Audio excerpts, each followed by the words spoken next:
The king of kings. Imagination of a majesty. There ain't no challenge. Just another flawless victory. Won't give me my credit, so I'm coming to get it. Oh my God! Won't give me my credit, so I'm coming to get it. I'm coming to get it. Game on. I'm coming to get it. I'm coming to get it.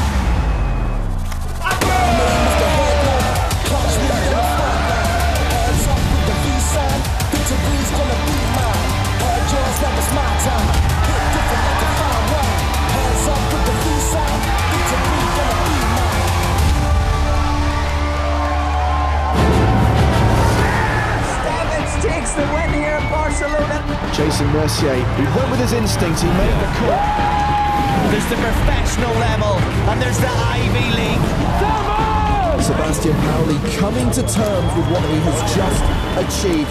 Nicky Corridor stunning! 2 main event titles! Sebastian Mallet has gone from poker fanboy to poker champion. This is why people love the EPT. Hello everyone, welcome to Malta and the PokerStars European Poker Tour. Our first time on this Mediterranean island in 9 years, and we are kicking off 5 consecutive days of main event coverage from Casino Malta. Today being day 2, the day when we can expect to burst the bubble. It's James Hartigan alongside Joe Stapleton. Hello, my babies. And Nick Walsh. Hello, hello. Thank you so much for having me. Yes, today is day 2, world famous bubble coverage incoming a bit later on this evening. We are following this €5,000 buy-in tournament through to its conclusion on Sunday. We are live every day for the next 5 days at 12:30 local time, that's Central European Summer Time. Apart from Sunday, the day we play down to a winner, the day when we crown a champion, live at the slightly later time of 1 p.m. CEST. And we look forward to hearing from you across those 5 days. We have the live chat on the PokerStars Twitch channel. We have the live chat on the PokerStars YouTube channel.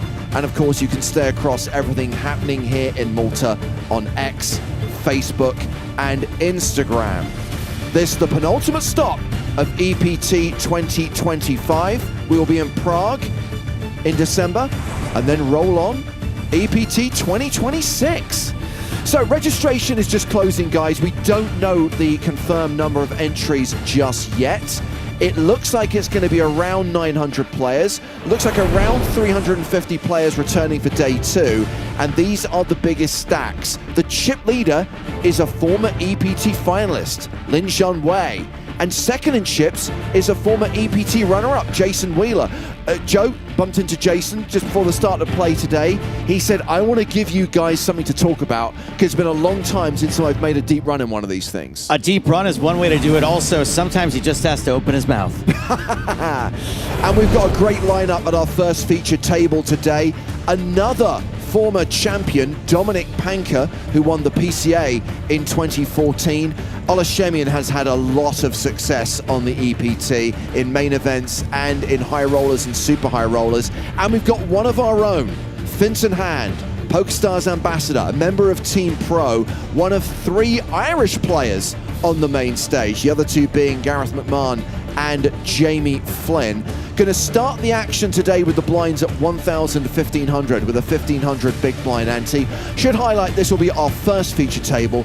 There's a very good chance that we change things at the first break, a chance that we see different lineups over the course of day 2 as we show as many of the players in the field as we can on the first day of our main event coverage. Talking of showing players, let's look at some of the famous faces arriving here at Casino Malta, including another PokerStars ambassador who's made it to day 2, X-Flix, Felix Schneiders. There is Prague 2015 champion, a former World Series main event winner, Hussein Ensan. Hey, Dad. Dad. Former champions aplenty. It's Midi, it's Hit the Hole, it's Tom Middleton. You know what? It's rude to keep calling him mid. Barcelona 2013 was when he won his EPT title. Dimitar Danchev won the PCA that year. And we learned the correct pronunciation of his name only 8 years later. Simon Witziak winner of EPT Barcelona 2023. Bonjour, Simon. David Doherty back on tour after a short break from live poker. What's up, Doc? Andy Wilson and Scott Margerison, who won the PokerStars Open here in Malta for 423k. Hey everyone, it's Enrico Komoski. Last time I saw him, he was asleep in the front row of my comedy show. Sylvia Stutniarts. And there he is, easy with aces, looking for a seat on the main stage, Mr. Fintan Hand. Looks relaxed, whistling. He looks relaxed. He looks prepared to give us the full-on hand job. Should highlight that Enrico Komoski, who we saw there, is currently second on the high PokerStars Live League leaderboard. Remember, there are 3 different leaderboards for high, medium, and low buy-in tournaments. Prizes for the top 3 on each leaderboard, and the top 10 in each leaderboard going through to that contest at the start of 2026 to earn a Team Pro contract for the next 12 months. Yeah, Oh, well. see? I do like this. And that's Fintan sat alongside Dominic Panka. I don't like this.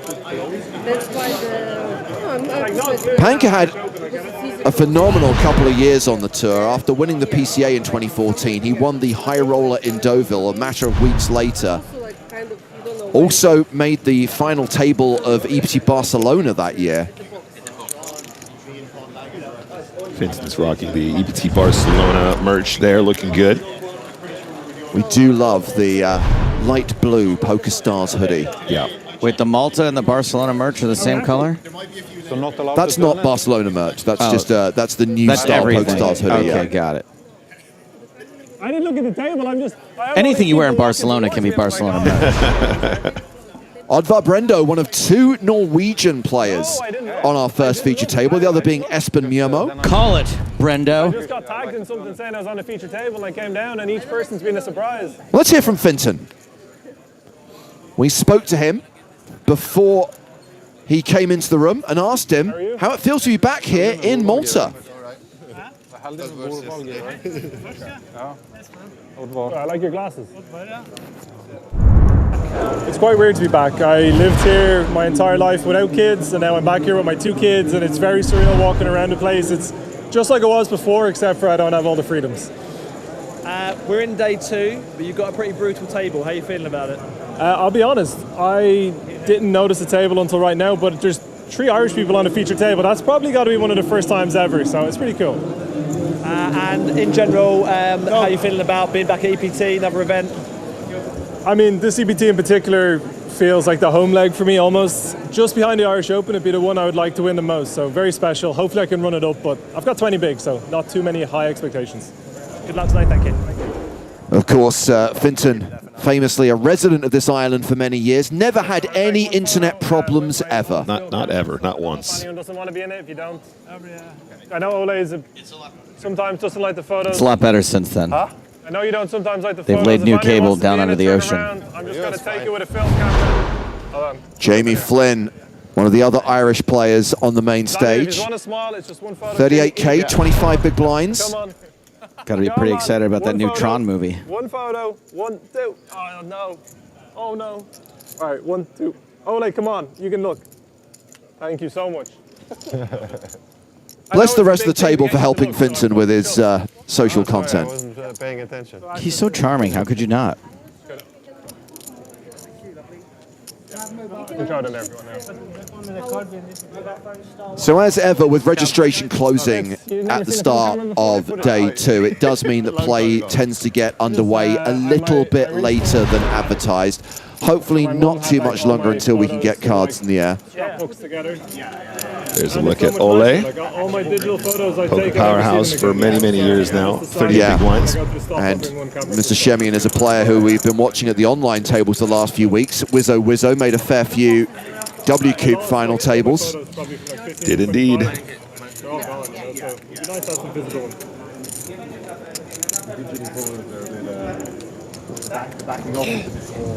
So looks like it's going to be just shy of 900. 898 is the current field size. That means average stack of around 80k. few below average stacks at this first feature table, including Finton and including Gareth McMahon. Yeah, absolutely. We're looking at 1, 2, 3, 4, 5-ish around the 30 big blinds or less mark. So I think there's going to be fireworks right out of the gate here, guys, as you'd expect going into the start of another day here in Malta. But Finty got about 20, so enough to maneuver, but we'll see how they get on.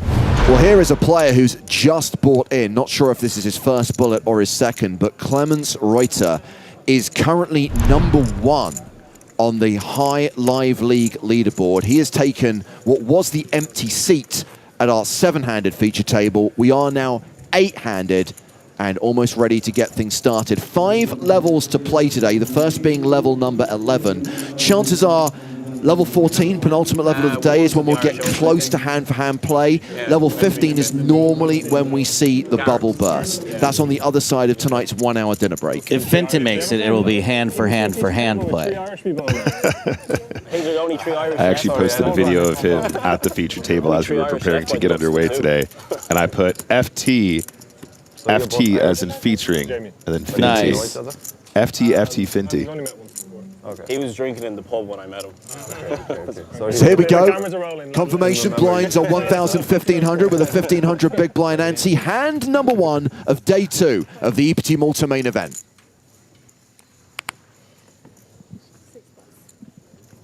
Action folded to Clemens Reuter. James said he may be on his first bullet. Come on. It's 1.5 big blind, yeah? One thing I will say about these high rollers is often they're playing the big buy-in events and max late reg the main because it's only a 5K. It's only a 5K. Olashemin gets us started, raising from the cutoff with 7-5 of clubs. And Brendo folds the big. Raise and take it for Wizzo Wizzo. Let's go.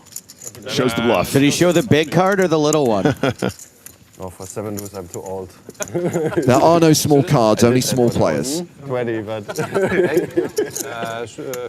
can't believe that the man who's probably made the most EPT day 2s in history has asked what the blind level.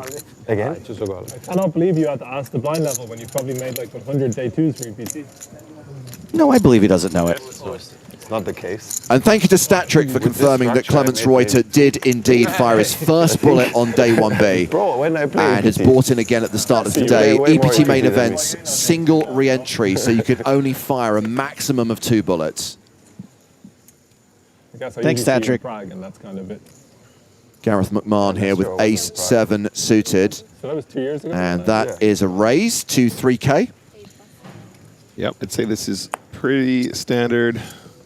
I would say that he had a little glance around the table there, but for the most part, you're always going to be committing more chips with the suited ace here. Joe, help me out here. The first time we were in Malta, 2015, that was when Panka made the final table, right? He finished 3rd. It was the long one that went on until like 5 a.m. I know that it is just sharp money to agree with you. So I agree with you, but I don't. My heart's not really, and I'm just doing it because, like I said... Where's the dull money? Statistically, agreeing with what you said there is going to be correct. Yes. I'm pretty sure March 2015, Panka was 3rd, and then the 2 French guys were heads up for an eternity, and Jean Monturi finally won at like 4:30 or 5 in the morning. Now that I remember. Okay. And he played Dominic heads up? No, Dominic was 3rd. 3rd, okay. Nice little 3-bet there from Panka, flexing that 124 big blind stack. That, for reasons I can't say out loud, was like one of my top 3 EPT moments of all time, was that night. Yeah. So Panka, as you just highlighted, Nick, is the table chip leader, has 187K, 125 big blinds right now. The only other big stack at the table is Espamurmo, who's playing around 75 bigs. Everyone's sub 50. Yeah, absolutely. You can see the power of that move. He took the ace blocker there. He had ace-deuce offsuit if you guys missed it. And then just 3-bet against that 30 big blind stack, who's going to be very vulnerable to raise folds from that position. Worked out perfectly. Yeah. Oh, thank you, Ed.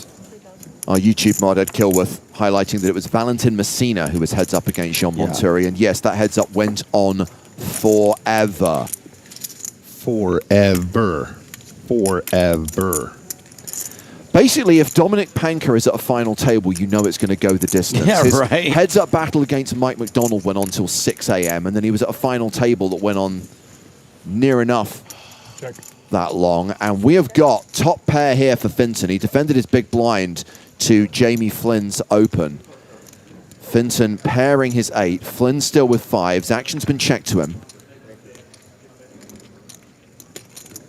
Mr. Hand is off to a reasonable start. It's not going to be the easiest one to navigate. I actually am interested to see how quickly he plays this one. This is from the hijack, the pocket 5s. So a little bit wider. The closer you get to the button, of course, has an opening range. And Mr. Hand might have enough hand to just check raise right now. We'll see how he wants to proceed. 17 big blinds behind. Might be tempted to play this one fast and get some protection. Well, yeah, boy. Check raises to 12,000. I dig it. I dig it a lot.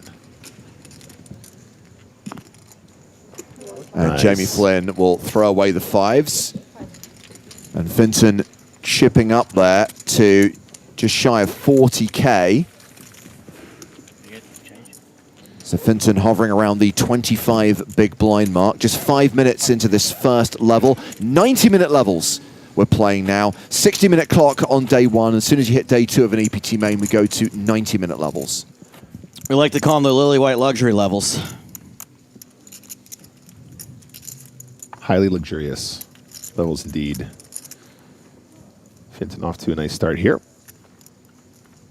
Up to the 25 big blind mark after the check raise on the flop. Just now. Finton Hand finding a check raise on a 20-some-odd big blind stack. Clemens Reuter opening in first position with pocket 7s.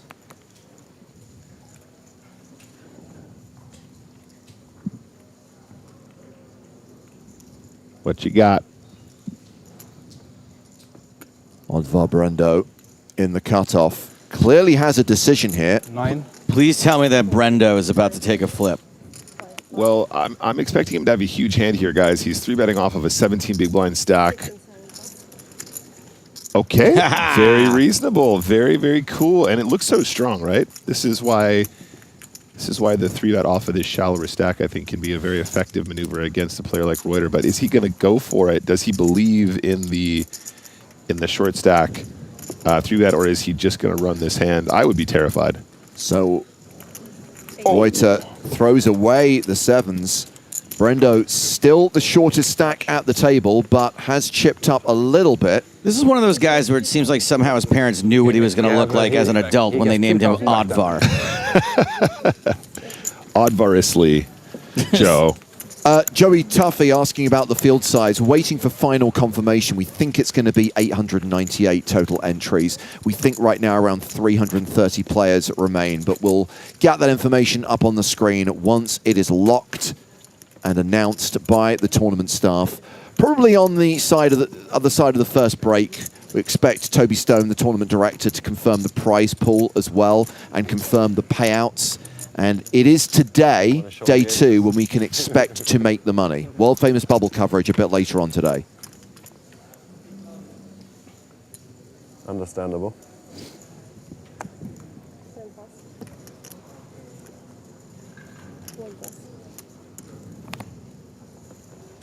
Get him, Oddvar. Oddvar now playing around 20 bigs, folds. Panka in the cutoff opens with Jack 9. Finton's folded the button. So we've got Gareth McMahon folding the small blind, Clemens Reuter in the big blind. Ace-Jack, 16 bigs. I think he might be all in you guys. Water. Just kidding. I think we might be too deep. All in. Never mind. Just cover both bases, that's what I do. Yep. Worked out great. I think that's probably the right thing with 16 bigs. No, I think you're right too. I misread the stack there. I assumed it would just be a ripper, but I thought we were deeper stacked than that. But 16 seems good. Yeah, I mean, you've got Brendo, Reuter, Flynn, all playing 20 bigs. So as you said at the start of the day, Nick, we can expect to see the proverbial fireworks because we are going to have players who are going to be 3-bet jamming a lot. Quite right. 3. Panka obviously going to be wielding that larger stack with a wider range as well, as one should throughout the tournament. So very, very profitable little maneuver at the shove.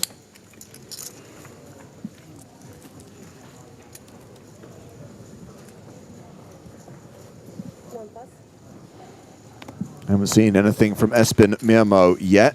Second biggest stack at the table. Will probably open ace-10 here. Man, imagine being poker's other Espen. I know, right? Yeah. I know it tilts Finton that there's another Finton, right? There's Finton Gavin. You got to be like me, and you have to be the most famous Joe in all of poker and the most accomplished.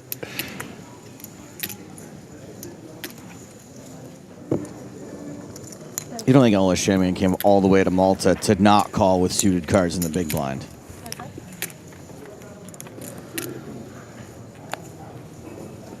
Does call, and his paired is 3. Did I see pocket 8s get folded there? Oh, is that why you were making that face?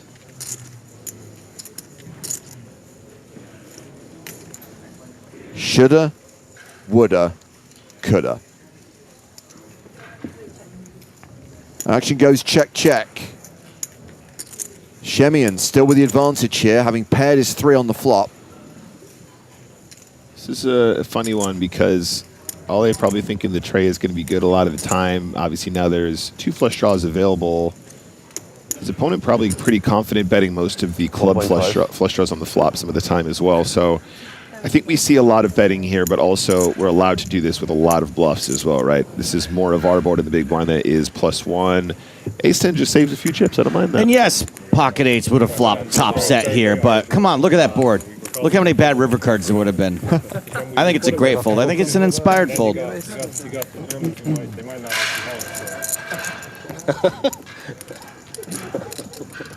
We cause more trouble by trying to be nice guys. Yeah. I'm just used to doing that. Just deep within. Yeah. So Irish people are the nice guys of I would say so, yeah. your island? I think we're probably the nicest people. Irish people are the nice guys of Ireland. Yeah, I could agree with that. Ola Shemian, ladies and gentlemen, a philosopher. I think he said of the island as though... Yeah. The island of Ireland. The island. Wow, it just gets better and better. Where are you from? Germany? Irish people, the nicest people of the island of Ireland. I don't think I've met someone who's actually Austrian who plays poker. Yeah? I love the fact we now have to define who's a legitimate Austrian and who's just living there for, you know, We don't really get into that, do we? other reasons. Ola Shemian, an Austrian with ace-king of hearts. Let's kick this off, guys. I was heads up you in it now like years ago. Like I haven't really moved states. Raises small to big, makes it 4.5K. Jamie Flynn, small, suited, one gappers. 27 or something. Very good. Yeah, I think Flynn probably would have been okay defending that, but as we're getting on the shallower side and we're at this stage in the tournament where survival is becoming increasingly important, I think maybe just decided to get rid of some of the worst suited hands there. 27 tournament. I don't know what it was. I can't remember. Usually Sundays are bigger, no? Yeah, it was a smaller tournament. I can't remember actually. I think it was like 2 or 3K up top. I don't know. I just remember Clem 90, and then I just saw you after that just playing all these high events. Like he's moving up in the world. Whereas I never really did anything online. Don't much anyway. Moving up in the world. Must be nice, Clemens. Moving up in the wild. In the world. And now you have the black bag. You're flying. Banker, ace-queen suited, opens. Makes it 3K. Round to Reuter. He folds. Queen 7. Shemian folds ace-8 on the button. Jamie Flynn in the small blind has jack 10 of clubs.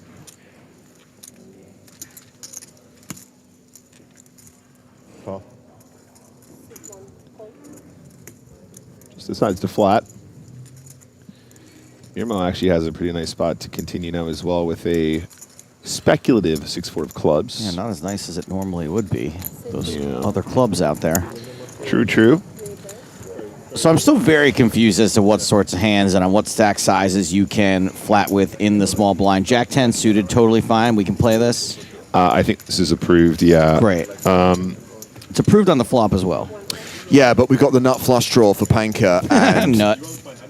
also, Realize that. We say nut like all the time. gut shot potential as well. So look at the statistics. Panka actually the favorite here, even though Flynn currently has the best hand. Yep, Panka can't mess this one up. It's impossible. He can do anything he wants. 35. Usually just a 3-5. 1/3 pot bet, I imagine. Yeah, you're feeling so good about this. You want 2 calls here. More action. You want more value. You want more action for your monster draw. And I think Flynn actually might just get this in now. Well, I mean, yeah, your top pair, open-ended. Yeah, it's hard to mess this one up too, because even if you do run into a massive hand, you're always going to still be drawing to ace straight of some variety. Almost always going to be the best hand as well. That's not to say Queen 10 can't exist in this, but you'd be pretty unlucky to run into it. Just All rips it. in like Flynn. Quick fold from Memo with the 6-4. Quick call from Panka with the 2 overs, the flush draw, the straight draw. This is a post-flop flip. Dominic Panka with 12 outs. Flynn needs this hand to hold. He's the at-risk player here. Running it.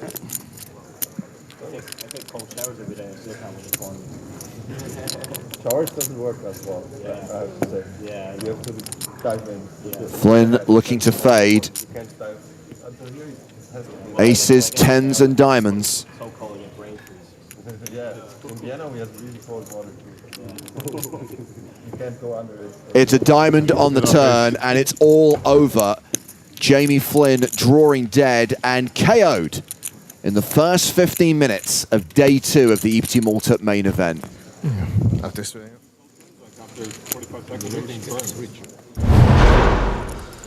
Out like Flynn.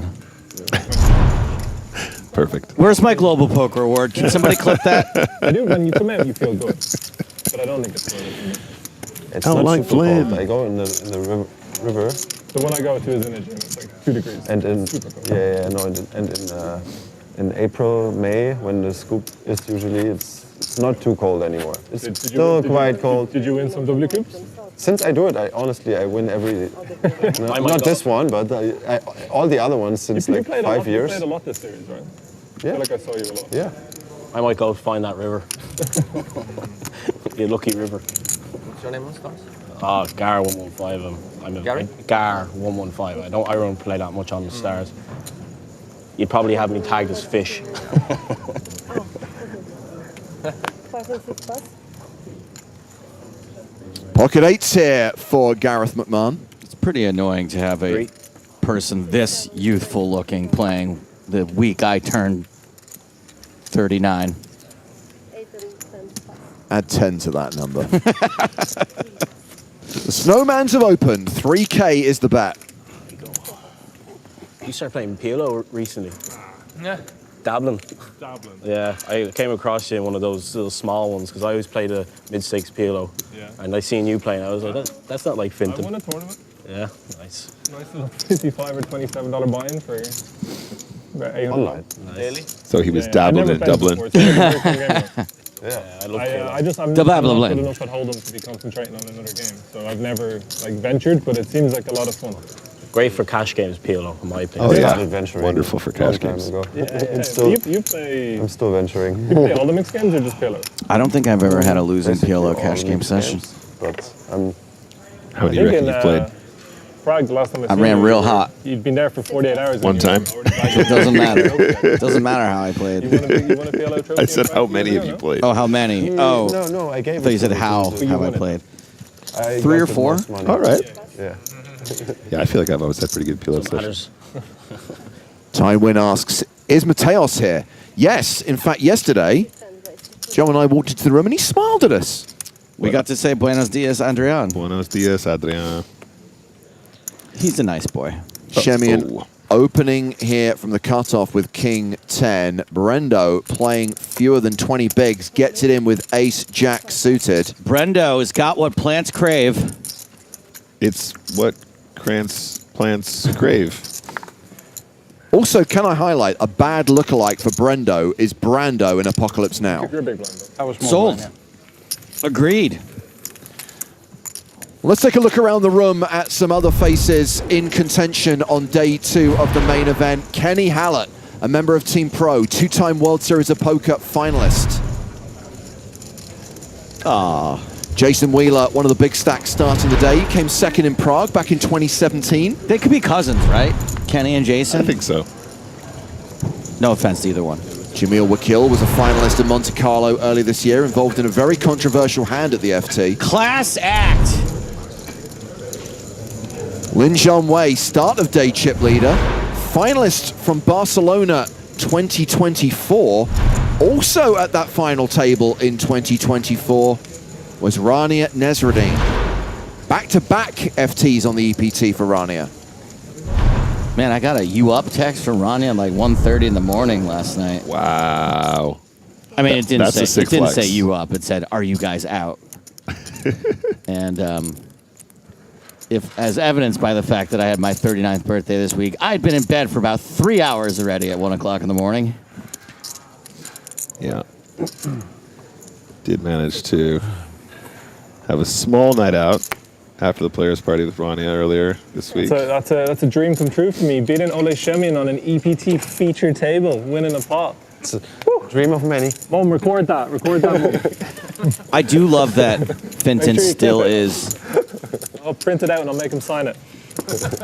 He's still deep down a fanboy. He started a fanboy, and some of that's still in there. It's not actually signed. It's like For you, it's nothing special, I know. Poker fanboy. I bought this when I was 10 years old in Australia. And when I found all those photos I was talking about, this was in my mum's attic. It's Michael Schumacher when he won the championship. Ooh. Original?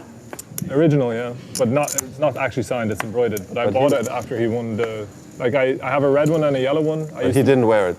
No. Okay. No. I bought it at That would the be Australian Grand Prix track in like 2000. When you get him to sign it, you should have him wear it for a second. That would be sick. Yeah, I used to... Just really quick. When I was a kid, Yeah. like, I mean, Yeah, my dad Michael would watch Schumacher F1 all the wore it time as and I well. loved Take a Schumacher, picture? Which is obviously cliche because he was the best, but like... No, me too. Of course, he was amazing. I mean, not all the time, but I would watch it when I get the chance. Since he went out, I never watched it again. Yeah, same. I stopped. I watched the show Drive to Survive. It's actually like quite interesting, but I couldn't sit down and watch a race and a qualifying in 3 days. No, I really... E10 raised call. After Schumacher Same. went out, completely lost. Hello, flush draw. Top pair versus a flush draw. Where have I seen this before? I didn't care about it. I don't know why. Again, a post-flop flip.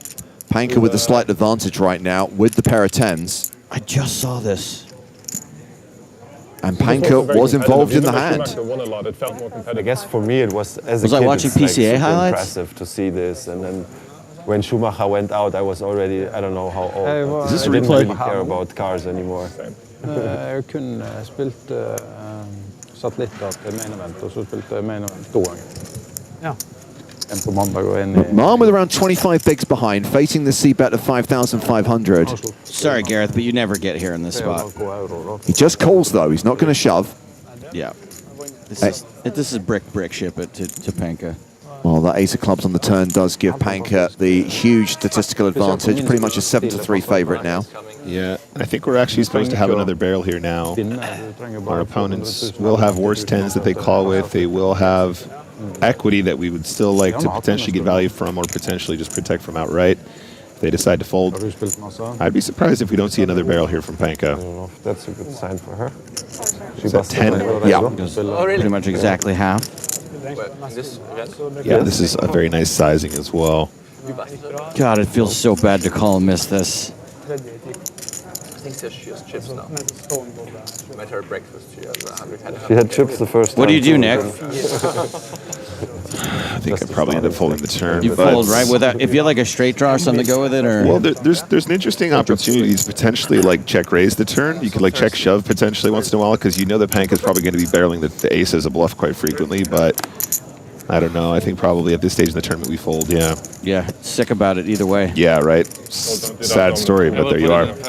So we did have an empty seat on the feature table, recently vacated by Jamie Flynn. That seat is now occupied because Rania Nesreddin has just been balanced to the feature table. Dude, this feature table started off pretty interesting and pretty sick, and it just got even more interesting. Run good Rania. Hello. Used to live here, right? The only thing that's annoying me about this feature table is it's relatively high on the breaking order, so we might be forced to change it at the first break. I was 3 weeks This is there. fantastic. Change something. Yes, I went for a run in Valletta. I should probably shut up. I actually lived in Valletta. It's very hilly. Lovely place, though. What is it, Valletta? It's Valletta, yeah. It's low the hills. Do you know Malta well? Malta? Do you know when you're in Slima and you look over and it's very historic looking, like the old city? That's Valletta. Valletta, yeah, I know it, of course. I didn't understand Valletta. Sorry, it's the Irish accent. And when we talk to each other, we pretty much mumble. Yes, I know. It's not even really English. I know, I realized already. I went for a run in St. Julian's as well, and it was very difficult. It's a very hard place to go running. Like, it's just the roads and people everywhere. It's real narrow and stuff. How the hell do you go running in Malta without being hit by a car or truck? I realized. Yeah. More so with a car, though. With a car. You're driving? No. But all the people driving, they're always standing around, like, going mad. I learned how to drive here. I drove car for a short while with a friend yesterday and a couple of days ago. It was so stupid. I would have been much faster by foot. You want to go 1 kilometer? It's 25 minutes. King 7 versus Queen 7 going to the flop. Sometimes it is.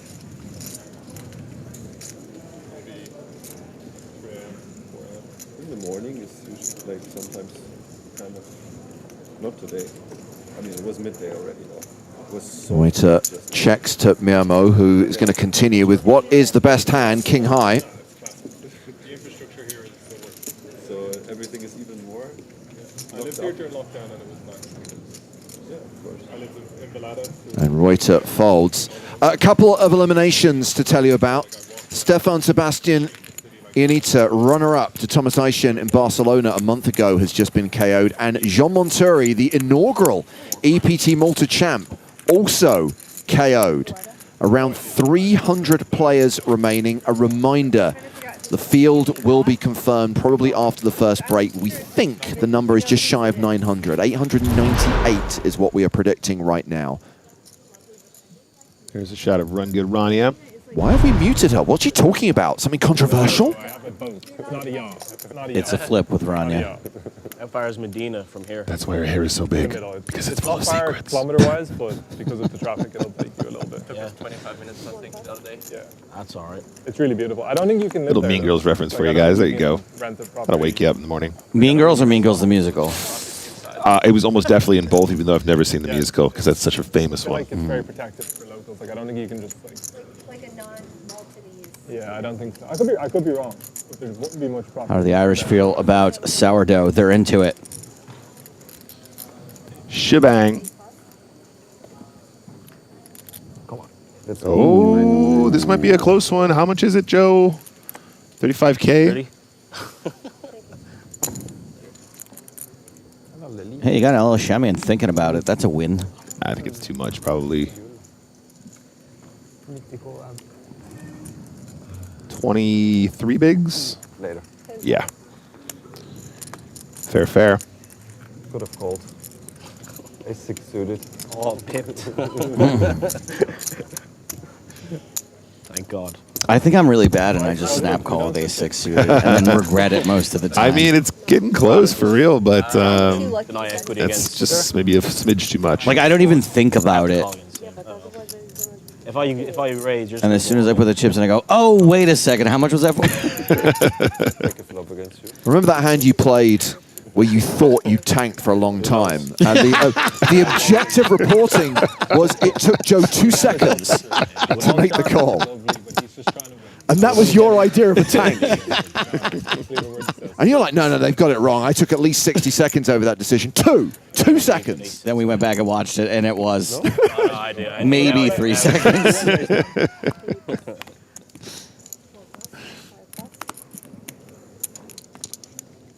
You know what they say? Think long, think wrong. Vincent Hand in the hijack with ace-9. No. Raises. No. 3K to go. Round to the blinds. Olashemian in the small, 8-5. And Rani Nasruddin in the big, 6-5. Nice. I like the action. Nasruddin, 53 bigs. A little bit less. Ronnie didn't come all the way to Malta to fold 6 high. 38 back. And nearly flop a straight? Yep. Nearly flop a straight or flop nearly a straight? Almost flopped a straight. Flopped almost a straight. Nearly flopped a straight. But Finton with top is going to continue. And let's see how Ronnie wants to play this open-ended straight draw. Oh, I'm actually not sure about this one, guys. I think check raising is definitely possible.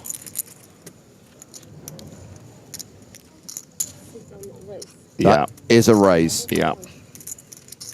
I probably would fold 2 in your spot. And I think Finton is going to have to make a decision now. Is he going to run this one? Kind of feels like an all-you-can-eat situation, right, with top. Look, that's not to say we can't just call a check raise with ace-9. Sure. But I do also imagine there's going to be quite a few combos here that are like 6-5 or 8-10 or maybe a worse 9 that will still call. And you're never up against a flush draw. Yeah. So the ship here, I think, is what you'd expect.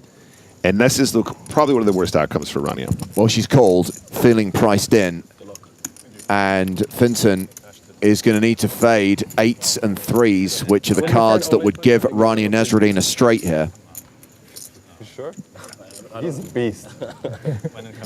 Finton, a 3-1 favorite to double up through Rania Nasruddin.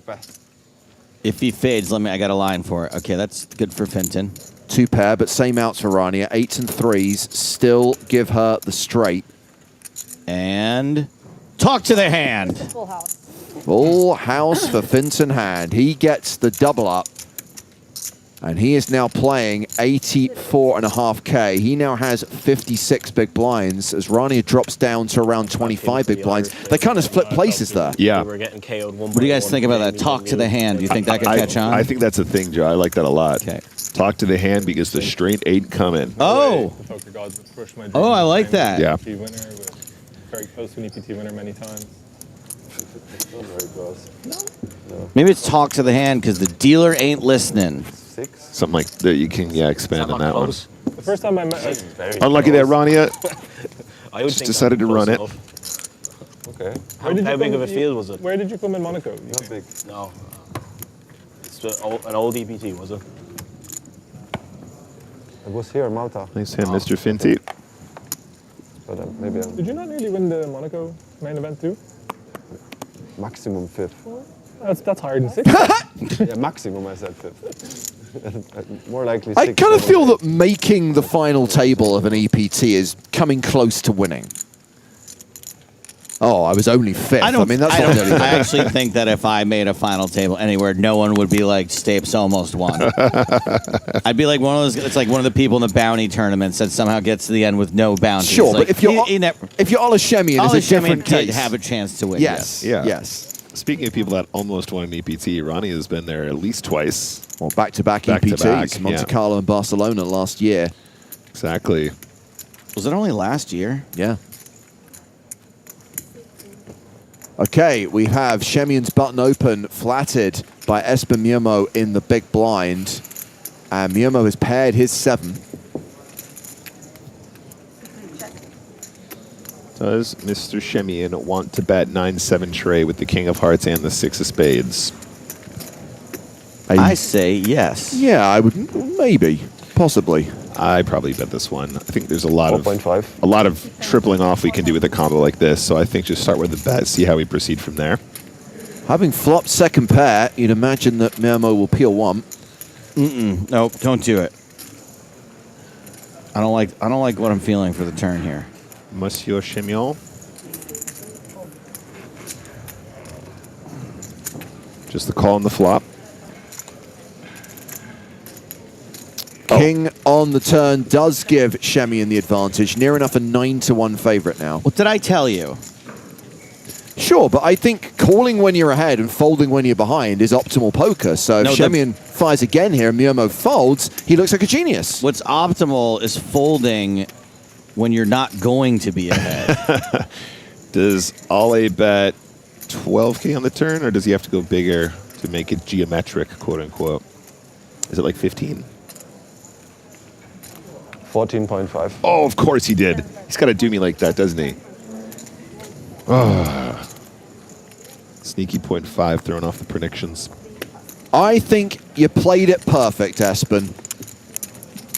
And Olashemian chipping up there to just shy of 70k, playing around 45 big blinds. Still 55 minutes to play at this blind level as we check on more players in the field. Someone was asking about Adrian Mateos earlier. We saw Mateos in the corridor. He is still in the field on day 2 of this main event. One of around 300 players remaining. Another high roller reg, Juan Pardo, also in contention. Malacca style.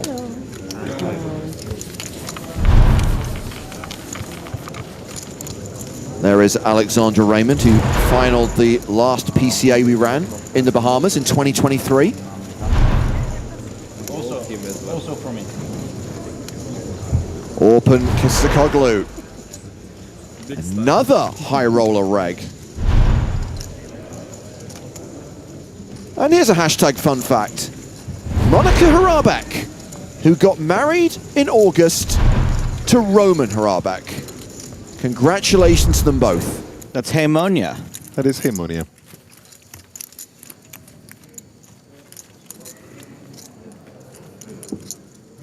This is so ridiculous.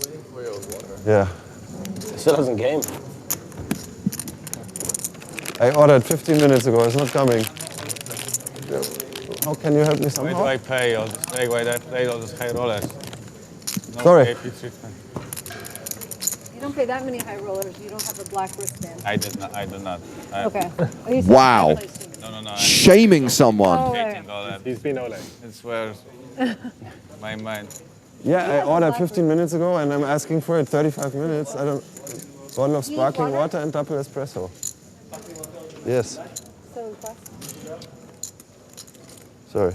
It's on me? No. Not yet, buddy. Now it's on you. Fantastic. Boring. This is ridiculous, like, You want water? yeah, we ordered after 20 minutes and then they only bring the black tea. I also ordered water. I've got it. So StatTrick doing what StatTrick does best, which is to provide stats. Olashemian's EPT final table appearances. Prague 2013, Okay. where he finished 5th. Monte Carlo 2015, where he came 6th. And Monte Carlo 2018, where he came 8th. He is missing one Olashemian final table appearance. Barcelona. Well, actually, Olashemian was 9th in Barcelona in 2012, which is the official final table bubble. But he did make several appearances at that final table drunk on the rail. Thank you so much. You want one? As you mentioned earlier as well, James, several appearances during W Coop this year as well. Yeah. We just finished the W Coop season. I was just trying to show how. Not Irish. Not Irish, man. Olashemian and someone else were so aggressively drunk on that Like the rail. exercise. And he wasn't a known quantity yet that I remember asking security. That was 2011. 2011 is the one I'm thinking of. Yeah. Asking security to walk the champion least I to the didn't take cage that chip. because I was afraid those two guys were going to follow him. Yeah. And he turned out to be Olashemian. Tried to tell her I had a good hand. I put them all in on the flop. I know. Tried my best. I was very honest poker, big bet, all I in. know. A flop, But top pair. I'm a degenerate gambler. Like, I'm open-ended. I want to play for chips. It's my problem. Every open ender's the nuts. I'll be handing around you a pamphlet on the break. Well, I didn't know you had a 9. I was like, ace, give me ace king. Give me something. Ooh, that's wishful thinking. Give me some overcard. You would have made me fold that one. It would have worked. Yeah, it would have worked. Stop.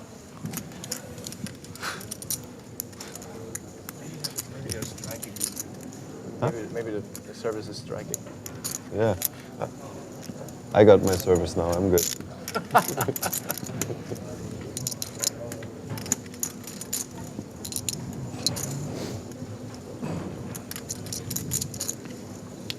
Getting to the river with 7 high, bets 14,000.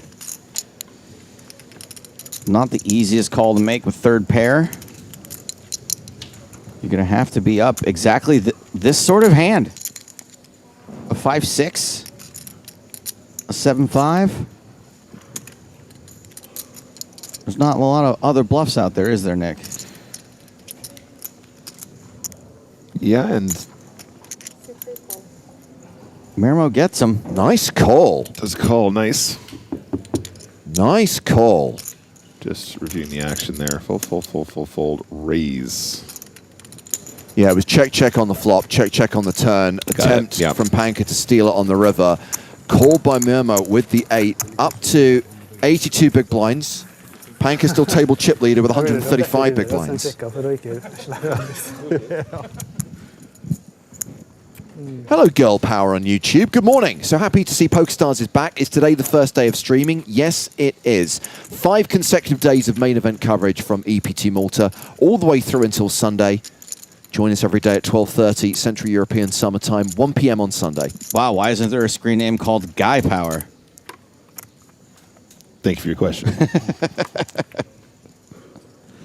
If you found yourself resonating with that question, by the way, go ahead and just ban yourself. Save me the trouble.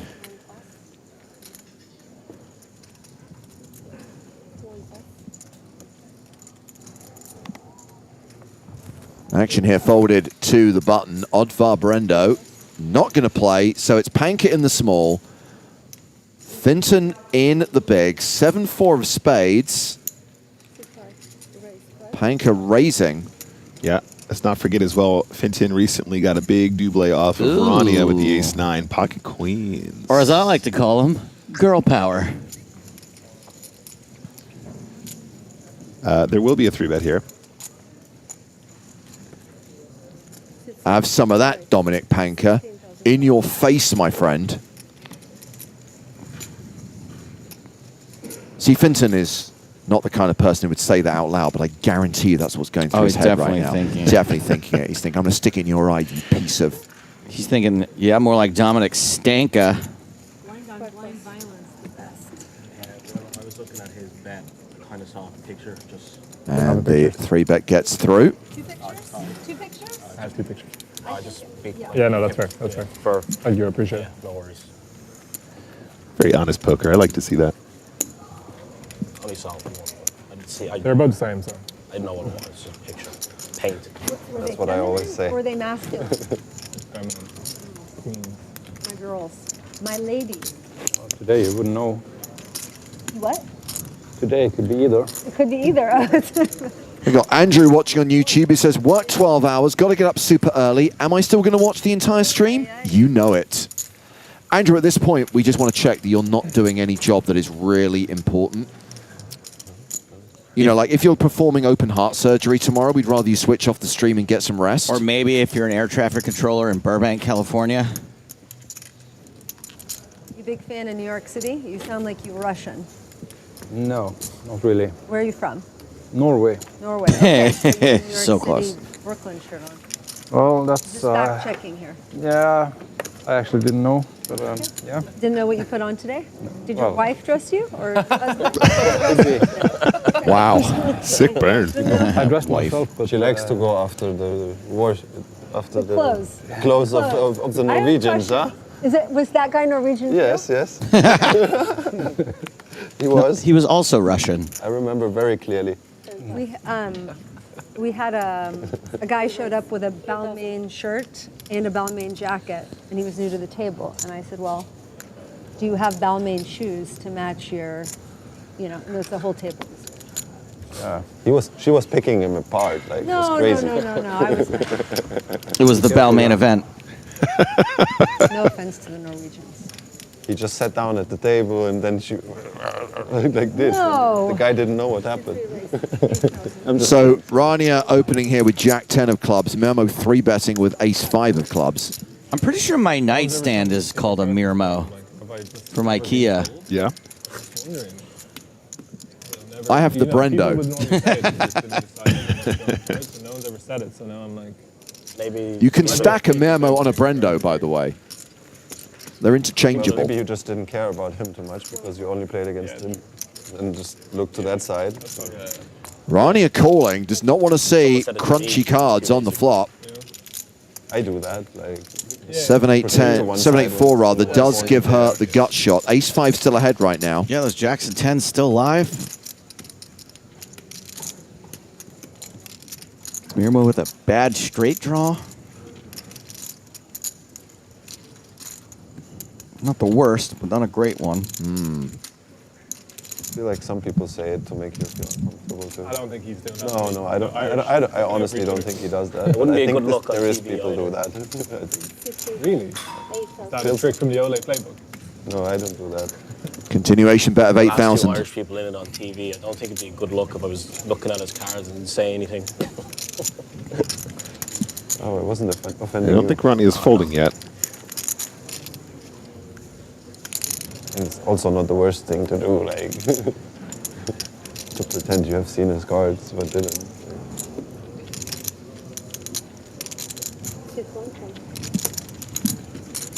Yeah, Rania is flattered. We'll see a turn card.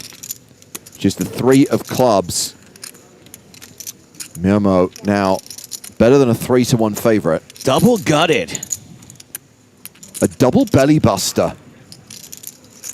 And Mirmo now, That was the pretty time- interesting that was the more spot, important right? How often does my opponent have 9-10 or Jack-10 or, I don't know, maybe like a Queen-Jack with like backdoor diamonds or something if they're getting really floaty? Does he want to bet again here on the turn, or does he want to check and see the river and reassess? No, I live at home. I live in Selbridge. That's where I'm from. Yeah. I had some good friends from Selbridge. Oh, yeah? I used to hang out there when I was a kid. Yeah. Well, what age group are they? He's dead. Does look nervous about this decision. Who's that, Mirmo? Yeah, I've been there since day one. Mirmo Went to is school in Castleknock. trying to assess whether or not there is going to be a second barrel. Looks like Rania's from him, you mean? Correct, yeah. No, Castleknock in Elm Green. Or I don't know. From what I can see here, which is all the hold cards, he should just want to get to showdown. Still haven't got that yet. I'm just getting there. Yeah. You need a driving license In for Ireland, golf. you Why? kind of do. To get to the course. Bringing around There's clubs. not like, there's not 12,000, wow. Goes for around 1/3 pot on the turn. Ronnie has to be done with this, right? Well, he has sort of sized his bet down here in an interesting way that looks kind of quite strong, I guess, but can price in some of the range. Gets the fold, nice hand there for Mirmo. I think they fail people on purpose. So as we enter the final few months of 2025, just a few more events between now and the end of December for players to earn points in the PokerStars Live League. This kicked off at the start of the year. Every single EPT, PokerStars Open, every live event in Europe that PokerStars has been running, there's the opportunity to earn these points in high, medium, and low buy-in tournaments. Prizes for the top finishers in each league, the top 3, and the chance for the top 10 in each league table, 30 players in total to go through to a competition that will run in early 2026 to join Team Pro. One of those 30 players will get a contract to play all PokerStars events in 2026, effectively for free. Is there any truth to the rumor that if we pick you to be the new Team Pro, you get to decide which Team Pro you replace? That is a rumor. It has not been confirmed, but I wouldn't put it out there in the universe because someone might go, that's a great idea. We could save money. The road wasn't marked, and it was apparently a I would highlight that Clemens Reuter, who's at our feature table right now, leads the high leaderboard. We saw Clemens Reuter win a World Series of Poker bracelet this summer. He won one of the events that we were streaming from the WSOP this year. even though that's an automatic. Okay, so hang on. We got PokerStars Open Manchester coming up, don't we? Correct. We got Maryland in the United States coming up. Just to be clear, the league only runs across European events. So you're not wrong. Okay. There's an Open in Maryland and there's the NAPT in Vegas, but they don't count towards the league. If you're looking for league points, it's Manchester, EPT Prague, and Cannes. Okay. The final PokerStars Open, the final Pokestars live event of the year. Right. I've renewed my provisional license about 5 or 6 times. No, you weren't looking. Very efficient man, not wasting any time. I did look, bro. What are you talking to? Yeah, of course you did. Of course you did. He's got a If he sweater didn't tied look, he around would have his neck. crashed. There's no way he failed. Probably. But I didn't know people actually failed driving. You passed first time? Yeah. Yeah, because it's not Destroy your neck. Maybe in States, Yeah. but in Europe. at least maybe in Poland. You don't even do that when you're actually driving normally. It's like common to fail the test. Yeah, Stupid. because we also have the technical and the practical. What is the technical? Like you have to learn all the rules of the. And I then think that's you everywhere. pass the test. It's everywhere Not the only same. You don't driving. think in the U.S. we have to pass a written test? No? I mean, we're cowboys and Indians, but we also have to pass like the written test, and then we take the driving test. I heard it's very easy to pass in USA. I feel like it is easy. Yeah. It's not easy where you are. You're just not a good driver. No, it's not hard. It's not hard. It's not hard. You can fail a lot more, I'd say. Okay. It's much harder, for sure. I failed because I did it in Vienna and I wasn't. Oh, hello, aces. Didn't know everything there. So the third time you still didn't learn it? Like, the first time I didn't sleep because I was playing the poker tournament. Second time I didn't look. Third time I go on something I wasn't supposed to go on, but I didn't know that from. Panker has 3-bet. Did you do this all when you were very young, or this is recent? 10 years ago, so I did. So this is going to get folded back around Even to easy Brendo, driving, who's playing fewer than 20 big blinds, and he decides not to rip. Maybe not as bad as here. That's pretty straightforward. I think the open's good. Like London sort of thing. You take your own London, you car just don't need for to the, be driving for there. the drive. Yes, you do London take your own is car. different. Is that not common in Europe? No, not at all. No, they have their special own. I mean, Okay. they are not special, but you take it in a No, in the- regulated environment. Okay, yeah, no, you take your car, and then someone hops in. Can I get it changed, please?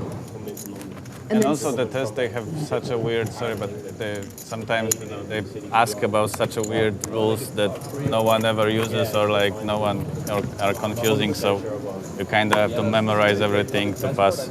So here's how old I am. When I took my driving test, there was no written element. Really? No. What? It was all practical? It was before paper? No, I mean, in the US, Ironically, I was still at college, and they were about to introduce the kind of theory element. I'm like, I'm going to learn now and do the test before that becomes a thing. Since a couple months, again, yes, but my bike wasn't working. Does he have aces back to back? Yes. And again, one of the Norwegians has opened into him. It's Mirmo this time, who's raised with King Jack suited. That's the good kind of Kojak. That's the Telly Savalas.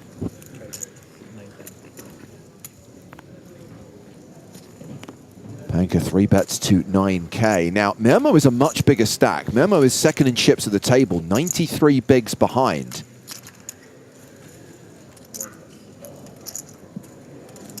That took only 1 hour, yeah?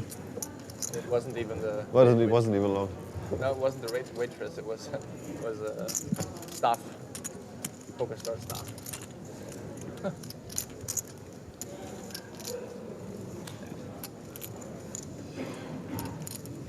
Oh, we're going to war this time. Yeah, I figure we might see this. A flat from Mirmo, playing the flop out of position without the betting lead. And flopping a piece of this has the flush draw. Checks to Panker. 58% favorite with the aces. Panker faded the flush draw on the turn of the last hand he played, priced out his opponent, didn't get to the river. Yeah, I mean, I think we're going to see a bet on the flop from the aces, of course. However, I think Mirmo has got to be somewhat fearful of the fact this came as a 3-bet for under gun +2, so the range is going to be more narrow than some other opportunities to 3-bet light.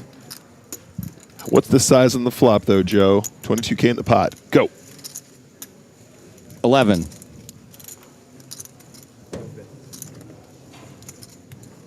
Come on. Come on, 11. Ah. Yeah, it does go pretty big here. I think not having the ace of diamonds is very relevant, right? Because Yeah. Panka's going to be really, Do that every day.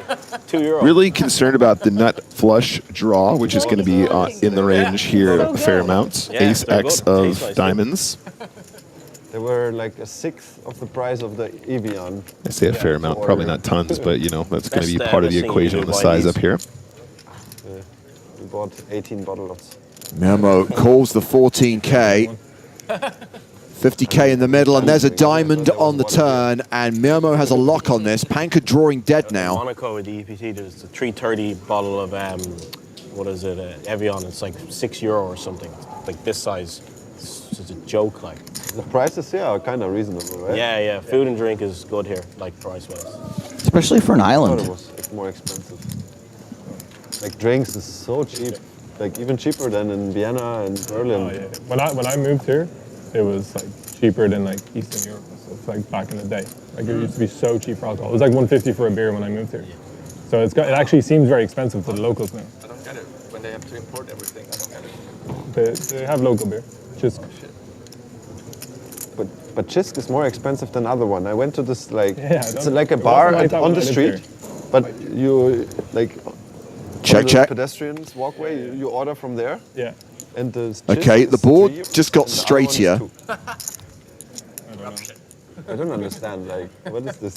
I kind of Like, feel sounds Mermo like a has to German lead here, beer, right, but Nick? I Because never seen Panka it. probably just I checks just back was an ice house. on the river so much of the time. This is a concern, yeah. So I didn't mind it. what I would say here is there was a pause. Mirmo was deciding whether or not he should lead that turn once he makes the diamonds. I do think that's appropriate quite frequently. However, having King Jack specifically and also being in these positions under the gun versus under the gun +2, I think the lead is just so infinitely strong. There's just so few leads that are bluffs or leads that are blocks or whatever. So I think that on the river now he's going to be forced to bet because your opponent's going to check back too often.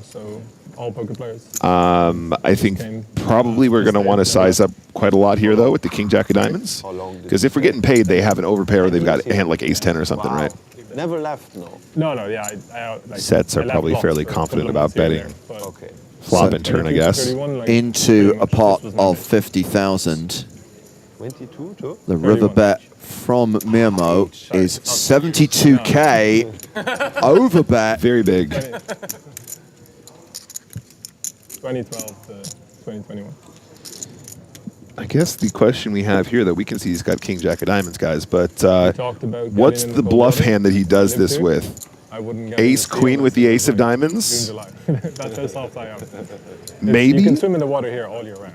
Super nice. Yeah, it's really Panka nice. gets away I don't from like it. beaches, but I like the rocky kind of beach, and that's so good here. You just jump in and you're immediately immersed. I don't like wading into water, so here's good. Yeah, no, I went from the rocks. Yeah, it's super nice.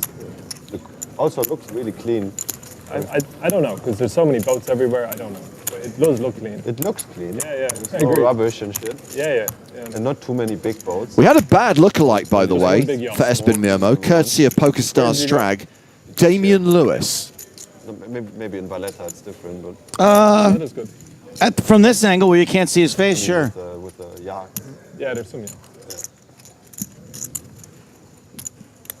What about this analysis from Joseph Sternberg, Nick? That overbet was nasty.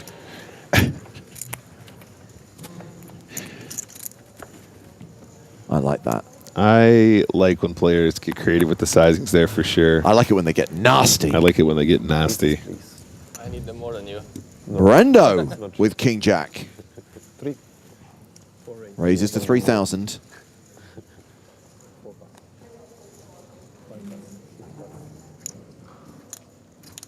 I miss Damian Lewis. Man, he was on this TV show even before Billions called Life, which I loved. And it was about a cop who got wrongfully accused of murder, and he sues the city of LA for like $100 million and gets out. And so now he's super rich, and he's back on the police force. And he wants to. The overarching story is like who framed him. But he goes like all outside the law with his money to solve crimes. It's awesome. 5 blues? Yes. Thank you. Shemian has called this raise on the button. We go to the flop. We don't accept I beat stories here. No bad beat. No bad beat. stories. And that's a pretty good board for Last hand, like, Brendo. people Has get the out king line, high that's flush what draw. Has King Jack suited not flopped a flush draw yet? I'd say King Jack suited is hot today. Hand of the day. Hand of the day. Hand of the day. Yeah. Especially if the nature edge is still open. Yeah. Just Go comes mad. out firing. They go bananas. 14 big blinds behind.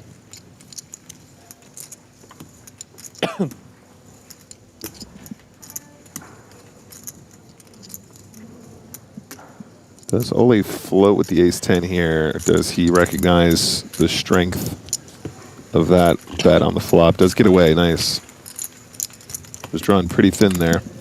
I say drawing equity-wise. Had 1 ace.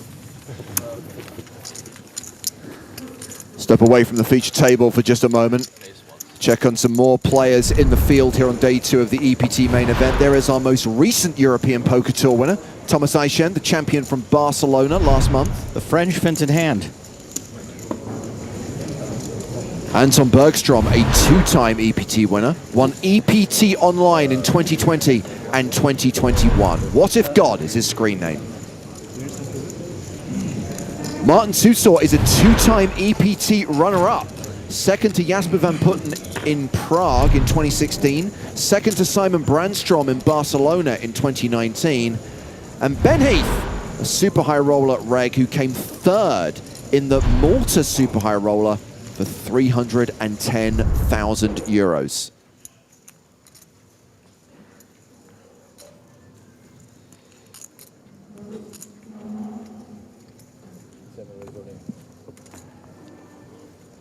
I heard all in. It is Gareth McMahon who shoved here over the top of Panker's open. Gets it in with 10s.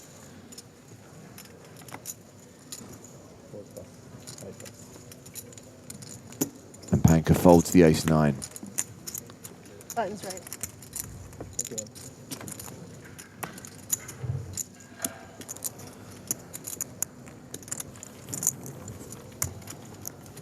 It's your move. Your move. Yeah, they were both the same. Effective move. A few more recent eliminations to tell you about with 30 minutes remaining on this level. Half an hour to go until the first break of the day. We have lost Hussein Ensan, Michel Molinar, Thomas Uzonis, and Dario Sammartino. Looks like around 280 players remaining. A reminder, the field ticker will kick in at the start of the next level once we have the confirmed field size, once we know the all-important prize payouts. How big is the pool? How big is the pool? It's going to be around 4.3, assuming 898 is the right number. 15% of the field getting paid. Get confirmation of the min cash and the top prize from Toby Stone after the first break of the day.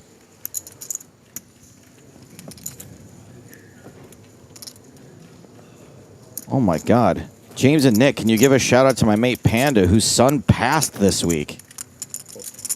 Sorry, I misread that. Son passed his leaving certification this week. Oh my God. I misread that the wrong way first time too. All three of us were like, oh, this is tragic. Daniel. Phrasing.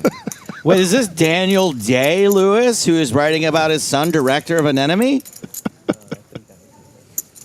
Oh no, they said Sean. What would be your best Italian restaurant?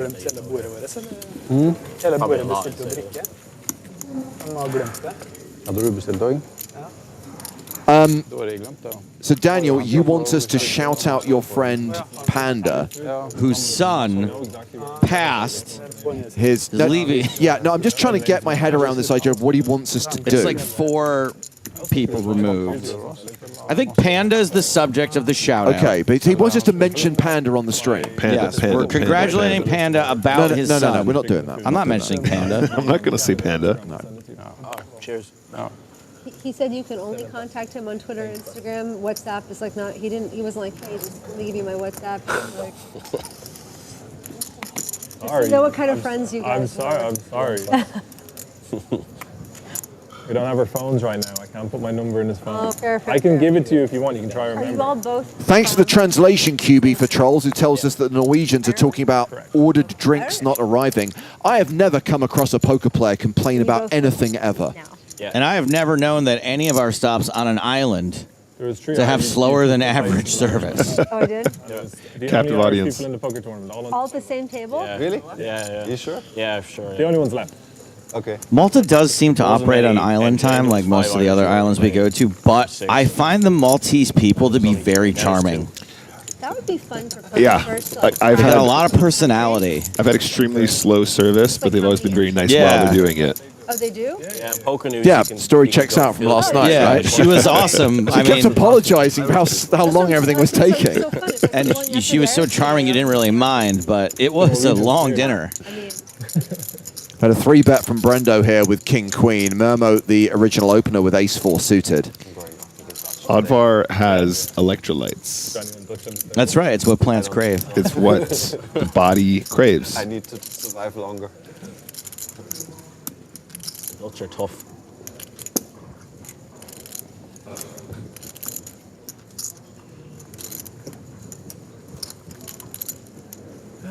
Last I'm watching on YouTube asked, how is Finton doing?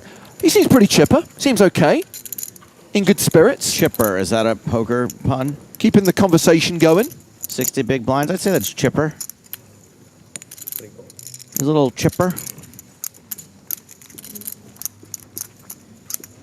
Mermo calls. We're going to see a flop. 7-6 deuce with 2 strawberries. Mermo still ahead. Checks to Brendo. Does Brendo want to continue the story? 20K in the middle. Only 23K behind, though, so I think if he makes the move, it's going to be all in. We did see him make a kind of a cute little 3-bet off of a shorter stack, though, so maybe he's going to find a small sizing here. And that's actually much more effective. Kudos to Brendo for finding that little move. Well, it wasn't a good flop for me either. But Looks like he bet half of his stack, though. I think that is kind of the cooler line, to be fair. Interesting. Ole's right. Like, you need pocket eights. Yeah. You don't need det ganska bra honom. Exactly. You know, you don't want to Du får waste se dem aces en on this halvtimme. My thinking. You need ace jack suited, you know. Don't be asking for ace. Han hade varit bättre än mig. Hvis du borde efter gå den fler. Chips of the 8 players we're watching right now at the feature table. Clemens Reuter, who max late reg this down to 17.5K, just over 10 big blinds in 24 minutes till the blinds go up. I probably punted more money with ace 10 off On this hand. Men det väldigt starkt spill där när jag reiser deg sånn. Ja. Så det vanskelig å sette meg på den.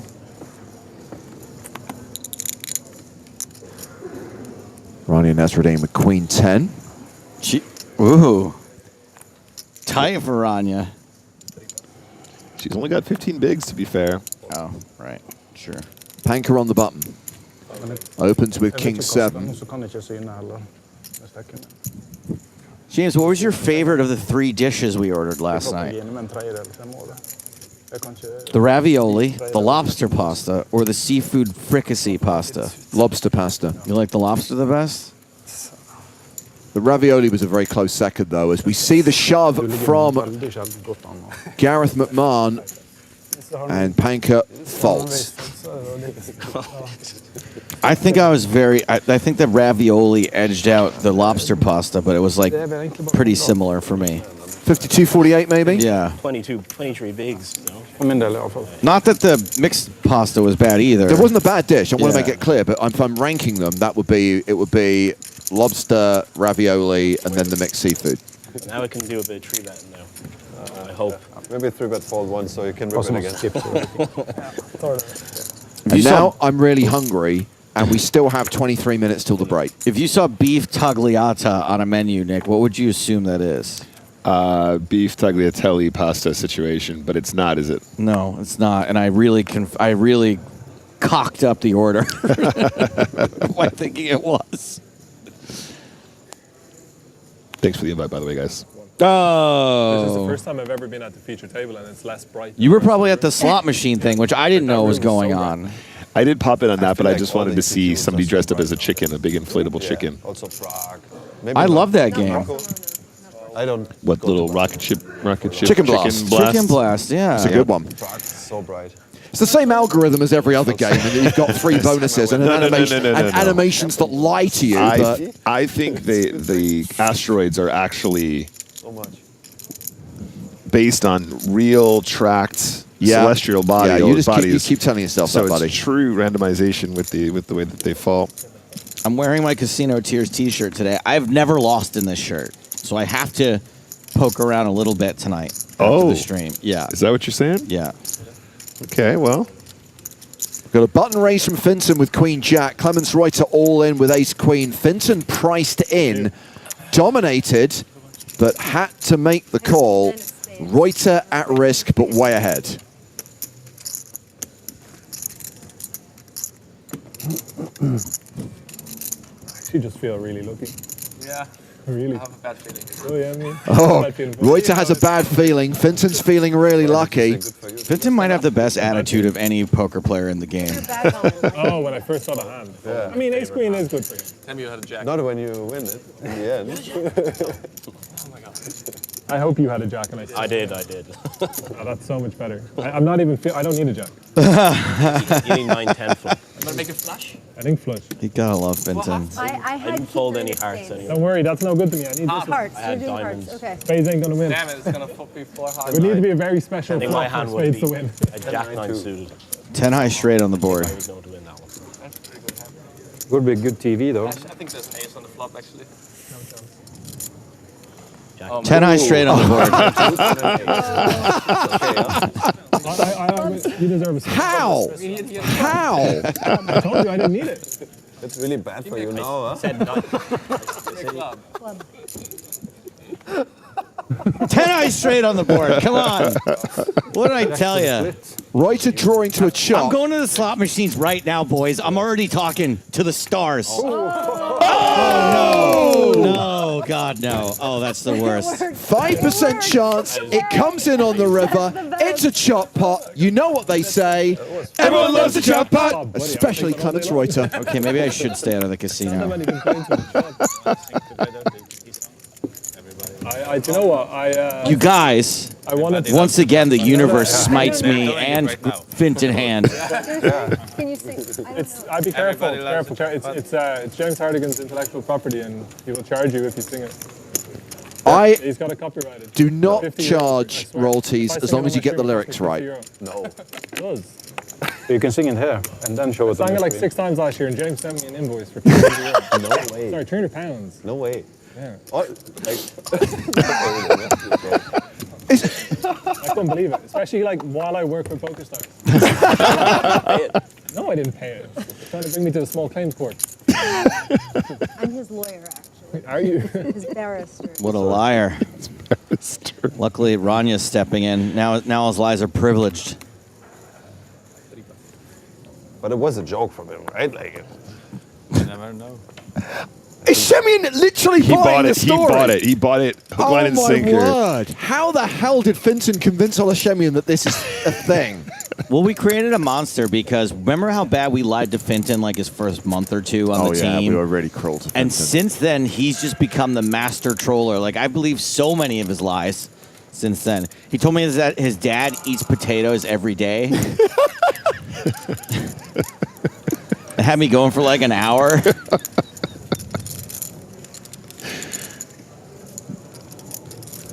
For the avoidance of doubt, I do not charge royalties, and I've never sent Finton Hand an invoice, and I'm not taking him to small claims court. He charges residuals. Good callback, Paul the cleaner, who says I still haven't got around to watching when the dust settles. Better off just going all in. Every time I open, someone tree bets me. Okay.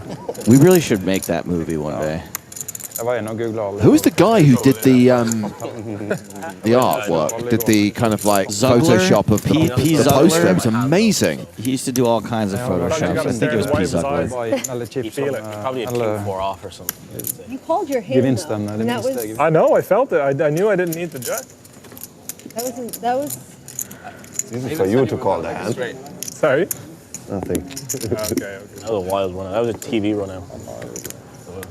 Yeah, it's on TV, Then buddy. you stood up. The stand-up is the... I never ever stand up. And the other day I got all in with ace deuce against tens, and it came out 10-5, like king or something. And I stood up, and like, it ran out that I won. It's the first time I've stood up. I just 4-3 or what? Yeah. I only stand up when I'm like 2 outs. That's it. So I stood up 3 days. runner required for me. I'm a big stander. Mermo's opened with ace jack. Brendo, ace queen. This guy was fuming. Stand up That was equity. the only time you did that. Yeah, I'd never stand up. Why? I just, like, if I'm not drawing dead, I'll sit down. Yeah. It's also fine to just keep sitting, but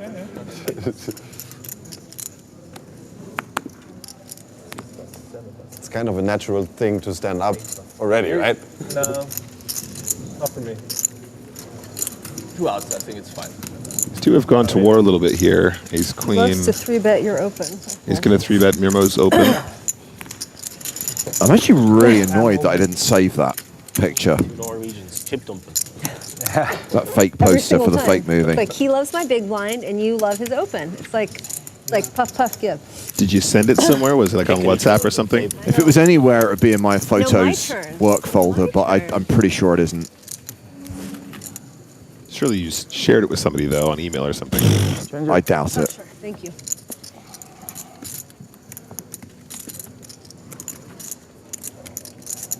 Yeah. Yeah. Yeah.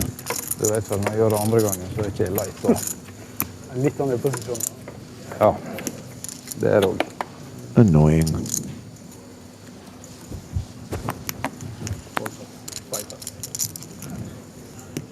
"15 minutes on the level. First of 5 levels to be played today. It's the 5th level of day 2 when we can expect to make the money. That's right, people. World famous bubble coverage later on today. And a walk in the big blind for Miemo. Had a very pretty hand, though. King, queen of clubs. Oh, thanks. Okay. Sorry. Broke his finger. I thought the action was done. Kastet ikke på... Sylvain, the levels are 90 minutes long, 1.5 hours per level. So we can expect... It's hard to predict how long the day will go because during hand for hand, the clock pauses a lot. Yeah. So assuming an average length bubble, maybe we'll be finished around 11 p.m. tonight. Yeah. I mean, we've looked out here with this table, right? Like, what a great way to kick off proceedings. Of course. But also the speed at which we're seeing the game played here is fantastic. And I'd like to hope that that will TV appropriate. help us get through the bubble as It's an well. alternative lifestyle. I heard about it. If you have it in the window, pineapple upside down or something, that's an invite. It's like you've gone to the playground. Yeah. You've headed for the swings. Quick little shout out to Rania, by the way, who invited me to just hang with her during her dinner break, and she gave me half of her dinner. I forgot when we went to the Italian restaurant, you'd already had half a dinner. I had half a real expensive steak, actually, so thank you, Rania. Joe, 1.5 dinners Stapleton. That's one dinner less than I usually eat. I was watching my calories last night. To be fair, I was giving you a hard time for not inviting me, but I did a little room service myself. Nice. Well, let's head out into the field where there's been an all-in. Sylvia Studniarts has shoved the flop. Decision on Big Ear Larsen. And Larsen's going to make the call, putting Studniarts at risk. He shows ace-7 of clubs. I'm waiting for Sylvia to table her hand. She's got ace-8 of hearts. It's a domination situation. I am from the ladies' event, you know. This hand has meaning. The lucky one. Yeah. You won the one? Yes, yes. With this hand. And that is an 8 on the turn. 7 on the river. That is going to be a double up for Sylvia Studniarts. She is now going to be playing around 40k. 8-8 would be better, I agree. Did I see X-Flix at this table? Yes, Felix Schneider's also at this table, and Dejan Kalierdovic. Should not have been better. Huh. Strong feature table potential there, methinks. Oh, is this what they call foreshadowing?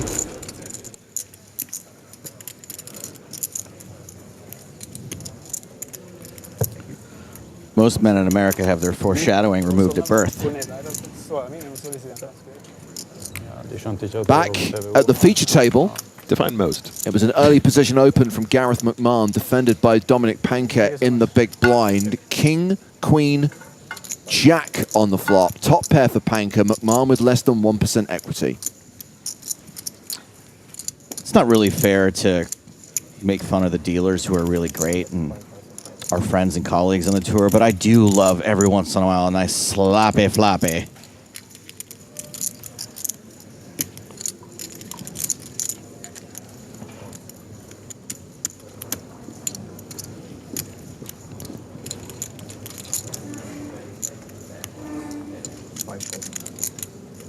McMahon continued for 5.5k. Check called by Panker. 9 of clubs on the turn. That is going to have McMahon drawing to a chop.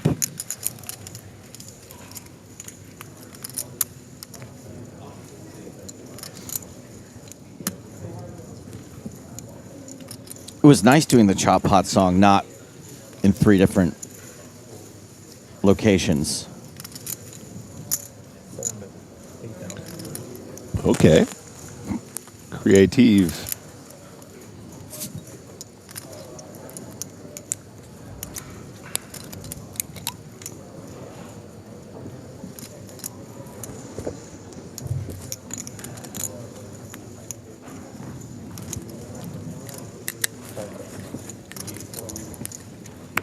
Gets a fold from Panker, gets him to lay down the best hand.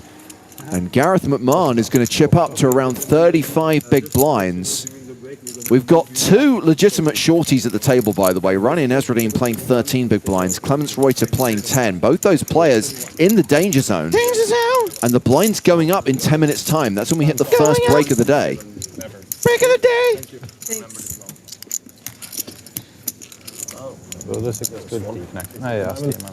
What a cheeky monkey, by the way, guys. Shout out to Gareth there, making the move on the turn. Same hand as I folded to him before. Yeah, but at least that has a good shot. 782. Men det är kjedelig når du får den bloppen her. Ace 6.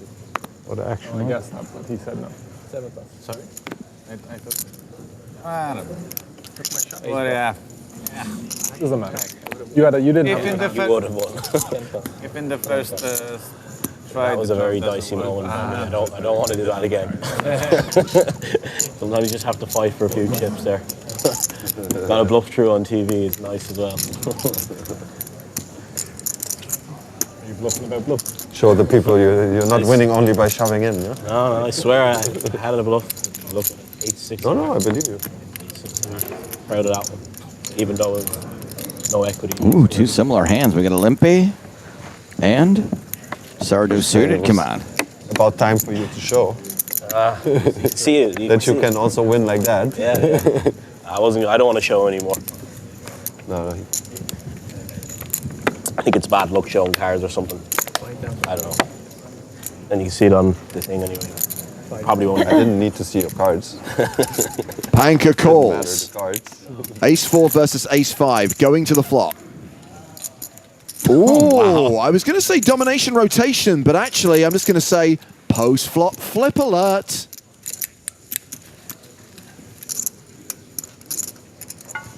So many post-flop flips today. Yeah. Good? Nej. Finton, nut flush draw, straight draw. Bets 4K. Panker with what is the best hand right now? A pair of 4s and a straight draw of his own. Det var første EPT-en jeg spilte.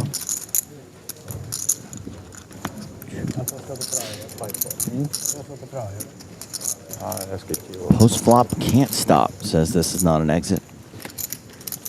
Free turn card. Oh, sorry, it's not free. The bet was called.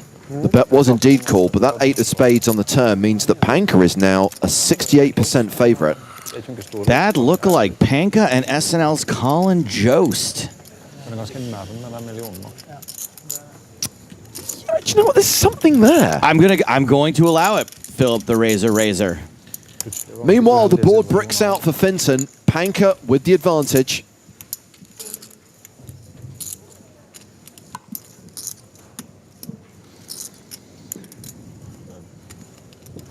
Break is it 25? Bricks the whole universe here. Really annoying. Shouldn't be 25. Yesterday was 25-minute breaks. Maybe with the chip race? 2 of the breaks were 25. Rotation confirmation. This one is 20 now. Yeah. Yeah, the first and the last one yesterday was 25. Yeah. I think debating whether or not to maybe do like a little blocker situation, maybe. Dealers breaks and stuff like that. Oh, one of those. Yeah, 5K into 20K.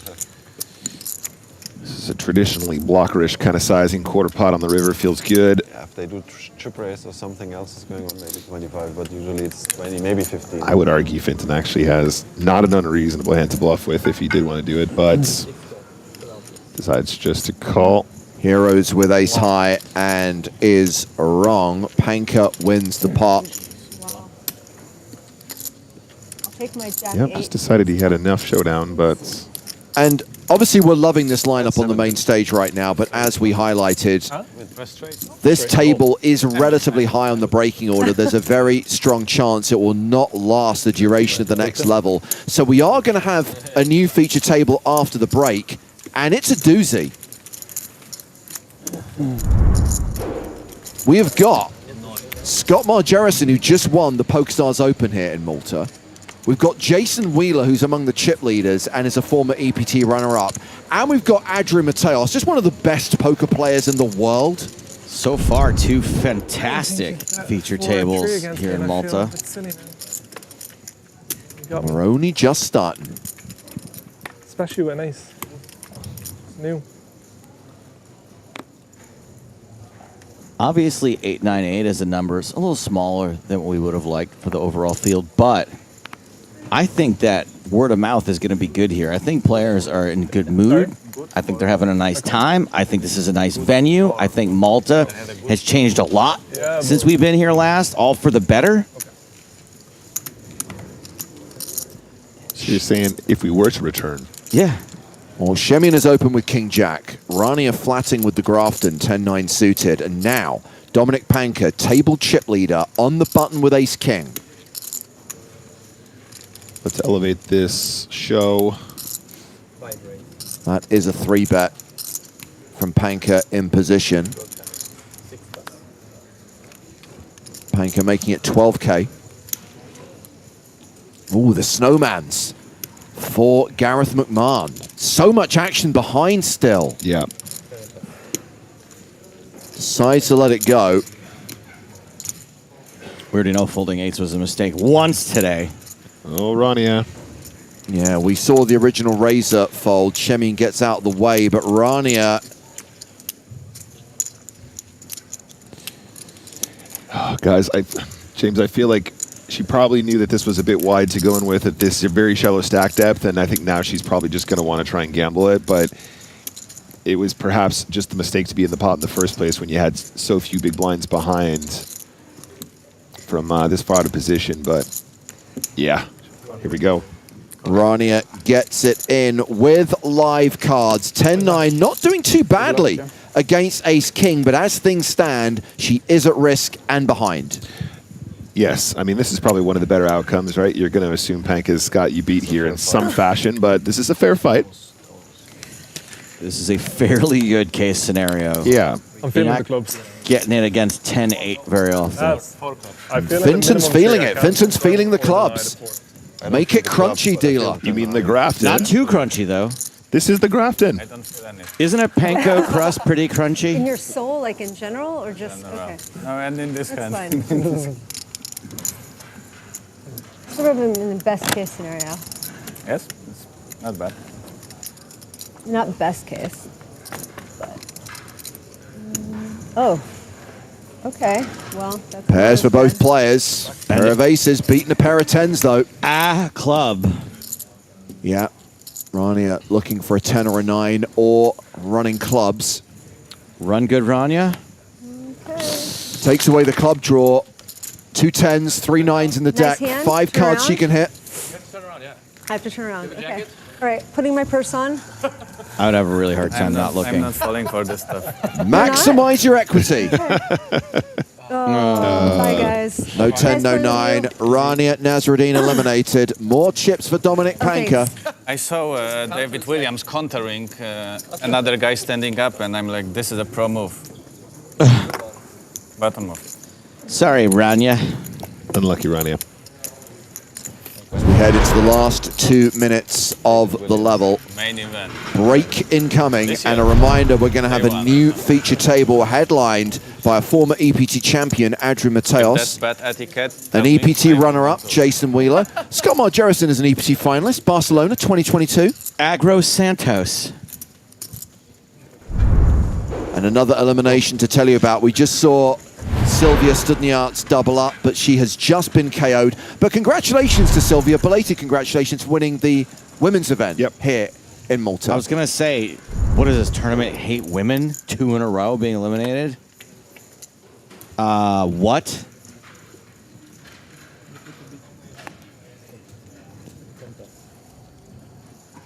I'm sorry, Nick. I'm an ally. This stuff like that upsets me. Maybe you're fine with it. When I see women being targeted like that. As long as we've got Brendo, the bunk Brando, I'm happy. Brendo, it's what plants crave. It's what plants crave. It's got electrolytes. It's a raise to 3K. King Queen suited for Gareth McMahon, playing around 30 big blinds. The effective stack, of course, is Brendo. I think you want to play this one. It's whether or not we want to 3-bet it from the small blind. Just decides to call. I think this is also very, very acceptable. Reuter with an opportunity to potentially put some chips in. Yeah, I think this is a squeeze spot with fewer than 10 big blinds. Mama's got a squeeze spot, and Daddy doesn't sleep at night. Clemens Reuter is all in. Brendo can't call here with ace-9 off with a player still to act.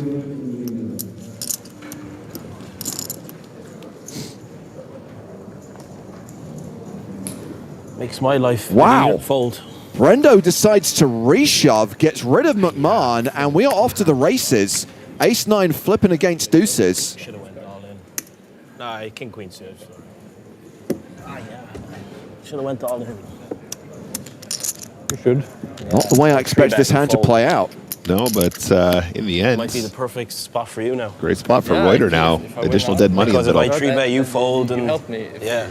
Yeah, I mean, Reuter now potentially triples up, pretty right? much. Right.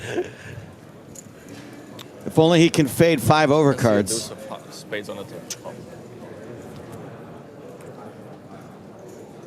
This will be the last hand of this session. Last hand we see of this feature table. The flop, Jack 10-5. There's your 2 outs though. Yeah, I need the club, but I have the backdoor royal draw. Deuce is holding. Wow. These are gonna hold. Counterfeit options now. Many outs now. Many outs, I think so, yeah. I don't know. I feel like this is just destined for him to win this hand. Call it, Brendo. Ah, Wow, I did. Queen on the river, deuce is good. That is going to be a triple up for Clemens Reuter, which brings this level to its conclusion. 15.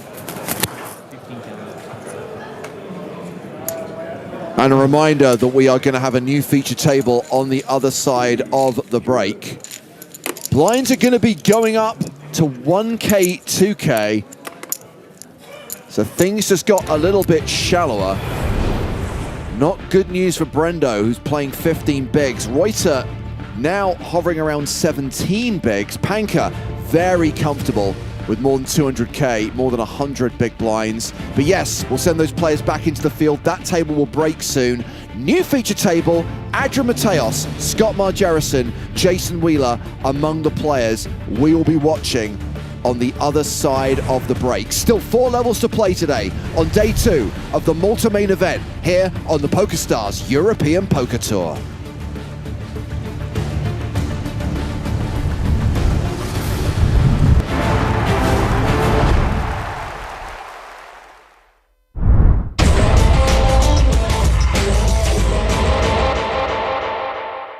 So cards in the air at the first ever EPT Malta main event final table. Blinds are 40,000, 80,000 with a 10,000 ante. Action is on Jean Monturi. He's first to speak, under the gun. He is first to say no. He folds. Stefan Schilhabel also passes. Javier Gomez Zapatero.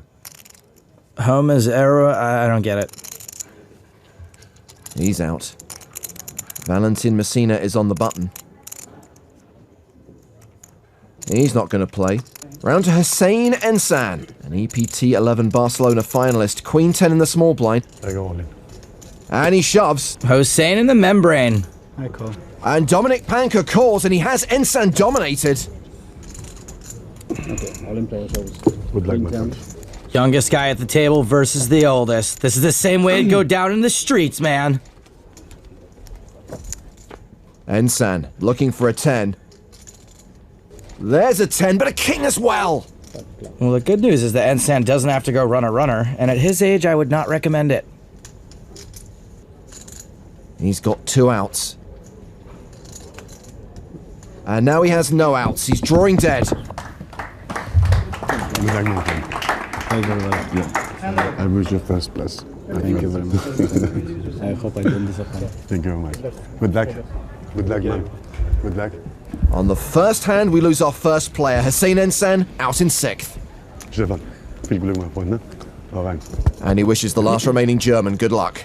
Here on the rail, we've got the future Mrs. Panka, Dominic's brother Blasi, Team Pro Marcin Horetsky.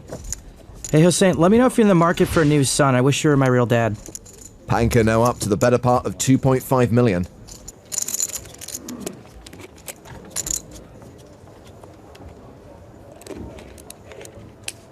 Zapatero under the gun. As 5-handed action begins now. Home? Oh, home is where? It's home is where? Home is where what? I don't know. What does it mean? Does it mean he's on a flush draw? Home is where the heart is? Well, he's got king-queen offsuit with the queen of hearts. I guess that's a flush draw. It's a raise to 160,000. Messina has 9-10 offsuit. That's a fold. Panka on the button has aces. Well, Lottie, frickin' da.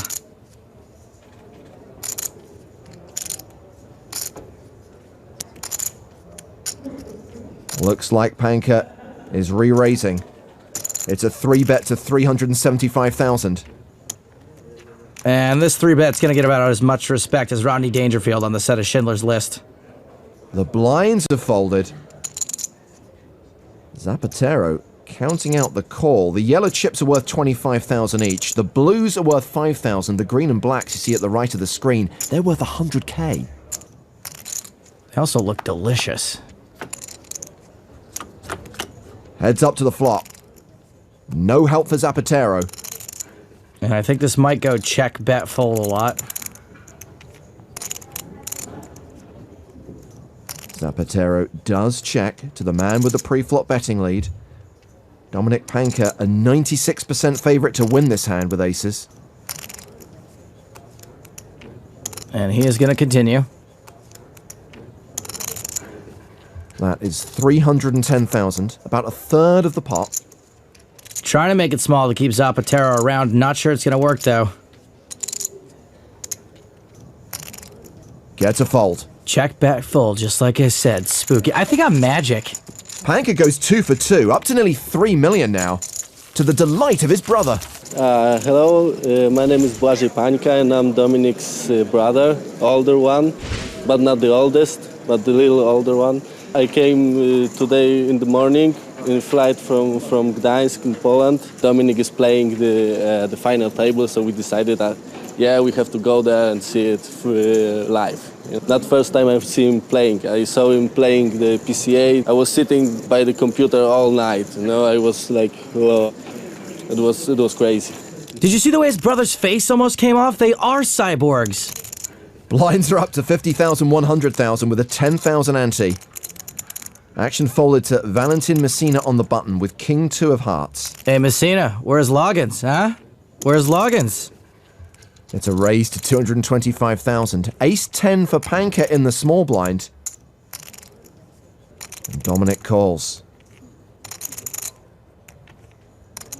And Jean Monturi, a.k.a. Peter Weller's half-exposed face from RoboCop, getting some good pot odds with suited connectors. Yeah, he calls as well, meaning we're going 3-way to the flop. Well, that flop gives Panka top pair. Monturi has an up and down draw. And looks like Panka's going to lead here. And we call this a donk lead. Doesn't mean you're a donk when you do it. 325,000. I don't think Monturi's folding. Pretty strong draw here. They'll fix you. They fix everything. He calls, but the original razor folds, so heads up to the turn. It's a 7, that's the straight for Monturi. He's got a lock on this now. T1000, meet vat of molten metal. Panka going for his second EPT title here in Malta. 650,000. Well, everything had been coming up Panka so far today.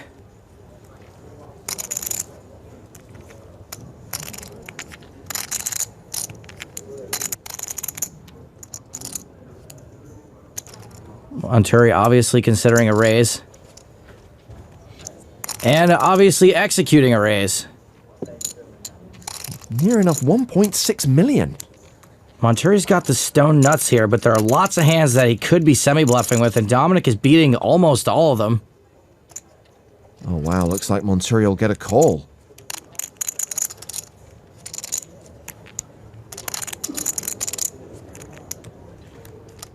I was going to say Dominic's certainly good enough to get away from this, but maybe he'll be good enough to get away from it on the river.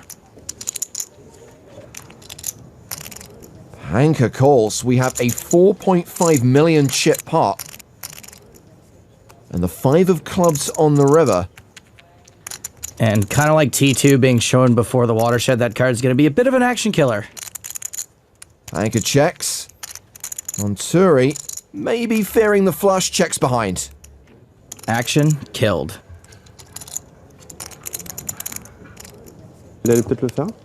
Quoi? Well, Jean Monturi has just taken the chip lead. He's now playing a stack of 9.6 million. Panka is now the low man at the table. With just 17 big blinds, one could say he's encroaching the danger zone. Danger zone! That's where Loggins is. Messina. Jean Monturi's first to speak here. Ace-9. My name is Monturi. He raises to 215,000. Schilhabel has folded. It's Zapatero's button. He's out. The other Frenchman at the table, Valentin Messina, is in the small blind. Bonjour. Dominic Panka's got kings. This is why you don't try to pull the plug on Skynet. Skynet pulls the plug on you. Panka shoves. And Monturi hasn't snap folded. I don't even know if he's getting the right price here. What's he getting, like 2 to 3 or something? Are you supposed to call the ace-9 here? It's like 13 more big blinds, but is Dominic going to be worse than ace-9 very often? I guess it might be worth it when you consider you can knock someone else out, ladder up, and be in a better position to win the entire tournament. Wow, Monturi calls. So it's RoboCop versus Terminator. I had that game for Super Nintendo. Don't worry, Poland, you'll be getting Super Nintendo in the spring. Panka's king's a 71% favorite here, but he is the player at risk. Now, he ran phenomenally well on day 5 in all-in situations. Let's see if he can keep that streak alive. Oh, yeah, he can. He flops a full house. Now, hold on, everyone. It's not over yet. Olivier Busquet. Spokojnie. That was our show. Do you think Dominic watches our show? We know he watches our show, but Monturi does not do a Busquet. He does not catch running aces. Panka doubles up. It's awesome! Panka's dream of becoming only the second 2-time winner on the tour, still alive.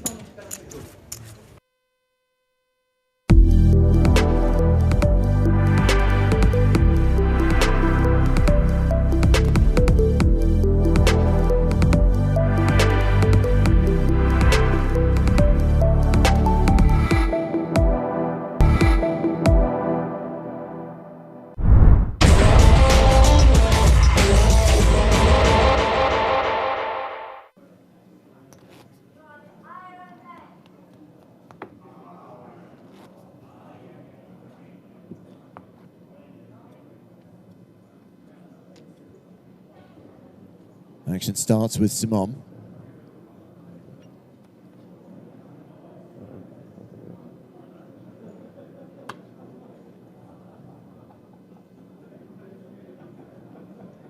King 8. This is definitely in shoving territory, James.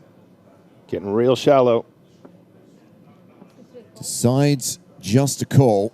Yep, very reasonable as well. Dato in the big blind with ace-jack. It might be shovey time. These offsuit aces love to be all in versus limps here at this very shallow stack depth. 1,600,000. 1.6 million, as verbally declared by Andrea, the announcer, Dato. So James, like I said, the offsuit aces like to be all in here very often. It's usually the suited ace-jack that likes to be an ISO non-all-in. This is giving Simon the opportunity to catch up for a relatively cheap price. So you think he calls here, plays the flop in position? I think that's what he's going to do, but I think this is a circumstance where a lot of the suited ace combos prefer to be all in because they have poorer playability than their suited counterparts. But let's see how we do on the flop. 3.7 million in the middle. Dato with 5.35 behind. The flop is 8 high. Advantage Simon. Gilly is a 3-1 favorite on this board.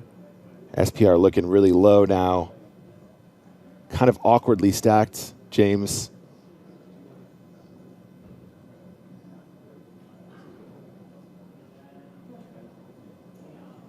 Are we going to get an announcement? 500,000. 500,000 chips.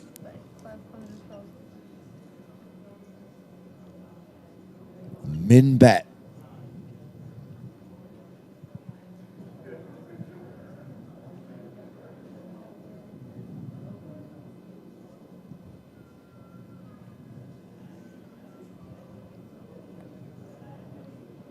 $1.5. 3x. The raise from Simon with top pair. Dato moving all in, and Simon announces call, and this could be it.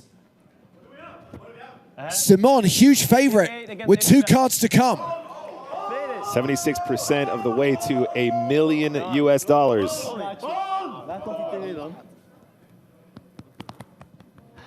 King 8 against ace jack on 8-7 deuce. You can see Dato's outs. 3 aces, 3 jacks, 6 cards he can hit to survive. Come on.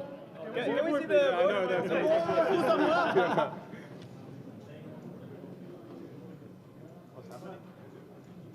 We're getting slow rolled by the dealer. It's already... Can we see, please? It's a big moment, guys. Have you won yet? Guys, this would be very painful if we lose, so... Calm out. Dato has clung on for so long. He's been a survivor. Can he survive this? 3 on the turn.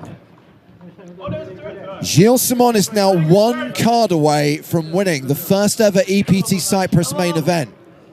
He and Israel are on the side of the table.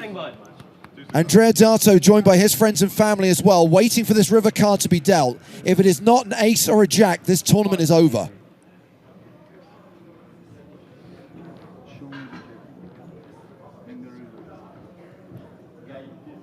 Come on. The river card is a blank.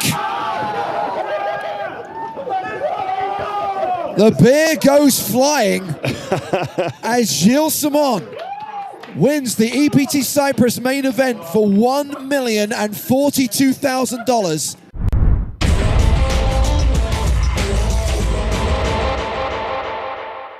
As we deal hand 136 of the final table and the first hand of heads-up play between Nick Marchington and Joel Mika.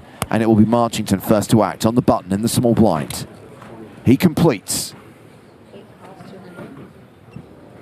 7-4 offsuit. Joel Mika checking his option with 5-4 of diamonds. And it is a jack 6-5 flop. So it's a pair for Mika. It's the open-ended straight draw for Marchington. And this is going to go check, bet, call. Yeah, nice spot for Marchington. A very and an even better turn card for Nick Marchington. The nuts, and his opponent does have a hand which is going to be forced to continue. Third pair and an open-ended straight draw. Normally a very, very strong hand heads up. So Marchington bet 750,000 on the turn. Mika, with that pair of fives and a straight draw of his own, makes the call, taking us to the river. Gonna need a 7 to take half this pot down. The river card is a deuce. Wow. Mika rivers a worse straight. No. Checks the action to Marchington. And I wonder if Marchington can go for it all on this river. He's going to arrive at the river with plenty of bluffs. All in. He shoves on Mika. Joel calls all in, and it is over. The very first hand of heads-up play, and Nick Marchington closes it out as he goes wire to wire at the final table of the PokerStars NAPT main event. Good game. Yeah, Marchington almost in disbelief at his good fortune. You've got to feel for Joel Mika, who was cooling out of his seat there. Amazing run from the experienced pro and very proud second place finisher. But Nick Marchington is our champion, James. $765,000. Congratulations to Joel Mika. We referenced him being a runner-up in the PCA. He's a runner-up here at NAPT Las Vegas, earning himself $478K. Unbelievable stuff, guys. Really, really unreal cooler there. And like you said, just can't even believe how lucky he gets in this spot. Can you imagine? First hand, boom, job done. Pick a river card. I hadn't even imagined that could be such a significant river card. Really came out of nowhere. Just a perfect run out for Nick Marchington. Welcome back to Malta and the PokerStars European Poker Tour as our live coverage of day 2 of the 5K main event continues here at Casino Malta. 1 level down, 4 more to play today. These are the current chip leaders heading into the second session of the day. Lin Zhang Wei was at the top of the table at the start of the day. He is still chip leader with 315K. Tom Vogelsang, second in chips right now, the only other player with more than 300,000. And as previously advertised, a new lineup on the main stage, a new feature table, headlined by EPT Monte Carlo 2015 champion Adrian Mateos and an EPT runner-up, Jason Wheeler, who was second in Prague in 2017. Plus, Scott Margerison, Agro Santos. Scott won the PokerStars Open here in Malta just a couple of days ago for more than 400K. Nice. Waiting for the announcement from Toby Stone. We do have a confirmed field. We do have a confirmed prize pool. Toby's going to fill us in on the numbers, and we can expect to make the money today. Just over 250 players returning from the break, and probably towards the 4th or 5th level of the day, we will go hand for hand, and we will be bursting that bubble, and players will be locking up a min cash on their way to a huge first prize payout, which the champion will receive on Sunday. Whoever takes down only the 4th ever EPT Malta main event. We were here twice in 2015, once in 2016, back here for the first time in 9 years. Coming up next month, we're going to Resorts World for the 3rd year in a row for NAPT Las Vegas. Now, the series runs from the 3rd to the 12th. There's a 50K super high roller on the schedule. There's a 5K main event, and that last tournament, that main event is going to be live streamed. However, it will only be the final table on November 12th. That will be our next live stream. 1 day of NAPT coverage. The rest of the time, we're going to be filming a new season of the Big Game on Tour. So don't worry, we're not slacking at Resorts World, but we're getting plenty of big game shows in the can, and then bring you the final table of that 5K NAPT main event. Obviously, before we go to Vegas, we've got to see out the rest of this festival here in Malta, including the next few days of main event coverage. And we can now go down to the floor and hear from tournament director Toby Stone. Attention EPT main event players, we have a confirmed prize pool for you. We had a total of 898 entries, generating a prize pool of €4,355,300. We will be paying 135 places with a minimum payout of €8,400. And the winner of EPT Malta 2025 will go home with €760,000. Thank you very much for your attention. The prizes will be up on the screen shortly, and we will be starting shortly also. Thank you. Thank you, Toby Stone. So yeah, 898 total entries, 640 unique players, 258 re-entries, generating that prize pool of 4.35 million. 135 getting paid. We can see 760k up top, six-figure scores for the top 7. Today the focus will be on making the money and locking up a min cash of €8,400. That will happen later today as we check on the faces of the players at our new feature table. Jason Wheeler still among the big stacks, with second in chips coming into the day, still has 66 big blinds at the new blind level, which is 1K, 2K, with a 2K big blind ante. Es tu primera televisada, ¿no? Pocket.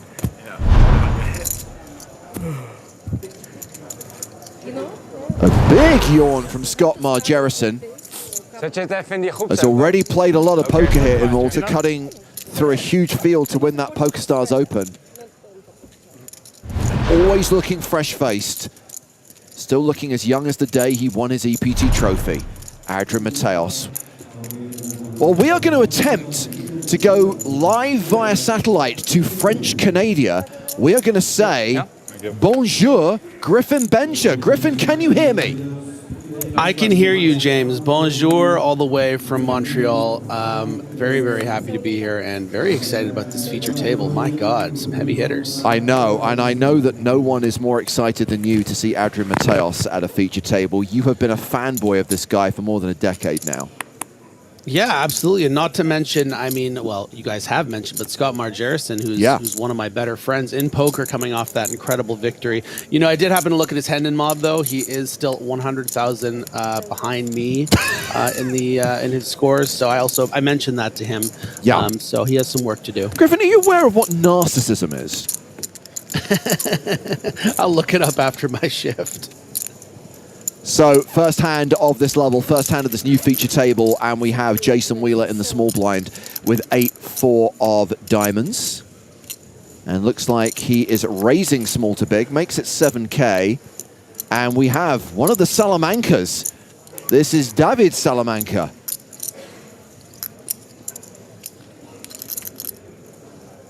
That's right, people. I will endure Breaking Bad references and bad Breaking Bad and Better Call Saul jokes for the next 30 minutes. You have until 3 local time, and then I'm cutting you off. In fairness, you did just start it. Shh. Salamanca shoving with jacks.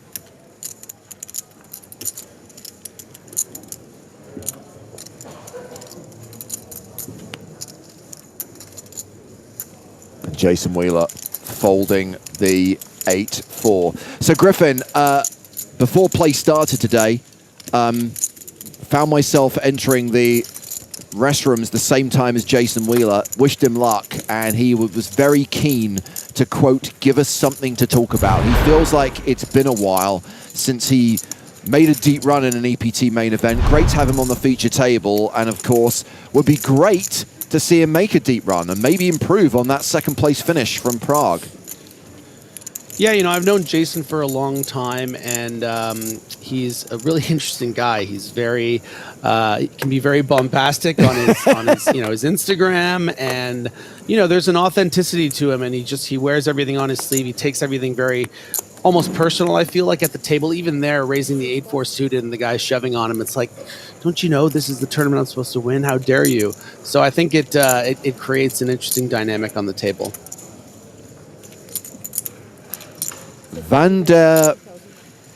Yeah, this guy with 6s raises to 4K. Clement Michaud with King Queen.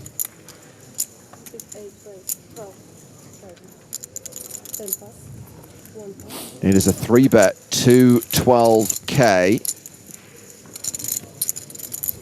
Wheeler folds the button. Salamanca in the small blind. Has the Snowmans. Nom nom. Passes. You also get a fold from Kenta Miyoshi.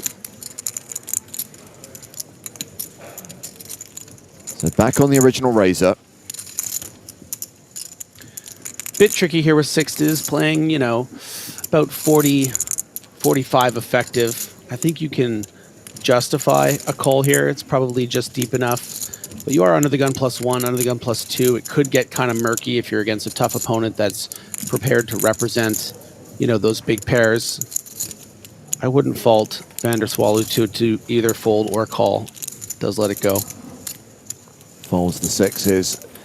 So Scott Margerison is officially the shortest stack at this table, but still has just shy of 20 big blinds. Kenta Miyoshi, the table chip leader, with 93 big blinds. And of course, 85 minutes still to run on this blind level. It's only just kicked off this session. And we are already down to 258 players. A reminder, 135 are going to make the money. No, I didn't ask. I don't want, please. When you order next, if you can grab me. How many times have you been to Malta now, James? For the EPT, a few times. This is the 4th time we've been here with the European Poker Tour. But you have to remember, Griffin, that I did, you know, used to lead a double life as a middle manager within the PokerStars organization. And because this is a major hub for the business, I did find myself doing numerous business trips here. So I've actually been to Malta every year for the last 4 years. I was here in 2022, 23, 24. So I've been here a lot more than maybe some of the other people on the team.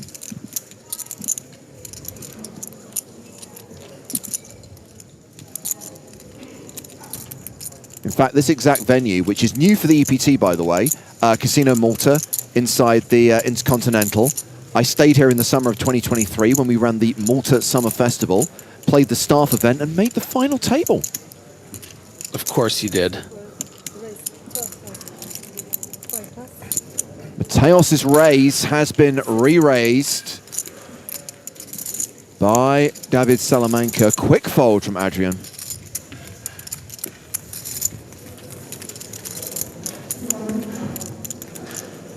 You know, believe it or not, James, there's actually a bar in Malta that I eat and drink for free at.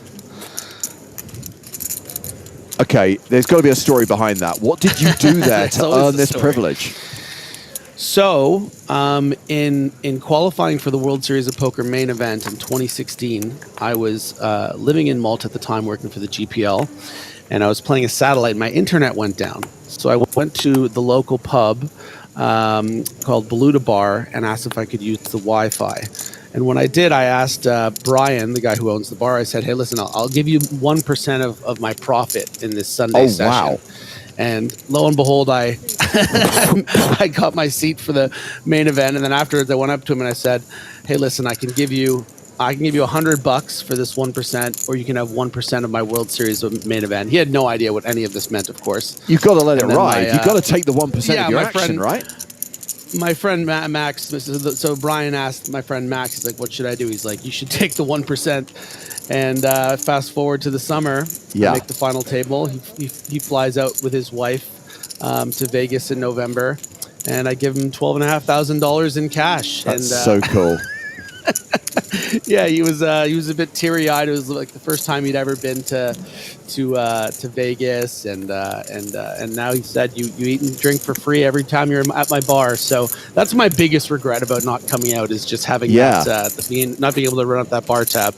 That's such a cool story. I didn't know that. I hadn't heard that until now. Yeah. The key thing is, Griff, I didn't realize that 2016 you'd actually qualified, that you were a satellite winner into the World Series main. I just assumed you'd, paid the 10K. Well, if you find yourself at Beluda Bar, just drop my name. Maybe you'll get at least a free drink. That's amazing. There is somewhere in the world where you can drop Griffin's name and it's a positive. I shouldn't have said the name of the bar. Suddenly, everyone in Malta is going to claim to be best friends with Griffin Benja. Yeah, exactly. Jason Wheeler opening with ace-jack. Round to the blinds. Jack 5 for Clement Michaud in the big. And that is a defend.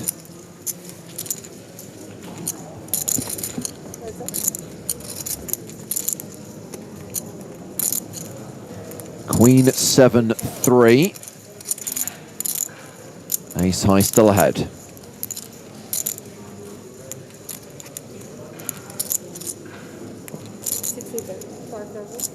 And we are going to get a c-bet from Jason, which brings this hand to its conclusion. So Griffin, I know that you're following the MLB playoffs at the moment. Can you give us an update on how the Blue Jays are doing? Yeah, so they're in a best-of-5 series in the final 8 teams right now against the New York Yankees. It's the first time, actually, we've ever played the New York Yankees in the playoffs, so it's a very exciting time. We destroyed them in the first 2 games of that 5-game series. I think it was 10-1 and 13-7, both games at home. I went to the second game. It was one of the best games I'd ever been to. And then last night in New York for Game 3, we were winning 6-1, and we were all planning what we were going to do for the Final Four for the next series. And then the Yankees came back and won 9-6. So now it's a dogfight going into Game 4 tonight, also in New York, and then Game 5 would be in Friday back in Toronto. Don't Feed Jellyfish, watching on YouTube, has confirmed that Will Kassouf just entered that bar and said, I know Griffin, we're really good friends, and is now drinking on your reputation. He's actually the one on my ban list. I already told Brian. I was like, if this guy comes in, there's a photo up at the bar. Do not serve. And make sure to check his privilege. Salamanca raising with Queen Jack, a 3-bet from Rui Bouquet. And Salamanca folds.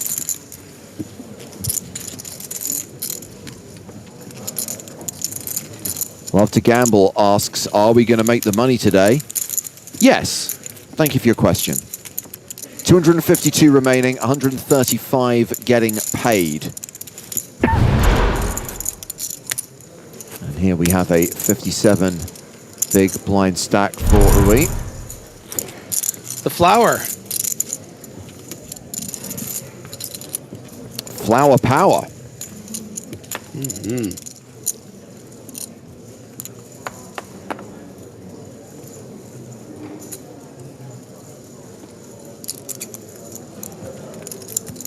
So Griffin, of the entries in this EPT Malta main event, 640 unique players, 63 countries represented. If we talk about the top 5 nations, what do you think is number 1 in terms of the single biggest slice of the pie, the single biggest percentage of players? What country do you think? Wow, this is tricky because we did this in Barcelona, not on air, but we had some fun with it. Geography is a factor in Malta here. now, though. Yeah. Oh man. So if you think of proximity to Malta, and you think of Greece, maybe. Think of countries that maybe are a bit more kind of like poker nations, as in have a lot of poker players. Is it cheating if I look at a world map? Didn't you live in Malta for 3 months? You must have some concept of where it is and what countries are near it. I should. I know. There's some things that I'm just broken in. Weather, I can't do weather. I can't do directions. Okay, I'm having a look here. You're Romania, perhaps? Okay, I'm going to help you out here. Maybe that's not big enough. Italy, yes. Italy, 14.1%.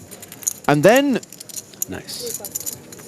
I'll just reveal this because I think it's like, these are the big poker playing nations of Europe, so no real surprise that after Italy, it's then France, Spain, Germany, and the UK. France was going to be my first pick, but then I went rogue with the Greece thing. Yeah, Greece was a weird one.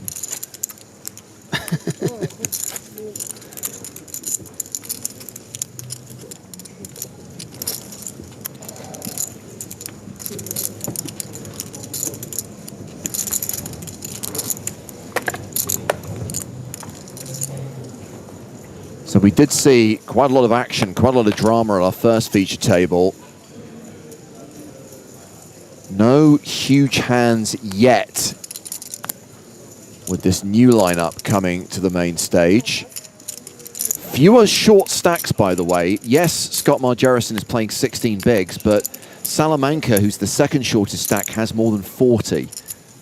We had a lot of 3-bet shoving stacks at our first table, players hovering around the 20, 25 big blind mark. And we have Jack 10 opening here from the hijack.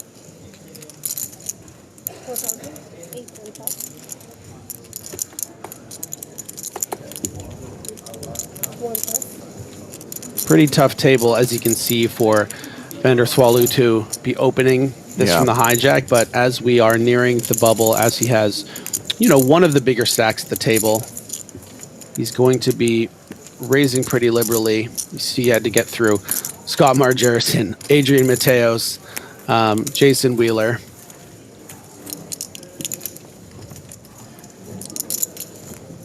Well, just stepping away from the feature table for a moment to show you the iconic jade talisman and face of the tournament chip leader, Lin Jianwei, made the final table of EPT Barcelona in 2024. Came into day 2 of this tournament as the biggest stack. Still is in the catbird seat right now, but there is a long way to go. Near enough 5 days still to play on this event. Too. Yeah, he's got a good look. Javier asking on YouTube, is it possible to spectate the tournament there? Yes. In order to enter, you do have to sign up as a member of Casino Malta, get a membership card, but then you can enter the venue, walk around, stand on the rail, the feature table. Actually, do we even have a rail on this table? Maybe we don't. You can certainly look at it, though.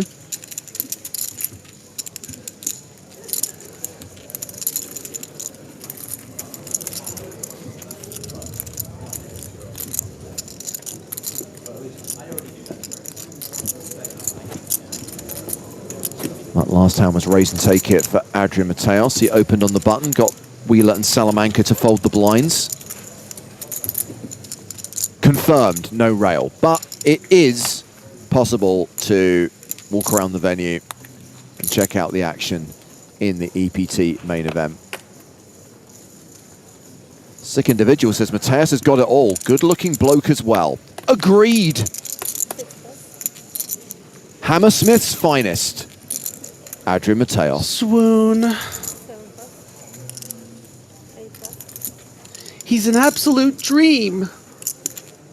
Well, talking of dreams, when you've got 16 big blinds and you pick up a hand, Scott Margerison not going to ship it here. Raises to 4K.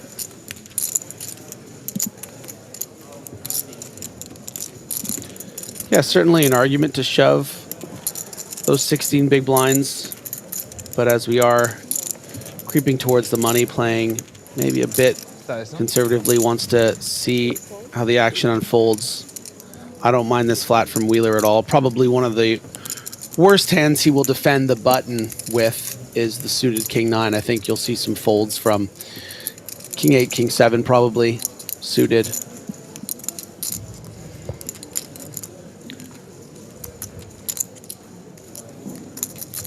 More playability with the suited variety than, say, a King 10 off, King Jack off. Those probably go into the muck. 3-way to the flop. 10, 8, deuce with 2 diamonds. 7's still the best hand. But a difficult continue for Scott here. You have to consider those diamonds as well. Of course, we can see it doesn't have any impact, but you know, you could be betting into an 8, a 10, something like a queen jack of spades is going to continue and make it really difficult for you on further streets. And you know what? Wheeler's even taking the opportunity here, trying to fold out the exact kind of hands that Scott has. Sevens, ace jack, those kind of hands don't really have much of a defense. And I think Scott knows he's going to be folding the best hand some of the time here, but he can't really do anything, and that's just a very astute bet from Wheeler. A frustrating fold for Scott Margerison, who drops down to 14 big blinds. Jason Wheeler hovering around 70, second biggest stack at this feature table.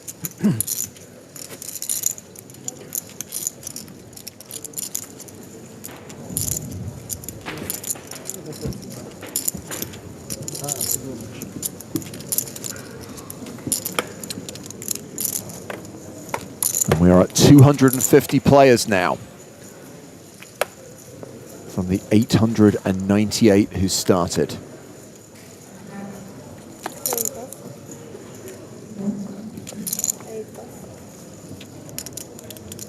So I've punched the numbers into the widget, Griffin, just to give us an idea of what things are looking like. I can't hide the fact that this is a smaller field than we see in most EPT main events, right? I think this is the first time since London in 2022 when we've had fewer than 1,000 entries in an EPT main event. So it could be that we have a couple of shorter days. I think there's already been some conversation about maybe only playing 4 levels tomorrow rather than 5. We'll get that confirmed ASAP.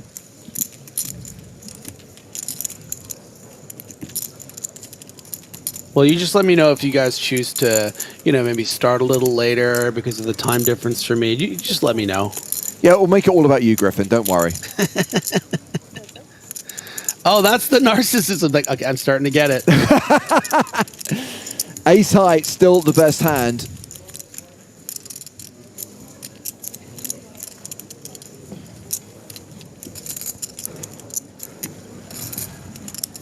Certainly an argument to just fold this pre-flop under the gun +2, you know, playing those 13, 14 bigs, but Scott playing with a lot of confidence.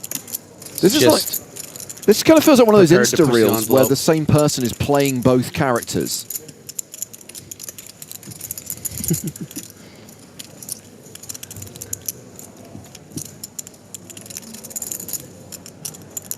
This bet of 4,000 gets called. Yeah, and this is the tricky thing, James, about playing these short stacks, as Scott does jump ahead. Very, very fortunate turn card for him. But, you know, on these low textures, when you're the aggressor and you're playing a bit deep stacked, you can justify going for some bigger sizings, really put the pressure on ace-high type hands like ace-10. But because Scott's so short, you know, he doesn't want to risk running into something that wants to continue on a board that would, you know, most of the time actually favor the big blind more than it would the opener. So went with the small sizing, did get the continue from the ace high that was ahead, and now he's just, let's get it in with about pot size left, and we won't be seeing it continue, I don't think, from the Flower Man.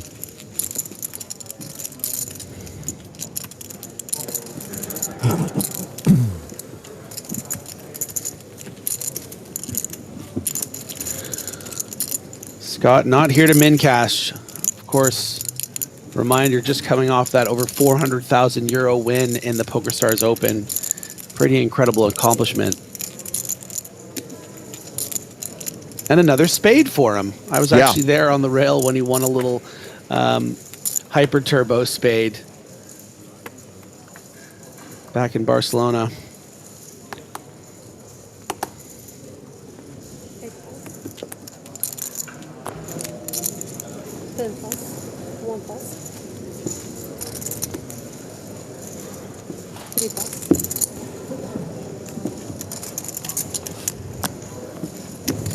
Action here has been folded to the button. Okay. In the small blind now with ace-10.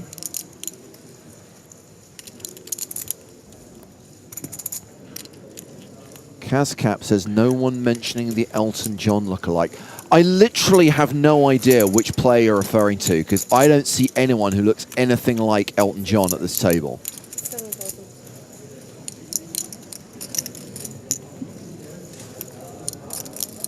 Oh wait, Alexander van der Swallow, spitting image of Sir Elton John.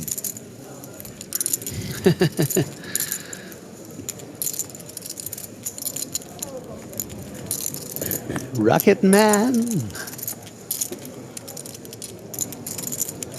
Speaking of Rocket Man, did you check out One Battle After Another, James? I have not seen it yet, no. Okay. I did viewing number 2 with my parents yesterday. Wow.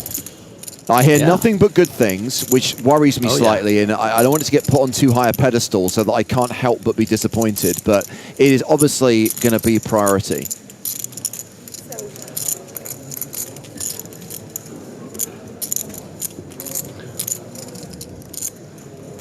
Ace 10, still way ahead. 92% equity now for Bouquet. Yeah, neither player really incentivized to be betting into this pot. Both relatively comfortable. I don't think van der Swallow is, thinking that he has the best hand too often with ace 4 high, given the 3.5x raise pre and the check down on this board. You don't expect Bouquet to turn up queen jack or something, right? He's just going to have the better ace.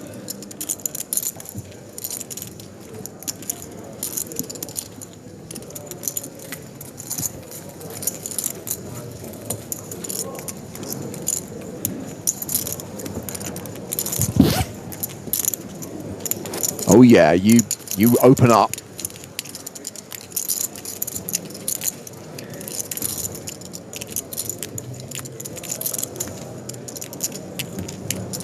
Down to 248 players now.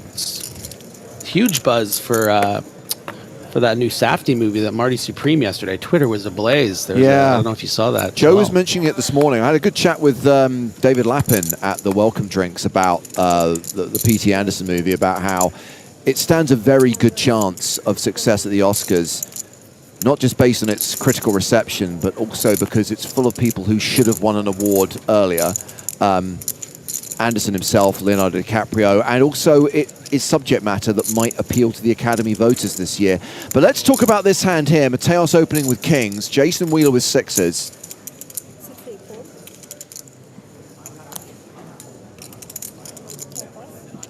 Wheeler just flats. Round the blinds.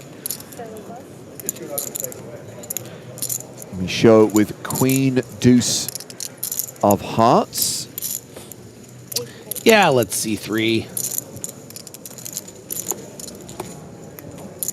Maybe 4, possibly 5.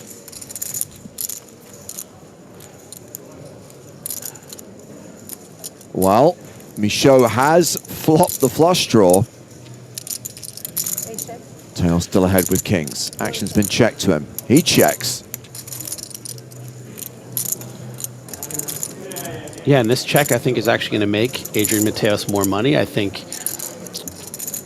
as we watch this flop come out, you're probably thinking at home, okay, well, Mateos will bet, Wheeler will probably call, Michaud will probably continue. But instead, we see the check from Mateos, and he's really disguised with these kings.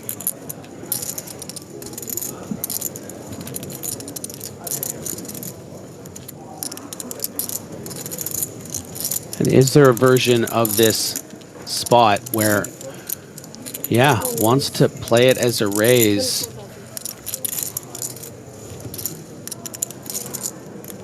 $24,000. And there's that take it personally face that I alluded to earlier from JDPC, which is what he was known as, or I guess still known as, in his online screen name.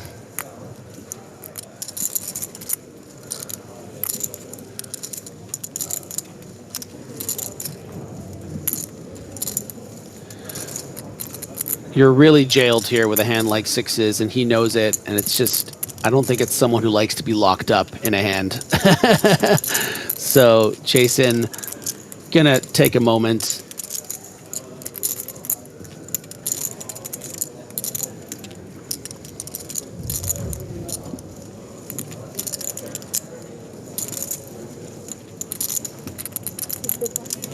And we do see a fold from Wheeler. What does Michaud do now with this flush draw, Griffin?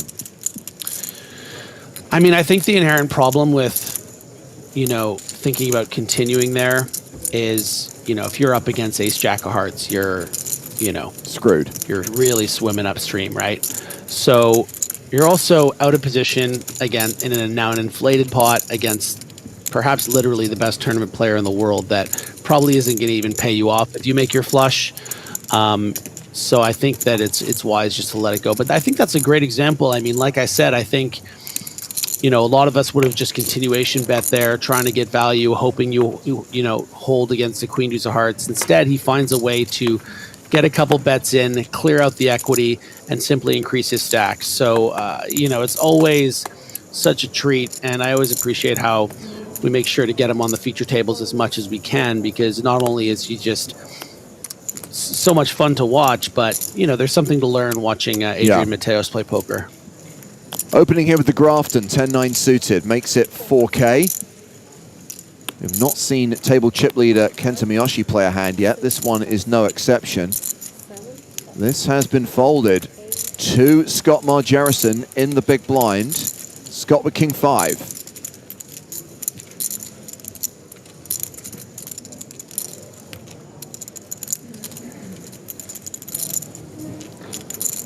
Yeah, a player not too concerned about that min cash, prepared to flick in the chip and go to battle against Adrian.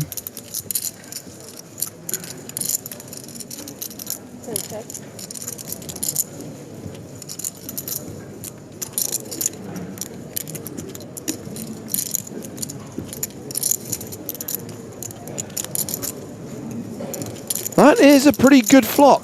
4-10-9. And Mateos continues to 6K. Gut shot for Margerison. He's not going to call one straight.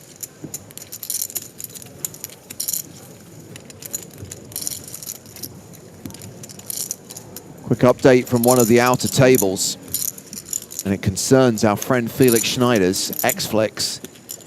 He was involved in a big pot against Dejan Kalayurdovic. Felix shoved at the turn. Dejan went into the tank. And another player called the clock on him. He eventually folded. Felix won the pot. And X-Flix, Herr Schneider's, is now up around 200K. Felix, a big stack on day 2 of this EPT main event.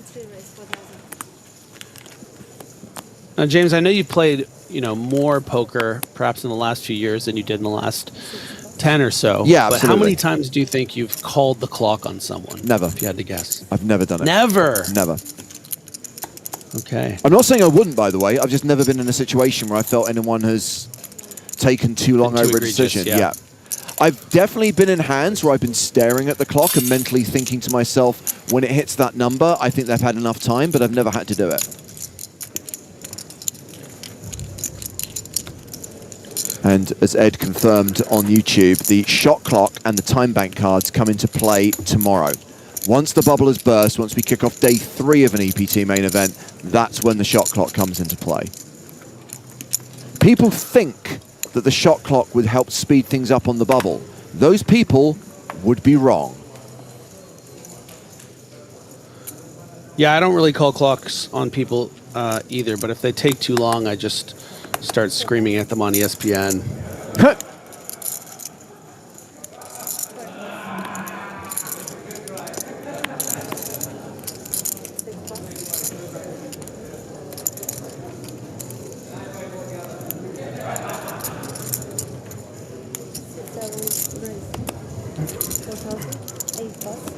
Well, Elton John lookalike Alexander van der Swallow is raised here with Queen 10.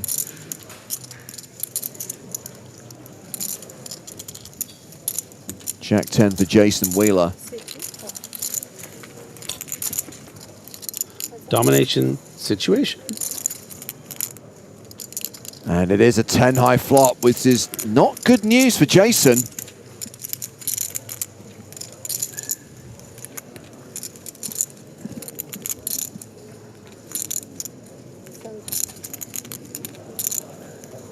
So Elton checks it back, ace on the turn.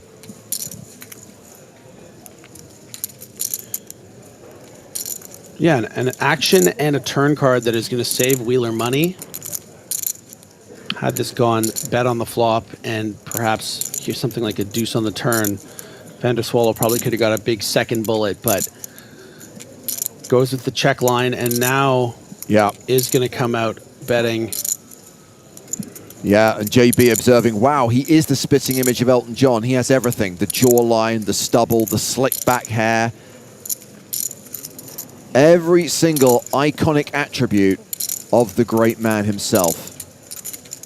As Jason Wheeler calls his 5K, we get a deuce on the river. The queen is still playing.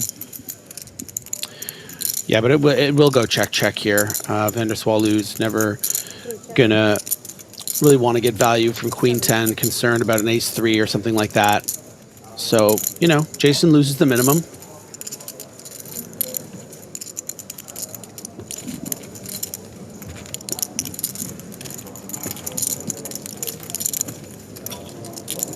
Wheeler still playing around 60 big blinds, an above average stack, the average right now being 111,000 with 245 players remaining.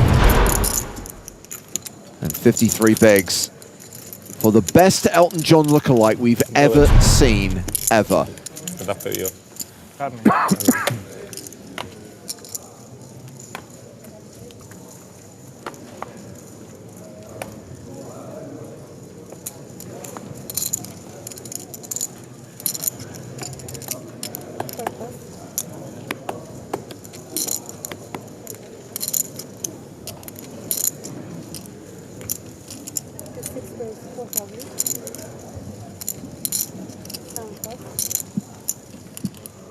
Bouquet opening 7-6 here in early position. King Jack for me show, it's not the good Kojak, not the suited kind, it's the unsuited, it's the Ving Rames, it gets folded.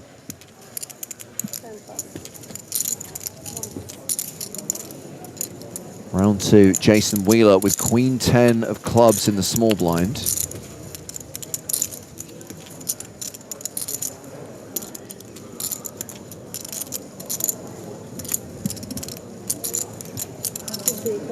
He's going to call, and David Salamanca, king 9 in the big. Bit tricky actually with king 9. You know, we can see, of course, that it's live, but you do run into problems against these ranges some of the time because, you know, Wheeler's only going to be calling with better kings from the small blind. Bouquet's probably only really going to be raising with better kings. So you got to be pretty cautious, but I don't mind flicking in the 2K there. So Bouquet has zipped up because he's in a hand. It's not flopped anything here.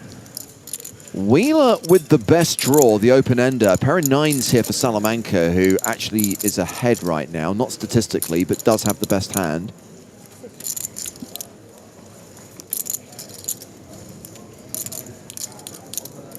Everyone check the flop. We get the 5 for free on the turn.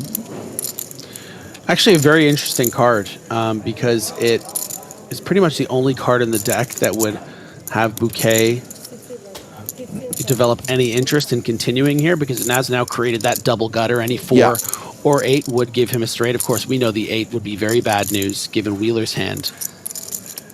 And now Salamanca has a decision because, you know, Wheeler certainly has a lot of Jack X hands flatting the small blind here. You think of King Jack suited, Queen Jack suited, Jack 10 suited, Ace Jack off.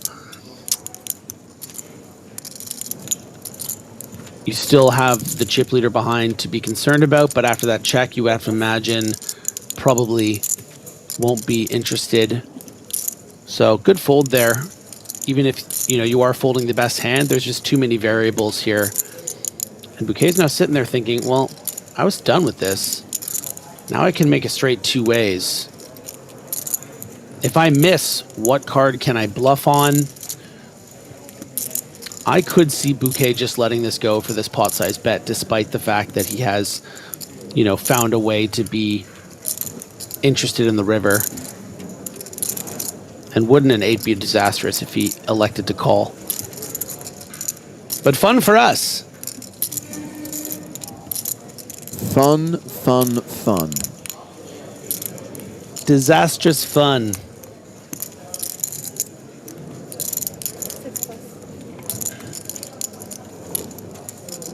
Bouquet folds. Wheeler wins the pot. And Bouquet can unzip again. Do it. Or just turtle.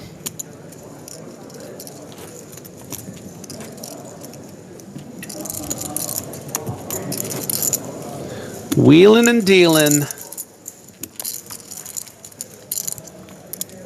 That's our Jason. Just over half the level left to play. 1,000, 2,000 other blinds. 239 players remaining. Can you do a good deal, James? What do you mean? Like as a dealer, like if you were pitching the cards, you think I'm nowhere near the standard of the dealers you have on the EPT. I'm reasonably proficient. I can run a table. I can run a game. I don't really know how to shuffle very well. That I have really I doesn't have shock a me. way that I do it. I have a way that I do it, but it's not correct. Show raising King Jack. Salamanca with snowmans. I can't believe how many people are tilted by this combination of a Liverpool baseball cap and a Spain jersey. It is possible to be Spanish and support your national team, but also support Liverpool Football Club. The two are not mutually exclusive.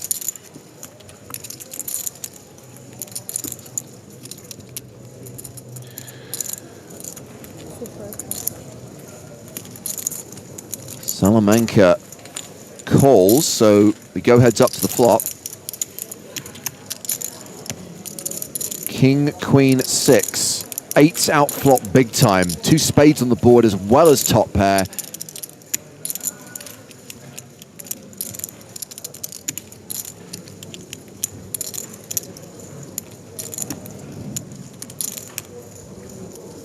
We show with 95% equity. And continuing.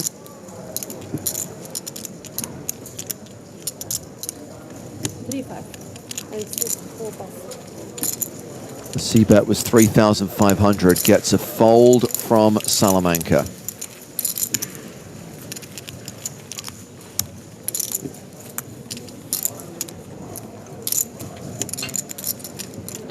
It's a lost art, the backwards cap.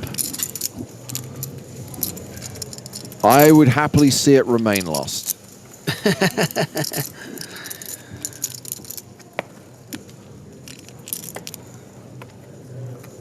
Now I'm just praying there's some image on the internet out there of a 14-year-old James Hardigan with a backwards cap. I'm going to say that there is not a single image in existence anywhere of me with a back-to-front baseball cap. Chat, get to work. So that's what AI is for. Yeah, exactly. That's... Thanks, Griffin. Now an entire rainforest is going to be destroyed because some idiot's going to start using some tool to create a fake image of me. I mean, let's be honest, it'll be worth it. Let's be honest, it won't. Michelle See, now my wheels are really spinning. I'm thinking of some sort of bet you and I could have where you'd have to wear a backwards cap for the day. I mean, if you pay me to do it, sure. I'm not proud. Every man has a price. Every man has to have a code. Yeah, I mean, it wouldn't even be that high. I guess I shouldn't be telling you that. I should be going, oh, no, I would never do it to try and drive you up to the highest price. But yeah, I would have started with like 350 and you would have done it for 25. Just to be clear, it's made 350,000, right? Yeah, of course. We're always talking thousands. This is the EPT, James. Yeah, of course.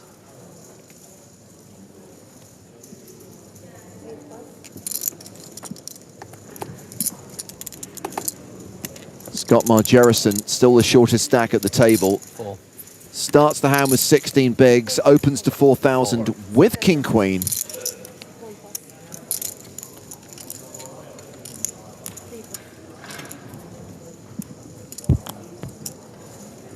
Salamanca folds. Miyoshi, Queen Deuce of Diamonds, he's out of here. Folded around to the Elton John lookalike Alexander van der Swallow, he's folded. And that is raise and take it for Scott Margerison.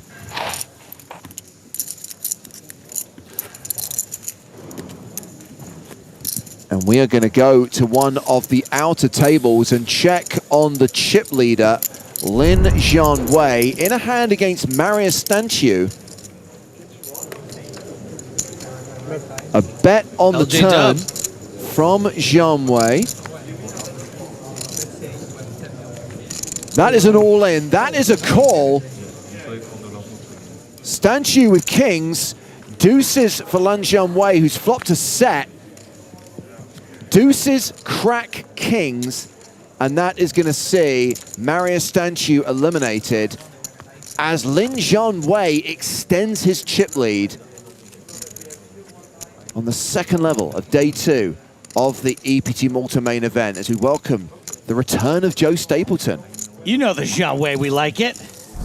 That is the Zhan Wei, I like it. Joe, this guy here, the slick back hair, the beard, the jawline. You've never seen a better Elton John lookalike than that guy, right? Would you say his hair is slick back or push back? Either way, I mean, it's Sir Elton John. I think maybe you mean the person No, to the left of no. that player. No? This isn't the Elton John lookalike? No, everyone's talking about Van der Swallow as the Elton John lookalike. Not Michaud? That's Michaud. Oh. Yeah.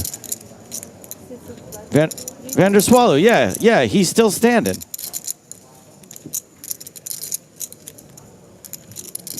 Not Michaud. You know, I went to college with a kid named Michaud. Hang on. There's a problem. There's here. an extra confusion now? Well, the problem is Van der Swallow is not in this hand. The graphics are saying that it's Van der Swallow, but he's not in the hand. What about Michaud? That is Michaud. Michaud is in the hand. Rui Bouquet is the other player in the hand. Who's Lou? Alexander van der Swallow, who's sandwiched between them, is the best Elton John lookalike we've ever seen on the EPT.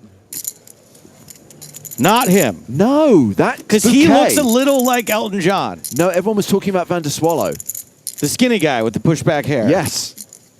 Elton John. Yeah. The singer. Yes. The Rocket Man. Correct. That guy. Yes. You lost me. It didn't help that we couldn't even identify the right players in this hand. Bouquet. Hi, Joe. Hello, Griffin.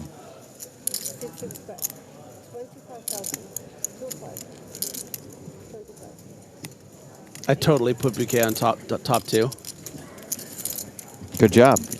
You win. Slow clap for Griffin Benja, please. I don't think people say slow anymore. I think they say special. A reminder, there are still 3 PokerStars Opens to run until the end of the year. Granted, you have to choose between Maryland and Manchester because they're running at pretty much the same time. But if after EPT Prague wraps in December, you feel like a little bit more poker before Christmas, there is an Open in Cannes running from December 16th to the 21st. Of course, at the European events in Manchester and Cannes, you can earn points for the all-important PokerStars Live League. Oh, why didn't you open with that? But okay, it was the joke I thought he was making. Great.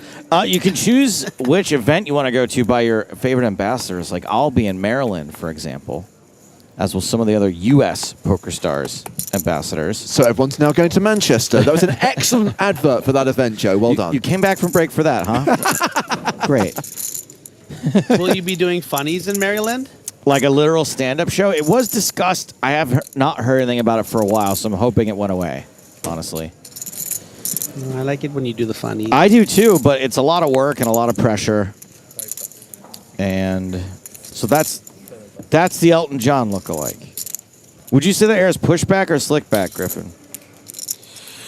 Well, either way, he definitely used to be a piece of work. Big fan of New Year's Eve. Actually, it's folded around to Micho, who is of the first name Clement, and who has raised small to big and gets Agro Santos to fold 9-3.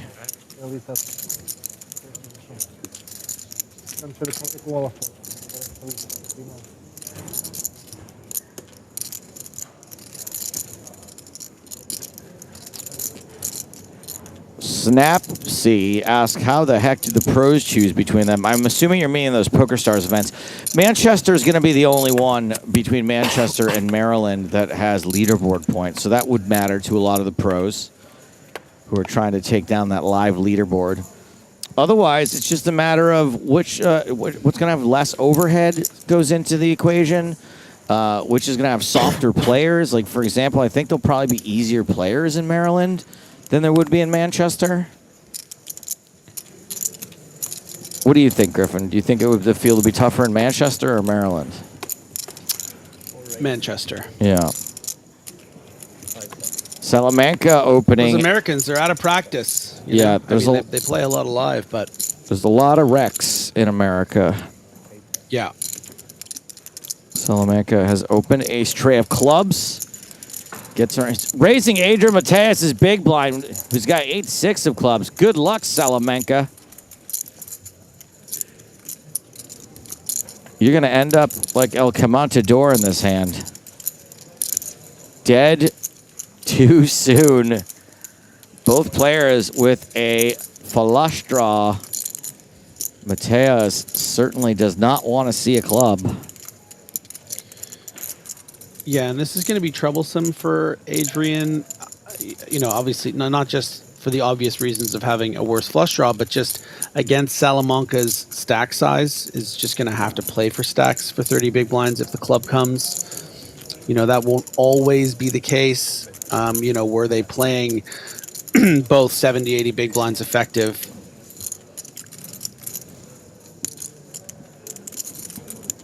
Could just hit a 7 on the turn, though. It does happen. What do they say about 7s again, guys? The 7s are always coming, and that would be an excellent card for Adrian to make a straight. That card is an ace.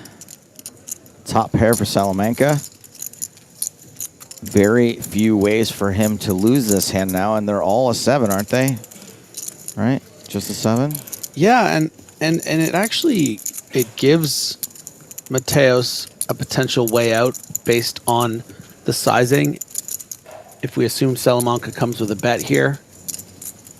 So you say it gives a way out, but if the 7 hit, we could say the 7 is giving a way out. The 7 is giving a way out. We got to work is giving more into the broadcast. That's all I'm trying to say, Griffin. I get it. Check, check. This jack is giving big brick energy. Yeah. I'm just kidding. I mean, well, but it's not. I mean, you know, no fault to your joke, but this is actually an opportunity now for Mateos, finding himself with the stone bottom of his range. Problem is that Salamanca is going to have some queens here between, you know, something like a king queen would check the turn some of the time here, something like a queen 10, maybe even ace queen. So Mateos doesn't bluff, and I don't even necessarily think he always wins when he does bet here.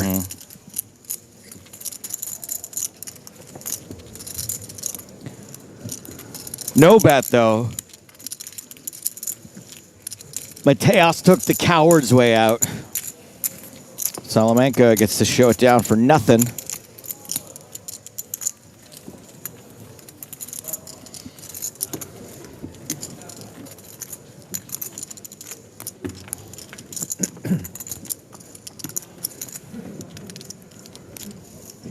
Salamanca on 39 big blinds.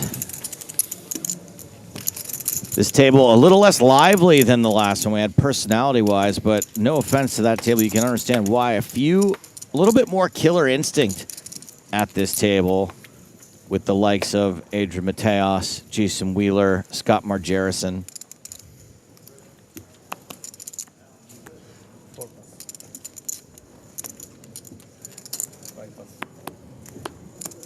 Yoshi has not, I believe, played a hand at this level. Kenta Miyoshi. Everyone has folded to the small blind. Buenos dias, Adrian. Jack 8, or as Griffin likes to call it, the Jate.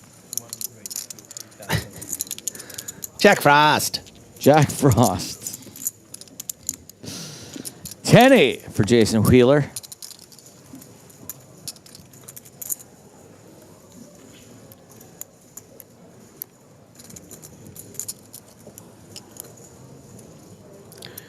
Why you got to play me so hard, Adrian?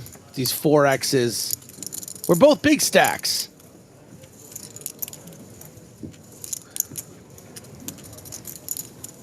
I feel like Mateos is probably one of the only players that Wheeler would reluctantly, very slowly bend the knee a little bit. You know, not all the way to the ground, but like, all right. He would flinch, possibly. Yeah. I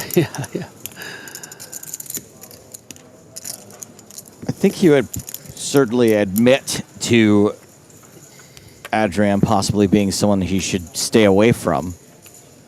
But he also comes across as a fairly stubborn fella who might not heed the advice that he knows he should.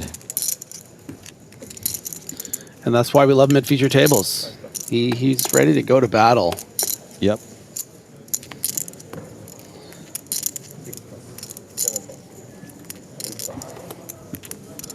You might say he has a poker chip on his shoulder. You might say that. I'll be here all week, guys. It's in my contract. Action on Wheeler. Painfully gives up the small blind, giving Salamanca a walk.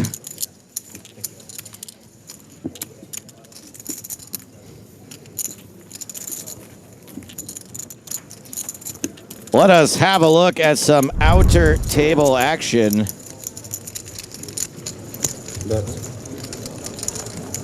Over at Table Hey Munya involving Finton Hand, who has bet 20,000 on this turn.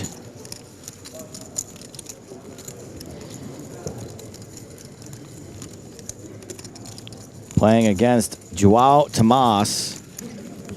And Tomas lays it down. So Finty still looks like he is not cruising, but surviving today on day 2.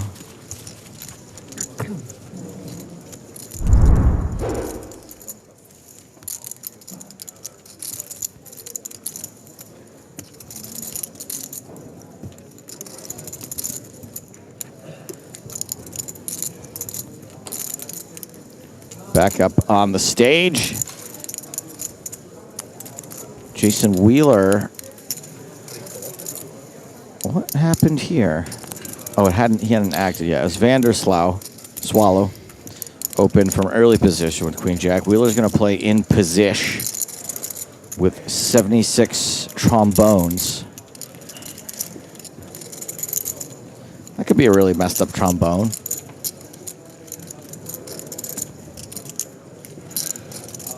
And Miyoshi reaches out to 3-bet, ace-3 offsuit. Griffin, thoughts? I mean, look, the man hasn't played a hand yet. Vander Swallow's been very active. Wheeler's been very flat heavy. I think this is a great activation from Miyoshi. If I did the same thing, would you give me the same amount of credit, or do you just assume Miyoshi's a good player? I would probably give you even more credit because I don't know if you would be prepared to make that play with ace 3. I would think And was you stronger. are correct. I never would. I would defend with ace 3 and lose a very big pot or win a very small one. Kenta Miyoshi's the chip leader at this table.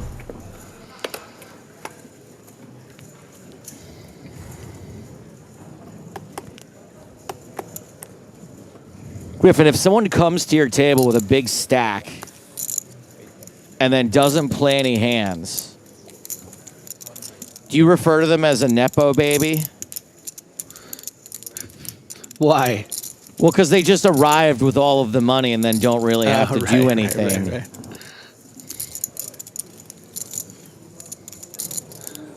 I will tell you like a fun little indicator that some pros take into account if they see, you know, a player with a big stack come to the table that, you know, you might not be familiar with. It's, you know, have a look at those back in the day, have a look at those anti-chips. Sure. Sure. How many hands are they winning? Anymore. Yeah.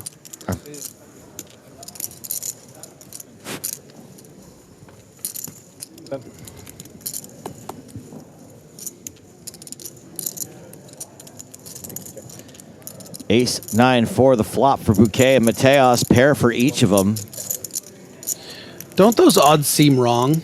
Like, I know I'm almost sure they're not, but it just feels like, you know, bottom pair, backdoor flush draw, backdoor wheel draw should have a better percentage than 19%. You know what I mean? I rarely just straight up no but you, but no. Bottom pair with, see, I mean, you poker players in your backdoors, it's so silly.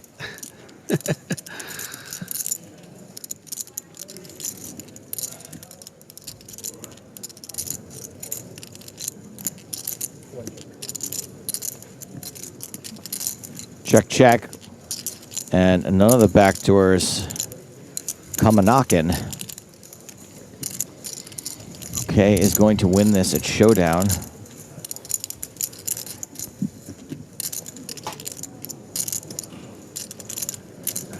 I don't know if I'd be super comfortable betting a 9 here, but Bouquet is all about it.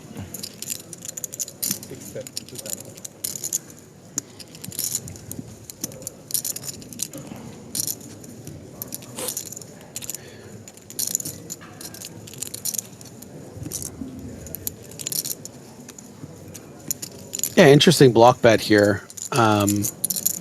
Perhaps hoping to get some value from something like a pocket 7s or 8s that might call just because it could be a blocker bet with something like a 4.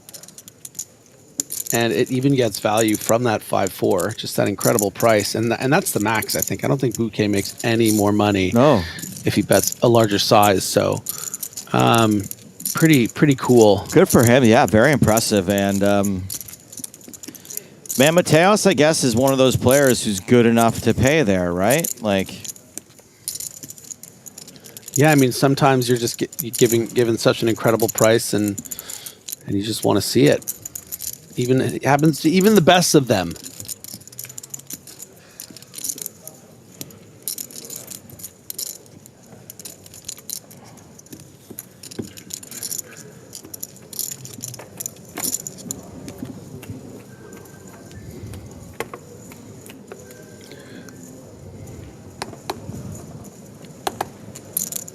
Go Bill says, love a clean backdoor.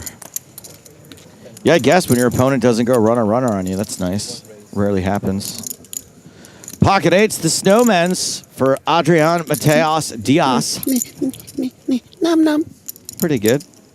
Pretty good. I like that.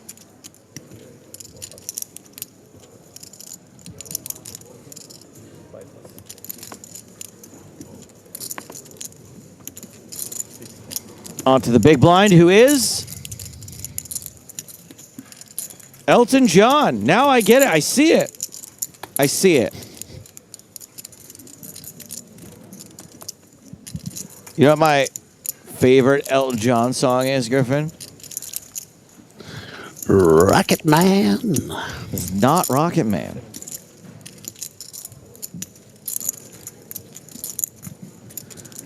Flop is 9-9 deuce. Gotta like your 8s. 5 on the turn after check.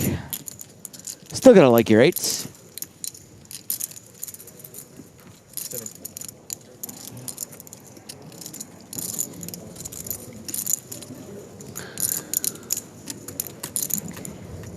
Mateos finally feeling comfortable to bet. It's so great to watch Adrian play poker.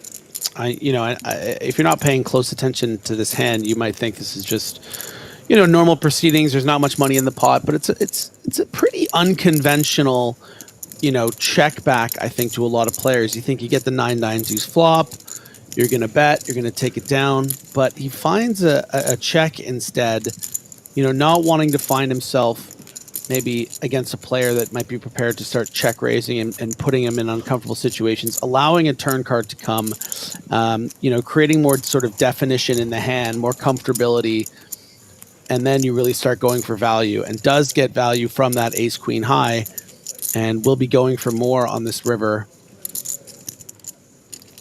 Vendor Swallow misses the ace, misses the queen, has ace queen high, has a hand that he may think is good against an aggressive opponent like Adrian Mateos.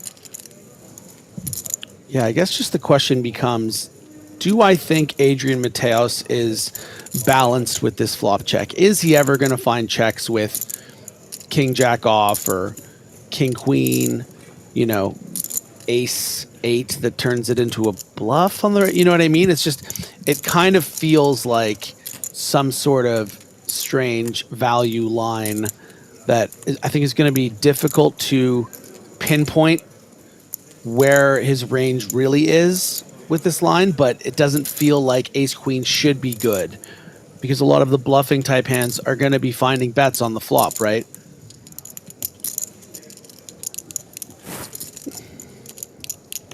$21,000 the bet for Mateos. You're saying to me, Griffin, the second Adrian Mateos checks this flop, you're like, he's got value. I would say when he checks this flop, he either has value or an ace high type hand that wouldn't be bluffing by the river, right? So something like ace jack, ace 10 would probably just check this all the way down, right? Wouldn't be trying to bet off a 5 or an ace queen high, for instance. So if we imagine that, the hands I discussed, something like a queen 10 suited, queen 10 of hearts, right? That would probably be betting the flop to fold out, some equity, some ace high hands by certain turn cards. Ace 4 will call the flop and then would fold to a second barrel some of the time, So I just, I wouldn't be entirely surprised if we see this ace queen high call, but I think that would be more about giving Mateos credit for being prepared to take this as a bluff line because it does look like value. It's giving credit is what you're saying. Yeah.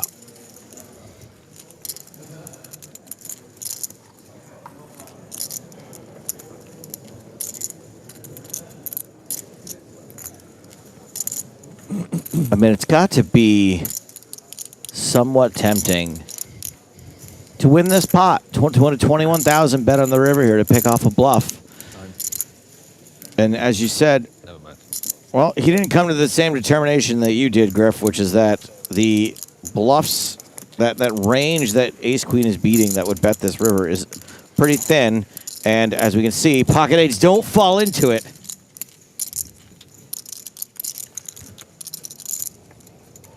And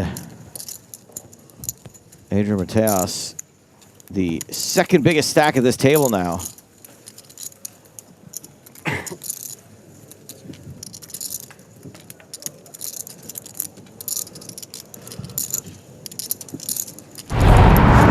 Oh my God, jeez. So dramatic. You know what they should do? How about this thunder, like a thunder and lightning for when the chip counts come in? I would like that. That would be cool. It's basically that now.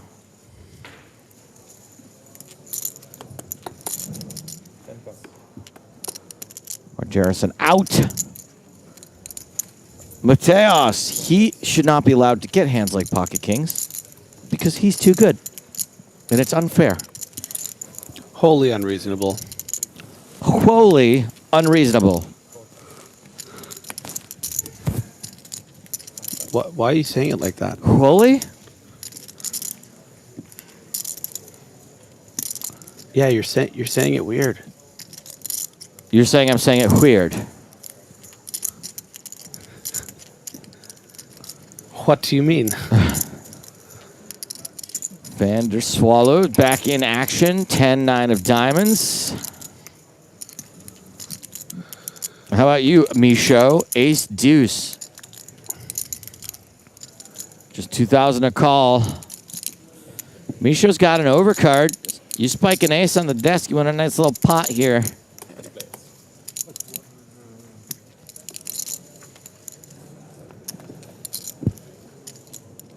Oh boy.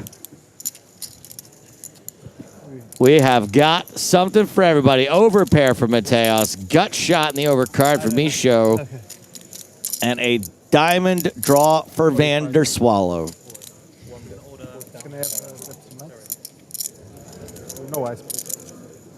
4,500 the bet for Mateos.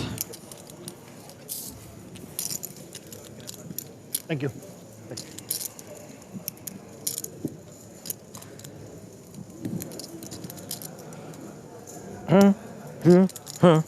That's me singing I'm Still Standing. Yeah.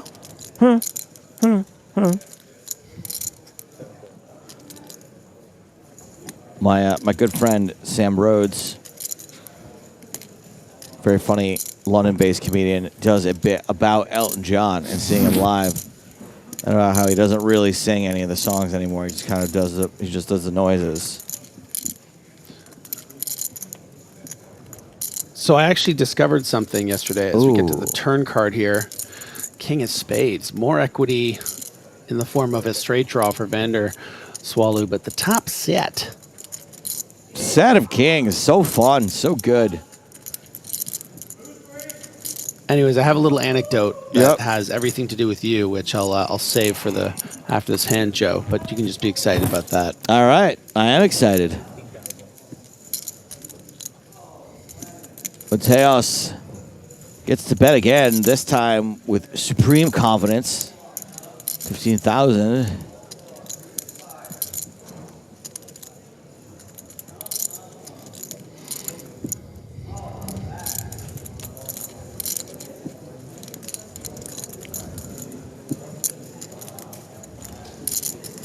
Vander Swallow now has a gut shot to go with the diamond draw. But not a lot of chips, Joe. Just 55K behind. This is going to represent, 30% of his stack.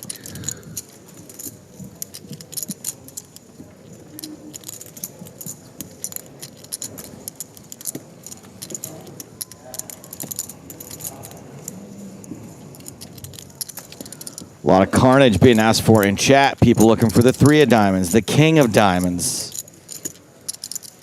3 of diamonds ain't going to matter anymore. In fact, we're not getting to the river at all. As Mateos picks up another pot with the best of it. With an unfair advantage of being dealt pocket kings. But that does put him in the top spot at this table. It's just edged out Kenta Miyoshi. Adrian Mateos now at nearly 100 big blinds.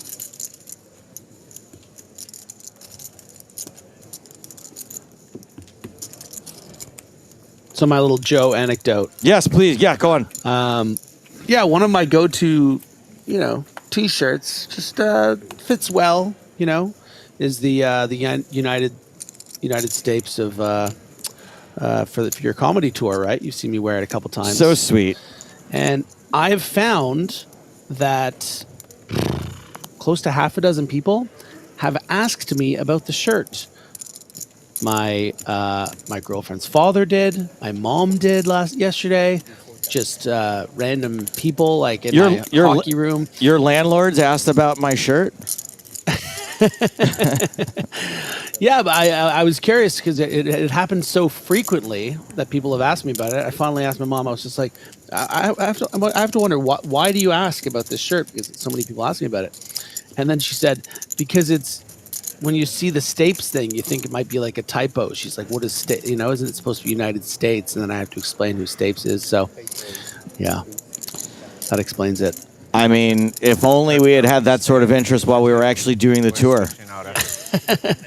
I'm just saying it's a good pun. At least, you know, it confuses people. It gets them involved. Yeah. I always love that that tour name. I might reuse it again one day once people have forgotten the disastrous nature of the first tour.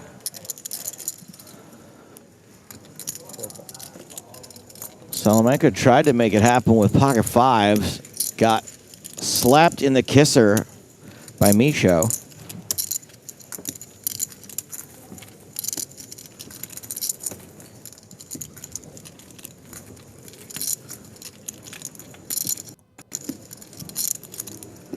Clement Michaud. What do we know about Clement Michaud? Let's see what a quick internet search will do for us. Verifying that I'm a real person. Okay, here we go. Total live earnings of almost 600,000. That's dollars. Has been around for how long? Let's go all the way back to. Has been around since 2015. Wait, no. Every single result here is 2025. What the hell am I talking about? Nope, I'm not looking at results. I'm looking at future events. That's why they're on 2025. Here we go. 2025, earliest result is in 2022. All in France. So only been playing a few years, it seems like. Of course, we've long moved on from that player. Now we're on Miyoshi. Who makes it 4,000 with ace deuce of hearts.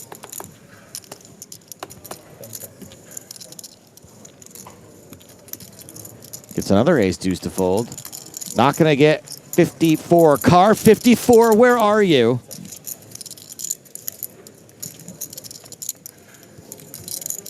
To the flop, which has got a heart and ace on it as well. Top pair for Miyoshi.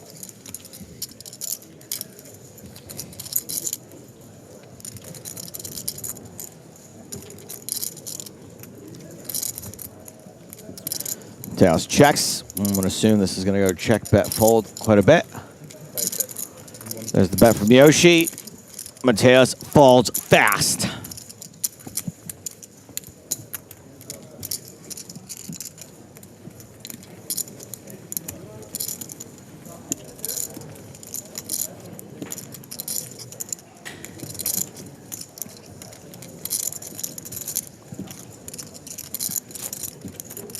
Griffin, buddy, get out your baby oil, stretch your neck, do some limbering up exercises, and maybe, just maybe, try to pick the seeds out of a watermelon with your tongue. It is hand number 69. Giggity.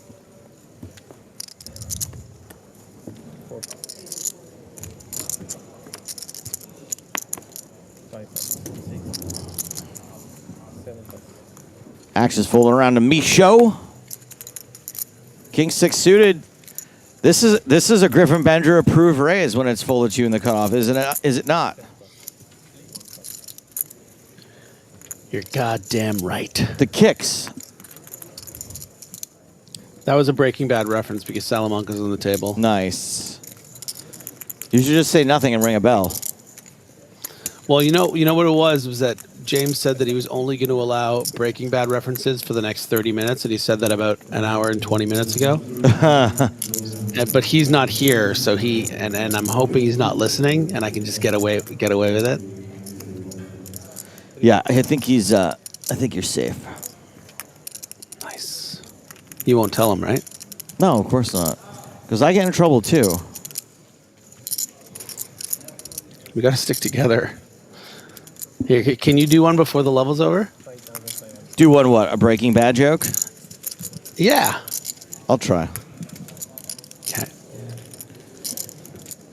Wheeler's got a gut shot. Micho's got backdoor clubs. And, you know, the best hand, I guess. Wheeler check calls. Turns to 6. Michaud does have the best hand now. Pair of 6s. I know that much.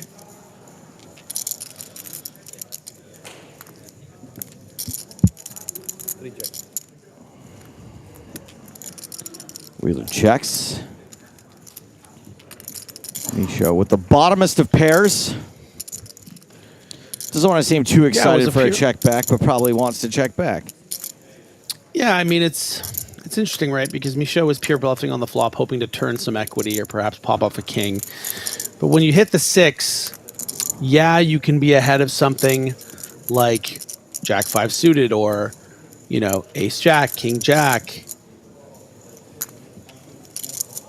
But that's not, something like Jack 5 is probably going to bluff on the river. So maybe it's nicer to sometimes just continue bluffing with the 6. Maybe try to fold out an 8-7, or those hands like Jack 5 that will bluff. And now you're really guessing, because the connectivity of that Queen 10 and 8 is just, there's not a ton of bluffs, right? Because those Jack X hands will be your Jack 10s, your Queen Jacks, your Jack 9s for the nut straight, your Jack 8. Yeah, it's not going to be Jack 5 very often. And you are facing a fairly significant river bluff here from Jason Wheeler. 13,000.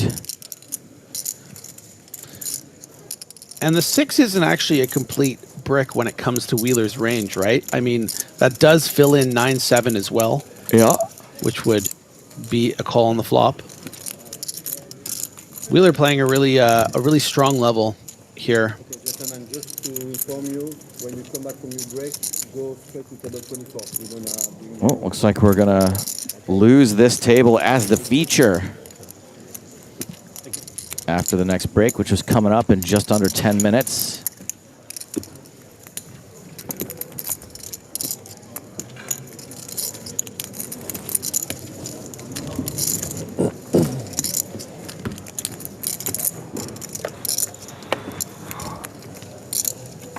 I wonder when we're going to get a look at the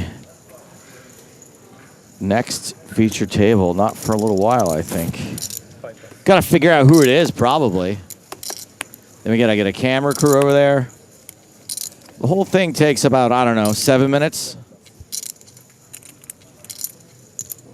8 raise, 4,000. Michaud. Gonna min raise, ace 10. Agro Santos, one of my favorite online names, at least as far as the high rollers are concerned. One of my favorite online hands now in the live world for Scott Margerison. Ace King, all in, 27,500. I'm all in, homie. That's Marge Simpson. A Marge Simpson reference. I got there. Yeah. I got there. Wow. Action back on Michaud, who's doesn't get to play through the streets, which is kind of a bummer for some people. Not for me. I'm like, I get to make one decision here and then just, that's it. Okay, I call. But Michaud is dominated. Yeah, 14 big blinds, nearing the bubble. I just think that Scott's going to be shoving such a tight range. I think this is a good fold from ace 10. Wasn't like button small blind, Speaking of Marge, Joe, what a segue. Tell him Marge sent you. Yeah.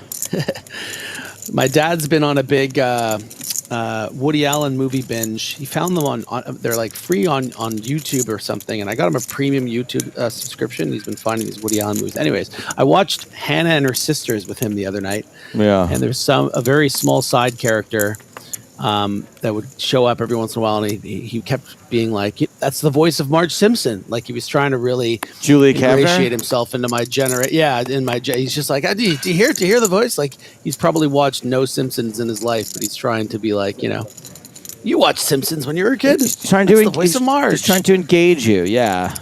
I know. It's so cute. I always do that when I'm watching some movie, usually with a young lady, and it's a topic she's not interested in, and I'll be like, but that person there, she's in something you watch. Yeah, like me in 30 years when I'm like, oh, isn't that Charlie XCX? Margerison opens King Queen suited. Wheeler with Ace 7 of spades on the button. He's just going to call. Salamanca, excuse me. Salamanca's out. Miyoshi in the big blind.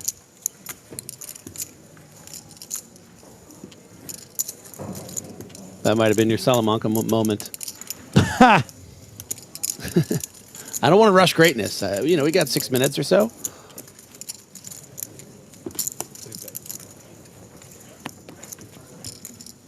Miyoshi is coming along with 4s.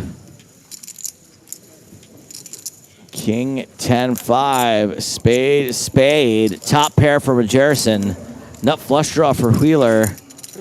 Dunne stek, man, broer. Ja, hele dunne Miyoshi in the weeds. Dunne stek wel geen stek, hè? I expect to see a bet here from Margerison, but I think it would be kind of interesting to check raise too. You know, having Wheeler represent this board, whether he's on it or not, because he has a lot of, you know, hands that would continue here. But Wheeler instead Margerison instead just starts going for value and will get some from Wheeler's nut flush draw. But you can see those percentages. Very fair fight. The fairest of fights. The first attack in this fair fight comes from Jason Wheeler, makes it 9,000. And of course, yeah, Jason's prepared to play for the stacks here for the remaining 15 big blinds. I think it makes sense. And Margerison feels very happy with this hand. He would have expected a 3-bet from pocket 10s. You know, the only hand he's really worried about being behind of right now is pocket 5s. So he's going to expect to get it in against something like a flush draw, maybe a king jack. He does in fact get it in, and does in fact get it in with something like a flush draw. It's so like a flush draw that it is a flush draw. It's about as close to a flush draw as you can get, a.k.a. a flush draw. Margerison. It's actually the flushiest of flush draws. The flushiest. The highest one. The nut flush.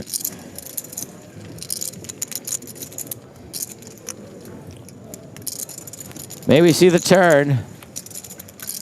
An ace on the turn does in fact put Wheeler out in front. Not the card any of us were looking for, but the card he got, and the card that is likely to win him this pot. As we go to the river. 2 pair on the river for Margerison, but not good enough.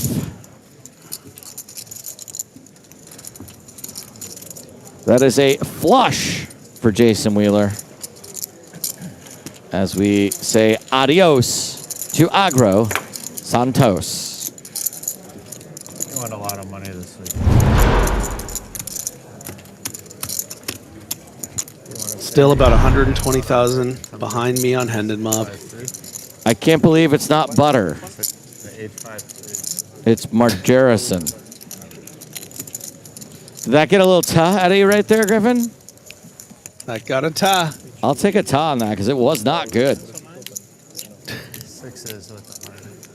I'm happy that's for why it. you got the ta. I'm happy for a ta. No, that's all right. I'll take a reaction. Huh? Value. Yeah, yes. You know, my overall life philosophy is that if you can't do something good, do something bad on purpose. Well then, in a few minutes, I will be giving you a ta-ta because of the break. I know everyone thinks that Griffin just made that up off the dome, but that's been in his notebook for weeks. Nicely played. I don't know why I said weeks instead of weeks, but I did. That was strange. I'm actually suffering from some very intense jet lag right now. Like my head almost just hit the keyboard a second ago.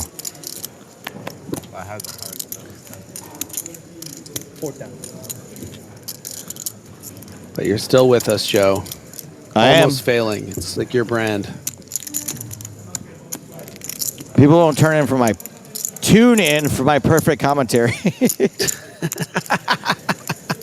All right. Surely that was on purpose. Yeah, for sure. Definitely. Certainly. 100% on purpose. Let's look at the new feature table, please. Who do we have here? Check. A person. A person.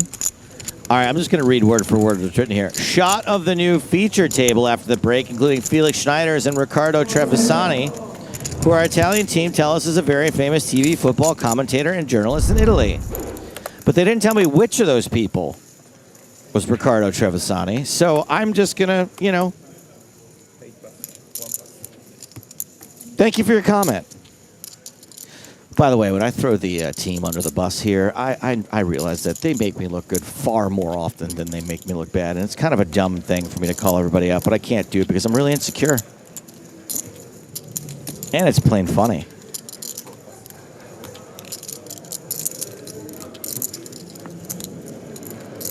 Action on this feature table is folded to Miyashi.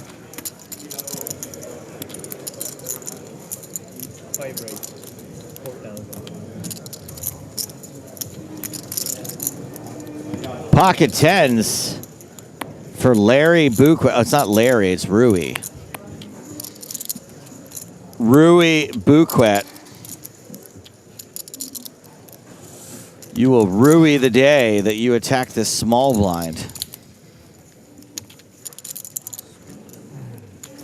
Not in the Oh, yeah, we're from this too. It was all right. Bouquet. The problem with that one was that it was actually like decent. I think I enjoy the bad ones. Oh yeah, it wasn't bad enough for a ta and not good enough for a ha. Yeah. Last hand. Enjoy your break. Time to give Bouquet his flowers for that reap race. Thank you. We should, before we go to break, before we send these players back into the wild, at least let you know what chips they're taking with them. Adrian Mateos headed out with 76 big blinds once those blinds go up after the break to 1,000, 2,500 with a 2,500 big blind ante. Miyoshi in second place, Wheeler in third. The only relative shorty is Alexander Vanderswallow with 22 big blinds. We mentioned getting a new feature table. Remember, that feature table includes Felix Schneiders and Riccardo Trevisani. More from Malta when we return.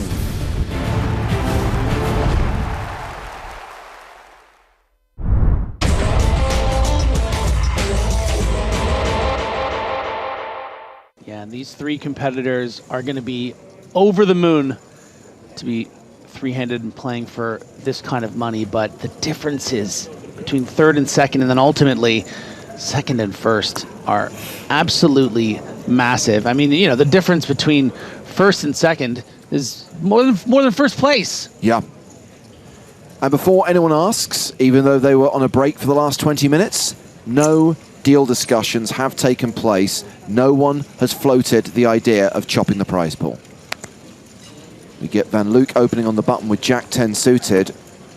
Round to Rania Nasruddin in the big blind. No opportunities? 5-4 offsuit.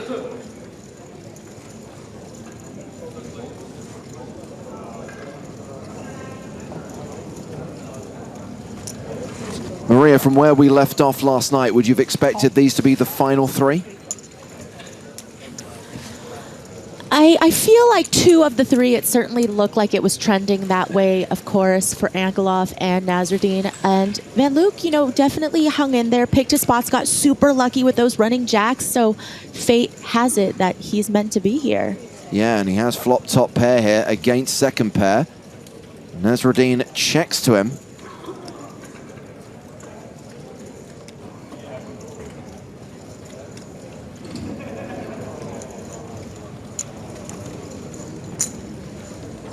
And he does continue.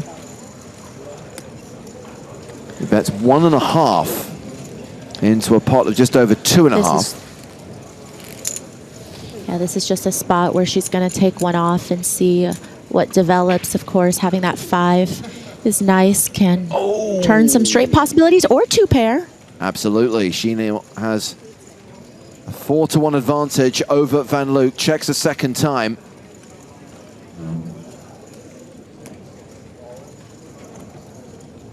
And if Van Luke knew what Nasruddin had, those glasses would be getting steamy.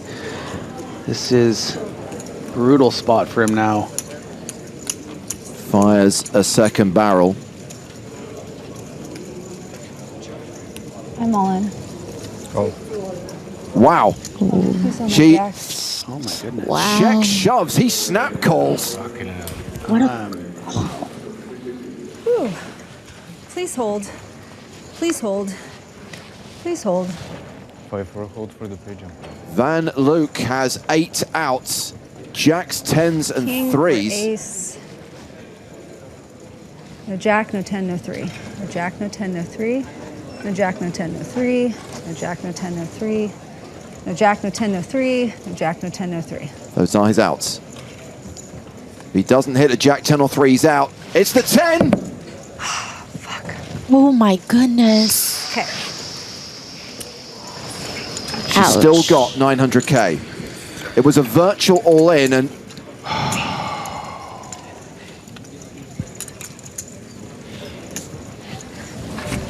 she's going to be left with just 2 big blinds. She's taking it really well. I mean, inside, I can only imagine. What's Van Luke doing? He doesn't realize that he's won. You cover me, right? You won the hand. Oh my God, shit! Fucking hell! You didn't know you win the hand? Oh my God, I'm so sorry. He Oh missed my it. God! He missed the river. Oh my God! Oh my God! Oh my God! Yeah, oh my God! Wat stom! Wat stom! When he pushed his chips Ja, ik ben moe, forward, man. I thought he was asking the dealer to count his stack. Tired. He thought he'd lost. I'm so sorry, I apologize. I really didn't know. That's fine.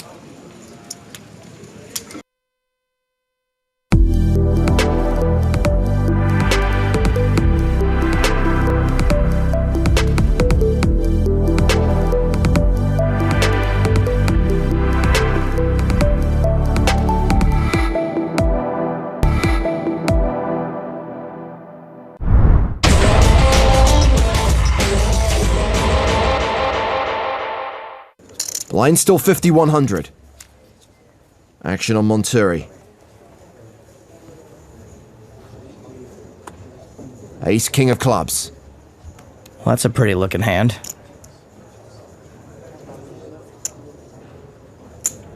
That's a raise to 210,000.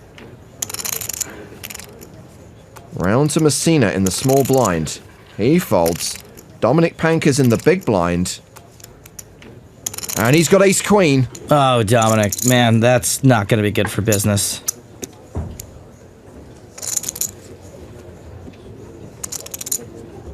Somehow he's not 3-betting. He just calls. The flop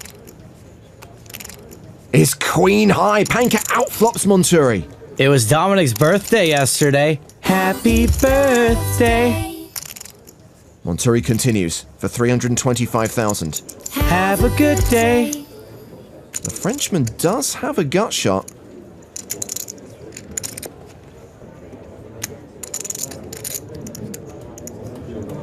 But Panker is going to make him pay. This is a raise to 850,000. Wow, raising ace queen for value. Thin value raise on the flop. And he's going to get it. Wow. Monturi calls. 2.2 million in the middle. Panker's got 2.5 million behind. The 8 on the turn changes nothing. Panker's now an 84% favorite.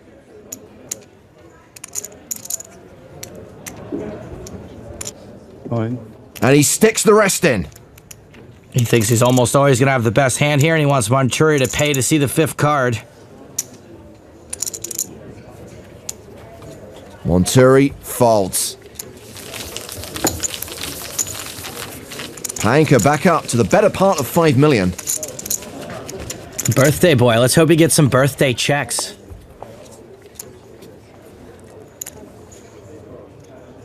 Valentin Messina. The big stack at the table. He passes. Hold on 3. Panka has 8-10 suited on the button. A min raise to 200,000. Monturi folds the small blind. Stefan Schilhabel has 5-4 suited in the big blind. He's been pretty quiet, but he can't afford to fold a hand this strong in the big blind. He calls.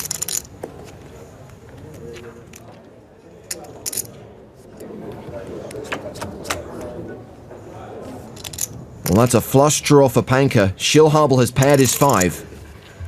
It's hard to make a pair, but it's also hard to flop a flush draw. Schilhabel's playing in flow. He checks to Panka.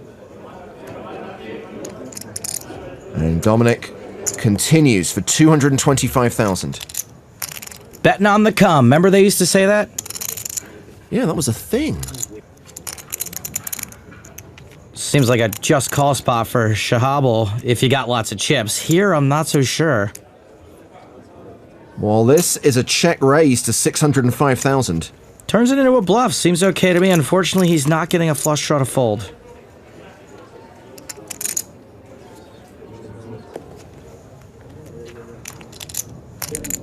$3 million behind. 2.3. Thank you. Obviously, Dominic knew that already. Schilhabel, the effective stack here.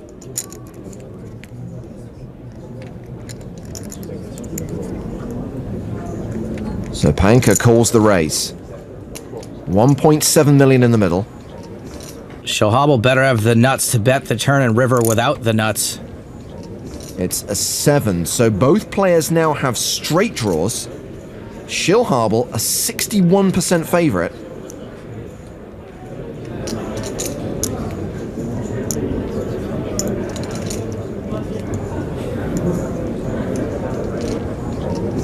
And Schilhabel bets 675,000. Really small. Not even one big blind bigger than his last raise.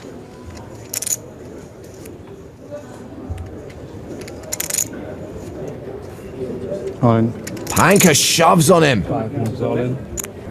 And Schilhabel snap folds. Dominic Panka, he's just too good. It helps to always have decent equity every hand, but man, is he good. Dominic Panka having a great run in the main event. Meanwhile, his friend and compatriot Dmitry Urbanovich is having a great festival.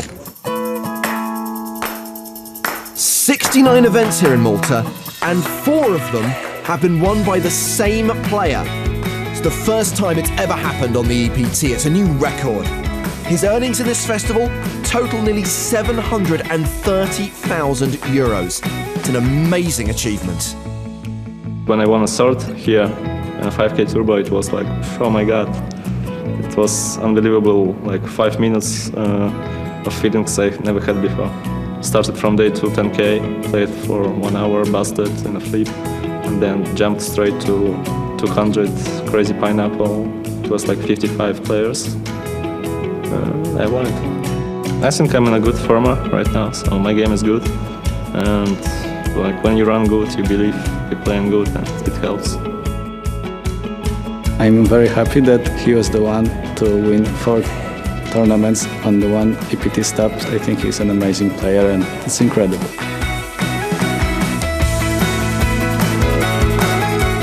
Well, if you'd like to play on the European Poker Tour, you could qualify for a main event on PokerStars.com. Satellites are running right now.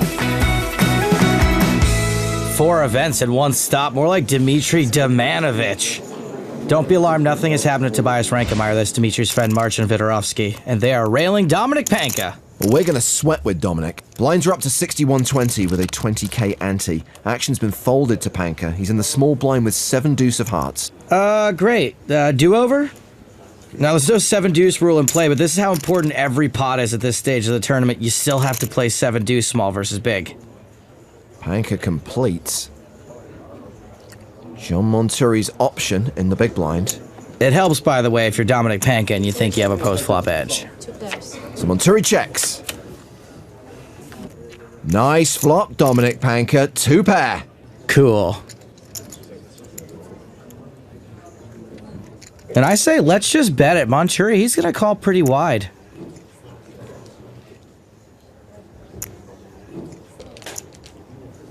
One black, 1 yellow, 3 blues. 140,000. You're so good at colors. Colors are fun. We're not really afraid of Monturi calling with much here. We just don't want a diamond or a straight card on the turn. There's the call. The turn card is a diamond, the queen of diamonds. Dang it! I still think we can keep betting, though, and Dominic's logic board is trained to make him think he's thinking that, too.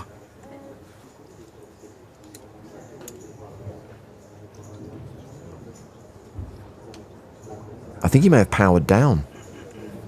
Someone just has to move the mouse for a second.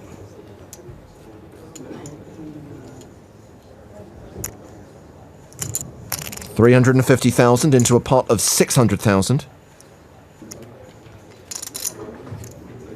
Again, I'm not too bothered if he calls, but we really don't want another diamond if he does.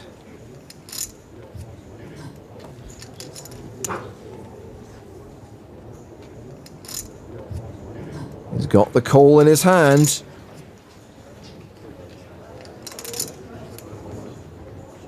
He's thinking about it. Yeah. Monturi calls. 1.3 million in the middle. 1 card to come. I still think we're good. That card is the 5 of spades. Total blank.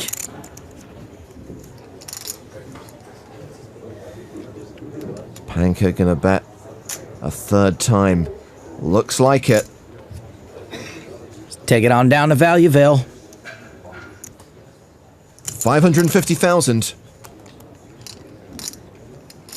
What's Monturi got?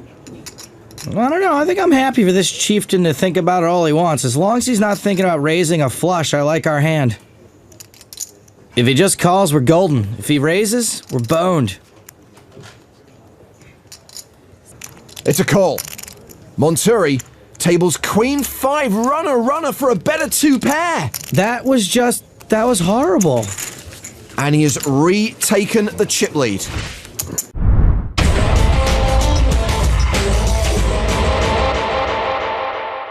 And Stephen almost reluctant to take advantage of his chip lead after that big hand will sheepishly come in for a raise.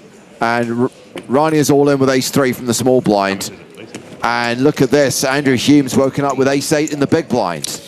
Yeah, and it's going to be an interesting dynamic, by the way. I think Andrew will just take his time and call here. See, unfortunate for Nasruddin that someone else has an ace. There's lots of interesting dynamics at play here. So the pot is essentially dead, and now there's something on the side to be contested, and bingo, bango. No. So she's going to feel this is a good board for her, but Hume has flopped 2 pair, and Rania is drawing super thin. Yeah, and Stephen going to need to beat Rania at showdown, and for that reason, we'll just check. A 10 is what's required, I believe, here. Yeah, she's drawing to a chop. For Nasruddin. I mean, I will love this chop pot. If it comes in, I will really love it. Hume deciding whether to protect and will bet out. And so with Stephen Song out of the way, the cards go on their backs, and Rania will see that she is drawing very thin, drawing dead to an outright win, drawing to a chop. Let's see a 10 here. I think everyone except for Andrew, maybe everyone except for the players at the table, hoping, just reaching for the microphone, feels like it's done. Let's see a 10 of clubs on the river. The river card is a king, and that will end Rania Nasruddin's 2nd consecutive deep run in an EPT main event. She came 3rd in Monte Carlo this year, 4th here in Barcelona for a bigger score. She got 442 grand in Monte Carlo. She just banks 518,600 euros for her 4th place finish here in Barcelona.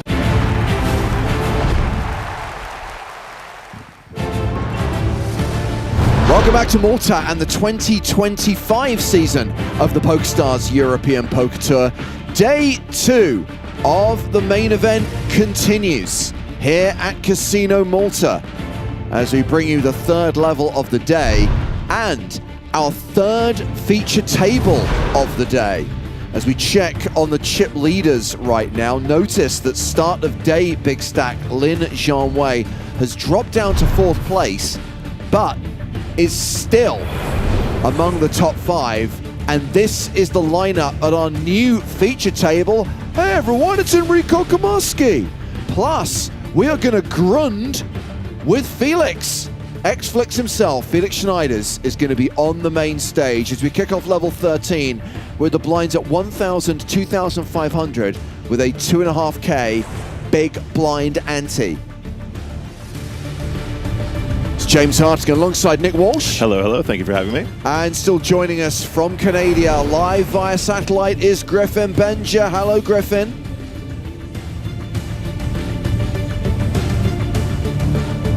Griffin Benja. I hope he's not trolling us right now.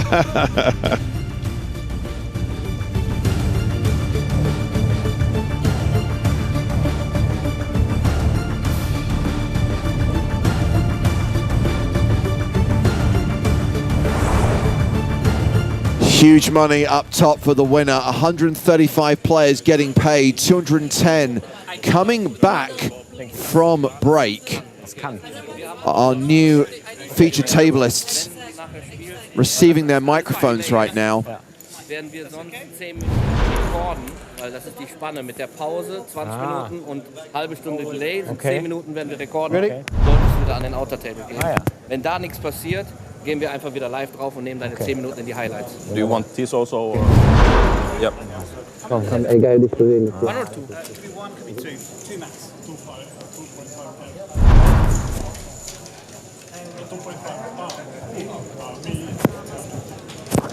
Click this onto your...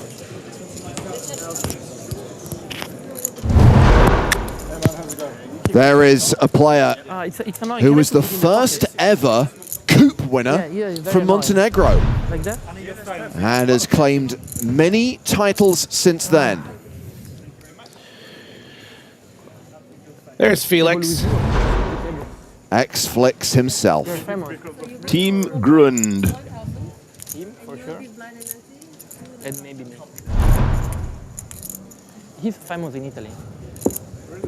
I've seen kind of famous there. He goes in TV regularly. He's sport expert. Yes. Yeah, hi, here we are, EPT Malta 2025. Yes, we are indeed. Enrico Komarski, Tried to bluff him off top. second on the hand. high leaderboard in the PokerStars Live League. I didn't bluff much, but You tried. Because of This player in the one seat is Gary Fisher from the UK. He is the table chip leader, Nick, 335,000. You'd love to see it. Hey, Gary, how you doing, buddy? Coming to the table with a lot of big blinds, and 210 players remain. I had spades. How you doing, Griff? 2 clubs on the board, and then I'm doing great. Can you guys hear me now? Yeah, great to have you, buddy. Oh, we got the Grund shades on. Carry on he made grunding. a terrible call. Actually. Never stop grunding. The Grund never stops. And I've got to have a flag, and it's a terrible call. Terrible call? Sorry? Okay. He just had top set. That's all. Love to do like a buddy cop show with him, you know, Griffin Grund. Griffin the Grunder. Without glasses? Yeah, I really use them. You excited?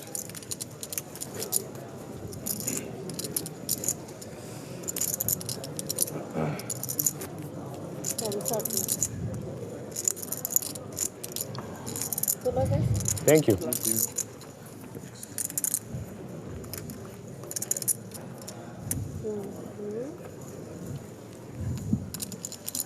So it looks like we've got the action I need to underway move chips finally. from the box so you can all see what I've got.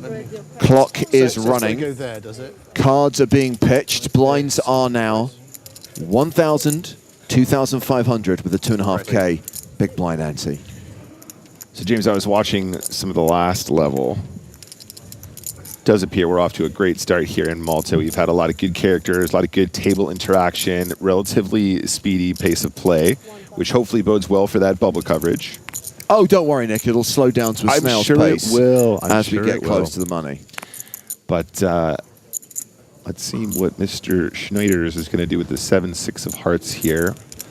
So at one point, Felix was up to around 200K. He is sitting on around 130K right now, 50 big blinds. So around average. In fact, the average is spot on 50 bigs with 210 players remaining. Love it. He's going to flat here with 7-6 suited in the small. Khalid Yurdovic with 4s in the big blind. He's going to call with the sailboats, and we're going 3-way to the flop. You know what they say about sets, James? What do they say about sets? No set, no bet. Ah. That's your favorite one. I do kind of like the Bob Fosse straight draw, though. 5, 6, 7, 8. A couple of blockers out there to that, though. That's true.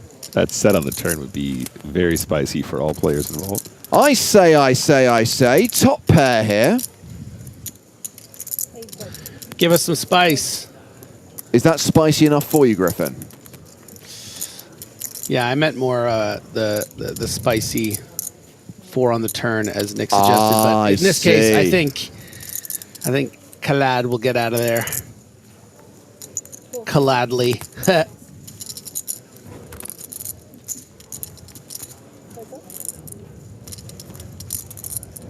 Board pairs on the turn, and that means Hassan Say becomes an 85% favorite. Hey, Griff, are we ever allowed to lead the 6-7 on this turn? I think we are certainly allowed to. I think that the board pairing 8 might buy a free river card for Schneiders, which is nice. Perhaps I would have liked Felix to consider it a bit, but I think we also need to, as the 7 comes on the river, giving Schneiders a pair, we also need to consider that, say, electing to bet into 2 opponents on this board, you know, wouldn't suggest just a normal continuation bet from a king 10 that would fold to a lead, right? So it does strengthen the range of Say. Yep, very good observation, absolutely. Now he's just weighing up whether or not he wants to put more in. I mean, Felix can still have some pretty strong jack combos flatting in the small blind here. So not even necessarily always having the best top pair, although you think that maybe Felix would have played a hand like king jack or ace jack differently at some point. Oh, shaky ends. 18,000.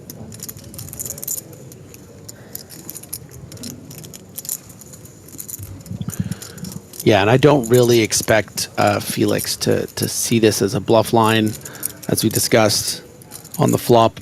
Probably not just going to have air, so this doesn't really feel like a bluff line. It looks like something like a jack.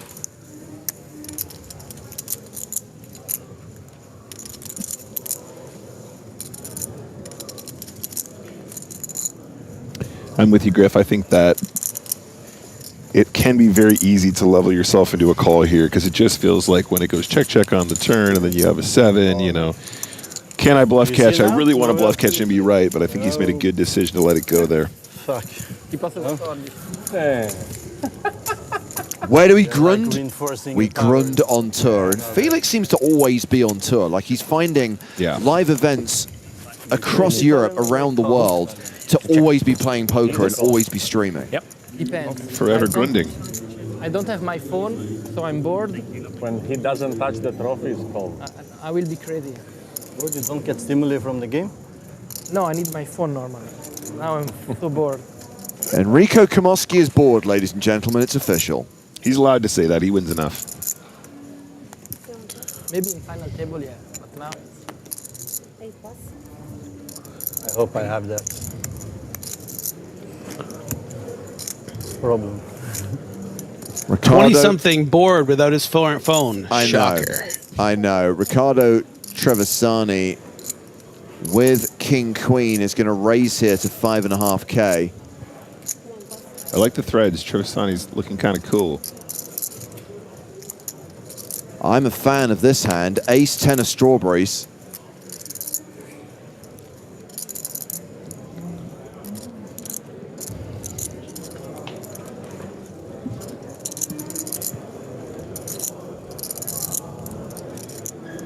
So Nick, what's the deal with Riccardo Trevisani?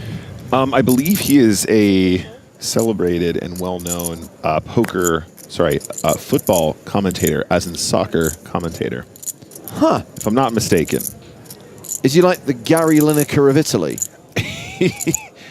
Some have said the Gary Lineker of Italy. It's right there in his bio. There we go. I'm just kidding. It doesn't say that. Sports media football commentator, mad for soccer, Texas Hold'em, and business. Bijnash. Okay, I don't mean to sound like a jerk, but is there anyone who is serious about poker who calls the game Texas Hold'em? Now, I think that's a fair point. Anywho, let's talk about this hand, Griff. Top pair versus second pair. I mean, apparently the answer is yes. Here he is. He's playing the European Poker Tour, and he is out here on the world stage, trying to do so with style. He's yawning. He's so bored. Well, it doesn't help we don't flop anything. Someone get this kid a phone.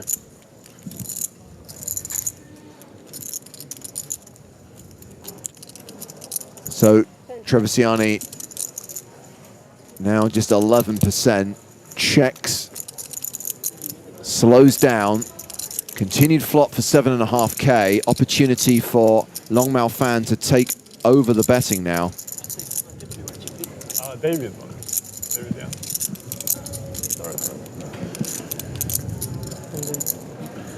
Just such a beautiful board for ace 10 of hearts. I also never been second. Trevisani, not a lot of chips behind here. Just has about pot remaining. Actual zero. I would expect to see a smallish bet here from Fan. Nope, checks it back. Doesn't improve, but still has the best hand. I think Trevisani will be a fan of that check back on the turn. Oh, he might bet river now. He might.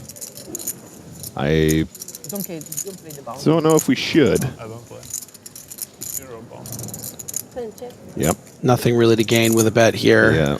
You don't like to get rewarded. Even that queen is now chopping with any queen. So were he up against something like queen jack or queen 10. You kill and get rewarded.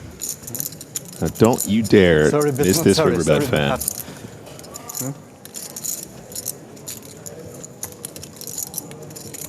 Does BSOP? You play also hard, right? Sometimes?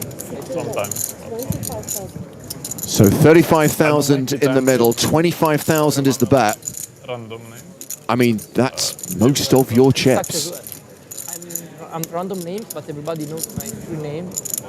It's like, I don't know the other guys, but they know me. It's very uncomfortable. This is where you convince yourself your opponent has missed hearts and you call with a queen. Yeah. Yeah, a couple combos, right? King 10 of hearts, king jack of hearts, jack 10 of hearts, but falls for it and is left with very little chips here. Heroes for most of his stack and we left with 8 grand. King's no good.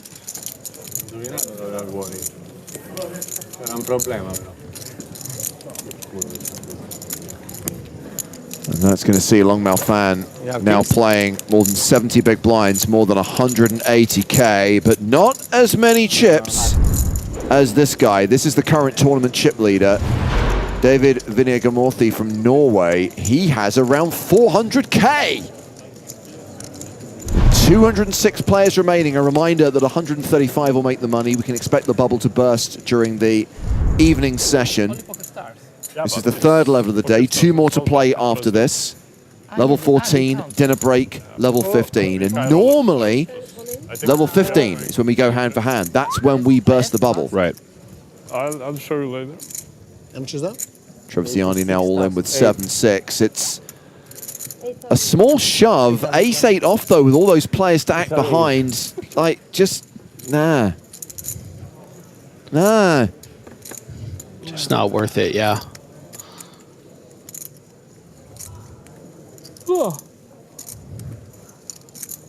By the way, you know me. I tend to err on the side of wearing watches on bracelets a little bit looser because if your wrist swells up, you don't want it digging into you. But Trevigiani definitely needs to have that watch resized. I'm sorry, he needs to have a couple of links removed. Larson with jacks in the big. What do we think about Fischer 3-betting here? I thought he was just going to flat Griffin, but instead he re-raised. Yeah, I mean, this is the problem with the hand in general. It's like now suddenly you've put out 9 big blinds. There's all these players behind that can wake up with better, such as Larson now in the big blind. I think this just plays much nicer as a flat or a fold, probably lean fold. But this is probably the third option, the worst option. So a reshove from Big Ear Larson, and Ace-8 will get out of the way, and Trevigiani is going to be drawing pretty thin. Ace-King. Man, I'm happy. I'm happy I did not get snap call. You win the boat. If you win, it's fine. It's okay. It's okay. Could be worse. It's okay for everybody. But I'm also happy with queen deuce flop. I had 3 overs, obviously. 2 overs? 3. That's nice. 3 overs, man. 3 overcards. How many? A crazy pineapple. This is mine. Yes, winnings. Nice. Yeah. You're already the prophet. Yes. Larson feeling pretty confident. Let's go. Oh, it's a little sweat. Never easy in poker. Diamonds. 8 for the TV? or 9. 8 or 9 of 5 of diamonds. 8 of diamonds. 5. Not Maybe just the right amount of outs. I gotta say, as a Blue Jay fan, I'm not cheering for Trevigiani. Queen of spades. 11 outs now for the Italian sports commentator, but that's not one of them, and he will be KO'd. And now we are fair game again. One Italy. We have to balance it out. Right, yeah. True. So during the first 15 minutes of this level, we've lost quite a few players, including some big names. Alex Raymond, Thomas Aishen, Martin Susor, Clemens Reuter, and Finton Hand have all been eliminated since we came back from break. Yeah, we knew that it was going to be spicy on some of those tables, but sure enough, we are eliminating them pretty quickly. Already down to 205. Yeah, sorry guys. Sorry to bury the lead, but Finton is gone. Fuck my life. No, he's gone back. I know. I didn't think, I just threw it like I'm glad I didn't have ace king. I'm glad I didn't have ace king. Since you would have lost the hand, yeah. I've never heard a player describe the hand as 3 overs before. Yeah.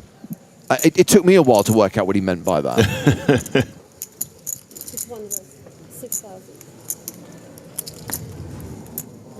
I think Larson was thinking, did they accidentally deal you 3 cards?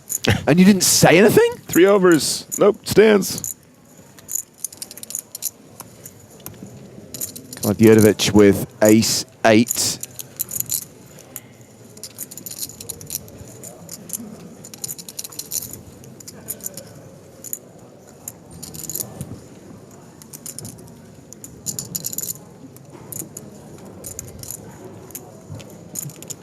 That's right, Victor. This is Dejan LC 357 online.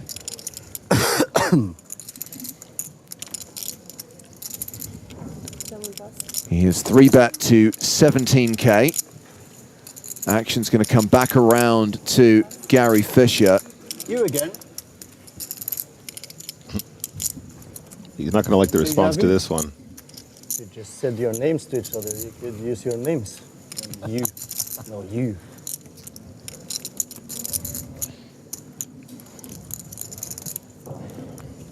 I'm assuming we're just going to see a 4-bet here. No. And that is a big effective all-in. You again, huh? You. 4-bet and a fold.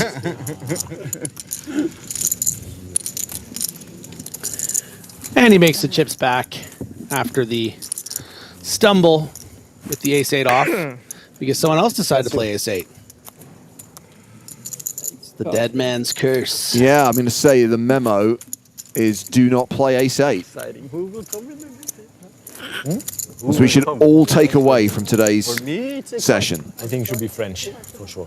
But ace-8 no good. Yep. It's not a great hand. I mean, not a great hand. The Spraggy's no good. Ace-7 off for sure, no good. Would fit as well. Ace-8 off, no good.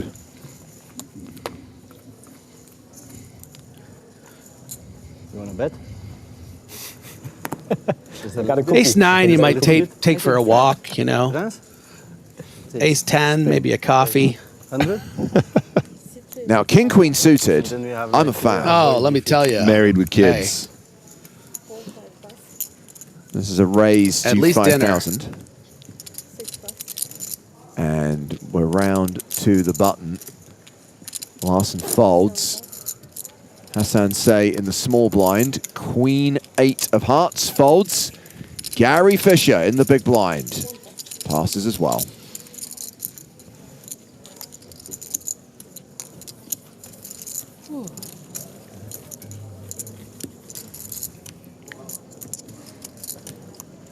Burduck asks at what player count is the bubble. Strictly speaking, the bubble is 136 because 135 are going to get paid. And right now we are at 199. We've just dropped below 200 players in the EPT Malta main event.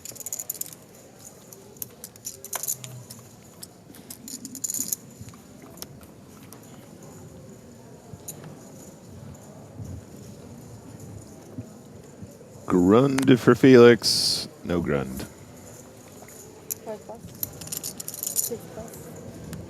Yeah, talking of things on tour, don't forget new episodes of the PokerStars Big Game on tour dropping on YouTube every single Sunday. This is the second table from season 2.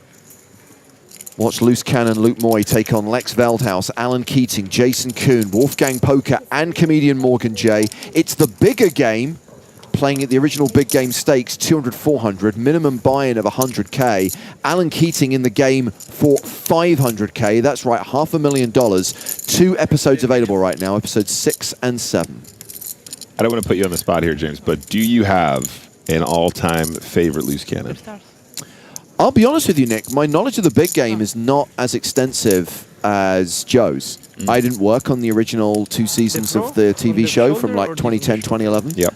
So I only know a handful of them, so I don't really feel best placed. Yeah, fair enough. To make that call. Some of them are broken. You took a broken one. And if you do go check out those new episodes of the Big Game, don't sleep on the first 5. I hear they're even better the second, third time around. You know, do you like Hollywood actresses, superstar defensemen,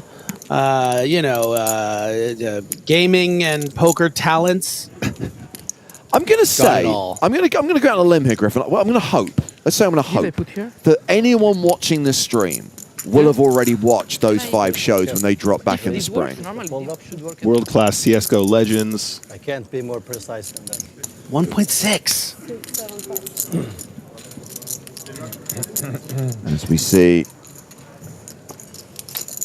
Fisher continuing to play aggressively. Oh, you managed. I saw. Nearly 350,000 now for Gary. Sorry, was that the version, Griffin? 1.6. That was the version. Okay, I see what you said. I thought, never played CSGO. I thought you were shocked because you just made it 1.6 million. I was like, okay. Counter-Strike legend. Some versioning.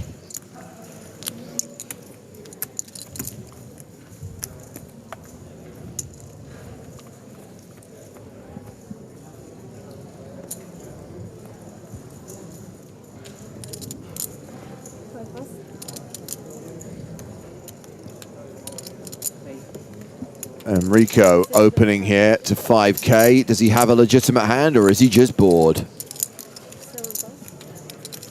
Oh no, Enrico. Ace-8. I think we've established that this is not a good hand. One pass. It's not as cursed as the Ace-7 offsuit. Because I need to smoke a little bit. When it's your turn. Sailboats. Okay. I'm a fan. What to Yeah. do, what to do, I will call it. Hey. Fan just wants to call this one, I think. Where is he at right now? Currently very deep, 73 big blinds. Kamoski 44, so the effective stack being around 45 bigs. Scandinavian, you have to keep together. Okay, Felix now getting a pretty good price in the big blind, but with Ace-Jack, is this a call or a squeeze? Good question, Griff. I'm leaning more towards call versus +1, but what are your thoughts? There's a lot of extra dead money out there.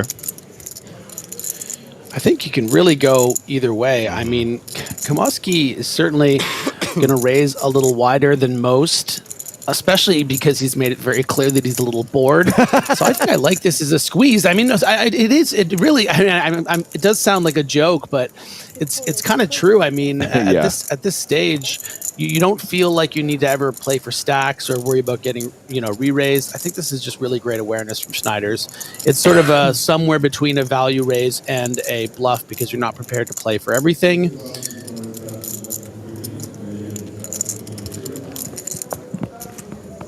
He looks looking like a pretty cool customer out there. Laura? Hello? I like to think Kamoski just instantly got up and just went for the bag of phones and just give it to me between the heads, just quickly, just let me, just give me just one little hit, man. Nope, you got to wait till the break, Enrico. Just give me a hit, bro. Just one hit, man. Nice play from Felix. 2 Instagram reels. That's all I ask. It's costing me money out here. The boredom is setting in. So Felix, 4th in chips this table, still around average. As a new player comes to the table, this is Pavel Spirins from Latvia. I would say it's not French. Could have been. And he has brought 165,000 chips to the table. He's an above average stack, playing more than 65 big blinds.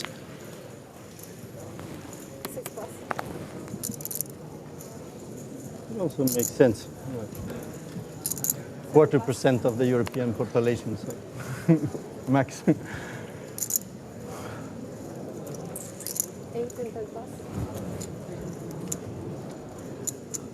Action folded to Gary Fisher. You got to play this one, Gary. It's too pretty. Put some chips in the middle. 137 big blinds. Current featured table chip leader.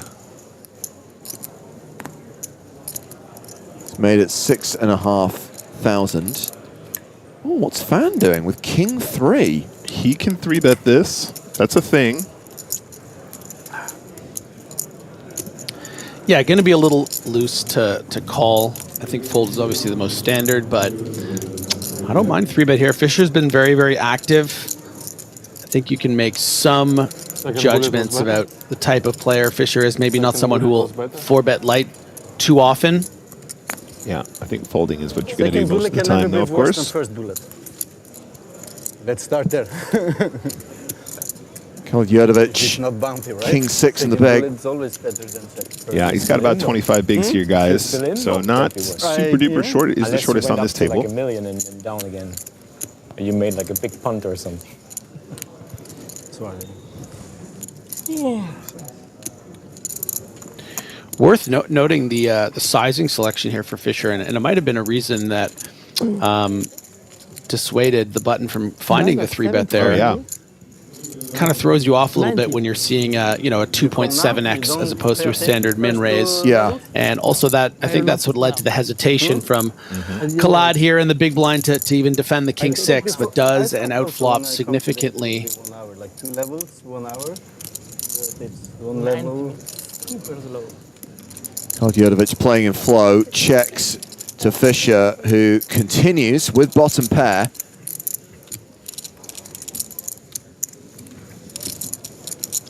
Yeah, I don't see any value in check raising here.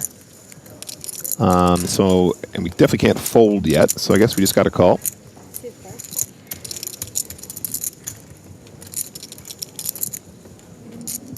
4 hearts doesn't change anything. Kaljetovic now better than a 9-1 favorite. Does Fischer want to commit to repping again? Does actually have an 8 in his hand. That does change the thing pretty significantly, right? We're still ahead of some straight draws or flush draws and all that kind of stuff. Does decide to check. And the king's still good. What do you think, Griff? Blocker bet? Or are we just trying to get to showdown and hope for the best? The check, I think, is pretty telling. It's really hard for our opponent to have an ace now. Yeah, I think we're just going to check this one because we're going to get checkbacks from all the better kings, and they're just going to snap call a. You know, you might end up value cutting yourself. Right. Definitely value cut territory.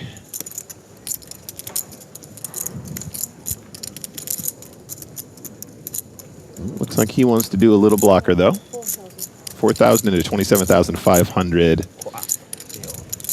And the 8 actually might still hero it for fear of getting bluffed off of the best hand against a flush draw or a straight draw. But again, is this the size that they use? Technically, they're supposed to, right, Griff? You're supposed to have bluffs that are this size if you do indeed have some blocks here, but... we don't see it very often, though, do we? Yeah, right, exactly. And that's really just knowing your customer. Are they capable of showing up here with 6, 7 of spades or whatever and actually making this move blocker bet for 4K? First place.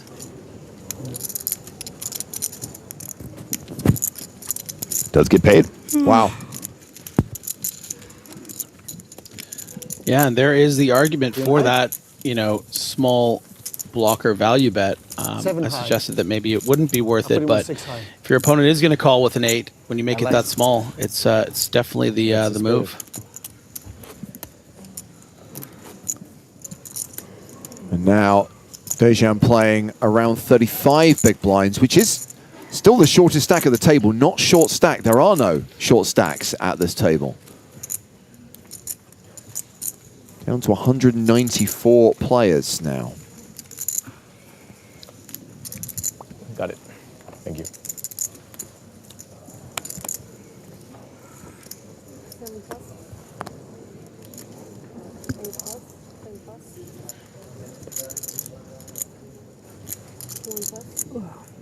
Folded to Fan. Now to Felix, who's on the button. Queen 10. Raise. Raises to 5,000. Gets a fold from the small blind. Kamoski in the big blind. Queen 7 of diamonds.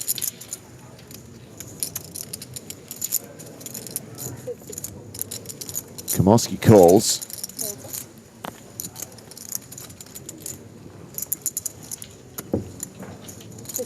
And quickly checks to Felix, who's still ahead.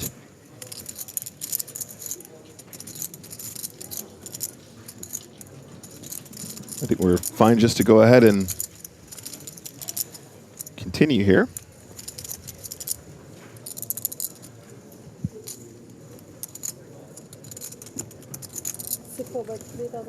A continuation bet and a fold. Easy peasy.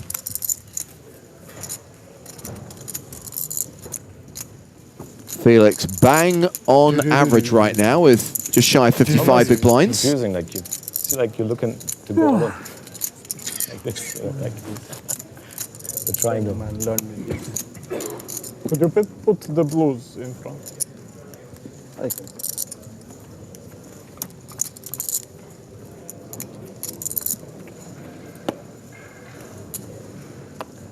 think I'm right in saying that Kamoski lives in Malta. He is Italian, but I think moved here to play on PokerStars in the global player pool. We know him as What is Love online. Pocket nines, I am a fan. Yeah. 9 is a lovely hand.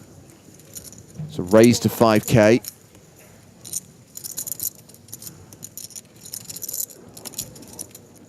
Larson, Jack deuce in the big blind. Nah. So that'll be raise and take it.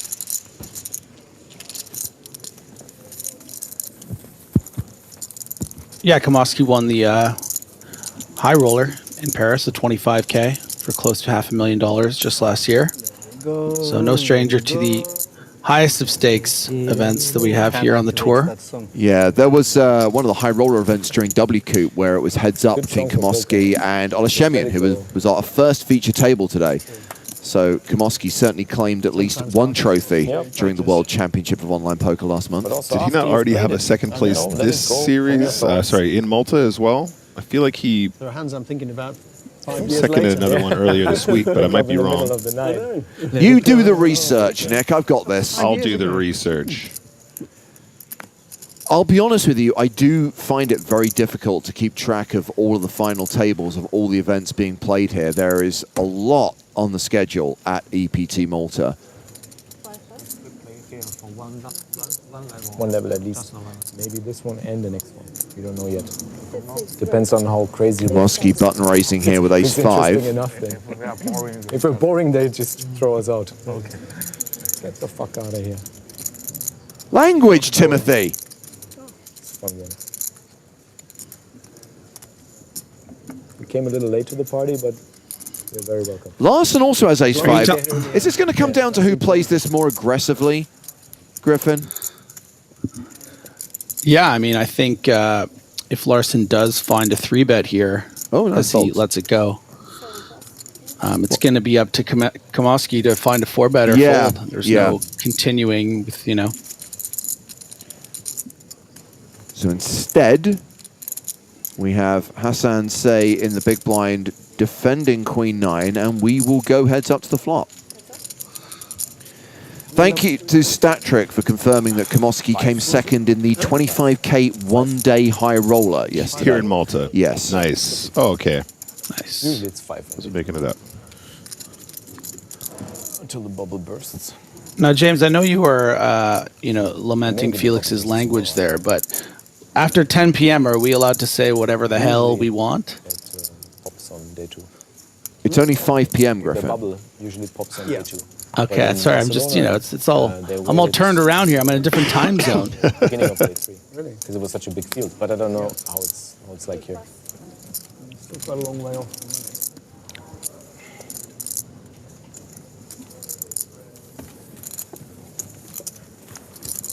Kamosky hovering around 45 big blinds with still the better part of an hour to play on this blind level. Min cash in this EPT Malta main event, 8,400 euros. Up top, 760 grand. That'll be paid on Sunday when we play the final table, when we play down to a champion.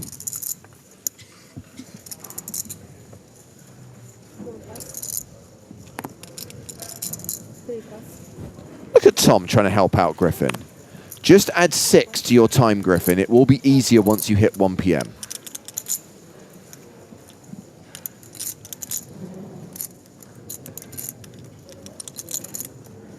Great. So as soon as I'm off air, I'll have figured it out by then.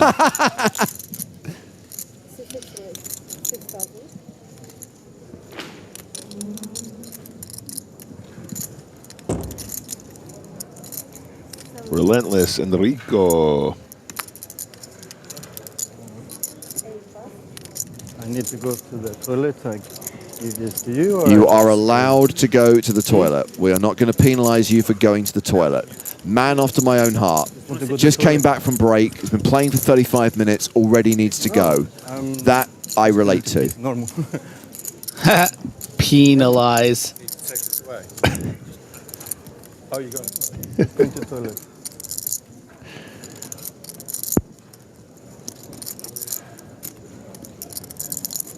Wow, Zvinci has a bad lookalike for PokerStars ambassador Felix Schneider's. Ed Sheeran. If the other guy was Elton John, then Felix is Ed Sheeran. I mean, he is a bizarro Ed Sheeran. I don't know. I'm not sure. I think that one's too bad. It's too bad of a bad lookalike. Well, I'm allowing it. All right. Yeah, but Bizarro over is that's a great shout.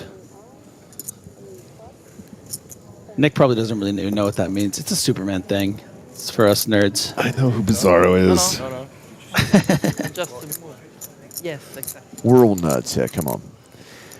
Fisher in the big blind Yeah, with a dominating hand, King Queen. That's a call.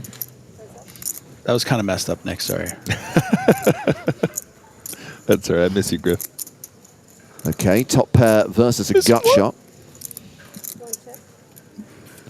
He's lashing out because he's sad because he's not here. We miss you. Top pair for Fisher. No Michael Glantz, they are not in the money yet. They will be when we're down to 135. There's still 192 remaining right now. That means world famous bubble coverage coming up later. All right. Love to see it.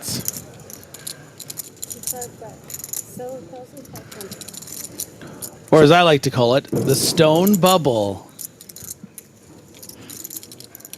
You're so lucky that Joe is not here to hear that.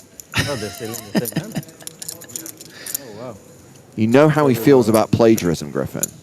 Time to go out, take a smoke.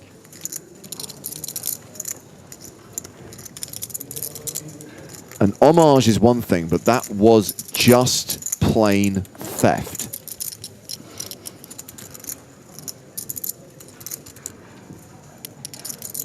I'm guessing that the break at the end of this level is 20 minutes. Is that going to give us enough time to reposition the satellite from Montreal to California?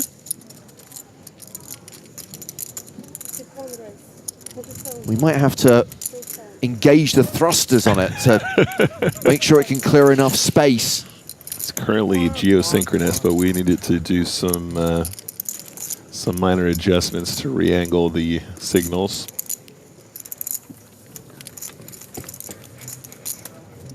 One thing I can guarantee you is Maria Ho will not be claiming ownership of Joe's lines.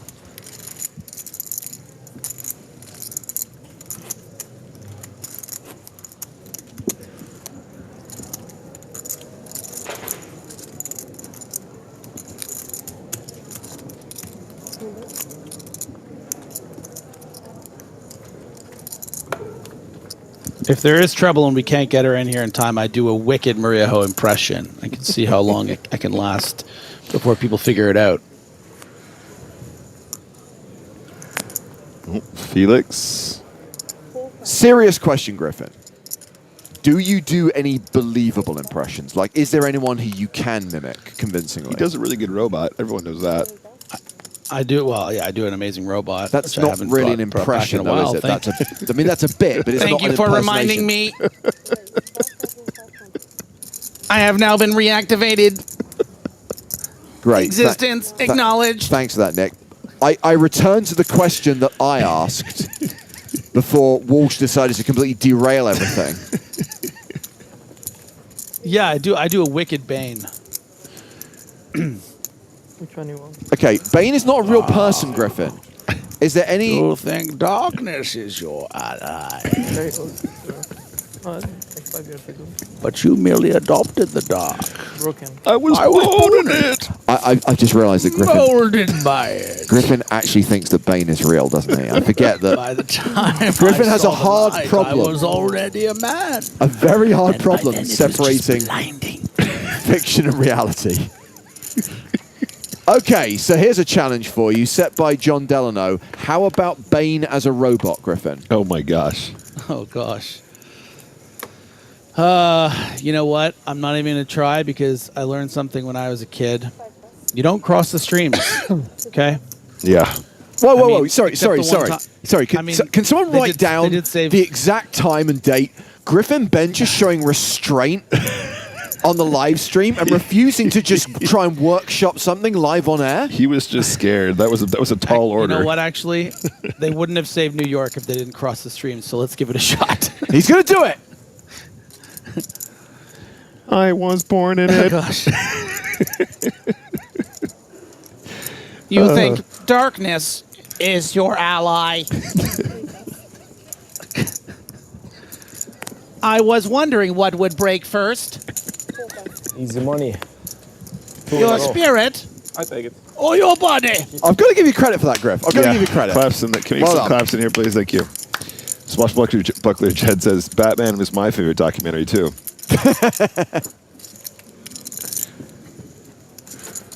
It's your phone? Oh, my phone. I need to sleep as well. I mean, the satellite uplink is expensive. It was worth it for the last 30 seconds. I mean, The next one is video, Griff? I still don't know if Griffin's ever actually heard the bit that I clipped where he was on a stream I did, but I think I've got a couple more Twitch alerts we can install in the stream now. Yeah. Long time. Speaking of which, I still need to get the James Hardigan penultimate spin and go from Barcelona on there. I think that's a good one. It's work.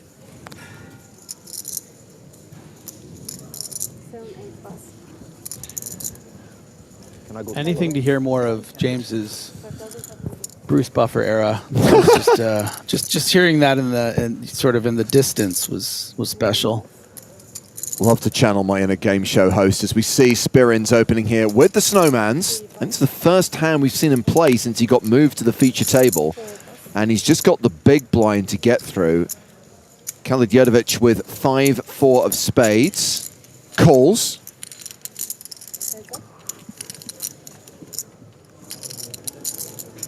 And has flopped an open-ended straight draw. Spirin still ahead with his pair of eights and a heart draw.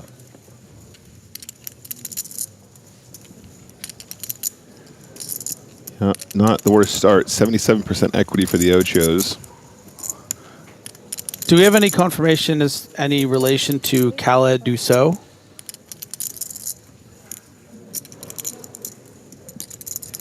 He does this every time. The whole Robot Bane thing was great, and then he ruins it. Ruins it in just one moment with a really, really bad pun. He gets overexcited. One of these days you will learn, Griffin, that less is more. Did somebody say we need 2 Banes? Welcome, Joe Stapleton. This isn't just, this is Bane 2. Bizarro Bane. I think Robot Bane might be A second Bane. a career highlight of Griffin's. The fact that everyone's to me like, we've got to get that clipped. It's like the guy's been doing this job for 7 years now. The first time anyone's ever said, we need to clip that moment with Griffin, he's doing Robot Bane. So, Griffin, what makes you think you're qualified for this job? I was once asked on the fly to create Robot Bane, and I successfully accomplished it. That's all you need to know about me. Isn't this a poker stream? What do you think you're watching? I'm watching the Spirins in the sky. Yep. Now better than a 4-1 favorite. With his straight draw, Khalid Yurdovic considering following his check raise on the flop with a turn lead. Are you sure that's pronounced Khalid Yurdovic and not catwalking across a keyboard? More respect, please, for the first ever player from Montenegro to win a W Coupe title. Hell yeah. My strong side. So that's the Montenegro guy? This is our Montenegro guy. Cool. You can see Spirin's face here. He's not feeling great about it. I was actually going to ask the question how often we wanted to even bet the eights here. Obviously, most of the time you're feeling okay about it. Against many players, it's actually going to be relatively straightforward. But when you got people who are capable of turning 5-4 into a check raise continue, and you get it done. Yeah, and it actually kind of speaks to, something that I pointed out with Adrian Mateos' play at the previous feature table, where we saw that check back with the pocket eights that made it so much easier to play. So, yeah, for sure. Strokes. So reminder, one more EPT this year, Prague, December 3rd through 14th. Full schedule in the PokerStars live app, and you can expect the last 5 days of the 5K main event to be streamed live on YouTube. But maybe you could be there. Remember, You can win your way to the EPT with Power Path. A gold Power Pass would get you into the main event. So, Nick, how do you pronounce that word where things are spelled, like that sort of tells you when things are happening?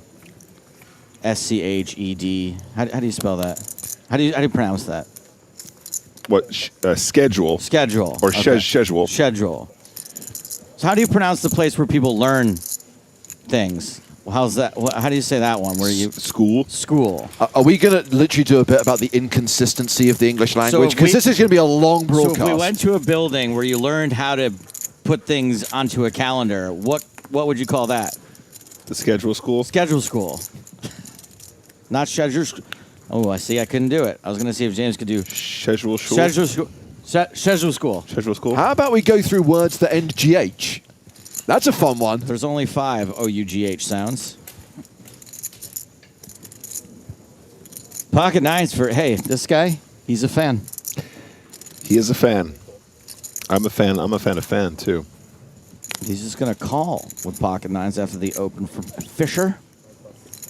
Fisher. I hardly... Okay. You know. And good thing to know that Enrico Kamaski has narcolepsy everywhere, not just in the front row of my comedy shows. All the time. He always looks like he's about to fall asleep or he just woke up from a nap. 655. Did you actually have a show earlier today, Joe? Is that just before he That's joined right. us? He's exhausted from...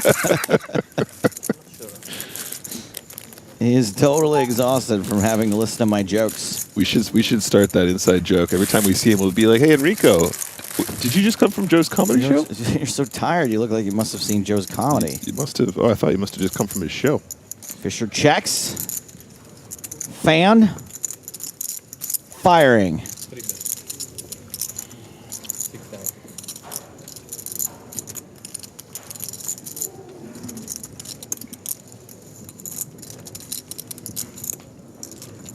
$6,000. This is a pretty bush league flop for Fisher, who folds. In fairness, schnapps it sounds like that. Schnapps, yeah, that's true. Schnapps is a word we do. Yeah. We do say Schneer. I'm just saying, if it's inconsistent, he could say schedule like the rest of us. He knows what he's doing. There's certain, look, potato, whatever it is, aluminium, fine. Schedule. You're just going the extra mile to sound like a weirdo. Patrick, Sheem, what do you say, Patrick? You're English. So you say ska. Yeah, that's a him thing. Well, but then if you follow it up with how do you say school, and then there are parts of the UK where they say skewel. Skewel. Schedule skewel. I mean, there's something called a shul, but that's something different entirely. A6. I'm not going skewel. I'm not going. What about Ola Skemian? Ola Skemian. Uh-oh. Another dynamite traffic for Patrick. Thank you, sir. Who's munching those chips? I was about to say crisps there now as well. You got me going with the English language. Was that an all-in triangle? That's binding. He's looking pretty stressed. Real stressed. Real side-eye there for a moment. Queen deuce versus Jack 10, ace 9, 5, 2 hearts. He looks like a guy that really needs to win this pot. He's doing like Naruto. Is that what it is? Like ninjutsu signs. Larson checks queen high, which is the best hand. Kelly Yurdovic. He's doing the Griffin Bender jutsu. Has 1 heart, 1 straight card, and that's enough. 2 straight cards, just in opposite directions.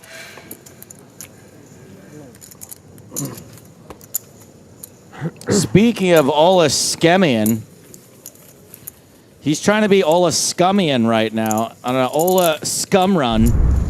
Super short from a previous hand. He's all in for 9K and has been called by Robert Bull. What a name. It's Domination situation, unfortunately, for Skemian. And he needs to hit the river, and does. Whoops, that's the turn. Yeah, that's the river. Impossibile. Impossibile. Can't get it. Can't get it. How did I know? You deserve it. Clip that one. Clip that one. That was my finest moment.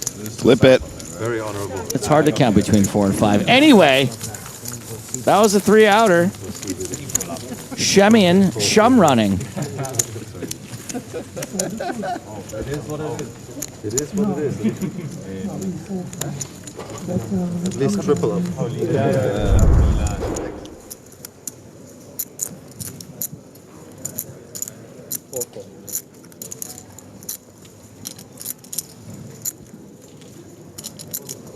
Felix Schneiders. What have I started? No, that was That great. was a good one. That was good. That was well set up.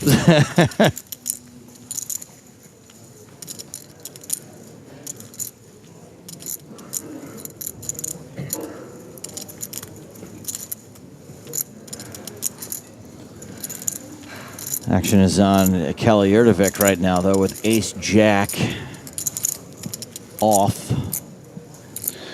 Yeah, kind of a nice squeeze spot being opened up here. Similar to the principle of Felix's squeeze with Ace-Jack. I think this is a bit more difficult because of the undergun open from Spearins, but, you know, he has a pretty healthy stack at 145,000 to start the hand. You know, not going to be opening super tight, and this Schneider's flat does not show great strength. As we can see, it's pocket twos, so I think this is a cool little 3-bet. You're playing 40 big blinds, so I don't think anyone's going to mess with you.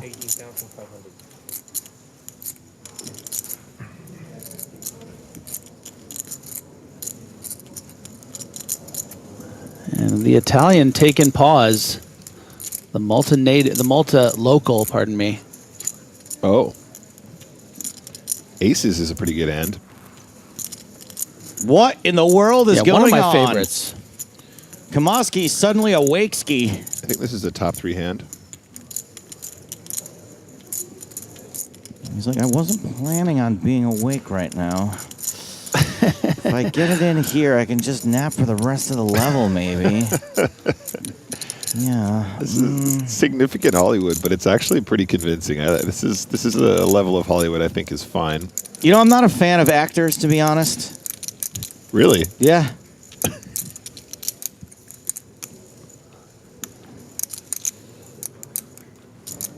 Bad lookalike for Enrico Kamoski. Tyler Posey from Teen Wolf. Does he know it's on him? Maybe. Does he look like he's trying to randomize or pay jump or something? What's going on right now? What's he looking at? To be fair, this is a pretty complicated one, mostly not because it's difficult to know that you want to put more chips in, but how do you get max from the spot when it's become so complicated? Raise, flat, 3-bet. You're probably going to have to cold 4-bet in a 4-way pot. But what's the size? And getting it right is important because you're not going to have too many more beautiful spots like this. I think you just make it as small as possible. Yeah, that's what. Does that mean just a call then? No, that would be too shifty. Like just too strong. Just screaming that you have aces. A hand that you would overcall a 3-bet. You know, I think with pocket 10s or jacks, you're going to be shoving or folding pretty much. So, yeah, just the click and then, of course, no action. No action. That's something I'm used to. Is it? It's me on my prom night. More outer table action. Ole Shemian Shumrun continues, question mark. Gets it in, Ace King versus Queen 10. He is the favorite this time around. That's the flop, I know that much. That's the turn, which is an ace, and that is a guaranteed double up. The Shemian Shumrun continues. Yeah. You don't trust your eyes? Like when it's so close? Why walk Complicated. when you can scum No, run? it's simple. You make it complicated. That's different. 3 blues. That was a good one, Nick. That Thank was you. good. Thank you. Enjoyed it. Back up on stage. The Fisher King. With Ace King, Fan was, for some reason, given a think. Maybe just likes to stay balanced with his timing. Folds King 8 suited. Skiniders is out. Kingfisher's a really good Indian beer. Oh. They sell them in the nicer Indian restaurants in the United Kingdom, and it's wonderful. Kingfisher and a curry. Whew. I've had Kingfisher. I'm telling you.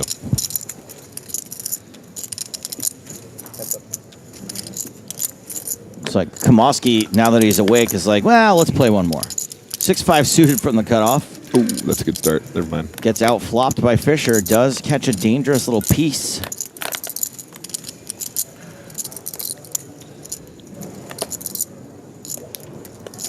Fisher has pretty much maintained a 120 big blind plus stack since we've had him on the table. And I don't think this is going to change anything. Kamoski obligated to see one more card. You can tell he almost doesn't even want to at this point, but off we go. A little late for the diamond. The 4 is somewhat helpful. Kamoski maintains around 25% equity in the hand. But it's going to need some help on the river. Fisher can't be too worried about this straight card on the turn. Yeah, having the ace of spades does have some positive blocker qualities as well here. Your opponents will have fewer top pair, live card, flush draw kind of situations.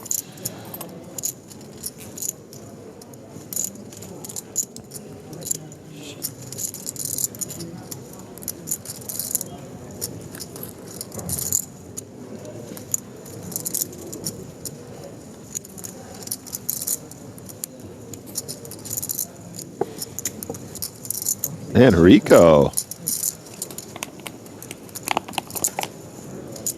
Not folding yet. Oh, baby. Oh, my It is goodness. always coming 7. Kamoski comes 7. Makes it straight on the river. Luckily for Fisher, this 7 of spades looks like one of the worst cards that could possibly hit the river. It's a spade. It's a straight card. It's a 2-pair card.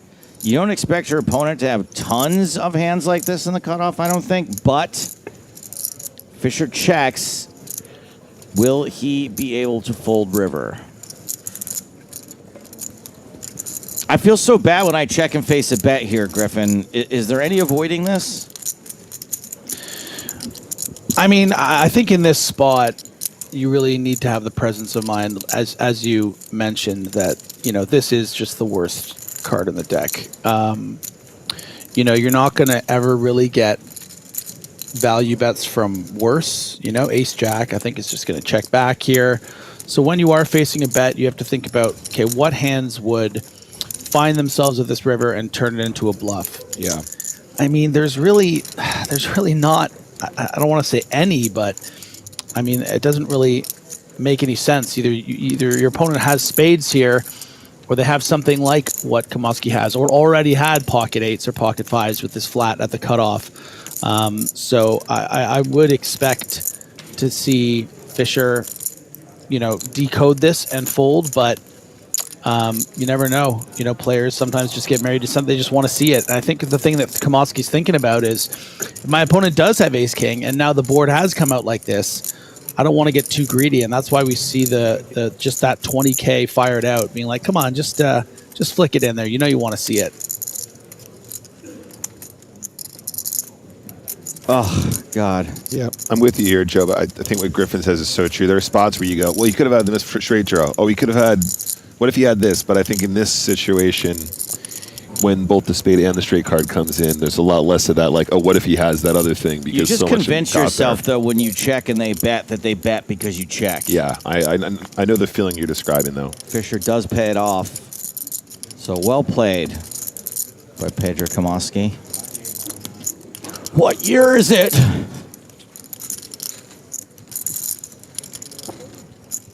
5 in a row. Kanui asks, Griffin, bad, huh? do you ever value bet as Kamoski 2-pair or a set on this run out? Absolutely. Absolutely, yes. I mean, when your opponent checks there, he's pretty much screaming there as an ace, right? Well, he's screaming that he doesn't want to put more chips in, yeah. Usually when people bet flop, bet turn, they don't stop betting river when they have something that is very, very strong, right? Spades. And you come with your 5-6, huh? Runner. I like it. It's more of an out of position thing. In some places in Europe, that want, you could start a fight. A literal fist fight. In Malta. Gary Fisher still over 100 big blinds. He had the chips to lose.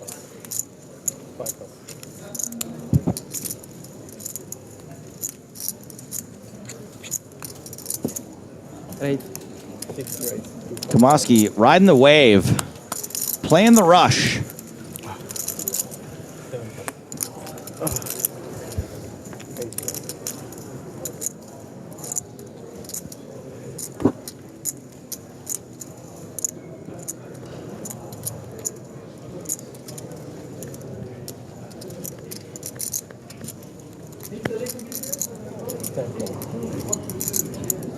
Ten-9 suited for the Spearins in the sky. The Grafton. That's where you're going to go when you die. Ace, Jack, Jack. Kamoski's reign of terror continues. Flops Spearins nearly dead.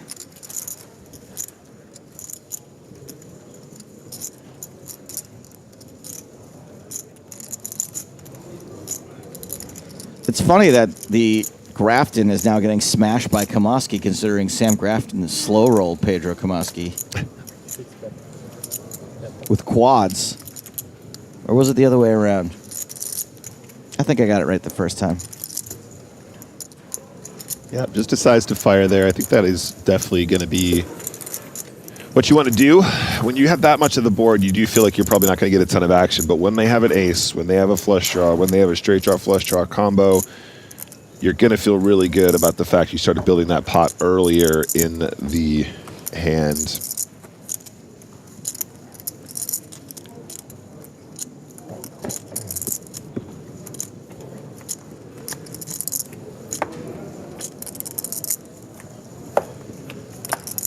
Hey, Griff, do you remember when you went to that, was it like a Witcher Ren Festival situation?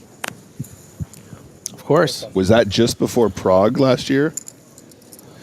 No, that was just before. Oh gosh, it was after Prague. What was that? What was after Prague? Was it Cyprus? Before Cyprus? Nope. No, it wasn't before Cyprus. We're gonna get there. Monaco? Possibly. All right. EPT 2025 schedule.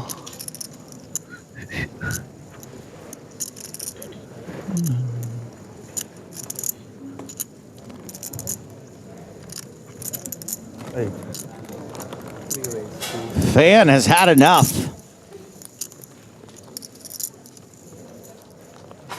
Fisher wastes no time calling the raise. We've got a slightly bloated pot here. King 4 suited versus 9-7 of hearts. 5-4 deuce. Pair of fours for Fisher and a club for Fisher.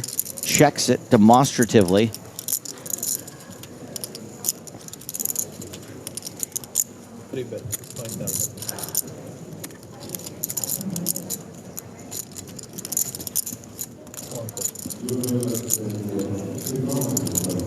And that bet of 5K gets called quickly by Fan, who turns somehow a straight card. 9-7 of hearts, peel there. Optimistic, standard. Nick, thoughts? Well, I think that if we can go by what we saw against his encounter with Kamoski, people do seem to want to be floating and sticking around and seeing if they can make something work / improve. Fisher is going to bet again here.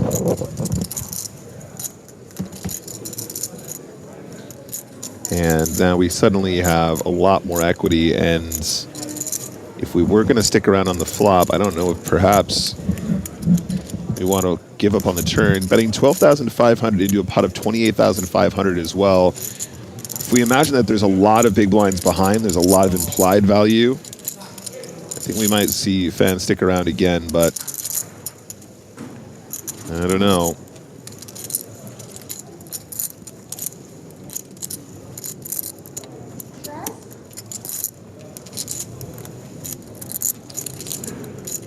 Fan is a fan of calling. Yep, sticking around again. This is highly optimistic.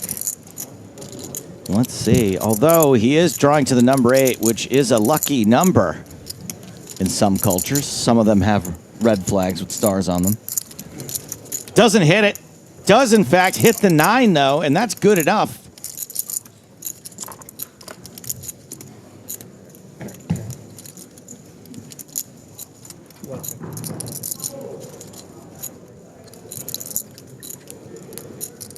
And now a question as to whether or not fan wants to try and get quote-unquote value.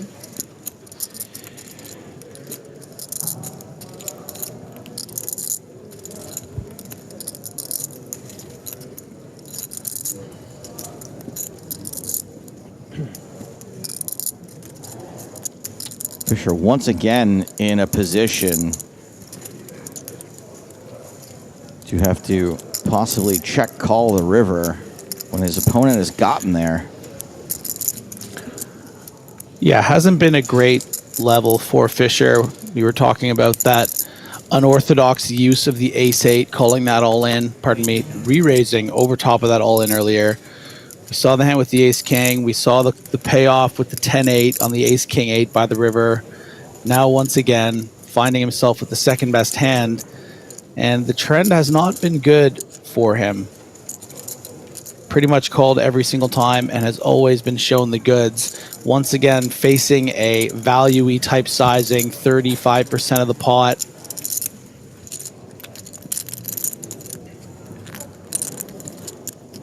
Can he just lackadaisically call it off a second hand in a row? Be cool if he could turn his hand into a bluff, actually, but it depends on how he interprets the sizing of this river bet and the pattern of the play thus far. Be a lot cooler if he did. Be a lot cooler if he did. I mean, this was a little limp and a raise pre-flop, so does my opponent really have a 3 that much? Is a question you might ask yourself. Some of the time. Go on, just make it like 70K. No, never mind. There he goes.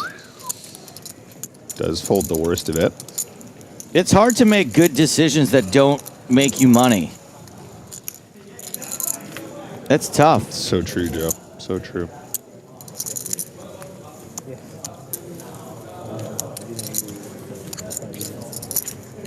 Ostaboo asks, Joe Spappleton, have you ever been on a final table? I can ask him if I see him later. Yeah, we'll have to get Spappleton in here. Thank you for your question. Mo Spappleton.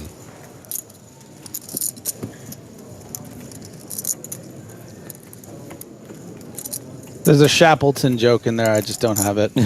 Scapleton.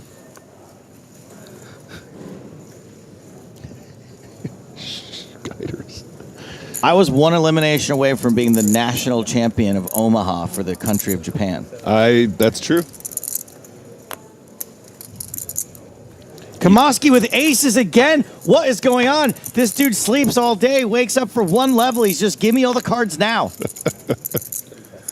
Oh, so that's what waking up with aces Yeah, means. he's literally waking up with aces. Oh la la. That is the most European man I have ever seen. I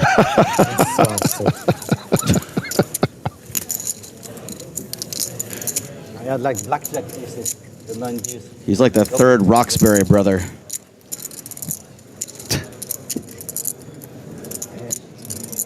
Enrico Roxbury.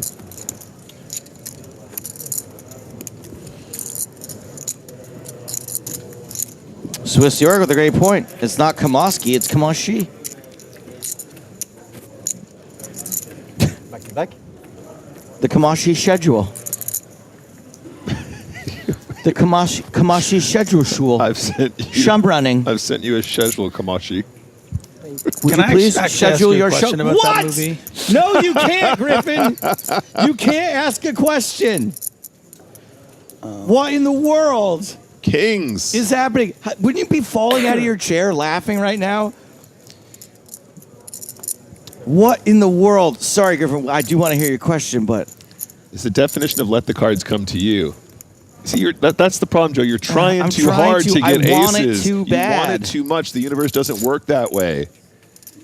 You got to manifest. All right, Griffin. Go ahead. Well, just about a night at the Roxbury. Maybe I watched it when I was too young, but I didn't realize that they were on drugs. You know? Did you know that when you watched it? I don't think they're supposed to be on drugs. Aren't they supposed to just? They're supposed to be just weirdos. No, dude. If you rewatch the movie, they constantly do this thing where their nose, where they go, and it's like supposed to imply that they're like, you know. They do that in the doing sketch drugs. too, which I think they're implied in the sketch, but I think in the movie it's supposed to be kind of wholesome. I would like to get the audience's opinion on this. You never know until you know. We have the faucet. Of course. The faucet is big, 5 big blinds, right? Like I think in the movie they're such posers that they do the thing tapping their nose to try to fit in. They think that's what the cool people do, but they don't like get it. Right. I haven't seen that movie in forever. You change from saying 5 to just say race. It's still no. Quack, quack, quack, quack. Much better. Right, what have you got this time?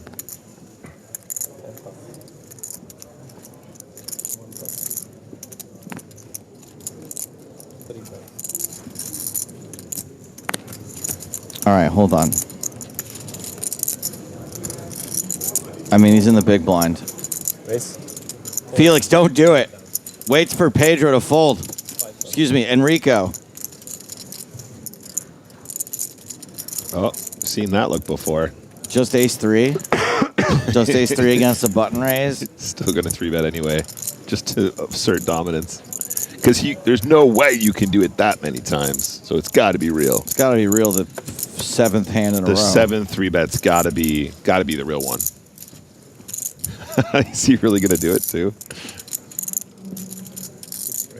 I was right. He's just going to blast off this level and then go back to sleep for a while. Incredible stuff.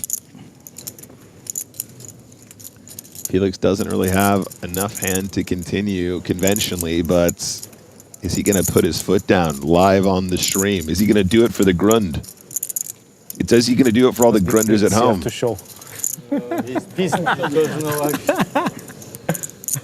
no I show only when I have it. Thank you.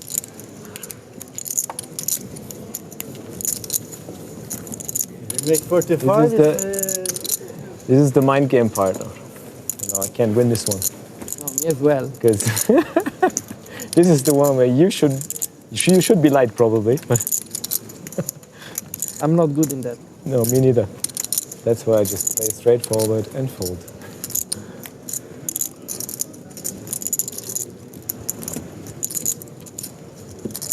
$15 minutes left on this level.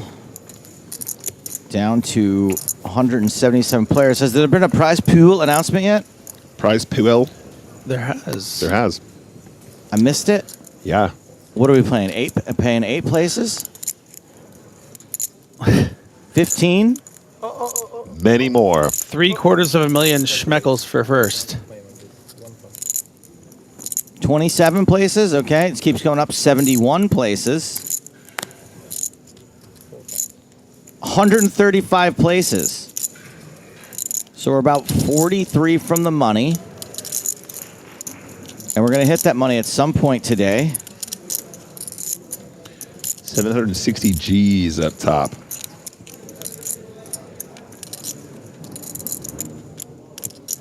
Spirins has made it 5,500 from early position. Kalyurdovic is going to call from the button with king queen off. Nope, he re-raised. My mistake. You start with 75, yeah? This 3-bet's not going to make any friends, is it, Nick? No. Because you don't make friends with Khaled. You don't make friends with Khaled.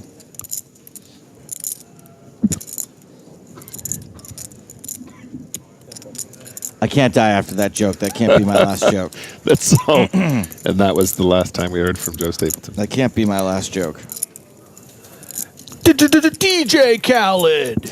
There you go. Another one. John Delano might have a chef's Khaled later. A chef's Khaled. Wow. Pine Fresh says that is such an old Simpsons reference. Kind of impressive. Well, I just turned 39 this week, guys. So 39, the big 39. Starting to get up there. The big 39. Oh, I wanted to mention this, Joe. I don't know if you did this intentionally or if someone did this as a prank, but I looked up your age on Google and it says that you're 62.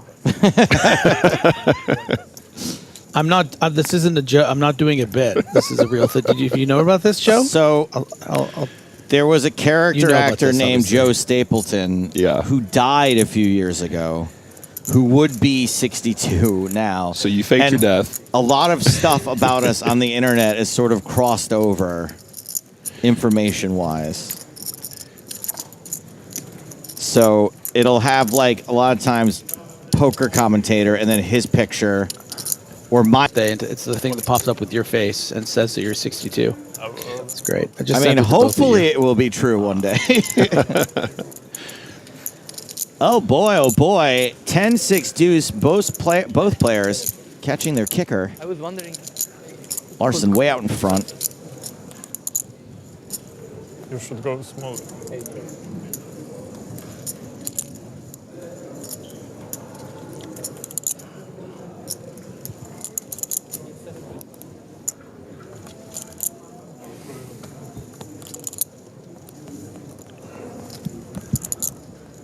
I think I might set a reminder to just wish you happy birthday on August 30th and every year be like, hey, happy 63rd.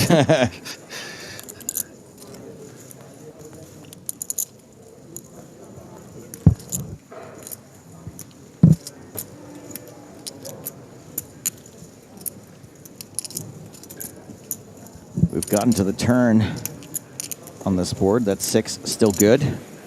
And Say is still calling with bottom pair. River's the queen of clubs. Runner, clubs come in.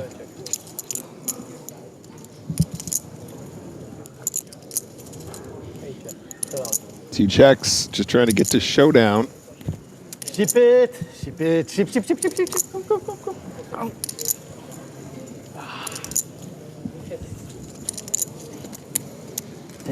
Chip. You're all curious about other notable players who might still be in the field? I am, yes. How about Laszlo Bushtas? He was third in the PLO High Roller here in Malta. Won 110,000 euros already. Pedro Marques, Prague 2024 champion. He's the other not part-time fisherman.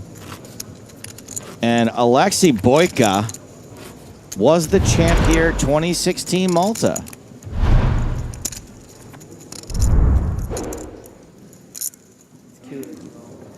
And bad news for the rest of the field. There's a couple of Spanish players who are climbing the leaderboard right now. Juan Pardo, a.k.a. Malacca Style, is at 420,000, which is like 150 big blinds? More? Malacca. More than that? I can't do math right now. Adrian Mateos continue where he left off at the feature table. He's on 380,000. 380,000 is like 150 big blinds, so 420 is like 180. Spicy indeed. Hachi-machi. Hachi-machi.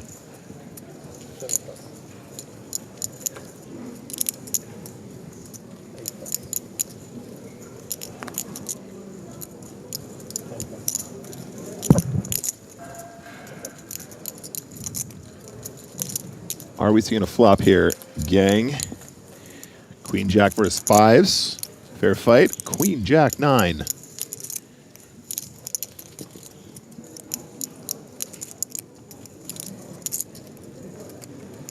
Hijack versus cutoff here. This is a tricky one, gang. We do have a lot of this board. I think we probably do a fair amount of checking on Queen Jack 9 if you're coming from the hijack, starting the hand from the hijack's position. If you think about the whole range, obviously you're not going to make a mistake by betting here ever, but we do want to try and balance up the way we're going to play the entirety of our range. That might even include checking some of our very strong stuff here. Yep. Wow. I love it when you guys do that. And then we just trick this guy who can't play any other hand other than aces and kings just to barrel into us. We look down, we check, we've got Queen Jack. Played like a fiddle. Perfect. Just kidding, Enrico.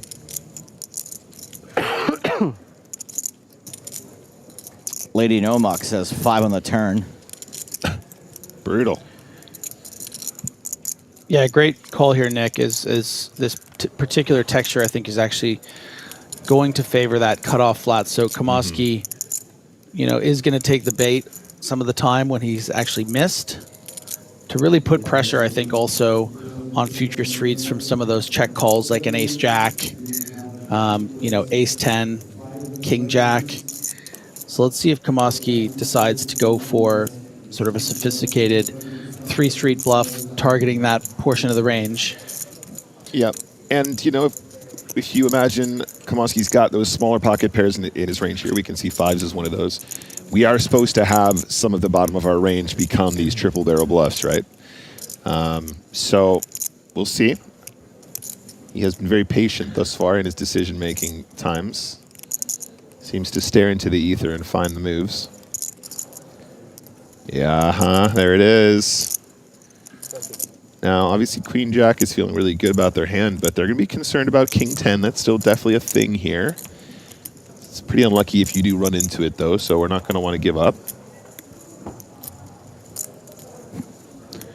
It's just so nice when you sort of cap your range with a check, because if you had King 10 or if you had a set, you'd probably be betting. So when you mix in checks with still a very, very strong hand, but not one that necessarily would be prepared to play for stacks by the river, you can allow a hand like this to bluff. And then also something like King Queen might bet again for value, thinking it's actually ahead, and then you get value there as well. So it's really nice work here from Kalad Jurcevic. Now, question is, Griff, do we want to get more chips in on the turn? Are we concerned now our opponent might have maybe a straight draw, flush draw situation going on, maybe a one-pair straight draw, flush draw kind of thing? Or do we want to play it cool and just call and see what happens next and potentially maybe catch the triple barrel bluff? Yeah, I don't think we want to raise here. I mean, yeah, we're going to be happy about this 20K, and when we shove, we're either getting a fold from worse or getting snapped by better. So I think it's better to just keep this hand in here. Yep. And I do think this is the point where a lot of people start to panic too. They go, yeah, well, that's a big chunk of my stack, and this turn is getting more flushy. But we don't necessarily always need to put our opponents on the exact terrifying worst hand ever. Sometimes you can just have a run out that doesn't scare the crap out of you.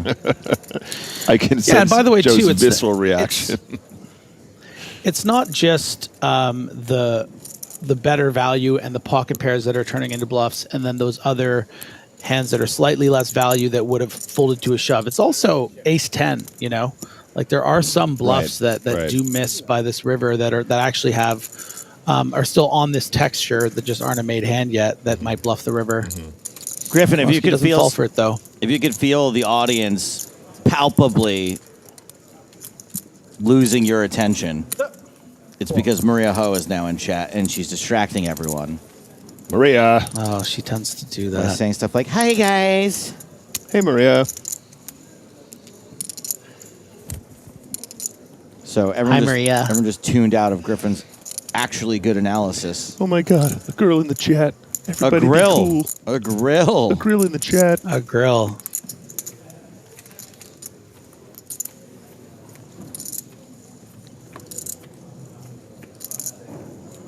Just a couple of minutes left on this level. I assume Maria's presence means that in the next level, she will be our present. She is a gift to poker commentary. Race.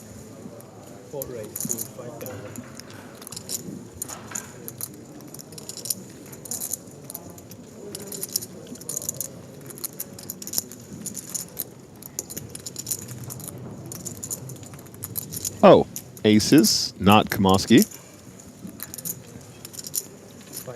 Ka'ala'a Yurdovic. Kala Djurdjevic. Couple of A's. And I'll tell you what, I mean, Felix doesn't have a great seat, guys. He's got some tough opponents on his left that are 3-betting him with, you know, ace 3 and putting pressure on, and now they finally have it. This is a real tough for Larson. Tough spot for him. I mean, tens shrink up in a real hurry here. We're playing about, you know, close to 50 bigs. We can really only shove or fold. I don't think overcall is really an option, and 4-bet fold is a disaster. So does find the overcall, maybe just thinking, I'm just deep enough to do this. I don't hate it. I'm with you though, Griff. Thinking about it just from a positional standpoint, as you say, the 10s start to feel very fringy. You know, I think this is a bit of, yeah, go ahead. No, so I was just going to say, Griff, it's a tricky one too, because if we were to quote unquote look this one up, it really relies on +2 having all of the appropriate 3-bets, which almost nobody does really. So it's a tricky one to study as well. It's just the problem with it is that you're just playing full defense. Like you are just like, you know, if it was queen 5-6, you're going to call a bet, and then your opponent's either going to have aces or kings, or they might keep repping it. I mean, you just always look like you have 10s and jacks here, right? Right. So if you've just now indicated to your opponent that you really only have 2 kinds of hands, a player with the skill that it appears that Kala Djurdjevic has is going to be able to play you quite perfectly. So sometimes you just need to make these tight folds pre-flop, even if some of the time it is the ace 7 suited 3-betting Felix here. So yeah, I just think this is why we err on the side of caution. No, you're absolutely right, Griff. You're right. It's such a capping move, isn't it? Oh, no. Yeah, I mean, I think it's 10s, jacks, maybe ace queen suited. So it's kind of like 3 different combos of hands that I think would play the hand like this. And that's just, when your opponent's able to narrow down what you have, it's tough to play. Amen to that. Coming up on a break, Joey. So I'm distracted by Maria saying hello to every single person in chat and totally kissing their butts. No wonder everyone likes her. No mind games being played here. Just straight up good hands, nuts. Some mind games. That's the trick, Felix. They make you think there's no mind games. How was your table, Felix? That's no why they're games? called mind games. Right. Mind Gamer. That's someone that we play with, right? Wasn't that one of the Yadlichka kids, right? Was Mind Gamer? Probably going to be the last hand of the level, my babies.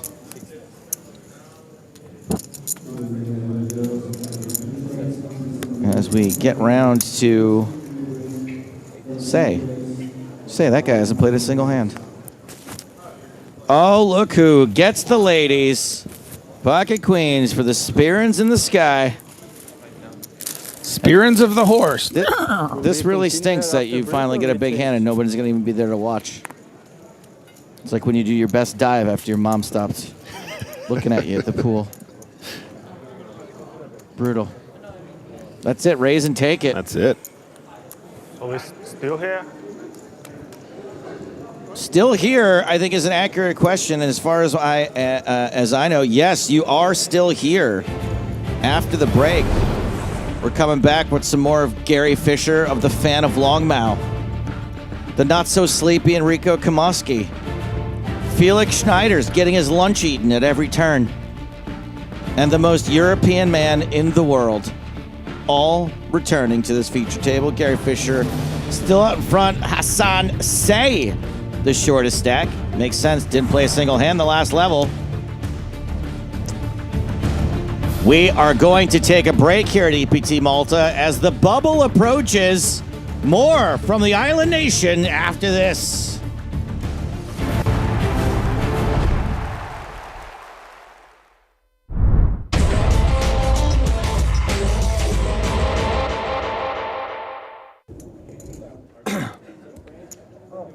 Three-handed action, and Dominic Panker still alive. The two-time dream lives on.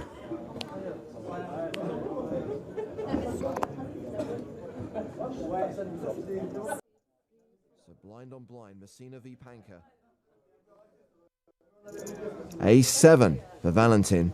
Almost always going to be the best hand, small versus big. He's pulled back his small blind, which implies that a raise is coming. $425,000. Pocket sixes for Panker. Well, this is an exception. Panker does have the best hand, but not by much. He doesn't re-raise, he just calls. Gets to play the flop in position. And Panker still has the best hand after the flop. C-bet coming from Messina.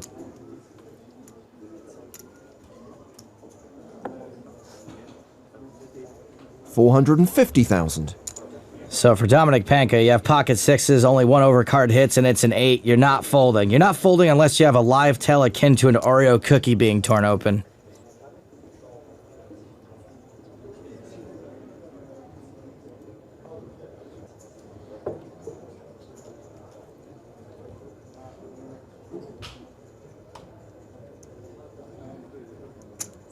Panker calls. The turn card is a 7. Messina, now a 77% favorite. Now would be a really good time to start looking for that Oreo cookie tell.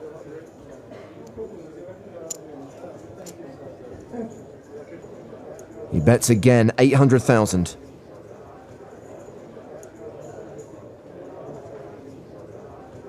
Really tough to know your beat here. And it looks like Dominic's going to station again. The good news is that this might make him look fairly strong.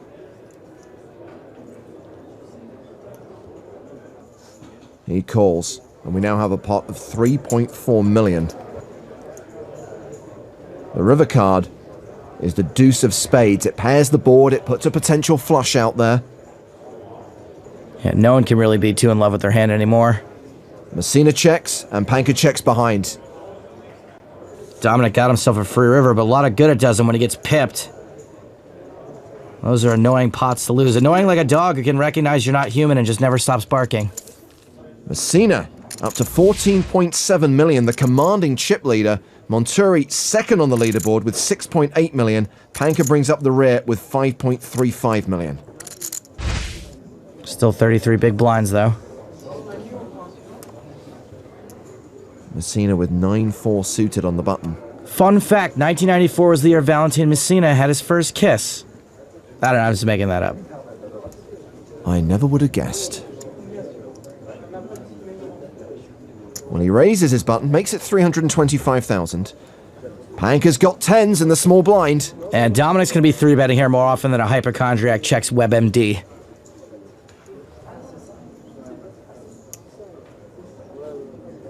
So this is a re-raise to 850,000, and Monturi's got queens in the big! Oh, no. Really bad news for Dominic Panker. 4-bet alert. And 10s is not a hand you're going to get away from often in a three-handed game. Nope. I see Dominic getting away from this less often than Carmen Sandiego gets away from the gumshoes. So Monturi's made it more than 2 million. Messina has folded. And now it's do or die time for Dominic Panker. In this case, probably do and die.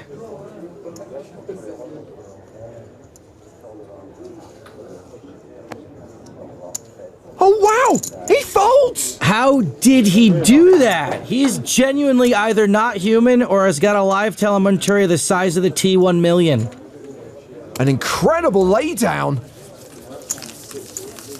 I'm speechless. Nice hand. Thank you.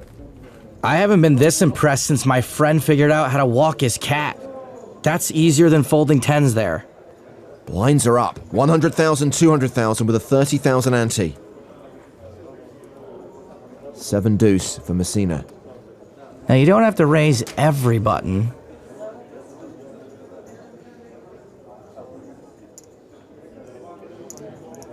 But it looks like Valentine's gonna do it anyway. 400,000. Panker folds. Monturi has King 10 of hearts in the big blind. Just calling's probably fine here. You don't want to get it in with this hand, and it does flop pretty well.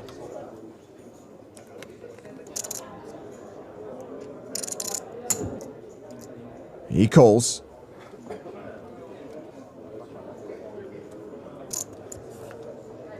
Well, Messina pairs his 7, but Monturi has a straight draw and a backdoor flush draw, plus his 2 cards are still live.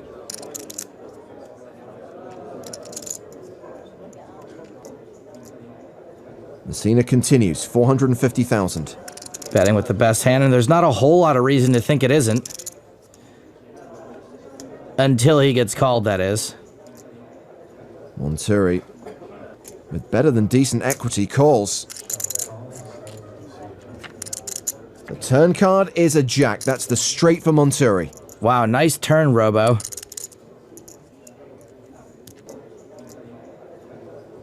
He checks. Second barrel from Messina? No. Good check behind. If he wasn't already losing, he knows he's very likely to be now. 5 of diamonds, so a 4 diamond board now. Monturi checks for a 3rd time. And Messina could bet here and turn his hand into a bluff, or he can just check behind, take the showdown value. I think he's going to bluff it. I think it's not going to work. 1,050,000. Hey, well, the good news is either way, a French guy's winning this pot.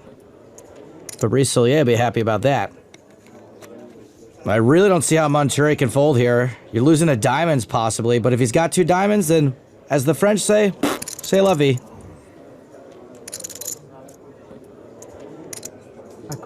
Monturi calls.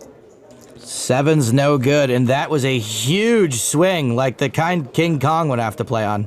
Monturi takes the chip lead from Messina. The 2 French players still the big stacks, with Dominic Panker sandwiched in between.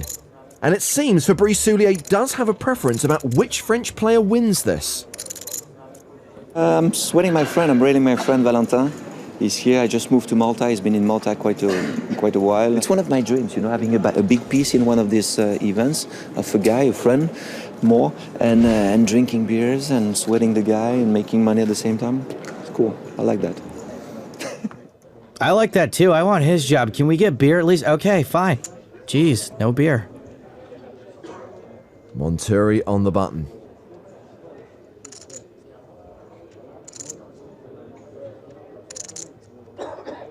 Ace, Queen of clubs. Another purdy hand. A raise to 425,000. Messina in the small blind. Folds. Panker in the big blind. Has pocket 9s. Again, I see Dominic re-raising here almost always, and I don't think he can re-raise fold this time.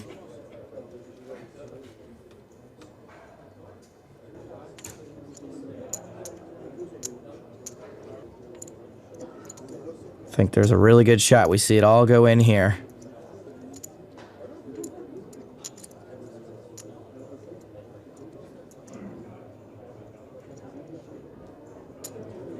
Panker counting out a 3-bet.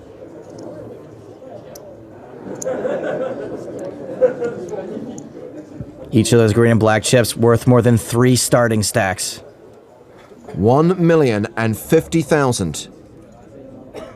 He totally looks like he's been chowing down on that RoboCop baby food mix. Hi, Maureen. Monturi shoves on Panker. Hi, Cole. And Dominic calls, and we have a classic race underway. A race that Dominic Panker needs to win to survive. Kid's been running real hot on the days before this one. He's been winning all the hands he shouldn't. This one he actually should. He's a marginal favorite with 5 cards to come. Well, he's still ahead after the flop. 9s are holding.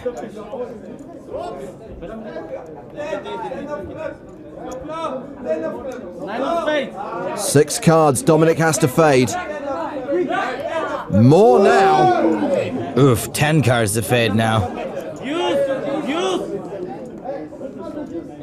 Dominic does not want to see an ace, queen, or 10 on the river.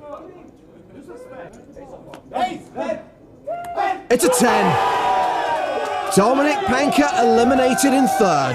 Monturi gets there the hard way.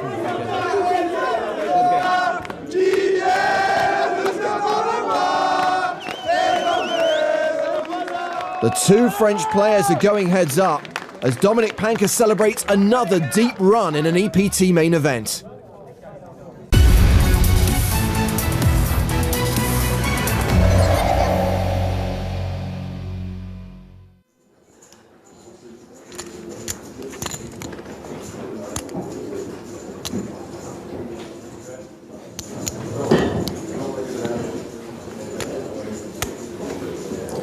Surrender raises.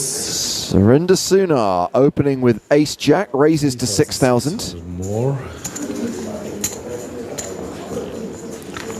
Vladimir and Harald fold. Ellen, seat number 1. Oh boy, here we go again. Oh, all right, that was easy.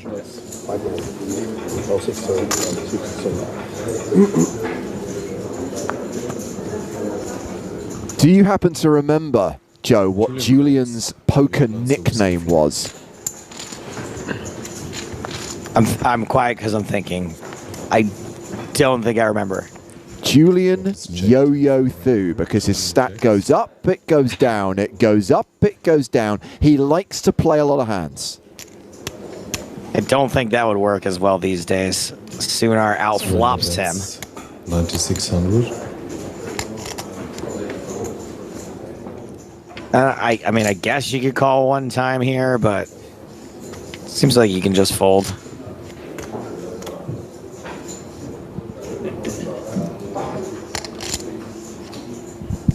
You can call once, maybe your opponent shuts down, maybe get to showdown cheaply. Maybe you pick up some kind of miracle bad straight draw.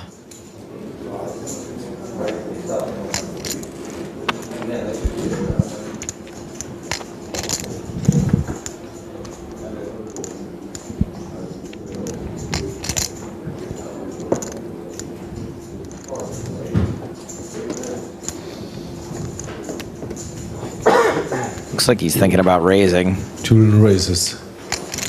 20,000 more. Sure enough. Man, I don't know about this raise only because, like, I would say you're only folding out hands that you beat, but you're also going to fold out, not fold out hands that have, like, really good equity against you and are going to... you're gonna bloat the pot. Surrender calls. Surrender calls, and we hear the dulcet tones there of Edgar Stuckley, who would become president of the EPT as Julian makes a set on the turn. All the chips go in, and Surrender Sunar is out. For surrender. He's also probably pissed. I would be. Here's the river card. It's a 4, so Julian. Full house for Julian Thu. Force. I was very lucky on the turn. I got 10.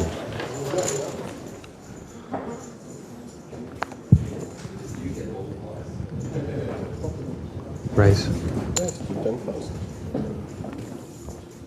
raised to 10,000 under the gun from Julian Su.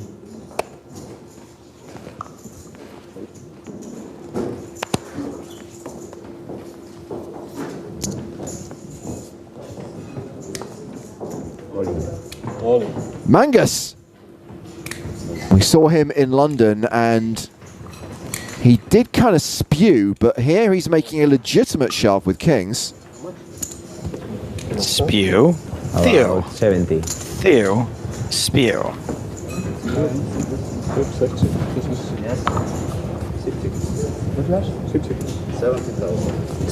60 to me then. 70 exactly. 60 more. Daniel raises to 70,000 all in. That means 60,000 more for Julian. Half Julian stack. Pocket jack's probably just a little too strong to fold.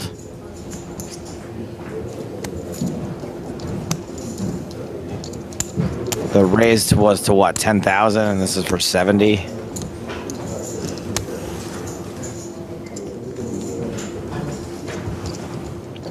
We've seen people make crazier laydowns. But no.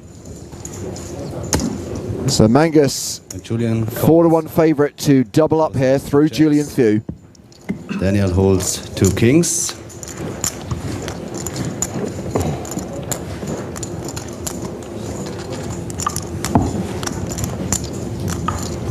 Here comes the flop. Flop shows Queen 6-3, kings holding. Now comes the turn card. Nah, Jack's probably gonna come. Oh my goodness. It makes trips. It does come on the turn. So Daniel needs river card. It's a 10, so we have... Mangus gets unlucky and exits in 24th place, cashing for 12,860 euros. And Julian Thu seems to excel at turning sets. So sick.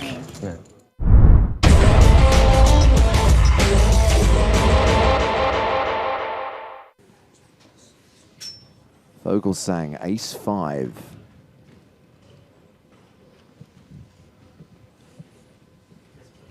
Starts the hand with 23 bigs.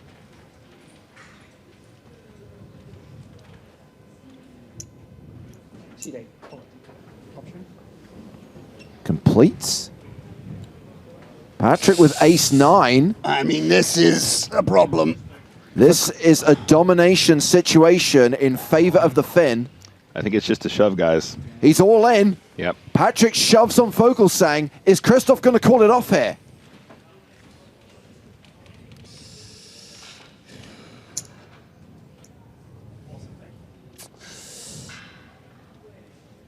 Yeah, he doesn't feel good about this. It's like, that was quite a quick shove. I mean, what are you going to do? Soul read Patrick Antonius, but did that feel like you found the like obscure shove with suited? There's the call! And this could be it. Yeah. Now, we've been in this spot before, so we know that things can change on the turn of every card, but as things stand, Patrick Antonius is the favorite, a 60% favorite to win the super high roller here in Monaco. Yeah, and it's big, very, very big for both of these. I'm sure Patrick would love to take this title down in his hometown.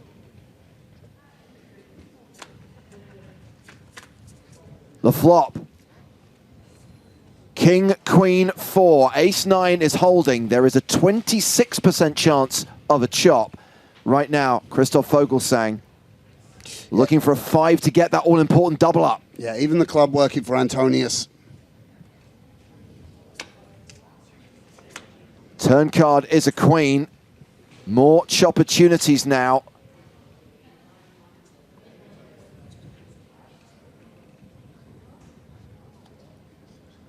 Is this the moment? Patrick Antonius is crowned super high roller champion of Monte Carlo.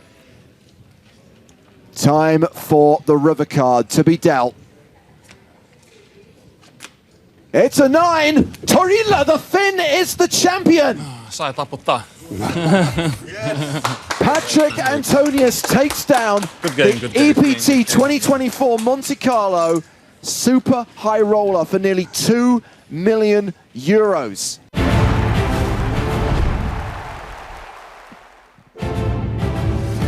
Welcome back to Malta and the 2025 season of the PokerStars European Poker Tour, day 2 of the main event at Casino Malta. This 5K tournament attracted 898 total entries, 171 players remain. These are the 5 biggest stacks right now. Start of day chip leader Lin Jianwei still in the top 5, joined by Juan Pardo. Roman Stoica is on top right now with 566k.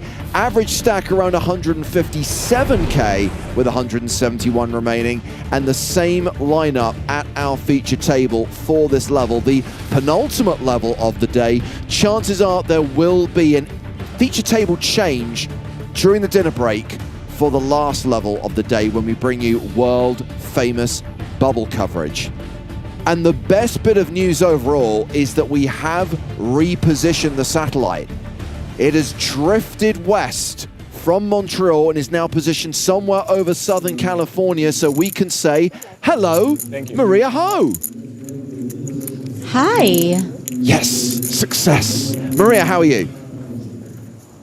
I'm doing pretty good. What about you? How's Malta? Malta is fine. The weather is strange. It's sunny outside, it's mild, but the last couple of days, very strong winds, which means you don't really want to spend a lot of time outdoors. Yeah, I mean, it's been a minute since I've been to Malta, but I feel like I've never really experienced bad weather there, so... Or like maybe gloomy. I don't know if it constitutes as bad. The first time the EPT came here was March 2015, and all anyone would bang on about is how amazing the weather is in Malta, right? How it's summer the year round. The day we arrived, torrential downpours, and a country that, sorry Malta, doesn't necessarily have the best infrastructure in the world. Everywhere was flooded for the next 2 days. Yikes. I mean, I feel like you've been really spoiled by all of the LA weather. You've been enjoying that. You know, as somebody from the UK, I think it's time for you to experience a little rain again. Yeah, no rain here yet on this particular trip. And by the way, as I said to you recently, my favorite day in LA recently was when it was really overcast. I'm like, yes, a taste of home. I can go outdoors and walk around without being burning in the sun. Unless you wanted me to. Do that. What is it? Do that. I am part vampire. I don't do that. You fought or Only you if I wished? have it. Huh? Only You if I fought or you wished? Or you feared? So this is level 14 of the main event, and More for another half an hour. this is a fun one. Traditionally, this was the 1,500, 3,000 blind level. There has been an adjustment. I love the way that they insist on tweaking stuff and changing stuff in between EPTs. So the blinds are now 2,000, 3,000 with a 3K big blind ante. I kind of feel that Toby and Kenny just go into a room somewhere and decide, look, we got to earn our money, so we've got to change something between Barcelona and Malta. Level 14 of the main event? Yeah, sure. Done. Continuous improvement. So who are you going to talk to about, you know, some of the wacky online blind levels? You know, who do we need to talk to get that changed? I've tried and failed on that front. The same way that I famously tried and failed to introduce a dinner break on Sunday nights. You know, let's be honest, you're playing all the Sunday majors, 5 minutes from 5 to the hour to the top of the hour is not time to cook a decent meal and sit down with your family on Sunday evening. So I've been trying to institute a 90-minute dinner break in the Sunday Million. This was not well received. But what happens for all the people that are playing across different time zones that don't have dinner at the same time? Like, what are they supposed to do? Kind of about me and not about them. Ah, okay. Well, you should have just led with that. So Not the best run out in the world for either of these two hands. Khalidjodovic's kicker still playing. And he is going to lead river here after it. Went check on the turn, and Gary Fisher's going to call this small bet with a worse king. Khalidjodovic Yeah, and judging by that, judging by that small bet size, you know, definitely just looking to get called by worse, and just happened to get a hand that was just a pip worse than his. The minimum. Close to minimum. Gary Fisher still table chip leader with 82 bigs. Dejan Khalidjodovic sitting on 53 big blinds. Hassan Say the shortest stack at the table, but not short stacked with 30 big blinds. 170 players remaining. 1 hour dinner break at the end of this level before we return for the bubble. Likely to make the money today with 135 players getting paid.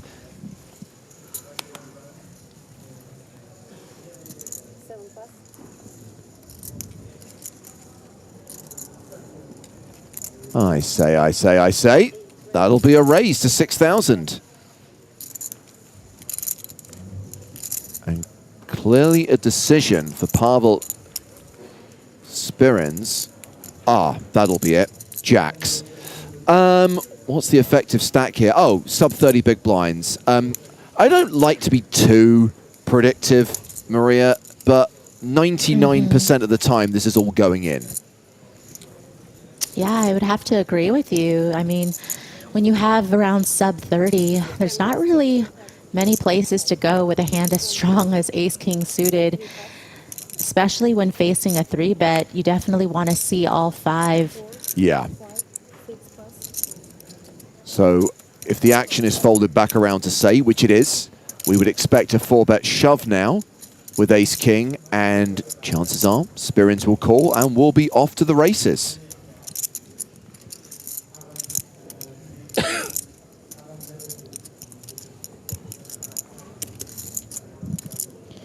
Yeah, and this is kind of the exact stack size, you know, anywhere between 30 to 40 bigs where you feel comfortable 3-bet calling it off with jacks. You know, if someone's like shoving 50 bigs, yes, you're like, oh, I don't know if I love it anymore, but, you know, certainly not going to be in folding territory to this stack size. I'm all in. There's the all-in. And Spirins calls. Coin flip alert. Very classical. Very classical. I also have the ace and a king. What? Did someone just say that they had his outs? People love to be funny at the poker table. Humor is subjective. Say the at-risk player and the player who needs to hit to survive. King of diamond. You'll get 2 pairs actually. 2 pairs. Jacks, I would say.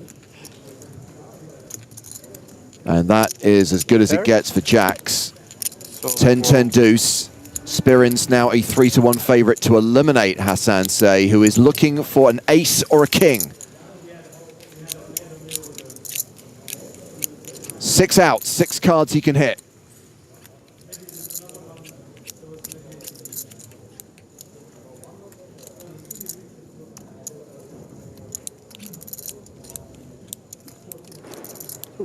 River card is a 9, jacks hold, and we do see the elimination of Hassan Say. I'm presuming that's correct. I'm presuming. And because we love to play results, let's field this question from High Low Yo on YouTube, Maria, who asks, with the money bubble approaching, can we ever call the 3-bet with ace-king instead of shoving there? I mean, I think that, you know, the best play, even if you are somewhat close to the money, would just be shoving with that stack size, especially because, again, we're just talking about how you want to see all 5. You don't really want to commit a substantial portion of your stack calling pre and then having to check folds if you miss. Yeah. I think you put it perfectly. You want to maximize your equity and see all 5 cards, assuming, of course, that your opponent has a hand they're calling with. You still have significant fold equity with the ace-king when you shove there. That is also indeed true. Because some people do cheeky things like 3-betting ace-deuce, ace-3, queen-10 suited, hands that aren't calling the shove. Yeah, believe it or not, people do have 3-bet bluffs. So we've had the raise from Gary Fisher with ace-10, flatted by Longmouth fan with the Snowmans. Dejan Karađorđević with king-queen on the button. I think we saw during WCOOP this year that Karađorđević has actually relocated to Mexico. That's where he's playing online these days, but is from Montenegro, and as we've highlighted a few times today, the first player from Montenegro to ever win a WCOOP title. And potentially considering getting a little squeezy here. You see the raise and the call in front of him.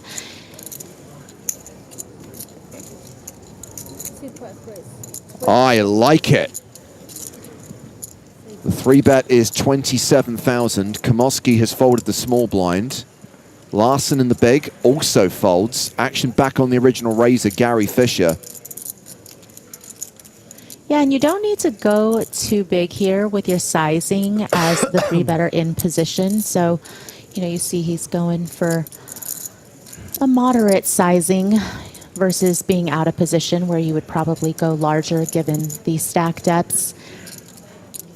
And I mean, ace-10 off, just not looking that pretty, right? I think, you know, there's going to be a part of your range, maybe the stronger, of course, the stronger ace-x holdings and some of the suited varieties that are just going to be easy, you know, continues here. But certainly this feels just a little too weak to play out of position. You also have a player behind. Fan, however, a different story. You know, I think with eights here, you know, given the potential that the button could definitely be squeezing, you can certainly set mine off of these stack sizes as well. I think he's going to very much likely be in there and see a flop.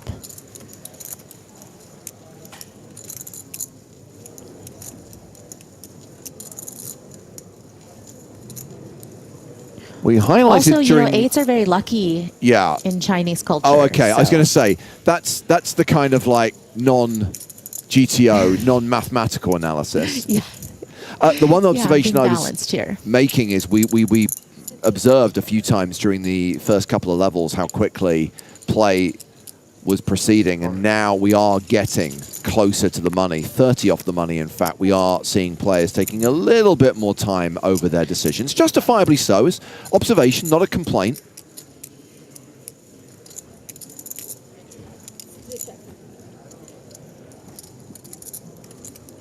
Well, fan has checked, and Karađorđević has the best hand here, having paired his king.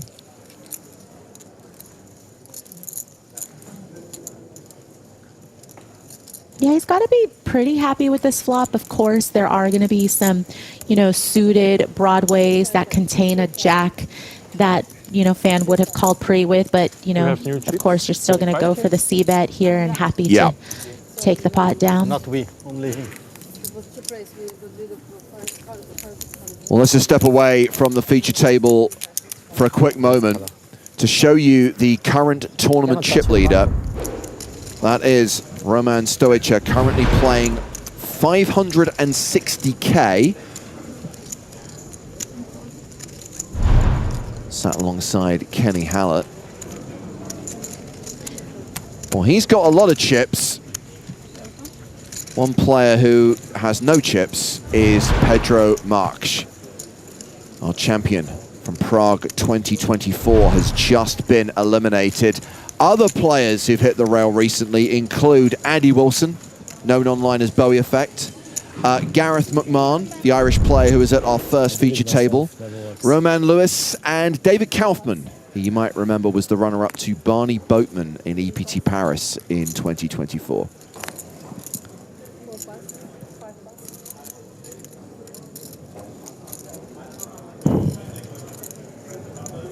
Still bored, Enrico.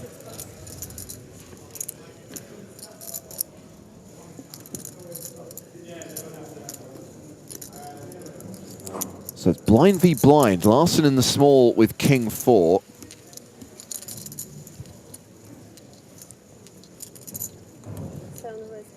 He has raised.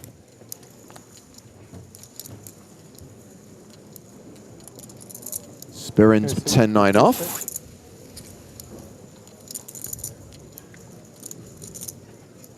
After winning that flip with jacks, Spivens, by the way, is the second biggest stack at the table.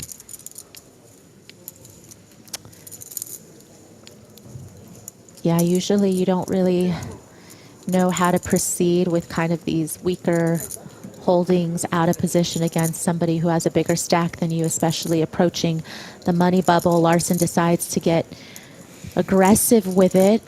And that's a pretty decent flop, I would say, for the old king 4. Yeah, and how much is Spirins in love with the 10 of clubs here?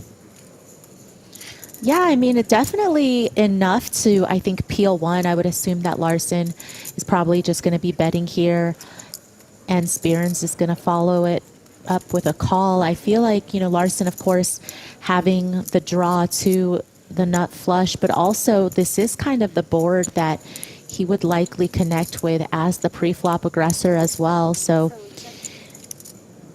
it does look like he ends up checking, which I think this is interesting because, you know, Spirins can, of course, get a free card here with his flush draw. Maybe wondering if Larson has any check raises here. Maybe it would be better to just check back and take the free card and proceed from there. Or I guess you can bet your equity, but you're not really getting, you know, many hands to fold that, you know, connect in any way with this flop. You're, of course, not going to get any better flush draws to fold. You're not going to get, you know, a kind of middling type pair to fold.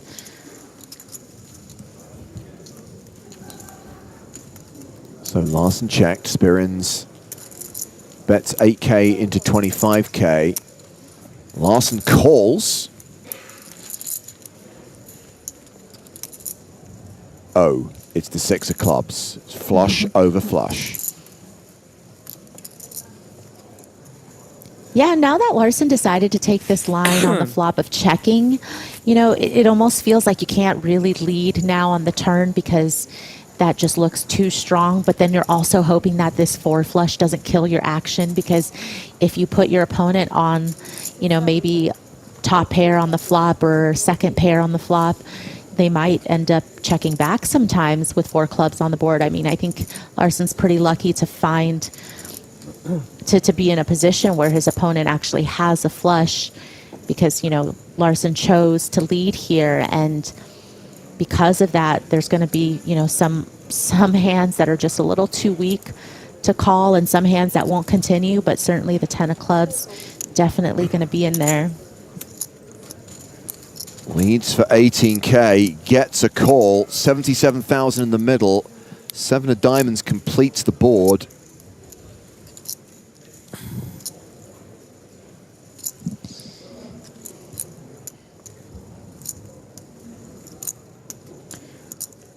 And Larson has just slightly less than pot back, but, you know, you have to wonder, is a pot size bet essentially going to get called?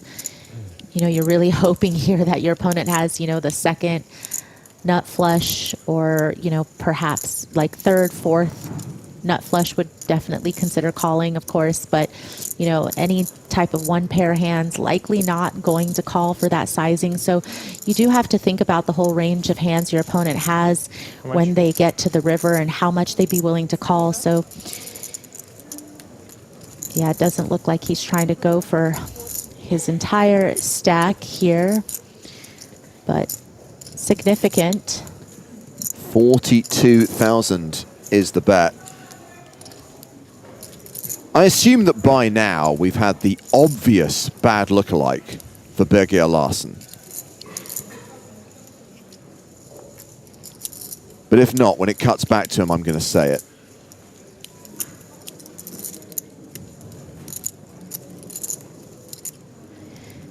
I think Spearns is honestly just a little confused by that flop check. I think he's wondering, you know, Larson raised pre, and then he checked the flop. Could he really just have the nut flush here? You know, how many type King X type hands is he going to be checking this flop with that contain the King of Clubs?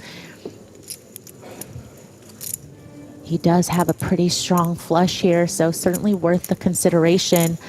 You know, also feeling like this bet size is interesting, you know, why not go for your whole stack? This feels like you wanted to bet an amount that you think he would call, so, you know, really good. I mean, really good awareness there just to take the time. Nobody happy for me? With the 10 of clubs. Just a little bit. Fuck, I'm cheering for you like 4 hours. New guy, I come. Get it quietly, Matt Murdock / Daredevil, the Netflix / Disney Plus version. I'm happy enough for everyone.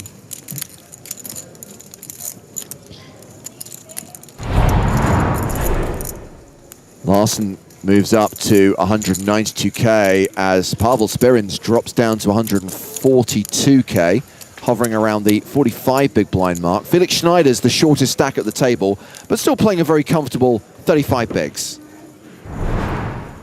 That's why you're a happy man. You can also be happy for others. That's nice.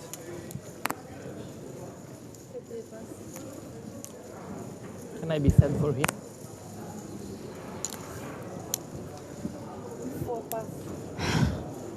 If you want to take a little tear or two for him, it's up to you. It's okay. This may shock you, but I find it very hard to be happy for anyone else. I mean, especially at the poker table. That's the whole point. Just to be clear, I'm just talking about life in general, not even in poker, just generally. Certified misanthrope over here as we see Spirins complete in the small with ace deuce. King Jack of strawberries for Gary Fisher.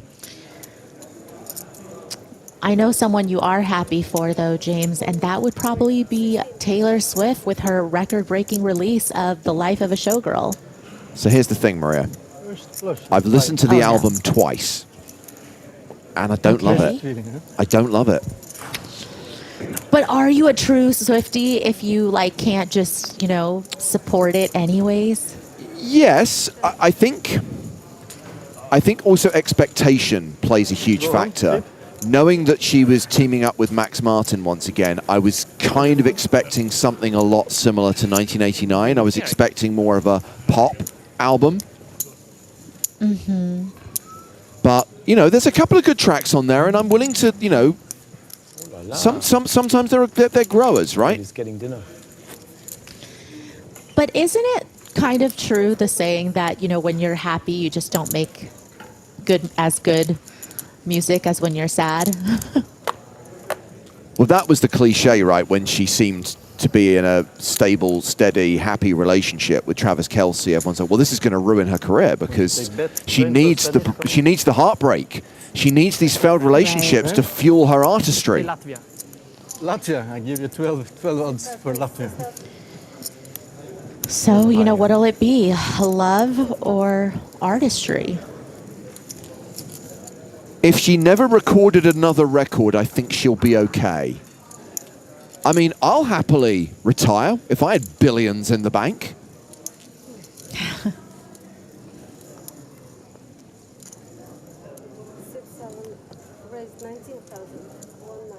Like, if you had billions, would I ever see you again? We'd stay in touch. I mean, like, you changed your number, but you wouldn't want to block me. More and more value also. So the open from Queen 10, the 3-bet from Ace 10, and now Fisher deciding what to do in the small blind with sevens. About 200, right? Yeah, it's kind of tough to call a cold 3-bet from the small blind and just be faced, you know, playing this type of hand out of position, and you don't even know what, you know, the original opener is going to do. What if you call the 3-bet and they come back with a 4-bet, and now, you know, you've put in some chips and you might not be able to continue against a 4-bet. And I just think there's some potentially bad things that could happen. I mean, here we see obviously that, you know, Queen Jack offsuit is not going to be a 4-bet in this situation. So Fischer's probably, you know, pretty happy to get it heads up. But you are, again, still out of position. But that is not a bad flop. There's definitely worse flops that make it very difficult for sevens to continue. But that is pretty reasonable.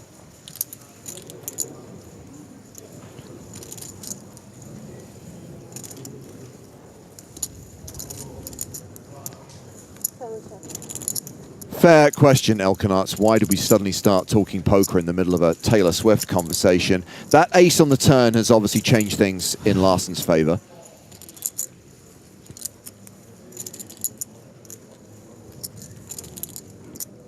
By the way, forewarned is fair something or other.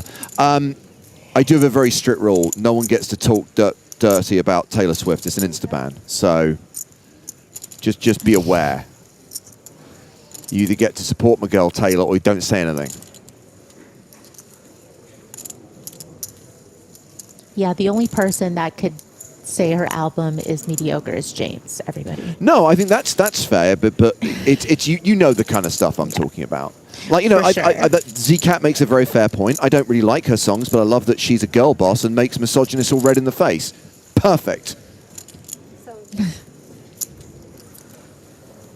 Interesting to see Larsson check again on the turn. You know, I feel like there's certainly a lot of these types of hands that Fischer has exactly that you could get value from. You know, certainly even some stronger pairs, maybe even tens are going to be in the mix here, and you definitely want to get a little bit of value, especially before, you know, the river brings a very bad card that just kills even more of your action than that ace on the turn does. I mean, I would like to think that Larsson is going to go for a bet here on the river, but he doesn't. Wow, talk about letting your opponent off cheap there. Check on the flop, check on the turn, check on the river. Where's the rest of the pot? You have an open, Berger. you have a cold call, you have the big blind. I also just think it's a weird play to make when you're 3-betting pre and then you just choose to not get any action post. That's mine. Yeah. That's another To the message outer again. tables, That's mine. where Jason Wheeler has moved all in against Kenta Miyoshi. That's a fold. So Wheeler wins that one. We're gonna grind it back in like 4 hours, and then in 4 days, this is gonna be the best footage you captured, because look at the chips. Best spinner in the business. I think he means it. Normally. Where are you from? Brazil and Norway. I like to see myself as the best of two worlds. By the way, when you were asking me earlier on, Maria, if I was happy about something, I thought you were going to talk about something else. I think we might need to have another catch-up very soon. Oh. All right. I mean, well, hold on. I feel like this needs to be in person, though. So when are you going to be back? Maybe a call. Later this month, don't worry. Well, for now, I still know how to reach you. So I'll be in touch. Yes, spoiler alert, I do not have billions in the bank, and I'm not going to block you. I mean, unless you and Michelle get on some Powerball action. I don't know. I don't know how much it's at right now, but... Oh, I guarantee you she's across that. And you are back to the international table.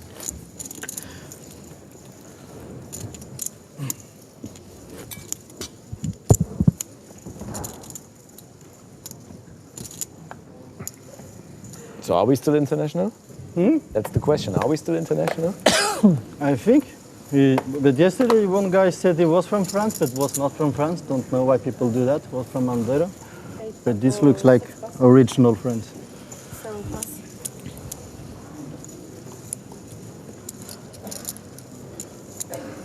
Well, we do have a new player at the table. Christos Xanthopoulos arrived at the start of the previous hand. And he is all in here with ace-9, playing 10 bigs.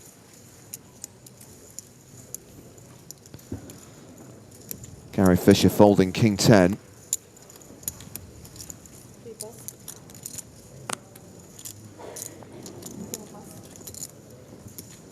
Round 2, the big blind. King, Jack of diamonds. That qualifies. Yeah. So Xanthopoulos at risk is ahead, but not by much. As we can see, it's pretty close to a coin flip.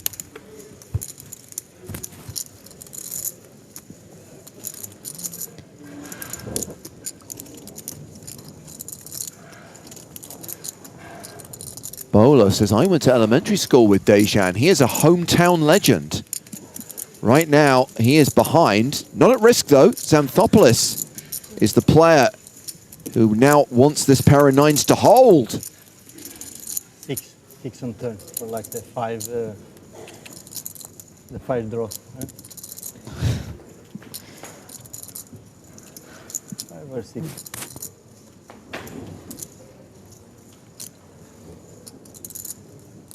Kings, Jacks, and 10s are the cards Xanthopoulos needs to fade right now.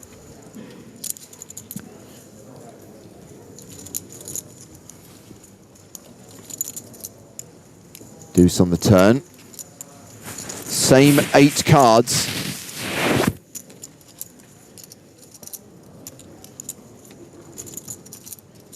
And the queen on the river does not change the outcome. That is a double up for Christos Xanthopoulos. It was a sweat. Nice hand. Mikhail Dublé. So he's now playing 22 big blinds. Dejan playing around 50, just below average. Average stack right now 170k with 158 players remaining. We are 23 off the money, 22 off the bubble. We can expect world famous bubble coverage post-dinner break for the final level of the day. You know you got yourself booked for a good one, Maria. You're going to see out the day. You're going to get to join us for the bubble. I love it. I mean, nothing better because, you know, I love to watch people kind of walk around on the bubble, right, which is allowed. You are allowed to get your steps in. That apparently is in the T's and C's.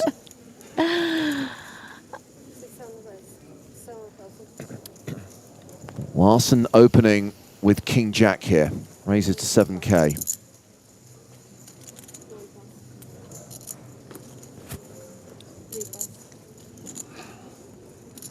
Felix Schneider's folds Jack 3 on the button.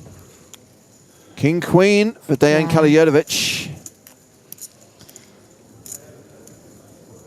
Yeah, probably I would say in this level the most active player at this table, but you know, not without reason. Certainly has been playing pretty reasonably in terms of hand selection. Hey everyone, it's Enrico Komorski. And this is the kind of hand players like to squeeze with.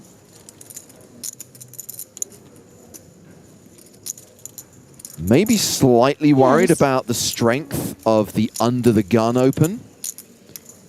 For sure. I mean, definitely against a later position open, this would look a lot more appealing. But also, you know, he has seen, I think, Larson make some interesting plays. So perhaps that might factor into the reasoning of, you know, perhaps this would be, you know, if there's any player that is opening. 48. Does elect to 3-bet. Quick fold from Larson. And also folded by Karađorđević. Yeah, just the feeling like if there's anybody at this table who's open from under the gun that you wouldn't feel uncomfortable targeting, maybe it is the player who you know, 3-bet the ace 10 and then just checked all the way down with top pair. Pretty big, eh? Yeah, just take it, fuck it. Over the top. Got the shock effect there. Ed, our YouTube mod, showing the PokerStars Live app some love. I like. Essential if you're attending a PokerStars Live event. Very useful if you're following it. Now, we always have to say this, because the stream is on a 30-minute delay, the information in the app is live. So if you want to look at the list of players still remaining, if you want to look at information on the tournament clock, for example, that is going to show you what happens in the future. So just be aware of that, and don't share any of that information in the chat.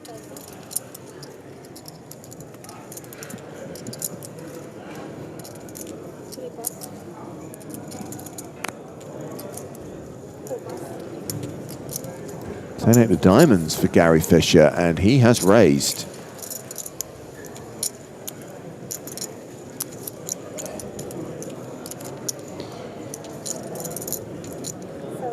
Larson not going to call with Jack 6.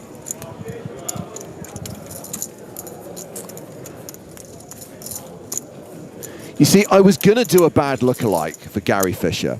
I was going to do Greg Wallace, but I think that guy's been cancelled, so I'm not.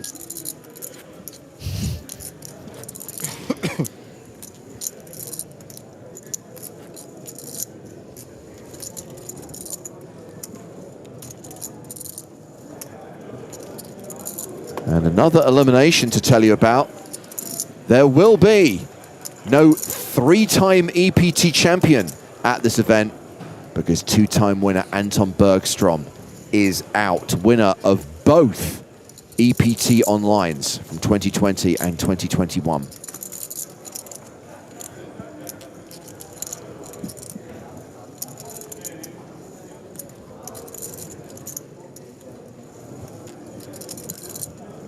Mason, behave yourself.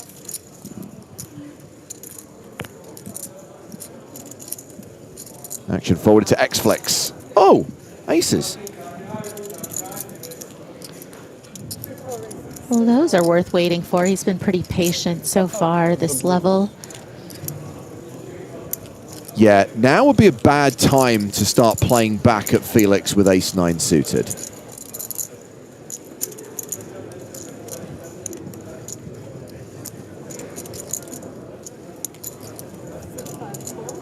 Just a call from Kaligurdovic. Larson folds to the small blind. Xanthopoulos in the big blind. Queen deuce.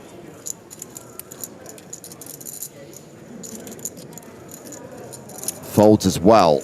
So heads up to the flop. Felix out of position, but with the far superior hand and the betting lead.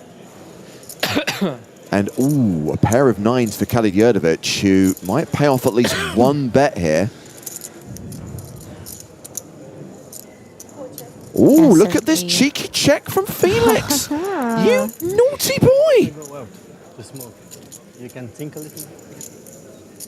If I go out to smoke. Yeah, you wonder, you know, does Kaligurdovic think that this is a little sus here, given that Felix was the pre-flop aggressor, and this feels like a pretty safe board for the original opener, but you do sit here with second pair, with potential backdoor flush draw. You don't really blame him for betting, and you know, a lot of the times you are just going to be able to get maybe some calls from 8s and 7s and some weaker hands and fold out some equity, you know, maybe some weak kind of ace-X holdings that, you know, could just turn an ace on you. You're definitely going to be able to deny some overcard equity with this bet. Well, Diane, to quote General Akbar in Empire Strikes Back, this is a trap.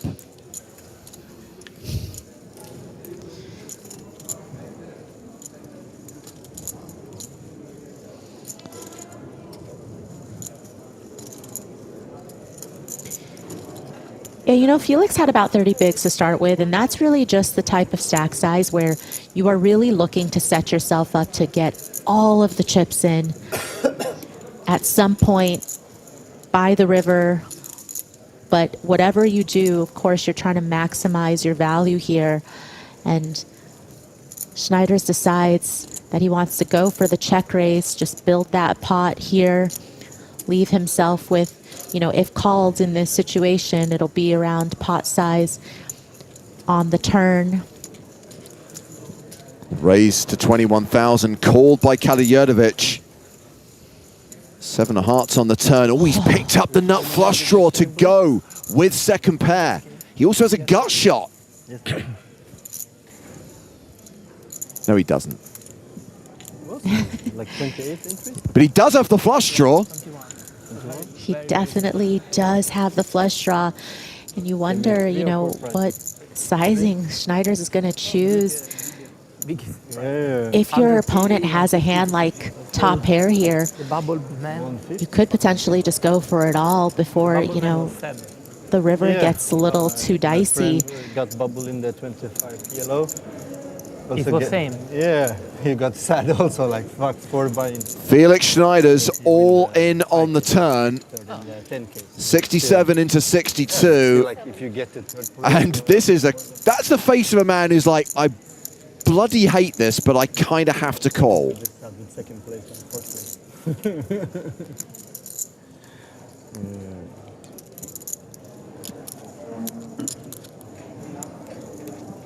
You know, he definitely knows that it's very unlikely this pair of nines is good, but he does know that if a heart were to come, of course, he would have the best hand. So it's really tough. You see that, you know, he has a 30% chance of winning this hand on the river, and now it's just really about, are the pot odds there?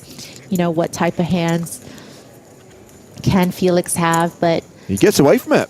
Does end up folding. A lot easier if it's the 7 of diamonds. It's a trivial fold at that point, but when you pick up that equity on the turn, so hard to lay that down. I don't do for you smiling, I do crying. What I don't do for you smiling, I do crying. What? What? No one has any idea what you're talking about, bro. Like, do we think he just likes to hear himself speak? Like, I'm just like, what is he saying?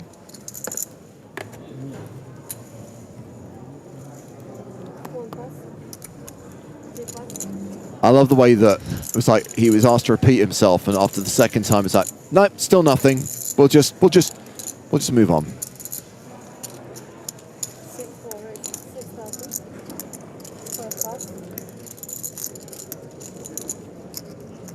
Felix opening with King Queen. Adolf builds a bonfire. Enrico plays with it. Ace-5 in the cutoff.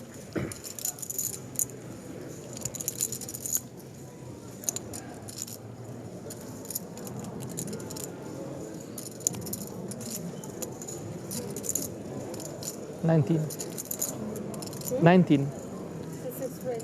And he's doing Ace-5 type things with Ace-5. 3 bets to 19,000. Should get a fold from Ace-6 on the button.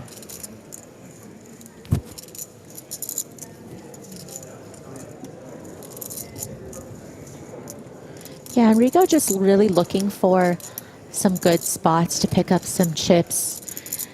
You know, he really hasn't been dealt any premium hands, and it's just kind of the situation where you have to start making some things happen for yourself. And you know, this looks like a good spot to him. He took it the other time when, you know, it was slightly worse in the sense that he was up against an under the gun open and he was out of position in the big blind. Thank you.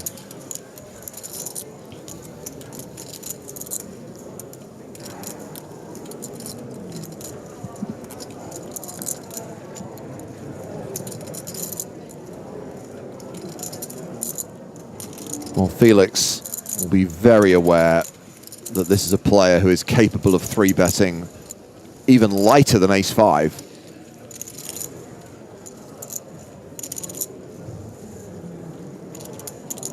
And I think at the poker table, you always have to be a little sus. Like, yes, you know, it's never, even if you don't really intend on playing this hand in this spot, it's okay to you know, give it some thought. And Felix lays down the king queen as we reach the midpoint of this level, and a reminder that the Spin and Go Championship Live will be back soon. We just had the successful event in Barcelona. The next iteration of the championship, the third Spin and Go Championship Live, takes place next year at EPT Paris, February 2026. Once again, 81 qualifiers, 300K in prize money, and qualification is already underway. Time to welcome back Mr. Joe Stapleton. Hello, my babies, and Maria. Wow, it started already. oh, huh. And here's the problem, Maria. In about 30 seconds, I have to go, and I can't protect you from him. No one can protect anyone from me.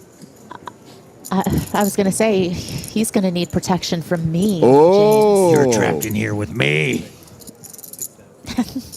This guy, he's a fan. He's going to make it 6,000 with King Jack suited.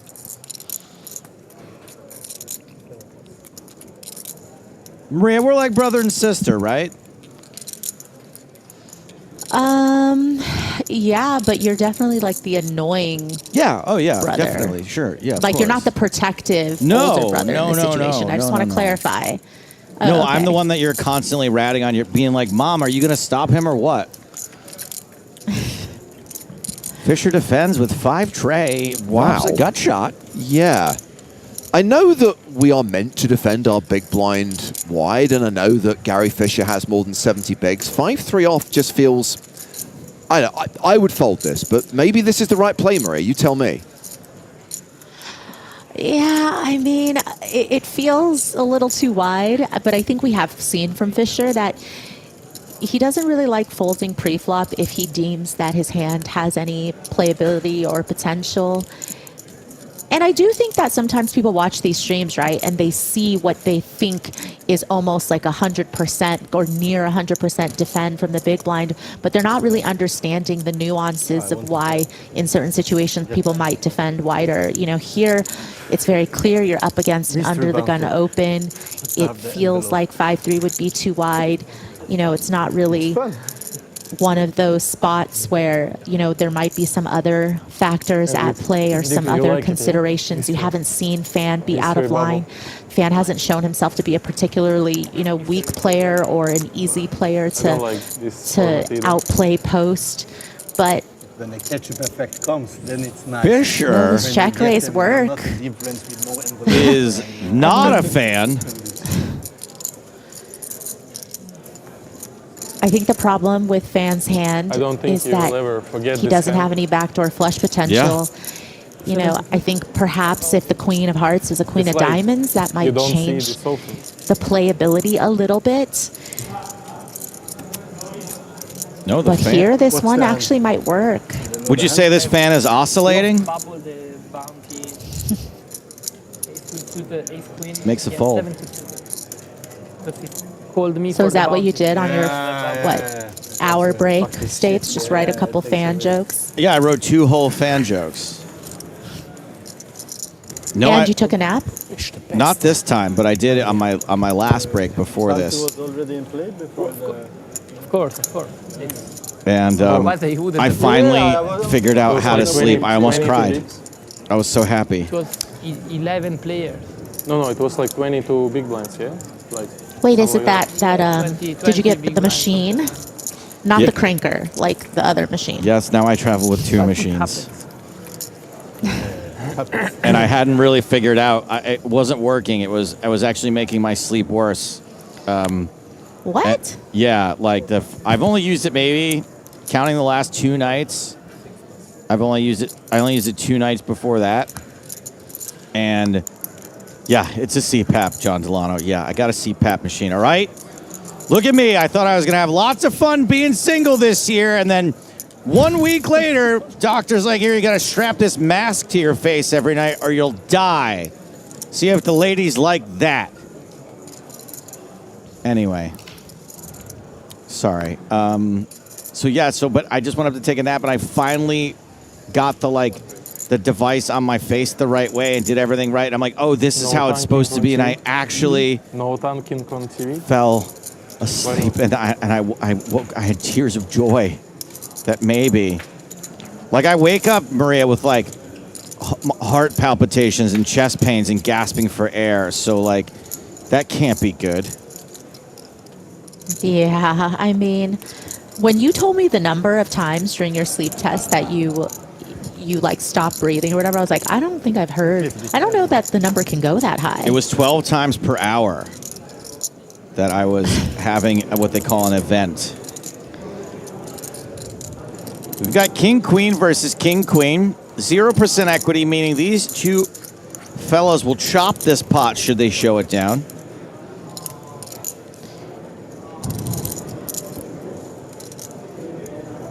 Well, if we know anything about Fisher and Fan's last interaction, there might not be a showdown.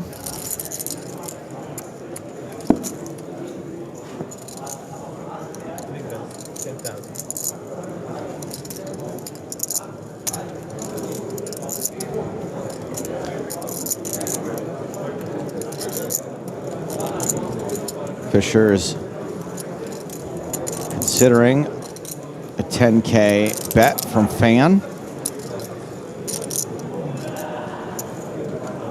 And decides to fold, so no chop pot.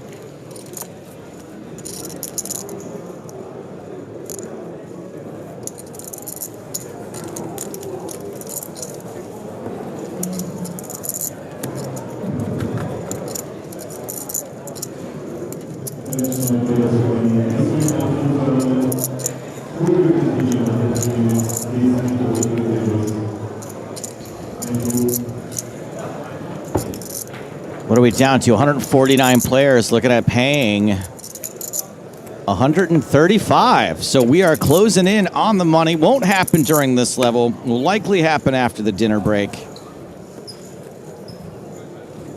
Maria, what can you tell me about your life right now? Have you done anything fun? Is there any anecdotes we can hear? Well, let's see. You know, I've been doing some poker coaching a little bit more now that, you know, I'm staying local. Some interesting people I've been able to coach, actually. Celebrities? Yeah. And they're like, actually one of them is quite naturally talented at poker. So maybe we'll have to invite them into TNP at some point. Is this the person I know about already? Or no? Is this a name I don't know yet? No, it's someone else. But I am about to actually, we've been chatting and that person is in the books. Cool. Yeah. But yeah, I mean, other than that, I've been, you know, kind of low key, been playing a little bit live home games, which I don't love. Like, I don't love the scene. Unless yeah, it's your own other home than game that you're totally curating, it's hard to like everybody in the group or the vibe. Pocket nines versus and, you know, King Queen. Yep, go ahead, Maria. And you know, sometimes you don't get paid for weeks, so there's that. Oh, are you guys playing that big that they have like these weird ledgers and tallies and whatnot? Yeah, I mean, there's just one game that I'm playing in that, you know, is playing a little bit bigger. My other live home games are just for funsies. So, well, I heard you actually stop by a home game at Molina's. I did. I lost. I lost 4 buy-ins. Yikes! Yes, I did not win a single all-in. Who was the big winner that night? Danny hit and run for a couple of buy-ins, Danny Zucker. And then Mark Thompson left with about 5 buy-ins. Wow. I think. And Jam and Josh maybe each won a buy-in. New meta? Yes, I misclicked. So, like, it sounds like a lot of people got a little bit of your money each. Yes, basically. Yeah, I lost a lot to everyone, basically. Outer table action looks like an all-in and call pre-flop. Jason Wheeler with ace-king up against the nines of Lasuski. And Wheeler exiting the table. Set of nines rolled out there at some point. Wheeler did manage to make top pair. Not good enough. That's going to do it for Jason Wheeler. That's too bad. He's always fun to watch, especially if he gets into it with somebody. Which I feel like happens maybe at least once a tournament. Oh, it has to. We don't always catch it on camera, but it's happened. Like, I've been at Wheeler's table enough.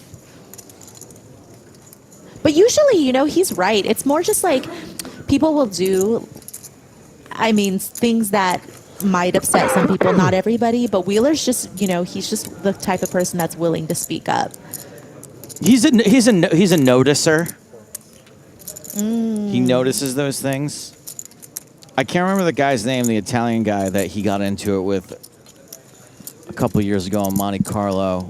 Greco was his name. That was awesome. Because it was like Jason was just like getting super salty at him and like kind of chirping at him, and Greco was like kind of oblivious. That's funny.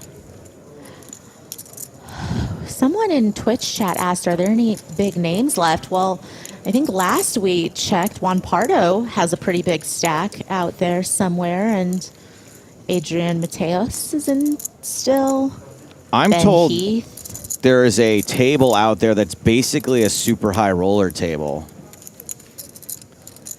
And that might be... Well, what are we doing here then? Well, we can't just swap out, as you know. We can't just tell people to GTFO in the middle of a level. We do have... But maybe the next level. Top pair. We'll keep everyone informed as to... I would assume we're going to switch tables no matter what, because we've been with this table for 2 levels, then there's a dinner break, so we should have a new table, and we should have information on that new table in the next few minutes, as we have Kala Yurdajevic flopping a flush draw up against the top pair, top kicker of Enrico Kamoski. Don Maradona is correct. Says you forget Kenny Howard is also in. To me, it's also a big name. Kenny should be a big name. The accomplishments that Kenny has made, making the final table of the World Series of Poker as many times as he has, that's pretty redonkulous. Now an open-ender for Khaled Yurdajevic on the turn. So here we go. Table 4 in this event, Maria, has, as you mentioned, Juan Pardo, a.k.a. Malacca style. It has Jamil Wakil. It has Luca Sarayanin. It has Cesar Garcia. It has Alexei Boyka. And it has Adrian Mateos. Well,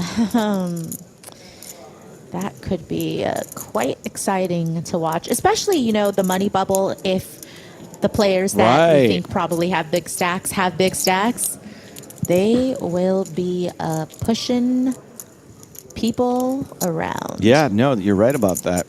So barring, I don't know, some kind of weird triple elimination where we lose half those players, I think we have a pretty good shot of that being our feature table in the next level. Kamoski facing a bet of 6,000. Yeah, just very pained look on his face. He looked like this with aces, against, by the way, pre-flop, when it went like raise, call, 3-bet, and then action on him. He looked just this concernicus. Yeah, especially when the bet size is fairly small relative to the pot, and you know, you are in position. It seems pretty standard. Just call and decide on the river. Of course, you understand that there's some bad river cards, you know, some spades, not going to be your friend. And of course, a four to a straight is obviously, again, not something that you were hoping to see, but I don't quite understand this tank with this hand against this sizing. Hey, Does decide to raise, which makes a little more sense for the time he took that he was considering this. But do you think that your opponent is just going to make something of the fact that your face showed so much concern before you raise? Is it like a reverse tell? Is it like you're really strong but you want your opponent to think you're weak? Or is it like a real consideration of like, do I raise here? Do I just call here? It could be all the above, and it could just be balanced. Like I said, he had a pretty easy decision in a few spots where he looked the exact same way. So, you know, if he looks that way when he's got aces in a spot where he's never really going to fold, if he looks that way in a spot where he's got top pair, but it's not exactly the strongest top pair, you know, he may just do it all. And I guess... Yeah, and, you know, this is... Yeah, I mean, I really like this raise because you definitely, you know, make it very difficult for hands that have a good bit of equity to continue. I think straight draw, flush draw is just too strong, you know, when you have these combo draws in there. But if you just had an opponent with a pair and a straight draw, you know, this certainly puts some pressure on those hands to continue, the ones that, you know, just have a little less equity than a hand like 7-6 of spades. Time. Ooh, we got a clock called, and Khaled Yurdijevic puts the rest of it in. Kamaski asking for a count. I could see this being called. I do feel like that was somewhat of a premature clock call, though. It did not feel like... I think he got punished for Enrico's tank time as well. I think that they were just tired of this street taking so long.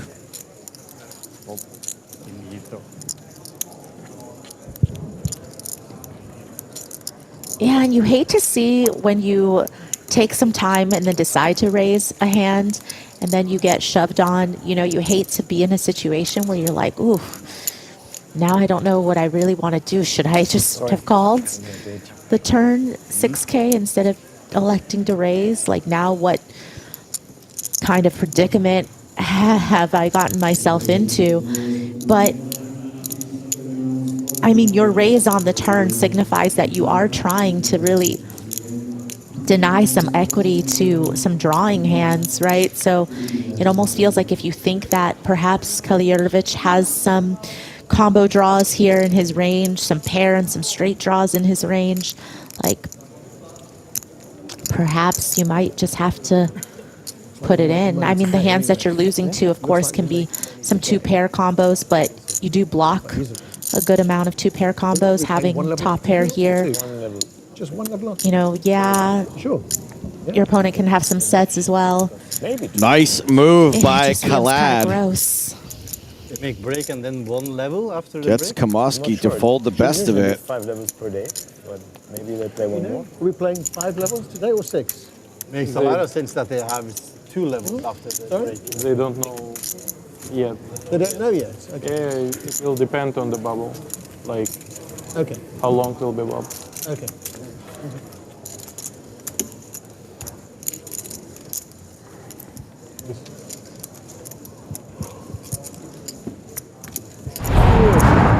Whoa, my God, every time that comes in, it's so dramatic. Gary Fisher, still the leader at this table. Did had over 100 big blinds at one point, but due to the blinds going up a few times, taking a couple of losses here and there, is down to 74. Shortest stack at the table is Christos Xanthopoulos with 19 bigs. Everyone else pretty comfortable. Felix Schneider is next up from the bottom with 38 big blinds.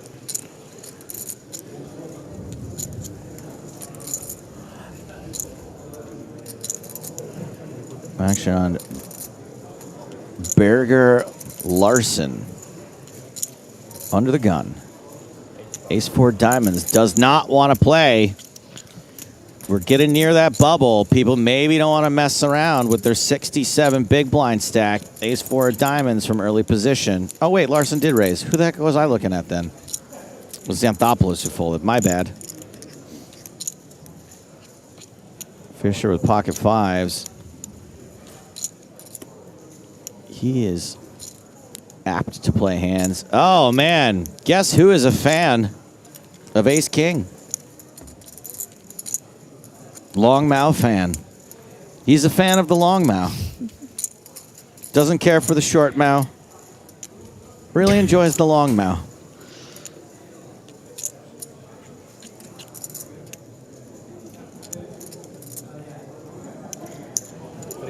We would expect to see chips go in. Just flats. Maybe trying to induce. Yeah.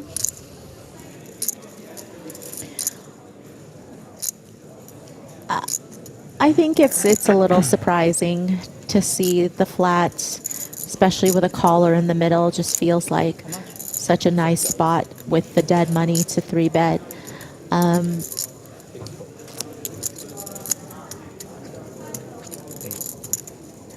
But again, you know, sometimes play just gets a little less aggressive when we're nearing the bubble, regardless of, you know, some players' stack size. Even if you have a bigger stack, I think you just start feeling like, oh, you're so close to being in the money. And for some players, you know, they might not have ever cashed an EPT, which is a huge milestone for some players.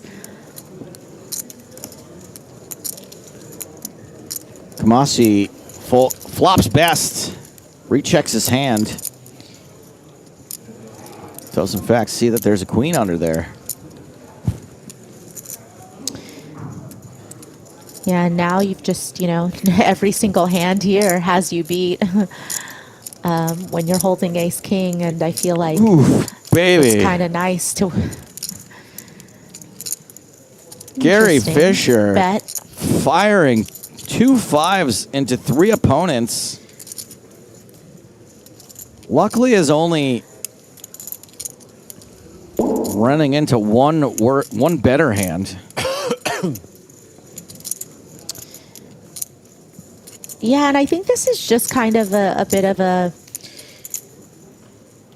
inexperienced move to just think, oh, well, three checks to me, I should just bet. And you're not really thinking about, you know, the range of hands you're going to be up against and how most players are going to be playing in flow. So really the big blind checking here. Oh, man, if he backs his doesn't way into really a straight with this, mean this would be so awesome. Oh, my God.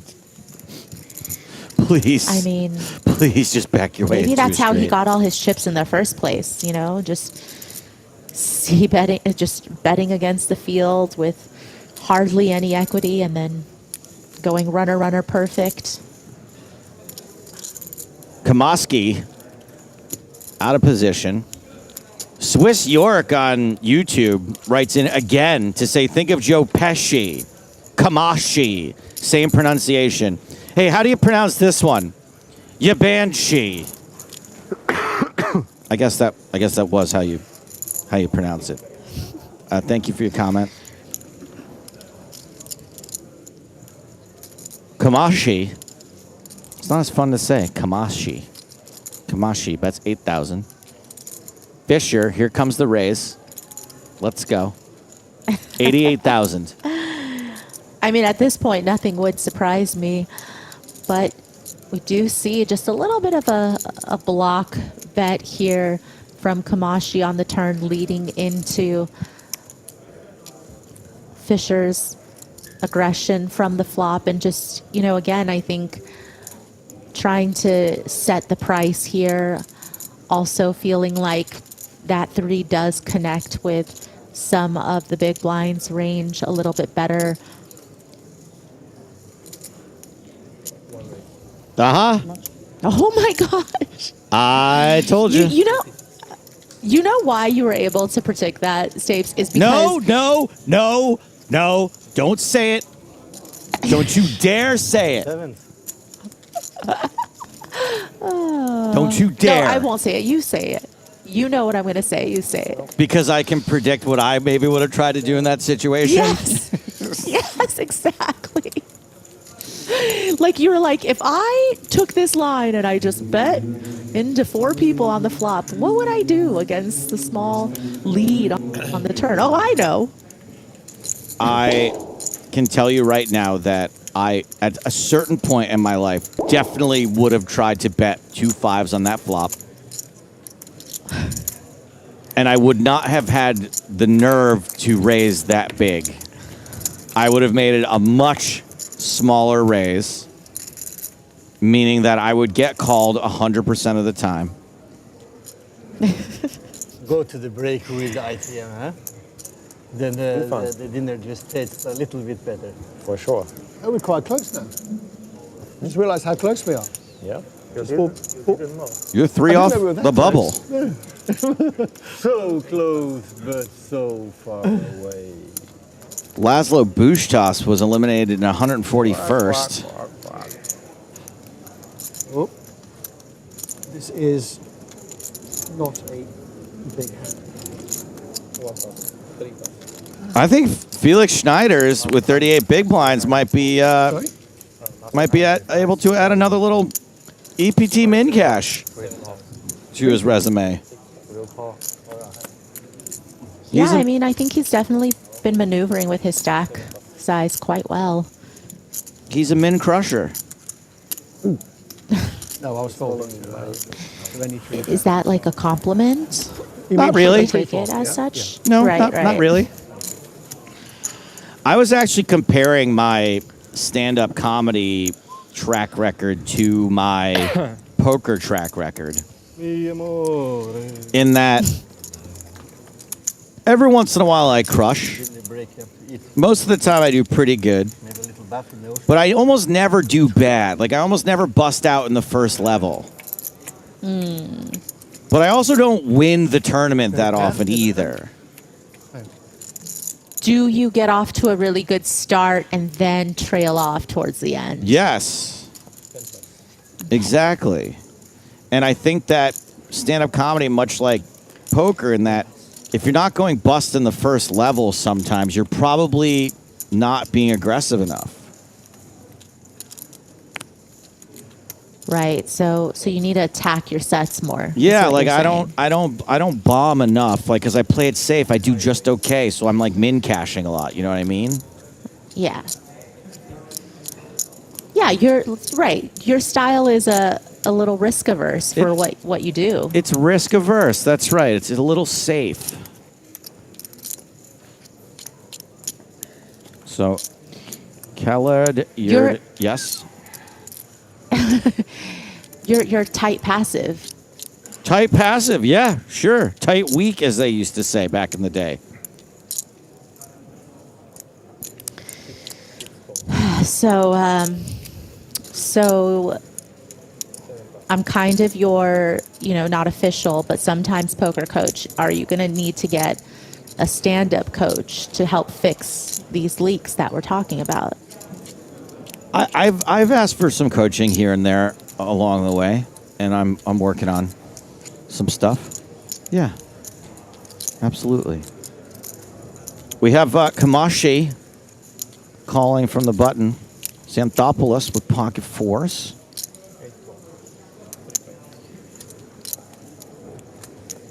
But like selfishly, we don't want you to get too good at stand-up just because we don't want to lose you from poker. Don't worry, there's no danger of that. Top pair for Khaled Yurdovic. 4% equity for Kamaski. Sorry, Angelo Solido on YouTube says, you pronounce it like Joe Pesci. Okay, so I pronounce it like Pedro Kamaski. Yeah, all right. That's me. This is me pronouncing it like Joe Pesci. Funny how? Like I'm a clown to you? Checks over to Kamashi.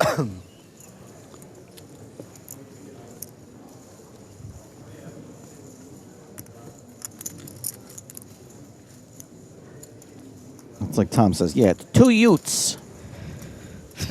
Utes. Oh, my cousin Vinny was on Hulu the other day, and like every time I see it pop up or it's on TV, I just have to watch it. It's just That's one of those movies for you? Yeah. I only saw it for the first time in the last couple of years. What? Yeah. That's shocking to me. Again, it came out during an era where I was not allowed to see R-rated movies, so I'm still playing catch-up on a lot of those 90s comedies. So what did you think about it? I thought it was great. Yeah. I love Marissa Tomei. I thought it was great. I thought she was excellent. And you can understand why she would have won an award for that film. Kamashi is the bettor here. And Yeah, despite Kalyarodovich being the pre-flop raiser, but you can understand that multi-way as there was another person in this pot. You know, you do want to start finding some checks with these top pair, weak kicker type hands, because it's not really a hand that you are going to be able to get 3 streets of value from worse. And especially when you're up against 2 players' ranges, someone who flatted on the button against your cutoff open, plus, you know, hands like flush draws on the flop that aren't going to be folding, and you don't necessarily want to bloat the pot when you have a hand that's a little bit, you know, weaker, like ace-6, even though, of course, you know, it's still top pair. And we have seen Kamashi, when check 2, you know, start betting clock again.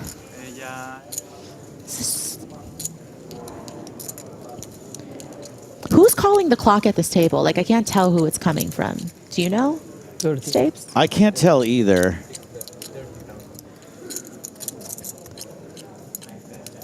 If I was going to guess, it would be the fella in the sunglasses and the striped shirt. Just based on the fact that he's kind of a personality-looking person. You know what I mean? He's like, you know. Yeah, yeah. He's For sure. He's dressed like he's got something to say. This is a pretty interesting turn card, by the way, giving both players a flush draw. Only one of them the best flush draw. Yeah, and you could see why Kamashi decides to go for this bigger sizing, you know, 30K into 39K, really putting pressure on some of the weaker parts of Kalyarovich's range, which is what he was hoping to target when, you know, ace-6 decides to check call the flop. You don't necessarily always just give them top pair there, right? You're thinking maybe they have some type of 9x hands, like some 10-9s here, some 9-8s here. You know, maybe they have some 8s and 7s and 6s that really aren't able to call a turn bet of this sizing, and Kamashi just really trying to bet his equity.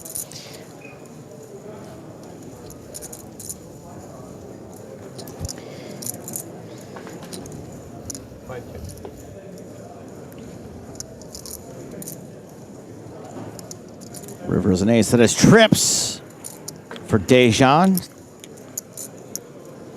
from Montenegro. Check, check. Can never be too careful with 3 aces in that spot. Well, Kamashi's pretty lucky that a heart did not roll off on the river.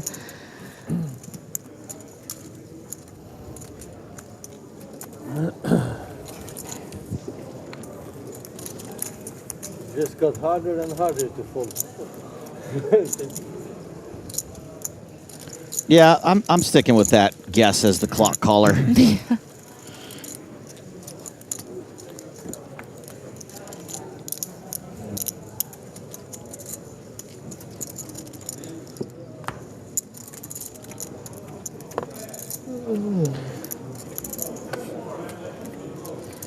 We are well into soft bubble territory right now. Where's the stalling?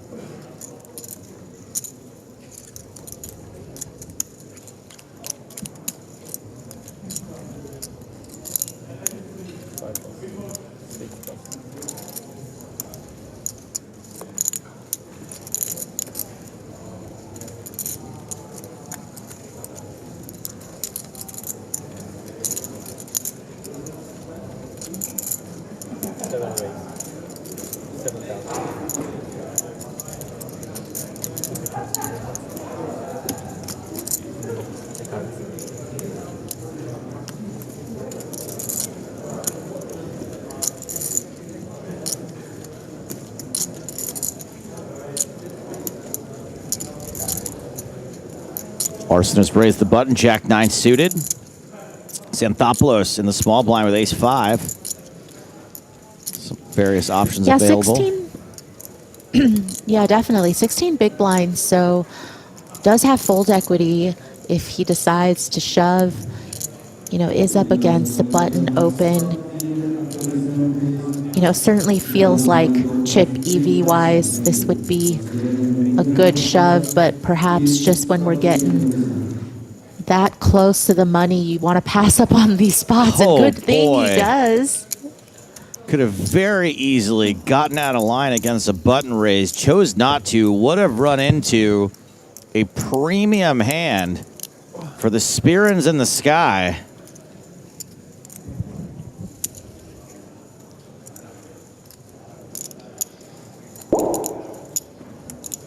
Oh, I heard that. Did you? I did hear that. We're down to 138. Bubble at 136. Money at 135.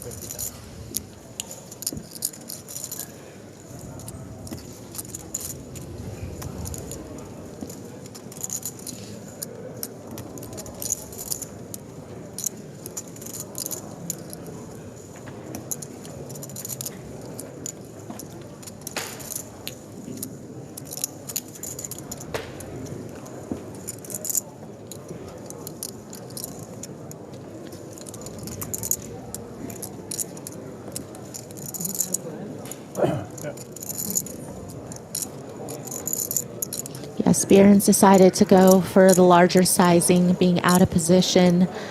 Larson, Jack 9 suited, you know, feels cuspy. I mean, I think that obviously some stronger suited hands, certainly Jack 10 suited would probably be in there. Queen Jack suited probably be in there. And it also just depends on how comfortable you feel playing these types of hands post-flop. You know, we have seen Larson do some funky stuff. So, you know, maybe he just doesn't feel like this is a spot he wants to take.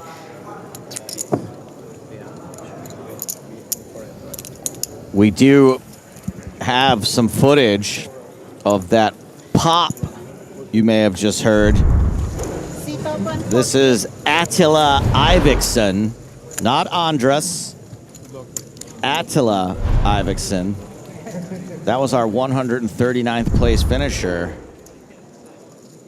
And I believe that is not all we are going to see from the world outside the feature table. I am receiving word that we have got an all-in and a call at table 6. Vidar Oyi is all in and at risk versus Ivan Kuzev. The all-in player is the player with kings. Kuzev has the aces, so the player at risk is the player who is behind. I see a king of spades, but the ace of spades is also out there.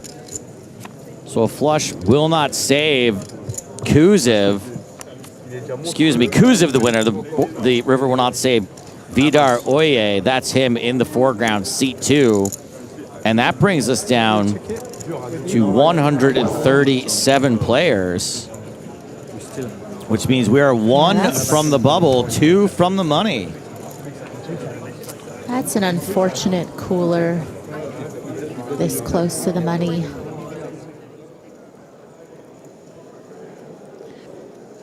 And we're going to have a slight pause in the action, not an official pause, but a slight pause as a table needs breaking.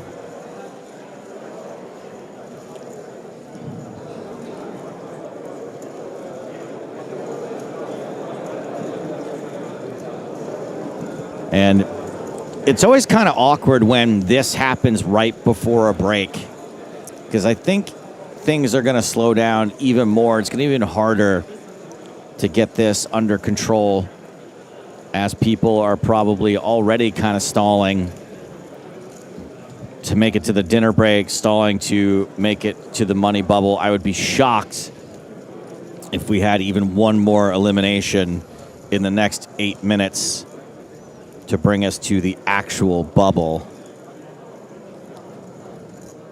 Maria, have you set foot in a casino in Southern California anytime recently? No, but you know, to be honest, even like before, when I would be home, even when I was traveling more often and I would be home less, I like never really wanted to go to many casinos in Southern California. Unfortunately, you know, some of the card rooms here are just not that desirable, especially when you get to go to places like Malta or Barcelona and places on the EPT where, you know, things are just run so well and it's so nice and you have cup holders and you have chargers in the table. Like, you know, some of these places in LA just don't quite cut it. Do you not have an affinity for the card room where maybe you got your start? Do you not have like a nostalgia for that or no? No, because I've been back since, and, you know, since my heyday here, and it's actually just completely ruined my idea of it in my head, right? From the glory days almost. Because honestly, LA used to be the mecca of poker, especially, you know, a place like Commerce, and it's been quite a fall from grace. I'm seeing a lot of commotion. This is the table that's breaking. Looks like David Doherty at this table. 17-5. 75, okay. 17-5. Tom, 8. I'm going to be watching every single one of you to see who dodges their big blind. Don't think I will not embarrass you. I will call you out.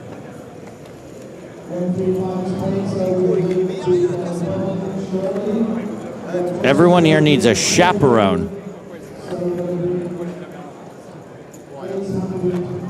So, I'm getting word that Toby Stone will be making an announcement shortly. I wonder if we're going to announce early hand for hand, maybe take the dinner break early. What could it be? Do you have a guess?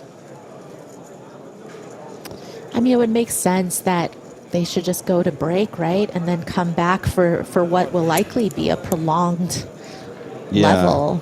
That makes sense to me because the stalling will be marginally less if we take the break now.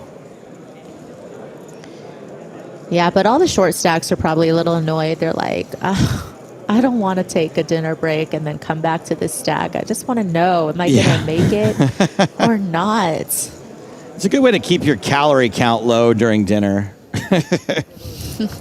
I wouldn't have much of an appetite, not knowing if I was going to make it with my 8 big blinds right now. 2 off the money. This is the fella I think is calling the clock. What's giving it away? The shirt? It's the shirt, the glasses, sort of. He was like making noises and stuff before. He was going like, mack, mack, mack. He was doing like weird Euro noises.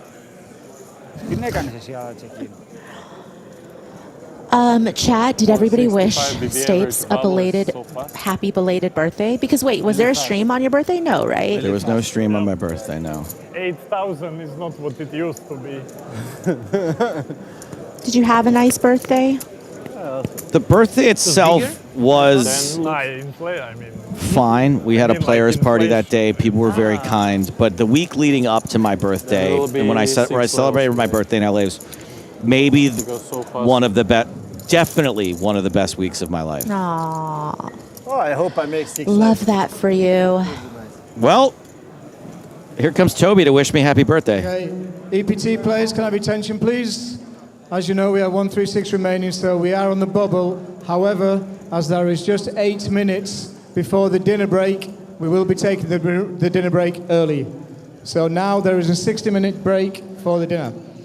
Okay, guys, so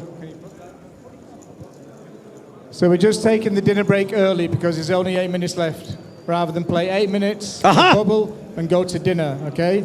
So we're going to take the dinner break now. We're going to take the dinner break now.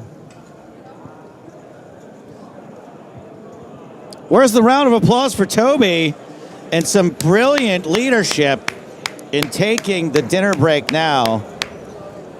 So Maria, enjoy your dinner break. Thank you. We're getting word there's a player out there named Fabio Fidulio who's got just 3,000 chips. That is a big blind. He's got a big blind. These are the chip stacks of the players at the feature table. We will be coming back to watch these players navigate the bubble. 8 minutes left on the previous level. Then roll right into the next one. We are 2 off the money, 1 off the bubble. 60-minute dinner break begins now. Back with world-famous bubble coverage after this. The black bag. Panker, ace-queen suited, opens. Makes it 3K. Round to Reuter. He folds. Queen 7. Shemian folds ace-8 on the button. Jamie Flynn in the small blind has jack 10 of clubs.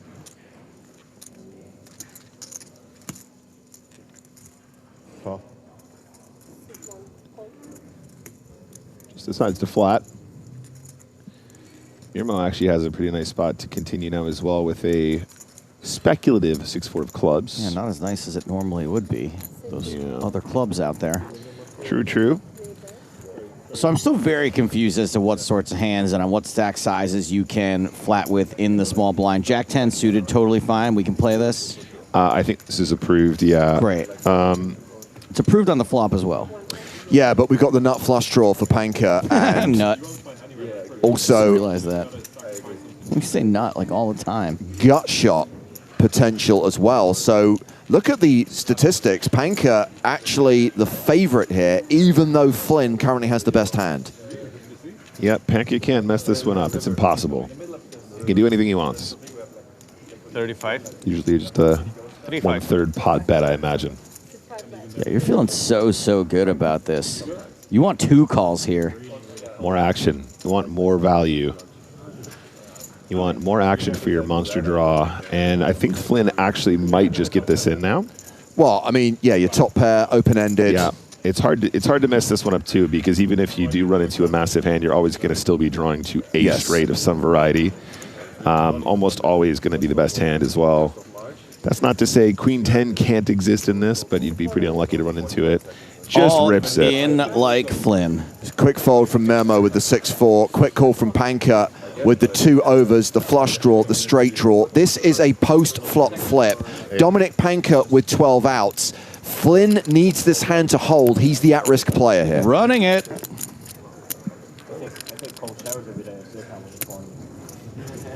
Showers doesn't work as well, I have to say. Yeah, you have to dive in. Flynn looking to fade. You can't dive until here.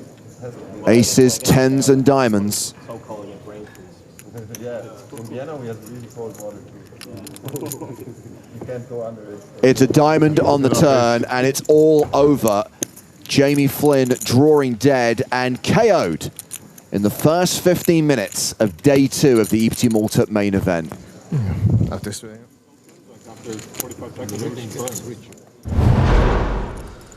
Out like Flynn. Perfect. Where's my global poker award? Can somebody clip that?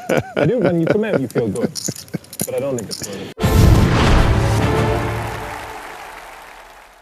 Vincent Hand in the hijack with ace-9. Raises. 3K to go. Rounds the blinds. Ola Shemian in the small, 8-5. And Rani Nasruddin in the big, 6-5. Nice. I like the action. Nasruddin, 53 bigs. A little bit less. Ronnie didn't come all the way to Malta to fold 6 high. 38 back. And nearly flop a straight. Yep. Nearly flop a straight or flop nearly a straight? Almost flopped a straight. Flopped almost a straight. Nearly flopped a straight. But Finton with top is going to continue, and let's see how Ronnie wants to play this open-ended straight draw. Oh, I'm actually not sure about this one, guys. I think check raising is definitely possible.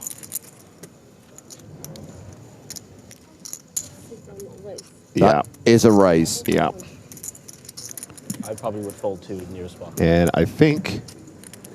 Thank you. Finton is going to have to make a decision now. Is he going to run this one? Kind of feels like an all-you-can-eat situation, right, with top. Look, that's not to say we can't just call check raise with ace-9. Sure. But I do also imagine there's going to be quite a few combos here that are like 6-5 or 8-10 or maybe a worse 9 that will still call. And you're never up against a flush draw. Yeah, so the ship here I think is what you'd expect. And this is probably one of the worst outcomes for Rania. Well, she's called, feeling priced in. And Finton is going to need to fade 8s and 3s, which are the cards that would give Rania Nasruddin a straight here. You sure? He's a beast. Finton, a 3-1 favorite to double up through Rania Nasruddin. If he fades, I got a line for it. Okay, that's good for Finton. 2 pair, but same outs for Rania. 8s and 3s still give her the straight. And talk to the hand. Full house. Full house for Finton Hand. He gets the double up. And he is now playing 84.5K. He now has 56 big blinds as Rania drops down to around 25 big blinds. They kind of split places there. Yeah. We're getting KO'd one. What do you guys think about that? Talk to the hand. Do you think that could catch on? I think that's a thing, Joe. I like that a lot. Okay. Talk to the hand because the straight ain't coming. Oh. Oh, I like that. Yeah. Very close to an EPT. Yes, but my bike wasn't working. Does he have aces back to back? Yes. And again, one of the Norwegians has opened into him. It's Mirmo this time, who's raised with King Jack suited. That's the good kind of Kojak. That's the Telly Savalas.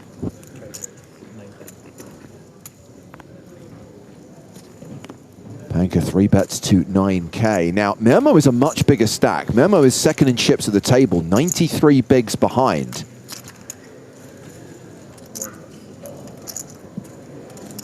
It took only 1 hour, yeah?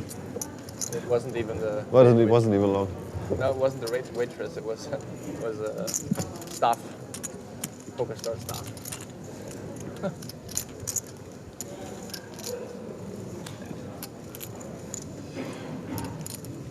Oh, we're going to war this time.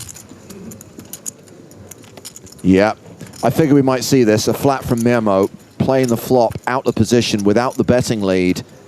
And flopping a piece of this has the flush draw. Checks to Panka, 58% favorite with the aces. Panka faded the flush draw on the turn of the last hand he played, priced out his opponent, didn't get to the river.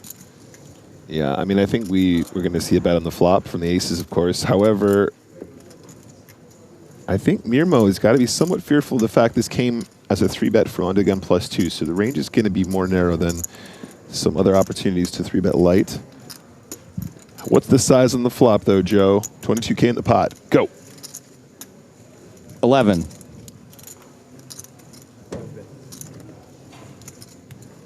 Come on. Come on, 11. Ah. Yeah, it does go pretty big here. I think not having the ace of diamonds is very relevant, right? Because Panka's going to be really, really concerned about the nut flush draw, which is going to be in the range here a fair amount. Ace X of diamonds. They were like a sixth of the price of the Evian. I say a fair amount, probably not tons, but you know that's going to be part of the equation on the size up here. We bought 18 bottles. Mirmo calls the 14K. 50K in the middle, and there's a diamond on the turn, and Mirmo has a lock on this. Panka drawing dead now. Monaco with the EPT, there's a 330 bottle of, what is it, Evian. It's like €6 or something, like this size. It's just a joke, like. The prices here are kind of reasonable, right? Yeah, yeah, food and drink is good here, like price-wise. Especially for an island. I thought it was more expensive. Like drinks is so cheap, like even cheaper than in Vienna and Berlin. Oh, yeah. When I moved here, it was like cheaper than like Eastern Europe and stuff, like back in the day. Like it used to be so cheap for alcohol. It was like $1.50 for a beer when I moved here. So it actually seems very expensive to the locals now. I don't get it. When they have to import everything, I don't get it. They have local beer. Just But Chisk is more expensive than other one. I went to this like it's like a it bar wasn't like that on when the I lived street, here. but you like Check, on the check. pedestrians walkway. You order from there. Yeah. And the Okay, Chisk the is board 3, just got and the other straight one is here. 2. I don't understand. Like, what is this? I kind of feel Mermo has to lead here, right, Nick? Because Panka probably just checks back on the river so much of the time. This is a concern, yeah. So what I would say here is there was a pause. Mermo was deciding whether or not he should lead that turn once he makes the diamonds. I do think that's appropriate quite frequently. However, having King Jack specifically and also being in these positions under the gun versus under the gun +2, I think the lead is just so infinitely strong. There's just so few leads that are bluffs or leads that are blocks or whatever. So I think that on the river now, he's going to be forced to bet because your opponent's going to check back too often. All poker players. I think probably we're going to want to size up quite a lot here, though, with the King Jack of diamonds. Because if we're getting paid, they have an overpair or they've got a hand like ace-10 or something, right? Never left, no. No, yeah. Like, Sets are probably fairly confident about betting. Flop and turn, I guess. Into a pot of 50,000. 22 too? The river bet from Mermo is 72K. Over bet. Very big. 2012 to 2021. I guess the question we have here, though, we can see he's got King Jack of diamonds, guys, but what's the bluff hand that he does this with? Ace Queen with the Ace of diamonds? That's just off Maybe? You can swim in the water here all year round. Super nice. Yeah, it's really Panka gets away from I don't like it. beaches, but I like the rocky kind of beach, and that's so good here. You just jump in and you're immediately immersed. I don't like wading into water, so here's good. Yeah, no, I went from the rocks. Yeah, it's super nice.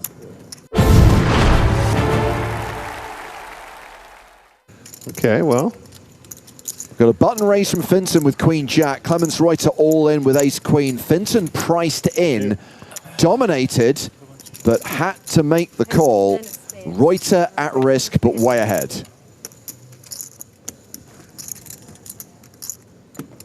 I actually just feel really lucky. Yeah. Really? I have a bad feeling. Oh, yeah, me. Oh, Reuter has a bad feeling. Finton's feeling really lucky. Finton might have the best attitude of any poker player in the game. Oh, when I first saw the hand. Yeah. I mean, Ace Queen is good for you. Tell me you had a jack. Not when you win it, in the end. Oh my god. I hope you had a jack and I did. Oh, that's so much better. I'm not even, I don't need a jack. You need 9-10 flop. I'm gonna make a flush. I think flush. You gotta love Finton. I didn't fold any hearts anyway. Don't worry, that's no good to me. I need this. Hearts. I had You're doing diamonds. hearts. Okay. Spades ain't gonna win. Damn it, it's gonna flop me 4 hearts. It would need to be a very special I think my flop hand for would spades be to win. a jack-9 suited. 10 high straight on the board. I would know to win that one. That's pretty good hand. Would be a good TV, though. I think there's ace on the flop actually. No chance. 10 high straight on the board. You deserve a spade. How? How? I told you I didn't need it. It's really bad for you now, huh? Said not. 10 high straight on the board. Come on. What did I tell you?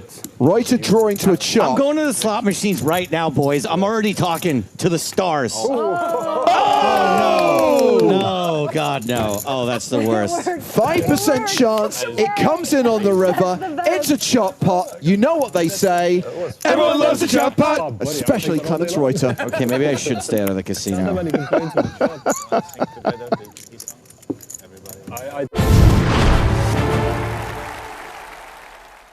Rania flatting with the Grafton, 10-9 suited. And now, Dominic Panka, table chip leader, on the button with Ace-King. Let's elevate this show. That is a 3-bet from Panka in position. Panka making it 12K. Ooh, the Snowmans for Gareth McMahon. So much action behind still. Yeah. Decides to let it go. We already know folding eights was a mistake once today. Oh, Rania. Yeah, we saw the original Razor fold. Shemin gets out of the way, but Rania... Oh, guys, James, I feel like she probably knew that this was a bit wide to go in with at this very shallow stack depth, and I think now she's probably just going to want to try and gamble it, but it was perhaps just a mistake to be in the pot in the first place when you had so few big blinds behind from this far out of position, but yeah, here we go. Rania gets it in with live cards. 10-9, not doing too badly against Ace-King, but as things stand, she is at risk and behind. Yes, I mean, this is probably one of the better outcomes, right? You're going to assume Panka's got you beat here in some fashion, but this is a fair fight. This is a fairly good case scenario. Yeah. I'm feeling the clubs. Getting it against 10-8 very often. That's Vincent's feeling it. Vincent's feeling the clubs. Make it crunchy, dealer. You mean the Grafton? Not too crunchy, though. This is the Grafton. Isn't a panko crust pretty crunchy? In your soul, like in general, or just okay? No, and in this That's kind. fine. Sort of in the best case scenario. Yes, it's not bad. Not best case, but oh, okay. Well, that's Pairs for both players. Pair of aces beating a pair of tens, though. Club. Yeah. Rania looking for a 10 or a 9 or running clubs. Run good, Rania. Okay. Takes away the club draw. 2 10s, 3 9s in the Nice deck. hand. 5 Turn cards she around. can hit. I have to turn around. Okay. All right. Putting my purse on. I would have a really hard time not looking. I'm not falling for this stuff. Maximize your equity. Bye, guys. No 10, no 9. Rania Nasruddin eliminated. More chips for Dominic Panka. I saw David Williams countering another guy standing up, and I'm like, this is a pro move. Button move. Sorry, Rania. Unlucky, Rania. As we head into the last 2 minutes of the level. Main event. Break incoming, and a reminder, we're going to have a new feature table headlined by a former EPT champion, Adrian Mateos, That's bad etiquette. an EPT runner-up, Jason Wheeler, Scott Margerison is an EPT finalist, Barcelona 2022. Agro Santos. And another elimination to tell you about. We just saw Sylvia Studniart's double up, but she has just been KO'd. But congratulations to Sylvia, belated congratulations for winning the women's event here in Malta. I was going to say, what is this tournament? Hate women? 2 in a row being eliminated? What?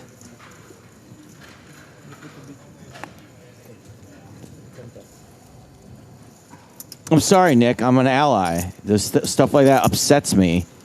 Maybe you're fine with it. But when I see women being targeted like that...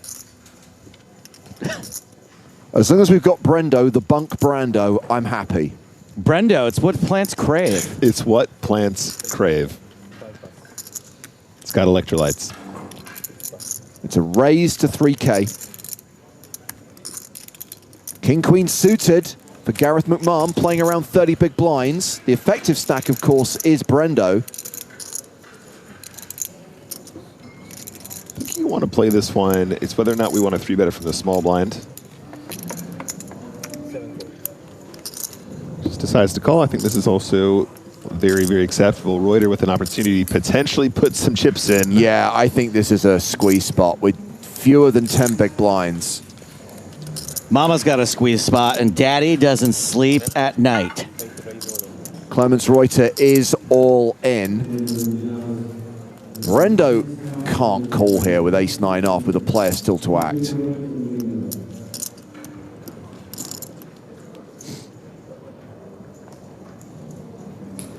Makes my life Wow. fold. Brendo decides to reshove, gets rid of McMahon, and we are off to the races. Ace-9 flipping against deuces. Should have went all in. Nah, king queen serves. Yeah. Should have went all in. You should. Not the way I expect this hand to play out. No, but in the end... Might be the perfect spot for you now. Great spot for Reuter now. Additional dead money in the Because if I middle. 3-bet, you fold and... You help me. Yeah. Yeah, I mean, Reuter now potentially triples up, right? Right. If only he can fade 5 overcards. Spades on the turn. This will be the last hand of this session. Last hand we see of this feature table. The flop, Jack 10-5. There's your 2 outs, though. Yeah, I need the club, but I have the backdoor royal draw. Deuce is holding. Wow. Uh, You're gonna hold counterfeit options Too now. many outs now. Many outs, I think so, yeah. I don't know. I feel like this is just destined for him to win this hand. Call it, Brendo. Wow, I did. Queen on the river, deuce is good. That is going to be a triple up for Clemens Reuter, which brings this level to its conclusion.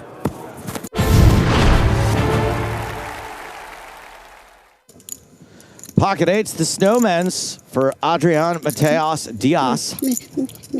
Num num. Pretty good. Pretty good. I like that.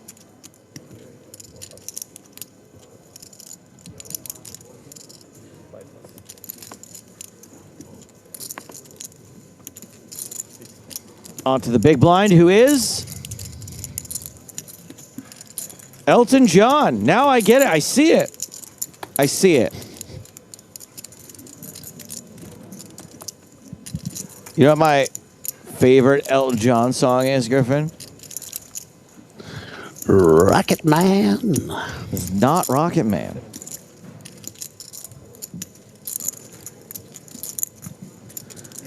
Flop is 9-9 deuce. Gotta like your eights. 5 on the turn after check, check. Still gotta like your eights.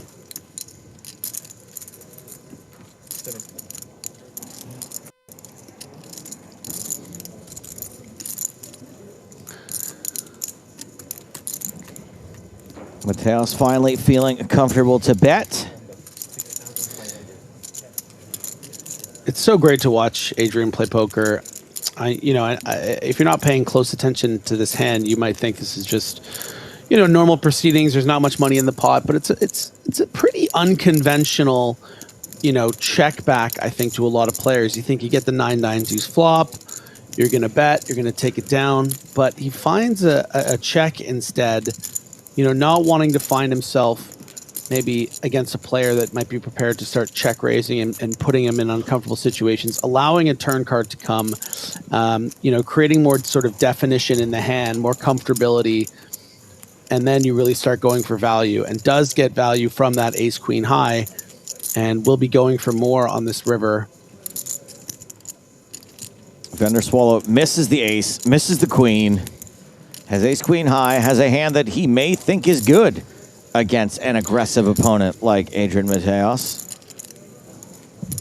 Yeah, I guess just the question becomes, do I think Adrian Mateos is balanced with this flop check? Is he ever going to find checks with king jack off or king queen, ace 8 that turns it into a bluff on the, you know what I mean? It's just, it kind of feels like some sort of strange value line that I think is going to be difficult to pinpoint where his range really is with this line, but it doesn't feel like ace queen should be good because a lot of the bluffing type hands are going to be finding bets on the flop, right?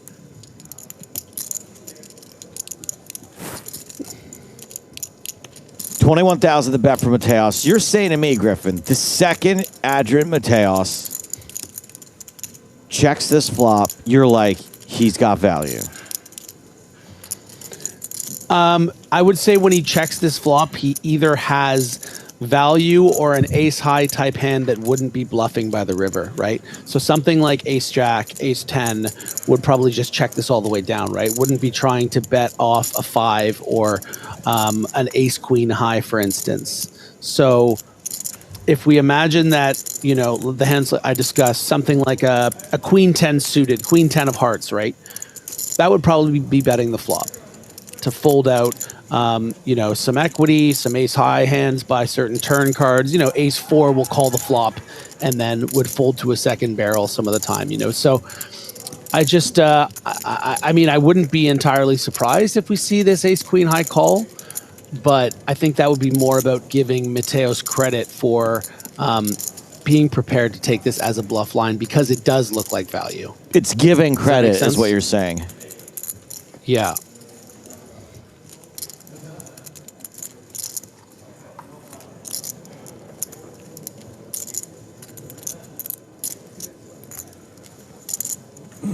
I mean, it's got to be somewhat tempting to win this pot. 21,000 bet on the river here to pick off a bluff. And as you said, well, he didn't come to the same determination that you did, Griff, which is that the bluffs, that range that ace-queen is beating that would bet this river is pretty thin. And as we can see, pocket eights don't fall into it.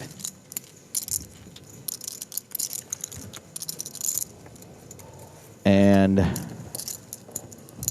Adrian Mateos, the second biggest stack of this table now.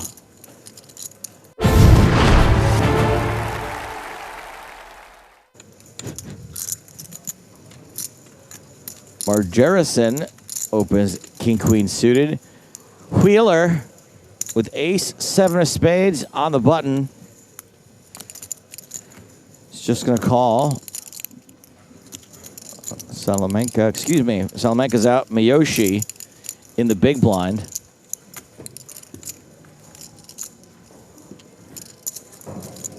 That might have been your Salamanca moment. I don't want to rush greatness. You know, we got 6 minutes or so.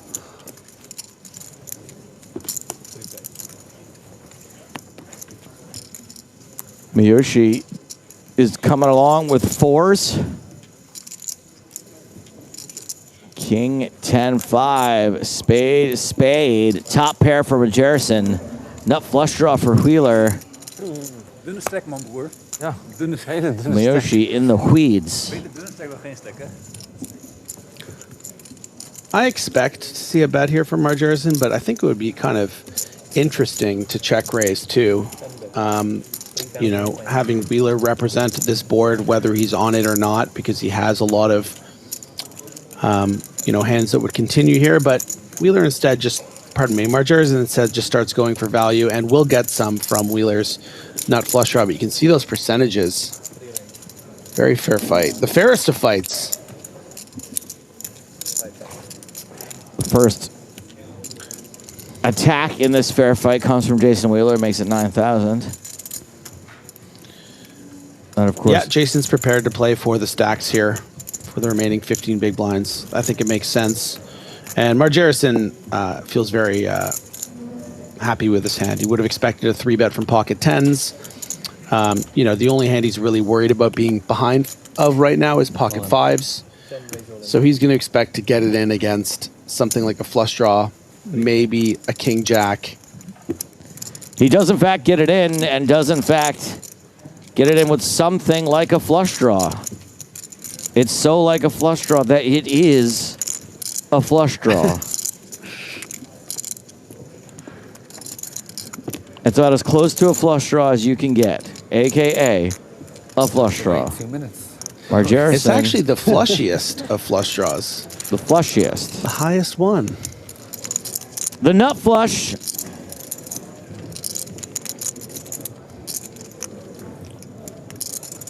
Maybe see the turn.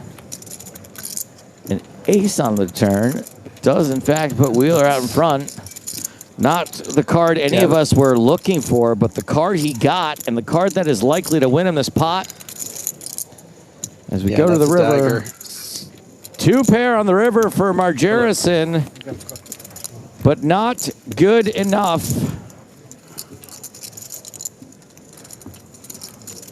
That is a flush for Jason Wheeler.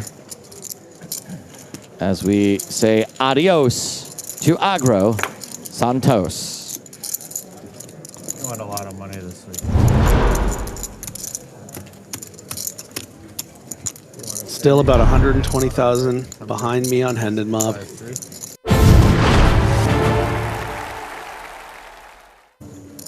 hope I have that. Problem. 20-something bored without his phone. I Shocker. know. I know. Ricardo Trevisani with King Queen is going to raise here to 5.5K. I like the threads. Trevisani's looking kind of cool. I'm a fan of this hand. Ace 10 of strawberries.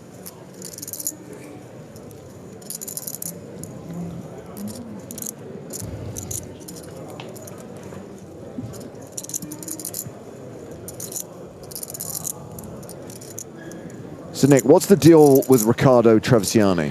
I believe he is a celebrated and well-known football commentator, as in soccer commentator. Huh. If I'm not mistaken. Is he like the Gary Lineker of Italy? Some have said the Gary Lineker of Italy. It's right there in his bio. There we go. I'm just kidding. It doesn't say that. Sports media football commentator, mad for soccer, Texas Hold'em, and business. Bijnash. Okay, I don't mean to sound like a jerk, but is there anyone who is serious about poker who calls the game Texas Hold'em? Now, I think that's a fair point. Anywho, let's talk about this hand, Griff. Top pair versus second pair. I mean, apparently the answer is yes. Here he is. He's playing the European Poker Tour, and he is out here on the world stage, trying to do so with style. He's yawning. He's so bored. Well, it doesn't help we don't flop anything. Someone get this kid a phone.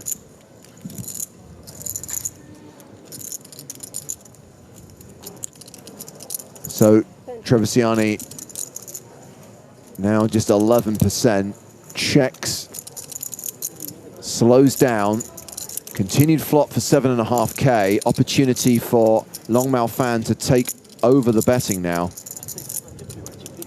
David, yeah.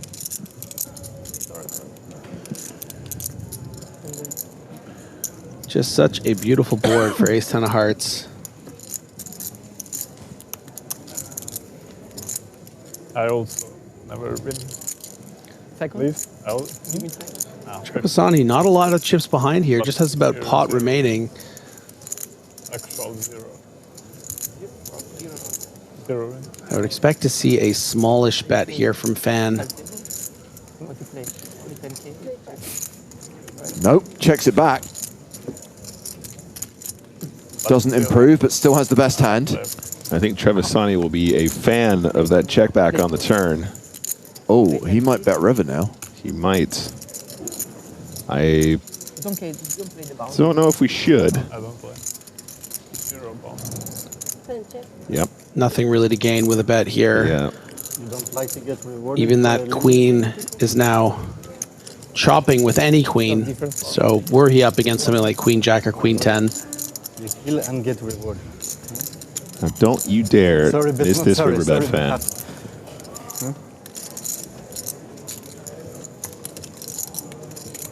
Does PSOP? You play also farm, right? Sometimes? Sometimes. So 35,000 in the middle, 25,000 is the bet. Random name. I mean, that's most of your chips. I'm random names, but everybody knows my true name. So it's like, I don't know the other guys, but they know me. It's very uncomfortable. And this is where you convince yourself your opponent has missed hearts and you call with a queen. Yeah. Yeah, a couple combos, right? King 10 of hearts, king jack of hearts, jack 10 of hearts, but falls for it and is left with very little chips here. Heroes for most of his stack and we left with 8 grand. King's no good.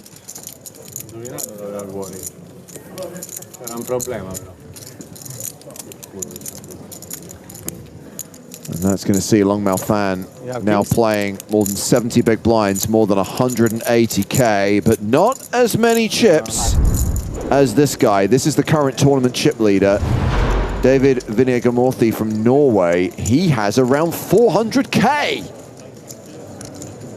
206 players remaining. A reminder that 135 will make the money. We can expect the bubble to burst during the evening session.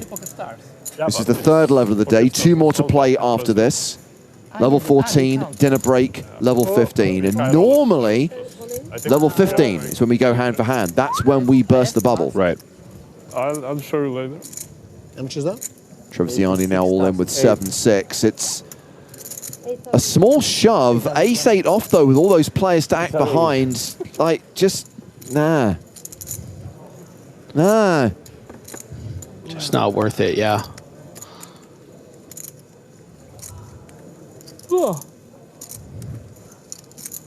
By the way, you know me. I tend to err on the side of wearing watches on bracelets a little bit looser, because if your wrist swells up, you don't want it digging into you. But Trevigiani definitely needs to have that watch resized. I'm sorry, he needs to have a couple of links removed. Larson with jacks in the big. What do we think about Fischer 3-betting here? I thought he was just going to flat Griffin, but instead he re-raised. Yeah, I mean, this is the problem with the hand in general. It's like now suddenly you've put out 9 big blinds. There's all these players behind that can wake up with better, such as Larson now in the big blind. I think this just plays much nicer as a flat or a fold, probably lean fold. But this is probably the third option, the worst option. So a reshove from Big Ear Larson, and Ace-8 will get out of the way, and Trevigiani is going to be drawing pretty thin. Ace-King. Serve un miracolo, eh? Man, I'm happy. I'm happy I did not get snap yes, call. you win the So call. if you win, it's fine. It's okay. It's okay. Could be worse. It's okay for everybody. But I'm also happy with queen, deuce flop. I had 3 overs, obviously. 2 overs? 3. That's nice. 3 overs. How many cards? 3 overcards. How many? A crazy pineapple. This is mine. Yes, winnings. Nice. Yeah. You're already the prophet. Yes. Larson feeling pretty confident. Let's go. Oh, it's a little sweat. Never easy in poker. 8 No, for the 8 TV? or 9. 8 or 9 of 5 diamonds. of diamonds. 8 of diamonds. Not maybe just the right amount of outs. I got to say, as a Blue Jay fan, I'm not cheering for Trevigiani. Queen of spades. 11 outs now for the Italian sports commentator, but that's not one of them, and he will be KO'd. And now we are fair game again. One Italy. Only one. Yeah, we have to balance it out. Right, yeah. True. So during the first 15 minutes of this level, we've lost quite a few players, including some big names. Alex Raymond, Thomas Aishen, Martin Susor, Clemens Reuter, and Finton Hand have all been eliminated since we came back from break. Yeah, we knew.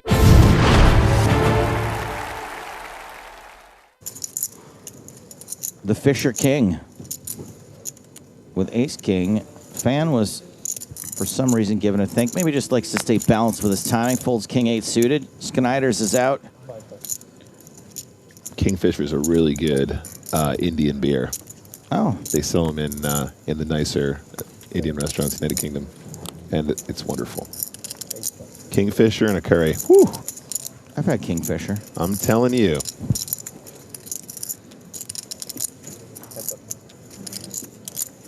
It's like Kamoski, now that he's awake, is like, well, let's play one more. 6-5 suited from the cutoff. Ooh, that's a good start. Never mind. Gets out flopped by Fischer. Does catch a dangerous little piece.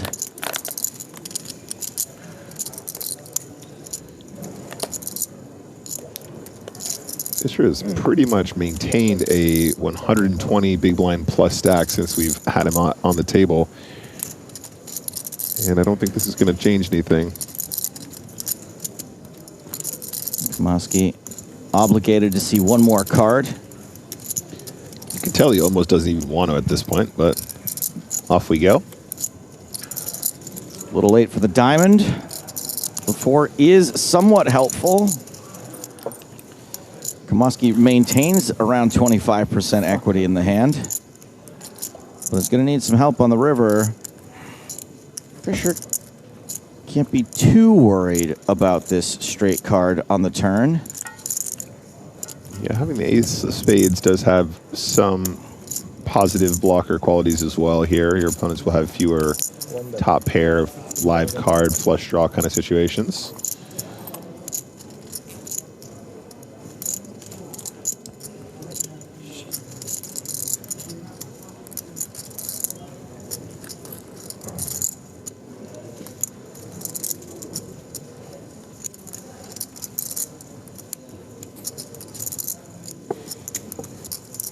Enrico. Not folding yet. Oh, baby. Oh, my It is goodness. always coming 7. Kamoski comes 7. Makes it straight on the river. Luckily for Fisher, this 7 of spades looks like one of the worst cards that could possibly hit the river. It's a spade. It's a straight card. It's a 2-pair card. You don't expect your opponent to have tons of hands like this in the cutoff, I don't think, but Fisher checks. Will he be able to fold river? I feel so bad when I check and face a bet here, Griffin. Is there any avoiding this? I mean, I think in this spot, you really need to have the presence of mind, as you mentioned, that, you know, this is just the worst card in the deck.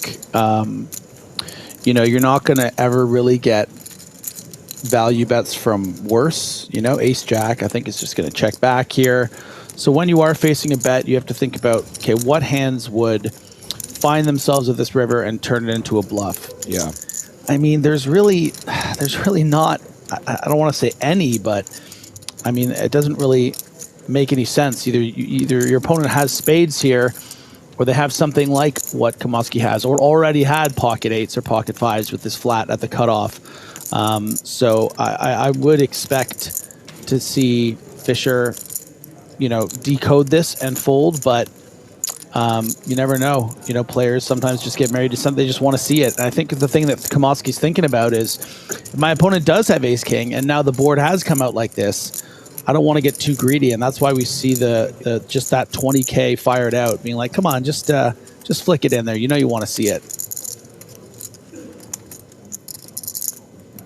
Oh, God. Yeah, I'm with you here, Joe, but I think what Griffin says is so true. There are spots where you go, well, you could have had this straight draw. Oh, he could have had, what if he had this? But I think in this situation, when both the spade and the straight card comes in, there's a lot less of that, like, oh, what if he has that other thing? Because You just so much convince got yourself, there. though, when you check and they bet, that they bet because you check. Yeah, I know the feeling you're describing, though. Fisher does pay it off.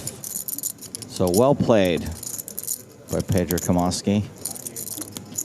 What year is it?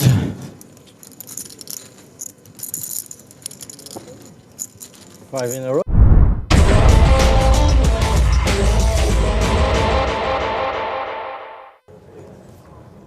Monturi has Jack 7. 2 perfectly matched, perfectly reasonable heads-up hands. Monturi calls.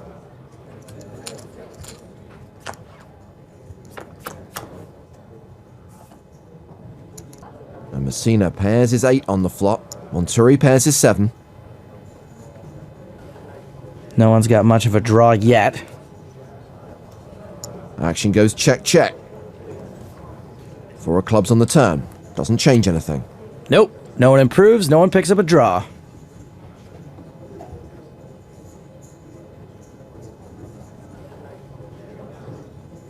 Monturi checks.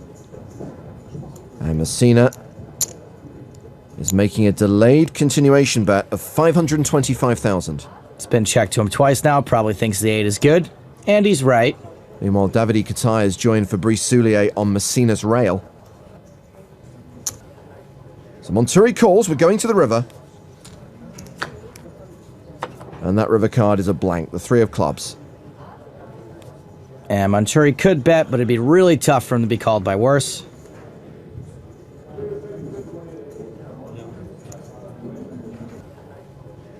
So he checks for a 3rd time.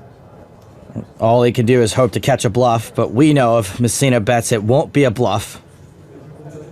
2.1 million in the pot. And Messina is making it 715,000. And Monturi can't catch a bluff here. He can only catch value, like a spring breaker catches free t-shirts.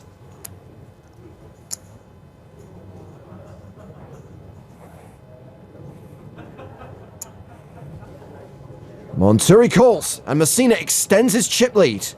That is a big, big swing Messina's direction. Nearly 20 million in chips for this guy. And a big, big name on the rail.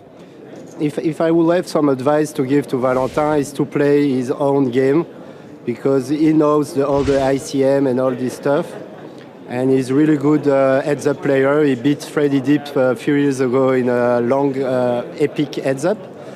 So I would say just to follow his reads and not to level himself too much. I think he got some edge in the heads-up battle because he knows how to play low variance, so small ball, and playing in position. And he used to play a lot of heads-up, so I'm quite confident he's going to win. Monturi has a pocket pair here, fours, and he's raised. And Messina has a pocket pair, aces. And plus, he once beat Freddie Deeb heads up. Monturi doesn't have a prayer. I mean, this hand could be it, and if nothing else, this pot is getting bigger. Re-raise coming. Messina should always be 3-betting this, and Monturi should not be folding pairs.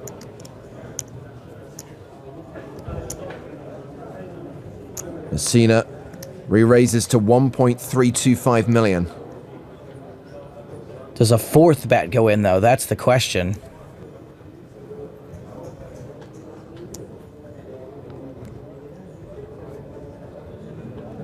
Oh, signs point to yes. 2.8 million. How much? 2.8. Now what? Just call and hope to get it in on the flop, or jam and hope he calls it off?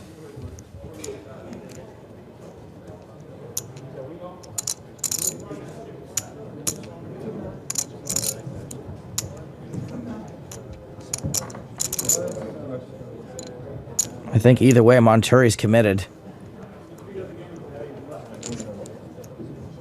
Messina elects to just call. Huh. Okay. Monturi has 4.1 million behind. There's 5.6 million in the middle. And there's a 4 on the flop. Action check to Monturi, who's now a 91% favorite with this set of 4s. What a flop for this guy. Unreal. He checks it back. Ah, bet your sets.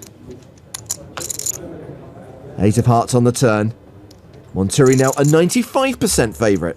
See, now that card is either bad for you or bad for your opponent. Not in this case, but still. Bet your sets. Messina checks a second time. Morning. Monturi shoves and gets called. If the 4s hold, these two are going to flip-flop again. Is that? If 4s hold, they'll be almost even. But if there's an ace on the river, we have a champion here in Malta. The river card is a 7. Monturi gets the double up. Yeah, pretty sick. Rentabilisé. Ouais, je sais. Je sais que c'est terrible ça dans ce podcast, mais je te jure, c'est la meilleure main que j'ai vue depuis le début du HU. John Monturi now has the chip lead. And I can't believe it. They're talking about going to Francois Bonsoir's later. Blinds are up to 150,000, 300,000 with a 40,000 ante. Messina with Jack 7. Pretty much going to be raising all of your buttons heads up. Jack 7, certainly good enough.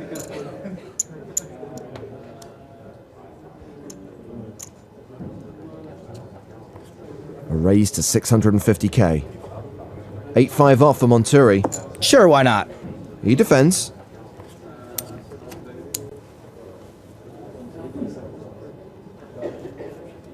Top pair for Monturi. A straight draw for Messina. Both keep catching more than enough pieces to stick around. Monturi's piece bigger for now. He's checked the action to Messina.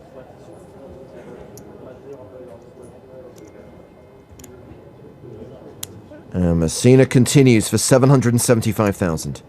Both have got blockers to the other's gut shot. No way Monturi can fold top pair in his gut shot, though. No way, no how.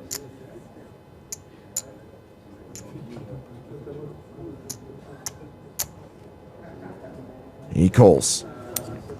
So Jack on the turn. Messina takes the lead. It always seems like the guy who's behind catches up right when he needs to.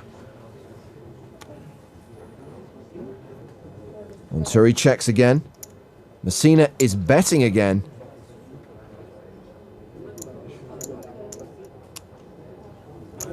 More than half the pot, 1.6 million.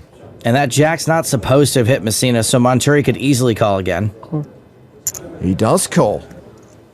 If Monturi doesn't improve, he's going to be sick about the way he lost his hand, though. 6.1 million in the middle. The river card is an 8. Trips for Monturi. Hachi Machi, look at that. He checks. And Messina checks. And that 8 might as well be a nail in the coffin of Valentin Messina. Monturi has now opened up a commanding chip lead over his opponent. Nice river, Frere. Frustration and disappointment for Valentin Messina, but it's not over yet. Monturi shoves with ace-10. Call. Messina calls with 5s. It's a race. And if Monturi wins this flip, we have a winner. Like a baguette versus a bottle of red wine, one of these two things has a slight French mathematical advantage. Messina and his rail look like they really want this. Well, 5s are still ahead, but the paired board does give Monturi additional outs. Aces, 10s, and 6s all working for him. Some gross counterfeit outs, yuck.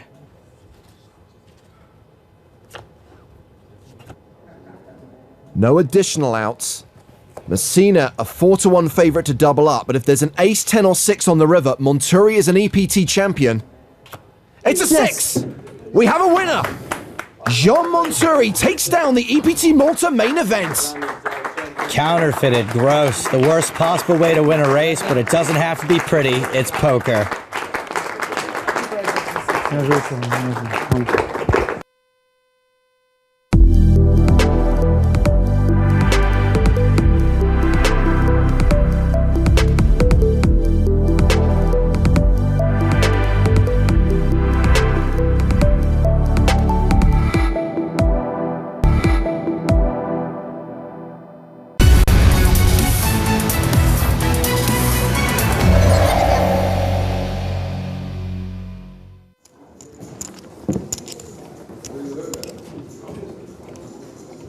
2,000, 4,000 blinds.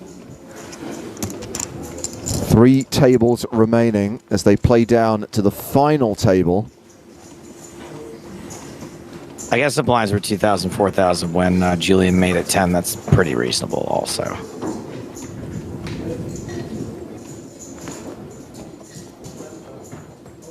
We've still got Mickey Mouse with him.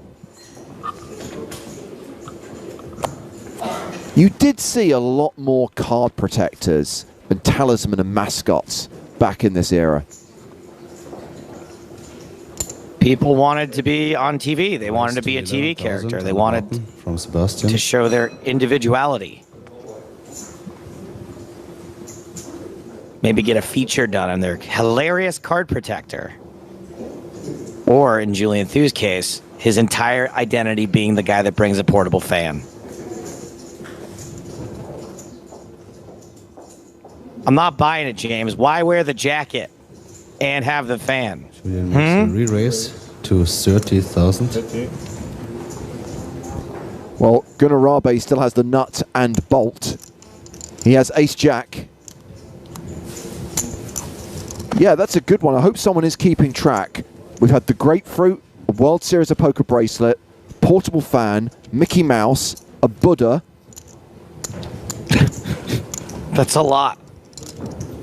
There's been more. That's just a sample.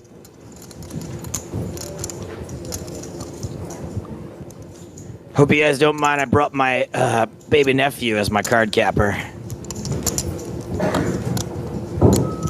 This isn't Dublin. No children in the poker room, please. So Rave's got the best ace, not necessarily the best hand. Big blind Gunnar calls. I don't know. 30,000. Let's see. He's in the big blind with ace jack. Seems a little loose to me. But I guess based on the dynamic of this being button, small blind, big blind, you might not be in terrible shape. And you're not in the worst position. 10 of hearts, 5 of clubs, and 3 of diamonds. Check from Julian. 6 is still ahead. Ruthenberg, 2-1 favorite in this 3-way pot. And about this 92,000. Now we've seen Pinar Umberto. looked like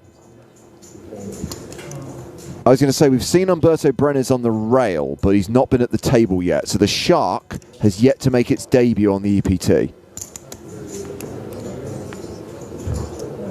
Gonna moves all in. Wow, okay.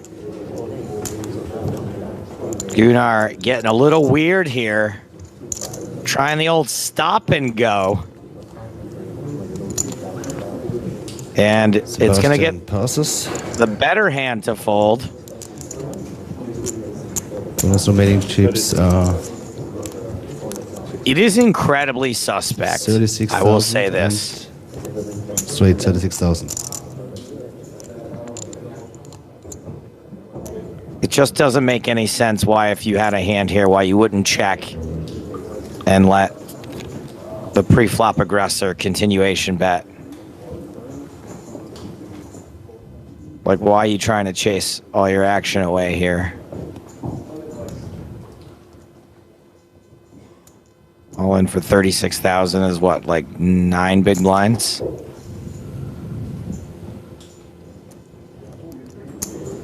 My guess it's, yeah.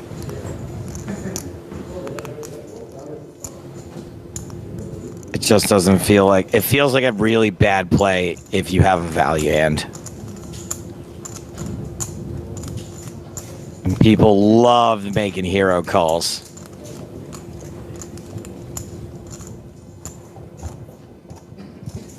And Julian calls. Call. Wow. 36,000. So you think you're dead when you get called here and you're in great shape. Is Julian Thu going to turn another foo? That's what I want to know. Well, he can't turn a set. He could turn a 10. Gunnar is in the lead. I mean, technically he's got more outs than he does when he turns the set. Ruthenberg realizes I folded the best hand. More out, I should say. One behind. Turn card. Yeah, tough spot. Is a 8 of hearts. No help for the player. Love that slow drag across the table. Okay, next card. So Rabi just has to fade a 10 on the river. Queen of hearts. Yes, successful fade, and sixes would have held. The tournament. It's taken a pot of 150,000. How do you get called there and you're good? Incredible.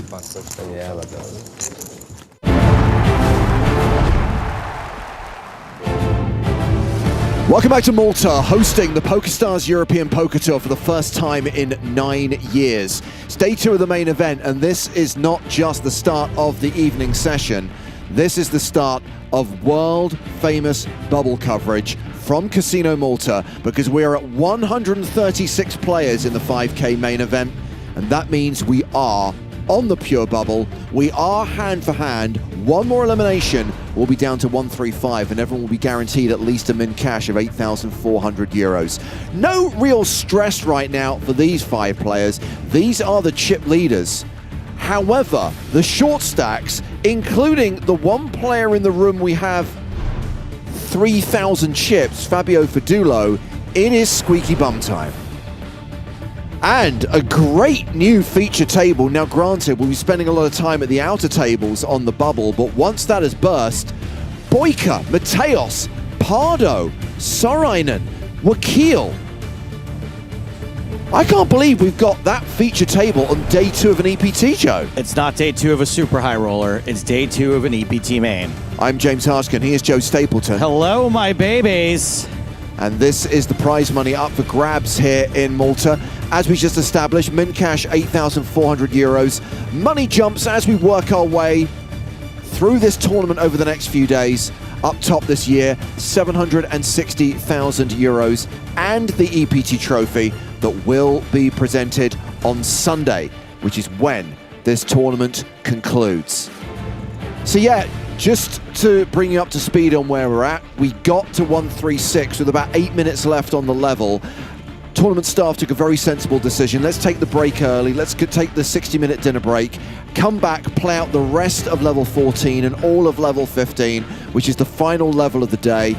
Let's reset for hand play, break a table, have a new feature table, and here we are. ready for the start of hand-for-hand play.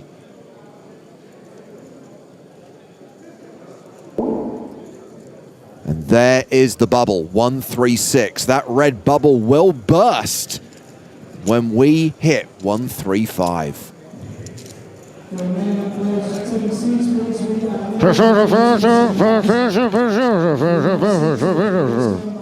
Translation, get in your seats. We're going to get the action restarted. Oh yeah, Lucas Sarainen. He looks familiar. 305,000, a 101 big blind stack. Sorainen is one of 4 players at this table with more than 100 bigs. Should highlight, it's not just big names, Joe, it's also big stacks. Yeah. Mateos playing 372k, Pardo 411k. Chip leader at this table is Alexei Boyka with 441k.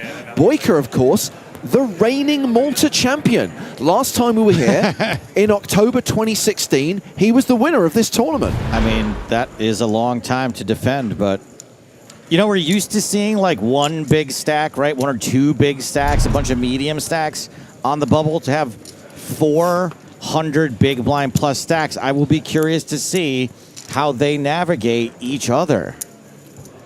Yeah, and obviously play is going to be handcuffed right now by the fact that we are on the bubble. But maybe if we can see a quick bubble, maybe we'll get some interesting hands from these players.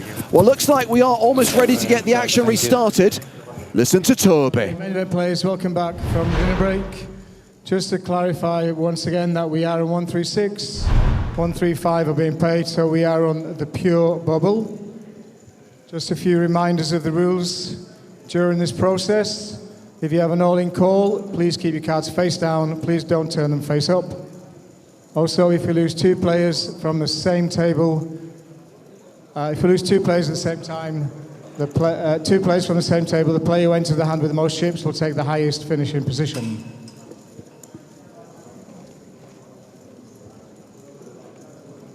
We need you to stay in your seat, please. We have a lot of TV crew and media around. We need them to be able to move around and do their jobs.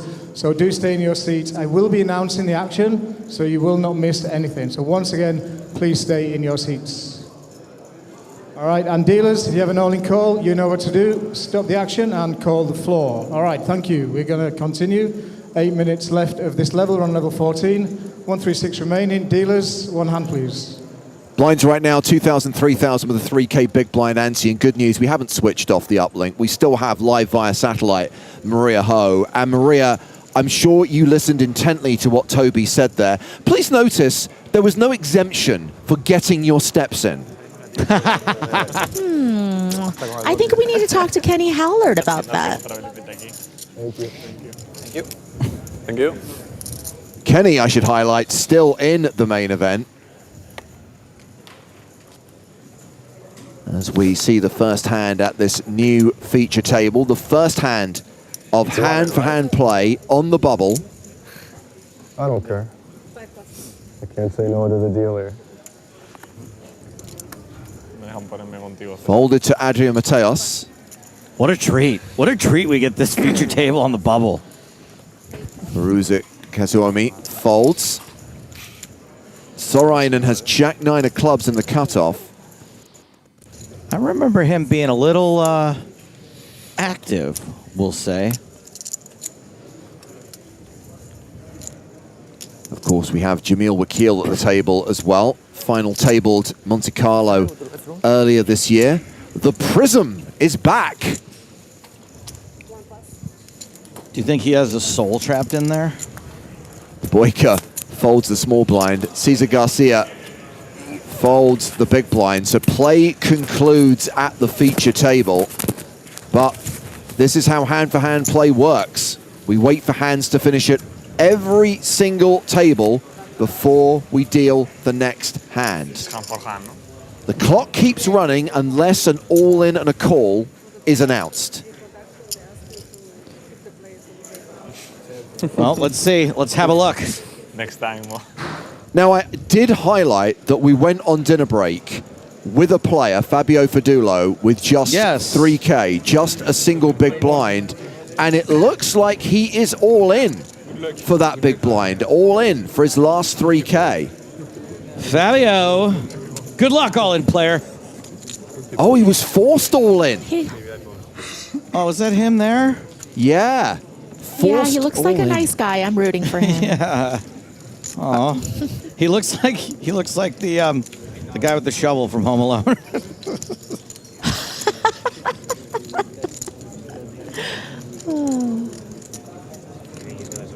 Oh, sorry, he will be forced in the next hand. They're ready to deal the next hand at that table. So yes. Oh boy. When we come back to that table, Fabio will be all in the big blind. So we still have a few hands in progress. The clock is still running, and it will do that unless there is an all-in or call. And that's the first indication to us that we have got at least one all-in, right? The moment that clock is paused, we know that we're going to be coming to one of those tables to see an all-in get dealt out. I was slightly surprised, Maria, that we got to 136 so quickly. The fact that we could have gone hand for hand during the tail end of the last level had we not taken the dinner break early. Yeah, I feel like sometimes when, it's right up against the dinner break, people are like, well, I don't want to stick around with 2 or 3 big blinds. I'm just going to put it in. Put it in. My mouth at dinner. Children. Maria, did you eat? I did eat because it just so happens to kind of be like an early lunchtime when it's dinner time over there. So it works out nicely. So we have got a few hands still in progress, including down at table 3. We'll get down there in just a moment. To answer Yeltan's question, we will keep playing after the bubble. There is a whole level to play after this, so at least another 90 minutes of poker. And when that clock gets paused, when there are all-ins, it will extend the day. Be very surprised if we're done before 11 p.m. local time, which is 2 hours from now. And it is table 3 that we're going to be going down to. Just to be clear, no all-in here. It's a hand between Ola Pritsak and Jans Arens. Pritsak in the 2-seat, Arens in the 6-seat. Full board, and that is a fold from Jan after Pritsak bet.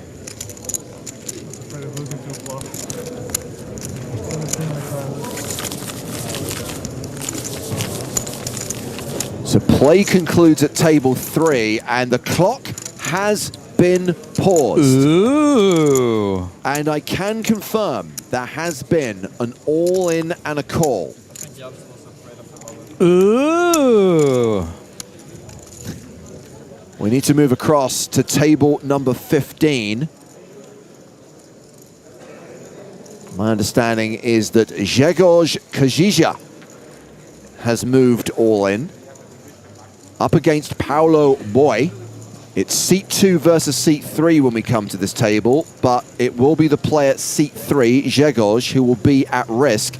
And it looks like the money's gone in on the river. We'll look at the board when we get down to the table.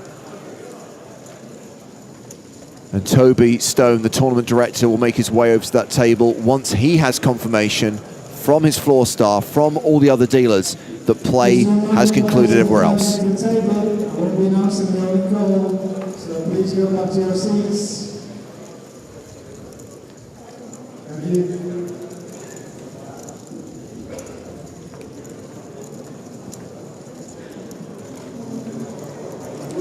Glad we got a camera a little bit closer to the tables that are in play.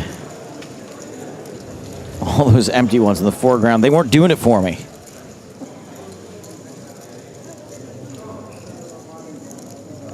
Brian Stecker says, let's go Greg.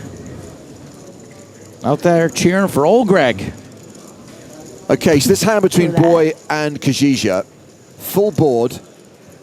The board, 9 of diamonds, 7 of clubs, King of diamonds, Jack of spades, Ace of hearts. just to be clear, the money has gone in on the river. It's a 3-bet pot. And apparently, when Kazija called off the river, he said, I lose to one hand. So this could well be a double up unless his opponent has the one hand that beats him. So the one hand that beats him has to be 8-10, right? Because that's the nuts. So would that mean a set? Queen 10. Queen 10. Is the nuts, right? There's, right, so 8-10 loses to Queen Right, 10. run table number 15, we have our first all-in call. We have Paolo and Gregor. Gregor is our at-risk player. We already have a full board. We have a 9 of diamonds, 7 of clubs, king of diamonds, jack of diamonds, and an ace of hearts. So once again, Paolo and Gregor. Gregor is our at-risk player. We're just going to turn over the cards at the same time and identify the winner, and I will announce if we've lost a player or not. Grzegorz, the at-risk player in the salmon hoodie. Tables, aces, that's top set. So and Gregor, Boy tries to muck. At-risk player has 2 aces, so he has trip aces. So we are still 1, 3, 6.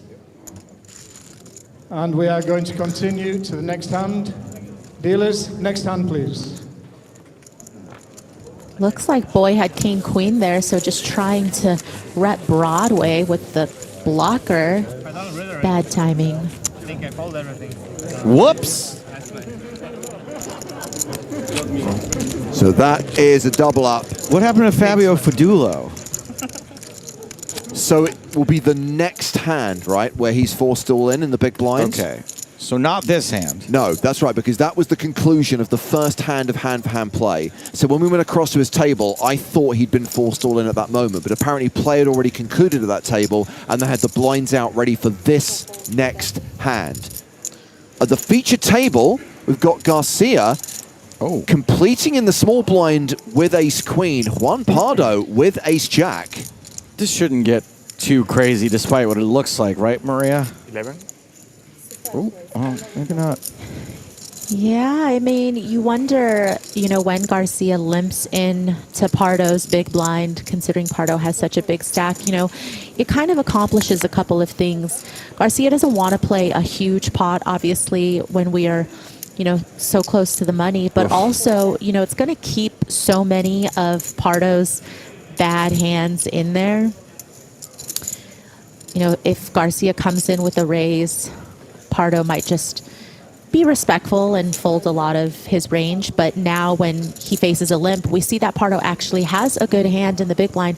But if he had bottom of range, he might be putting in a raise with that pre as well. So certainly ace-queen feels very comfortable with this flop. I'm sorry. And of course, Pardo doesn't think he's bluffing either. I mean, he's sitting here on a double paired board with ace high, pretty happy with it.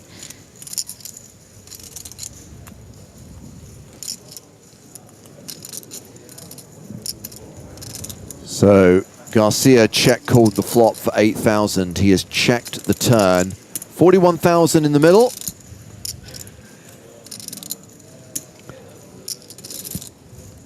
Nobody wants to play a bigger pot here. So this satellite uplink is like on the usual delay, right? I should come in right when you're done saying, Yes. what they say. Correct. And then when do I come in? I'll follow you. I gave him the look, Maria. Don't worry. Wait, what do you mean? Why did I deserve a look for caring? My God. Bro, you've got the easy job. The worst thing you can do is make people feel stupid for asking questions. Gee, I wonder who does that.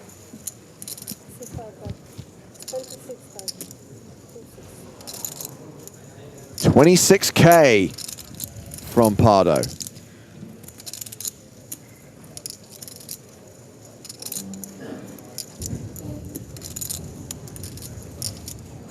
I guess they do want the pot to get a little bit bigger.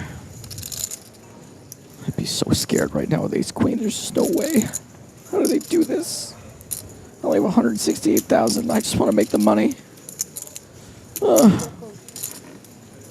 Okay, maybe now he shuts it down. Please, please, please, please, please, please, please, please, please, don't bet anymore. King. Oh no, a king! He definitely has a king. He definitely has king queen, and he just hit his king. Garcia checks a third time. Pardo checks it back. So here we go. It is a chop pot, and you know what they say. Everyone loves a chop pot. Loves a chop pot. Now, just because it sounded bad to us doesn't mean it was bad. We hear what the audience hears. Oh no! No. No. -7. Should have went on pre-flop. You have a good story. 8-1 Pardo. He's so lucky. Quick, distract people with the bubble. So we know we've got an all-in here because we know we had Fabio Fadulo coming back from the dinner break with just 3K, forced all-in this hand. And looks like we have 2 other players in this hand. We've gone 3-way to the river. Looks like this has been checked down. So now we're just waiting for the 3 players to reveal their cards and to see what happens. So it's the button, the small blind, and Fadulo in the big blind. Check down. That's cheating. And, of course, the cards will go on their backs as soon as play has concluded at every other table.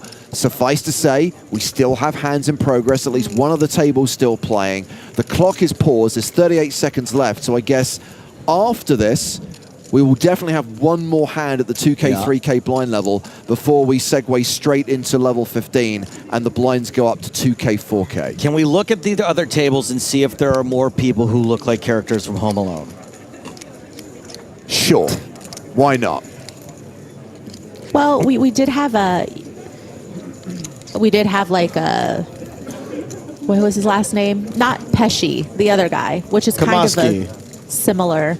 There we go. Kamashi. It's not really a Home Alone lookalike, but name-wise. Wasn't Joe Pesci in Home Alone? Pesci, Kamashi, sure. All right, fine. I'll give you that. Are we allowing that? I guess. It's Maria. Thank you. I kind of thought that was a bit Griffin. Finton Hand does look a little bit like the pigeon lady from Home Alone 2. Is he still in? Alas, no. Oh. How dare you, James? That's the meanest thing you've ever said to me. So I think we've got at least 1 or 2 hands still in progress. I know there's one hand where there is a big river decision. I think someone has moved all in, but it has not been called yet.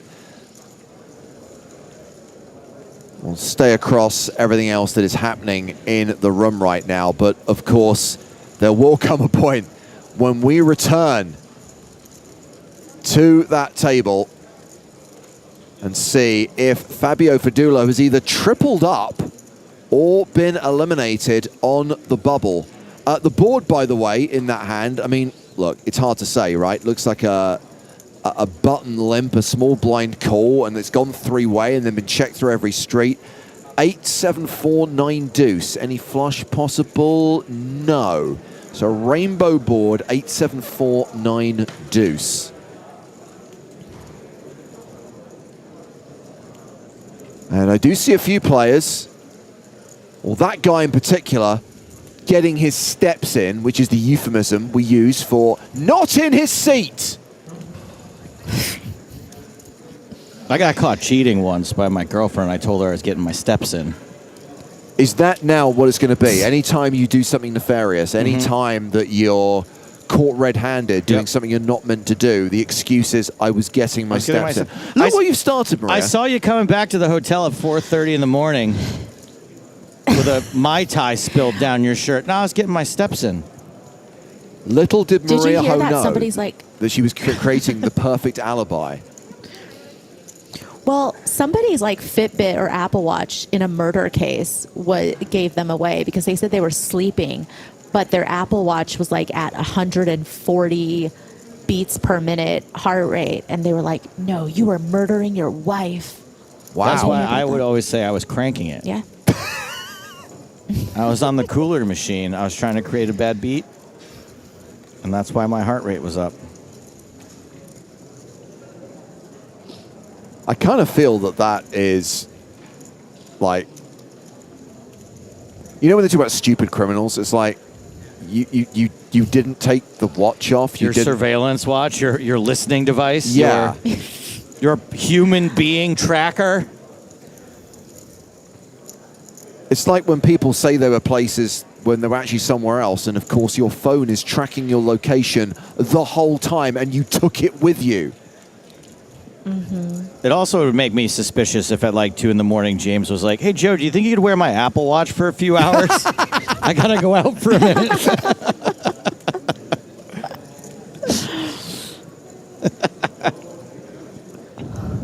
I mean, I would just try and double down and say, yeah, my heart rate's up. I'm chronically unfit. Sleeping is exercise for me. My resting heart rate is 140 beats per minute. So looks like there is just one table and we're waiting for play to conclude there. Sometimes you get an inkling, right? You see someone bet the river and the other player goes into the tank, but you just get this feeling, even though you don't know the cards, that they're probably not calling, and what you're witnessing is actually a hand funeral. I think that's what we're waiting for. We're waiting for the conclusion of that ceremony. The funeral march is royalty free, right? I should be able to be like, I have no idea. That's got to be royalty free. Is music like movies that you can keep renewing the license, but there's a certain point where it's just gone? I believe that right? is true. Yeah, that's got to be. Let's see when the funeral march was composed. Joe doing some all-important research as we head back to table 6. We are going to see the cards that Fabio Fadulo and his two opponents have here. 1839, I think we're safe. A reminder, the board is 8-7-4-9 deuce rainbow.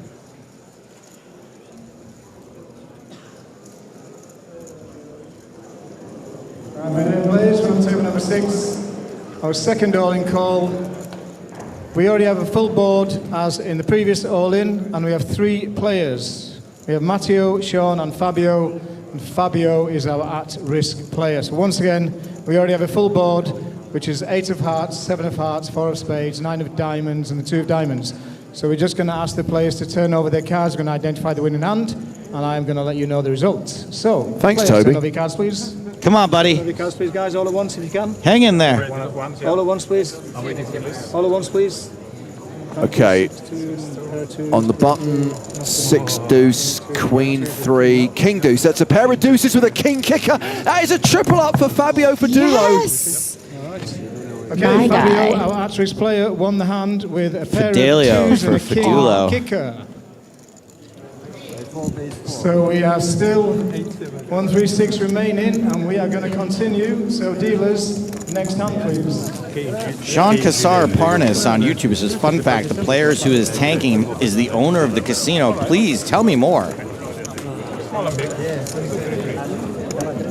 I would like to know who the owner of the casino is. So on to the next hand. We come back to the feature table. Looks like it's been folded to Jamil Wakil. He has Jack-9 suited in the hijack.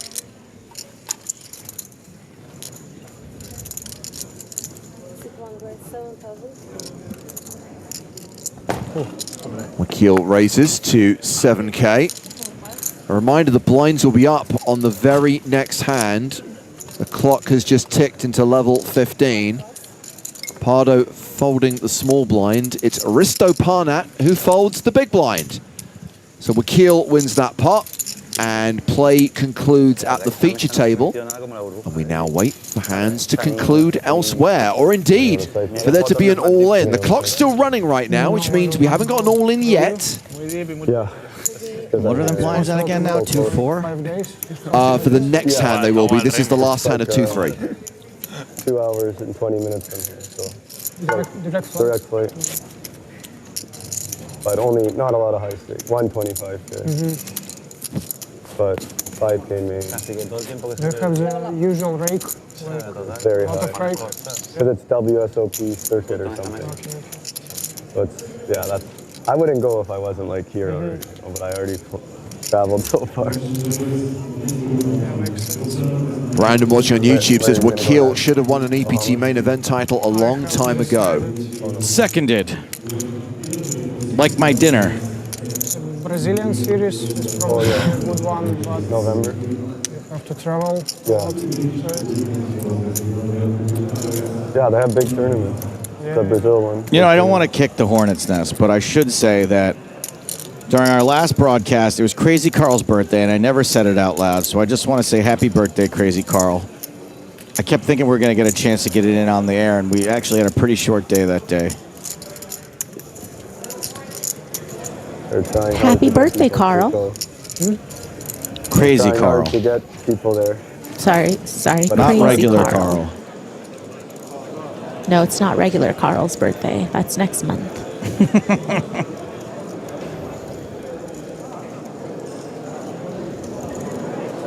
Just seeing where we still have action. Several tables still in play. By the way, I think these players moving across the room are from a different tournament. I think that they've just gone on break. They're allowed to get out of their seats. They're allowed to walk across the room. I don't know. I don't like the looks of that one guy, to be honest. Maybe he should sit. You know the one.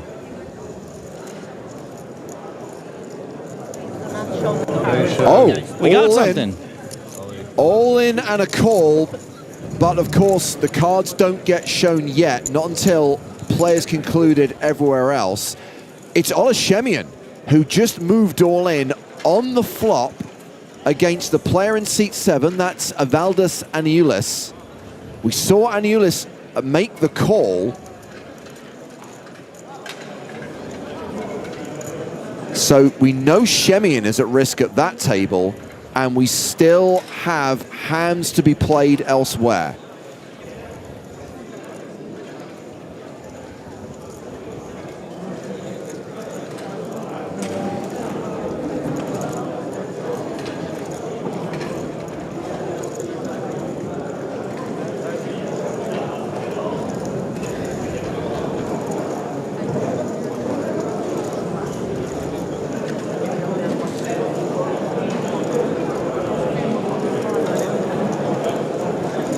Some of these people have to be getting their steps in.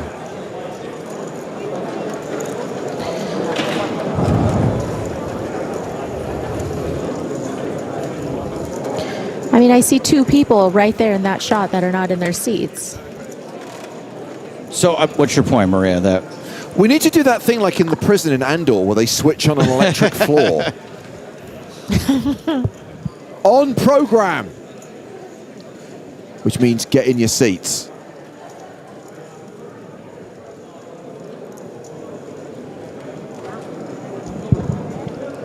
Okay, back down to table Shemian. It is Wizzo who is all in here, called by Evaldus Aniulis, the player in the black hat. Olashemian. And as it says on that cap, it is what it is. All in on a 7-5-3 rainbow flop. Just in case we're saying goodbye to Olashemian here, I want to say the kid's still got swag. He may be a dad now. He may be pushing 40. But he's still the Sultan of swag. I'll take it. Shemian, the at-risk player. We do not know the hands yet. The cards have not been turned up and won't be until players concluded at every other table.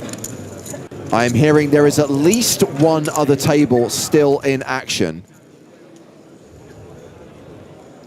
I think both those players should be able to whisper their cards to the guy in the red shirt in the middle and then see how he reacts. Again, you are always full of amazing ideas. Some of them are good, some of them not so good. But they're all amazing. Some of them are genuinely amazing, and some of them are amazing. I gave him the look again, Maria. Yeah, good. He deserved that one. How dare you both? I'm a 7-time Global Poker Award nominee.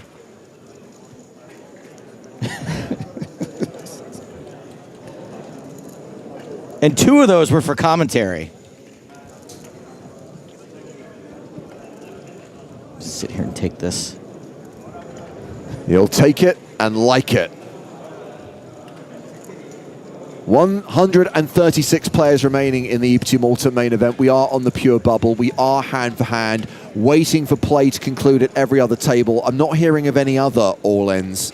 So it might be that we just deal out this one hand where Ola Shemian is at risk against Evaldus and Eulis. The money's gone in on the flop, that flop being 7-3-5. 7 of hearts, 3 of diamonds, 5 of clubs. Now, if you're watching this stream for the first time, you may notice that the tournament's in a bit of flux. Here we go. Over to table Shemian. Let's deal out this all-in. Okay, players, we have our next all-in call. We're on table number 14. 2 players, Ole and Evaldas. We already have 3 cards on the board. Ole is our at-risk player. So the board is 7 of hearts, 3 of diamonds, and the 5 of clubs. So once again, Ole and Evaldas. Ole is our at-risk player. And I should turn over the cards, please, guys. Let's have a look at your cards. Ole shows 2 9s, and Evaldas shows 5 7. Oh. Once again, the board is 7 3 5. Overpair against 2 pair. Shemian at risk and behind. Let's see the turn card, please. Didn't he bubble another tournament this week? Turn card is a 4. And the final card, please. The final card is a 10. Shemian's out. All right, we have lost a player here. Congratulations, everybody. You are all in the money. The bubble has burst. And yeah, Ola Shemian bubbled the 25K earlier this week, and now he's just bubbled the 5K main event, meaning the last 135 players are now all in the money and guaranteed at least 8.5K. Don't feel too bad for him. That entire backpack is stuffed full of 500 euro notes. Still tough to be the pure bubble in 2 tournaments in the same week. Yeah, I don't envy that. Or take any pleasure in that. So, obviously, we're no longer hand for hand.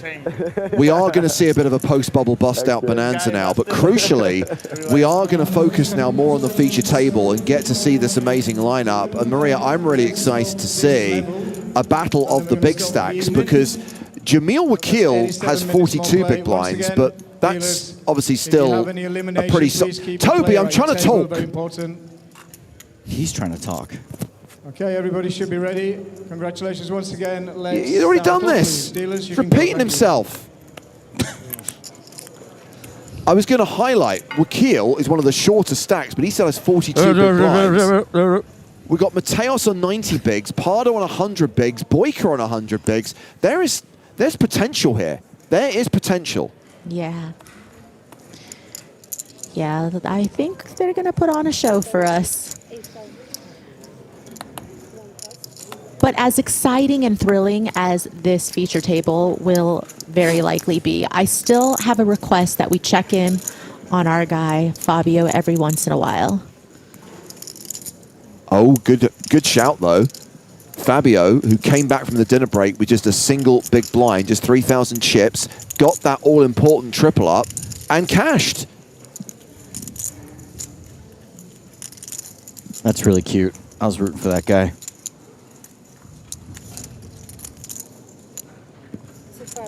So this hand started with an under-the-gun +1 open from Sorainen. It's been 3-bet by Juan Pardo on the button. 28K. Action back on Sorainen. How things have changed after one hand that we go from not wanting to play big pots to let's go. I didn't see it. Well, actually, Joe, we have got Rob Ass watching on Twitch who says, I doubt the feature table will be exciting. They all look like they're in food comas. You know what? I think he might be a member of my family. My dad was an ass. Ace, Queen, Jack. As Sorainen makes the call and we go to the flop. Advantage Pardo. Sorainen with the straight draw.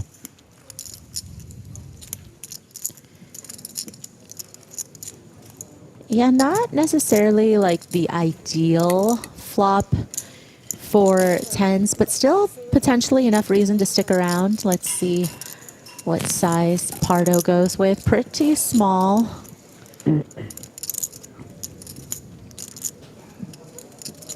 Well, you can't really like this flop, but oh, the possibilities. Oh, the possibilities of Pardo making 2 pair.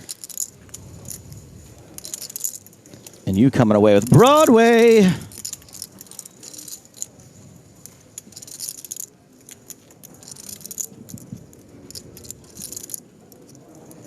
I knew you pronounced the name the funny way. That's why I banned the guy. He's out of here. You banned. You don't get to not get the joke and then make fun of James for not getting the joke. I'm sorry. It doesn't work that way. You banned. 17K continuation bet called by Sorainen. 8 of spades on the turn, and Pardo now an 83% favorite. That's a double gutter now. It is a double guesser, that's right. A double belly buster.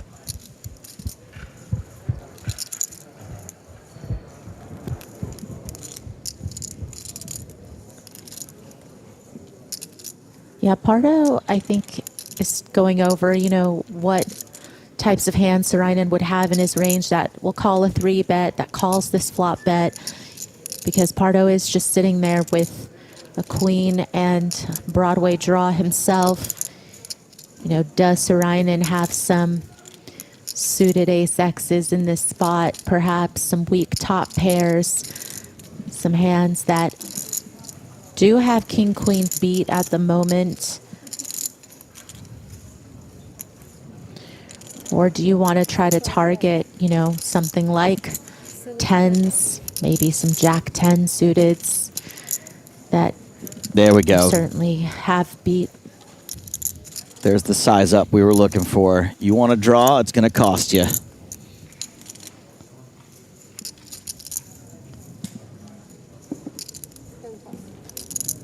Not going to pay it. And this pot goes to Juan Pardo. Sabado por la noche en directo. You know, Don Pardo, no, okay, all right, never mind. Juan Pardo, by the way, has just taken the chip lead at this table, moves up to 463K, 115 big blinds at what will be the last blind level of the day. We are in level 15. Blinds are 2,000, 4,000. There's 82 minutes on the clock. At the end of this level, play will conclude for the day, and the survivors will bag and tag and return for day 3. I did say earlier we would confirm the plan for tomorrow. It has now been confirmed by Toby Stone. 4 levels on the slate for tomorrow. So a shorter day with no dinner break. 4 90-minute levels. No dinner break. I like the sound of that. It means that that alcohol is going to hit a lot harder tomorrow night. Maria, I think we're going to go do laser tag for my birthday. You in? That's fun. I haven't been a laser tag in a long time. I was just making that up. I wasn't very good at it, though. I think they probably have the same laser tag here from the last time you went. My experience of laser tag is it's great in theory, but it never works properly. I've been to a few that work pretty well. But there's always some kid that follows you around just shooting you constantly, and you're like, get away from me! Now, paintballing, I'm much more down with, because that actually can cause physical pain. Nah, man, my face is my livelihood. I can't mess around with that paintball. You wear a helmet and a face shield. No, I'm too important. This face is insured for way too much money. The trick, if you want to put them down, is aim for the groin. Good Lord.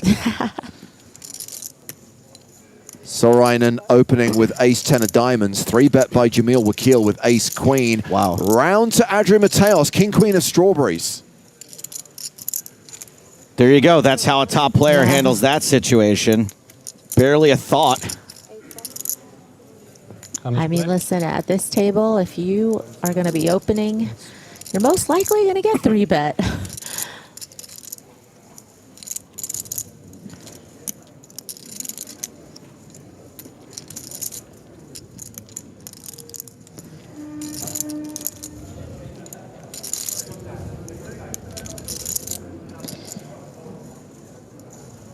Like the suited card's a little too high up. So for the second hand in a row, Sorainen finds himself calling a 3-bet out of position.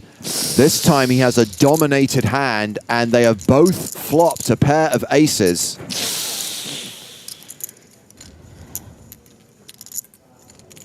Yeah, this is going to be some trouble for Sorainen.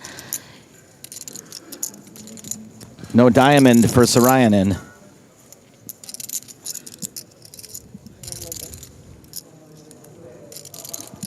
Should be able to hammer this for pure value, eh, Maria?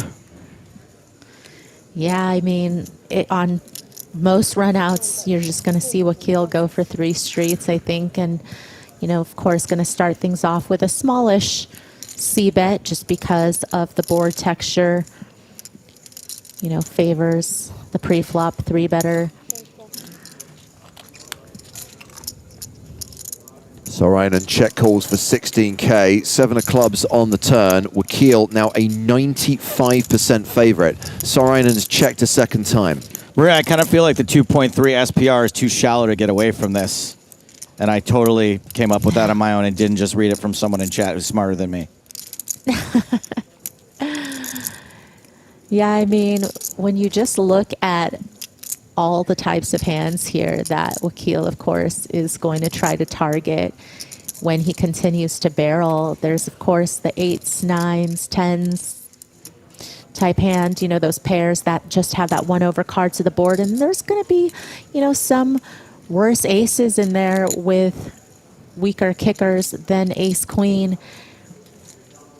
And Sarayanin expects, I think, that this will be the type of board that Wakil will at least double barrel on as the pre-flop 3-better, just because of that ace on board, you know, and probably expects him to size up here as well with the 2-tone now on the turn. So I don't really think that the second barrel is going to get a fold out of Sarayanin. I mean, depending on what the river is, when that 3rd barrel, if that 3rd barrel comes in, it will give him a little more to think about. But I think that he expects Wakil to have bluffs here. We're talking a Donkey Kong-sized barrel.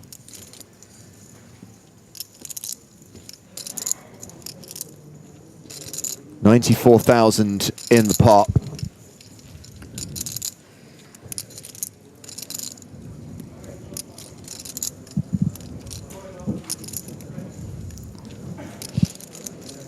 We are at a point in the tournament where there is no shot clock. The shot clock will be introduced tomorrow, start of day 3. Folks were policing the last table pretty hard.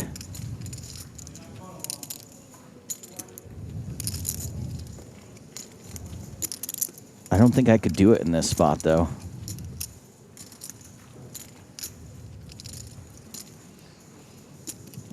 This does feel like a slightly overextended decision. I mean, I don't think it's pure thought here. I think there's some intentionality here to make this decision look a little harder than it is.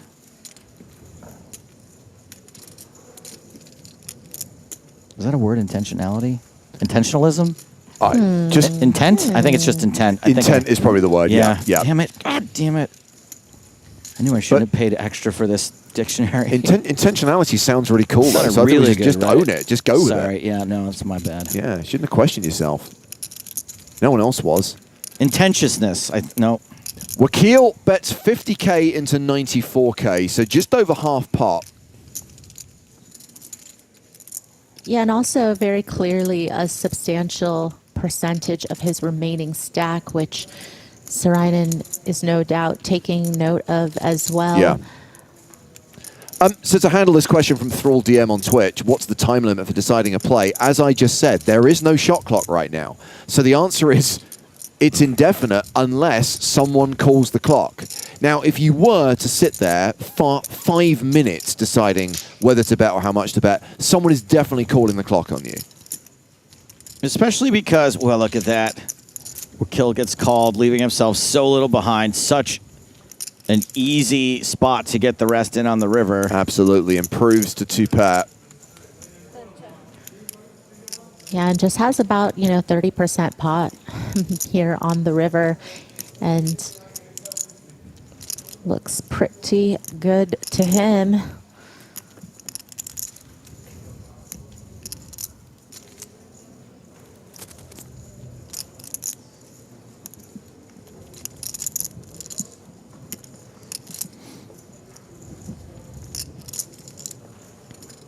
Okay, Jamil, let's go. We've got people to see, places to go, things to do. I was going to say is that he has just like enough of a look on his face that he's thinking, he moves a little, that it's hard to get the clock called as long as you're sort of spread out. You know, if it just looks like you're staring blankly into space, you will get the clock called on you a lot faster. Like sands through the hourglass.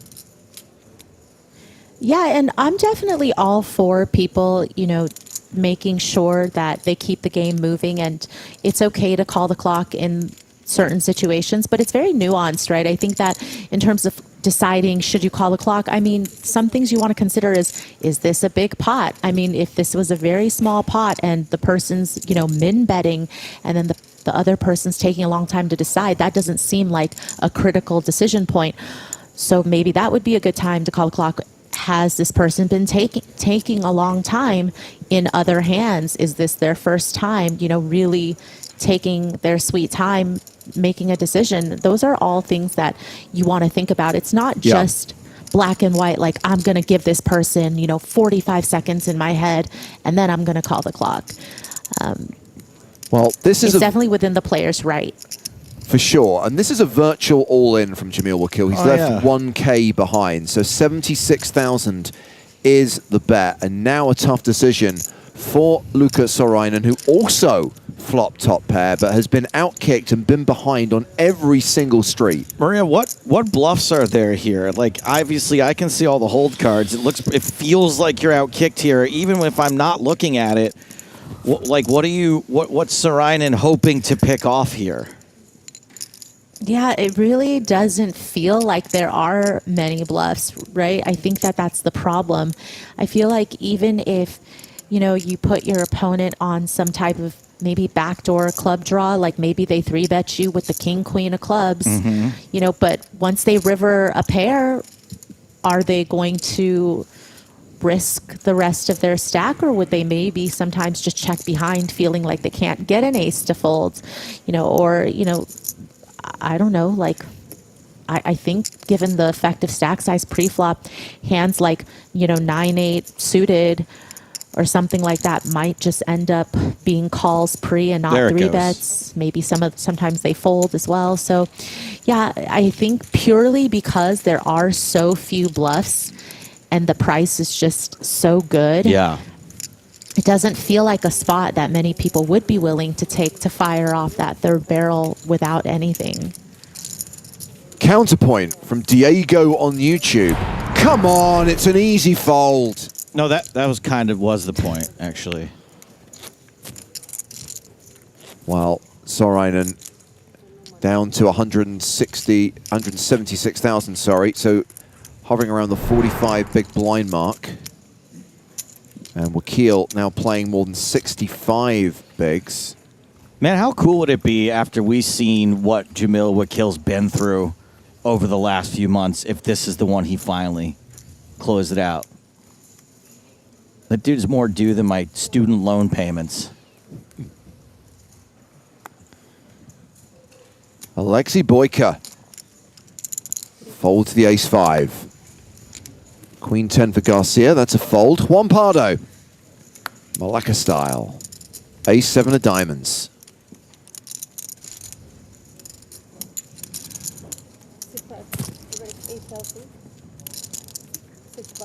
Pardo raises to 8K.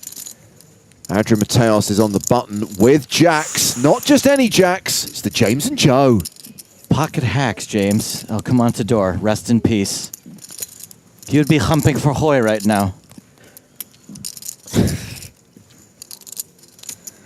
Don't laugh, Maria. He's an anti-vaxxer. He died of COVID. It's very sad.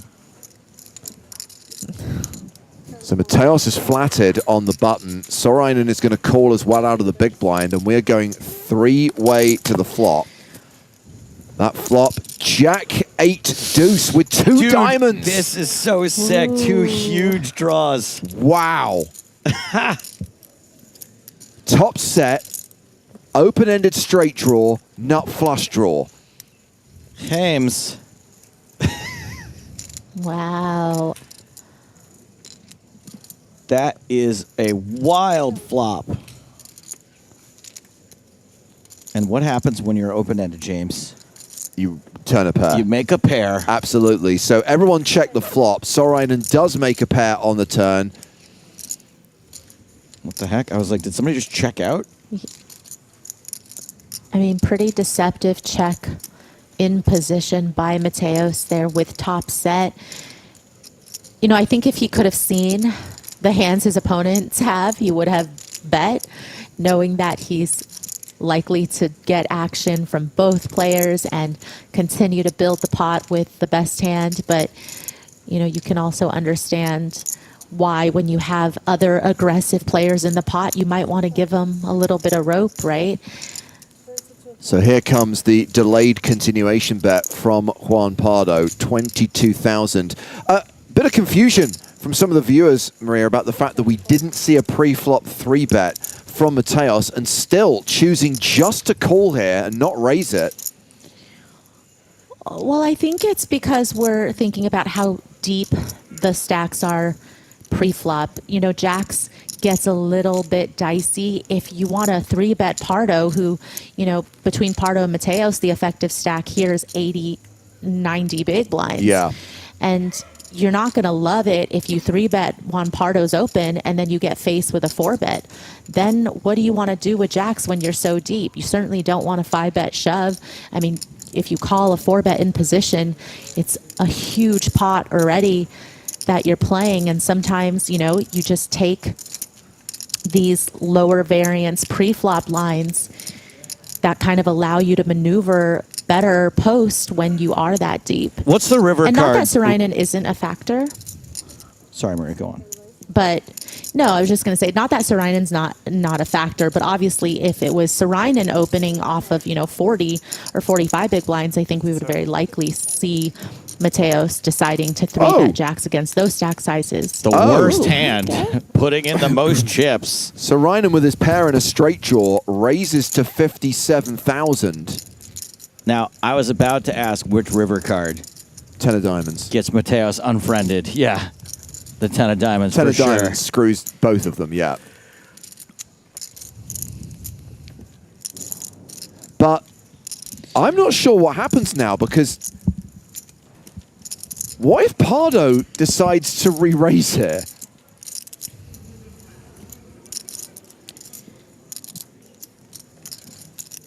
You know, obviously Sorainen could have Queen 9 calling from the big blind pre. Sure. But I think Pardo might just want to try to realize his equity here and just call. I think, you know, raising doesn't feel like it accomplishes too much. But Mateos, yeah, really interesting decision for him.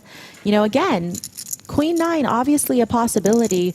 A little more so from the big blind, obviously, than from Pardo. You know, Pardo might be opening Queen 9 suited, but not the offsuit combos, I don't think, too often. And so, you know, but other than that, Mateos is beating, he has top set. He's beating every other set, every 2-pair combo. So he decides to call and wait for the river.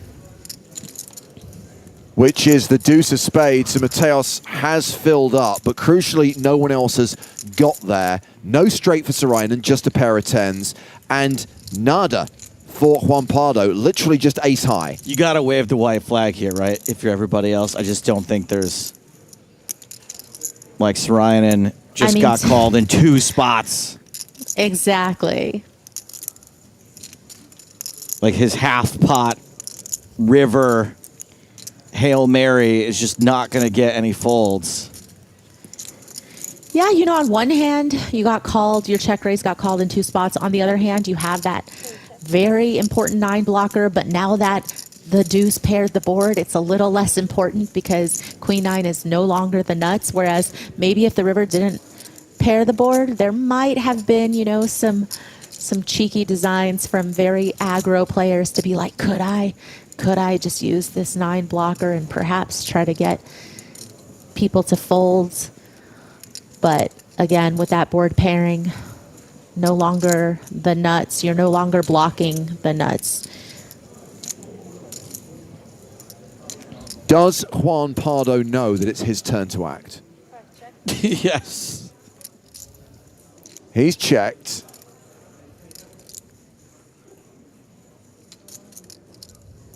And Mateos is like, what gets paid here? What should I go for, right? Now you want your opponent to have Queen 9 in the big blind. Not so lucky.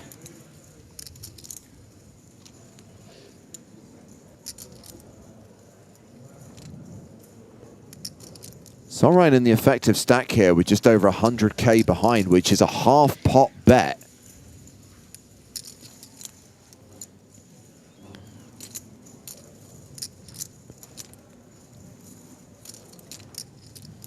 I kind of feel bad for him here that he's going to put all his thought into a bet that can't get called.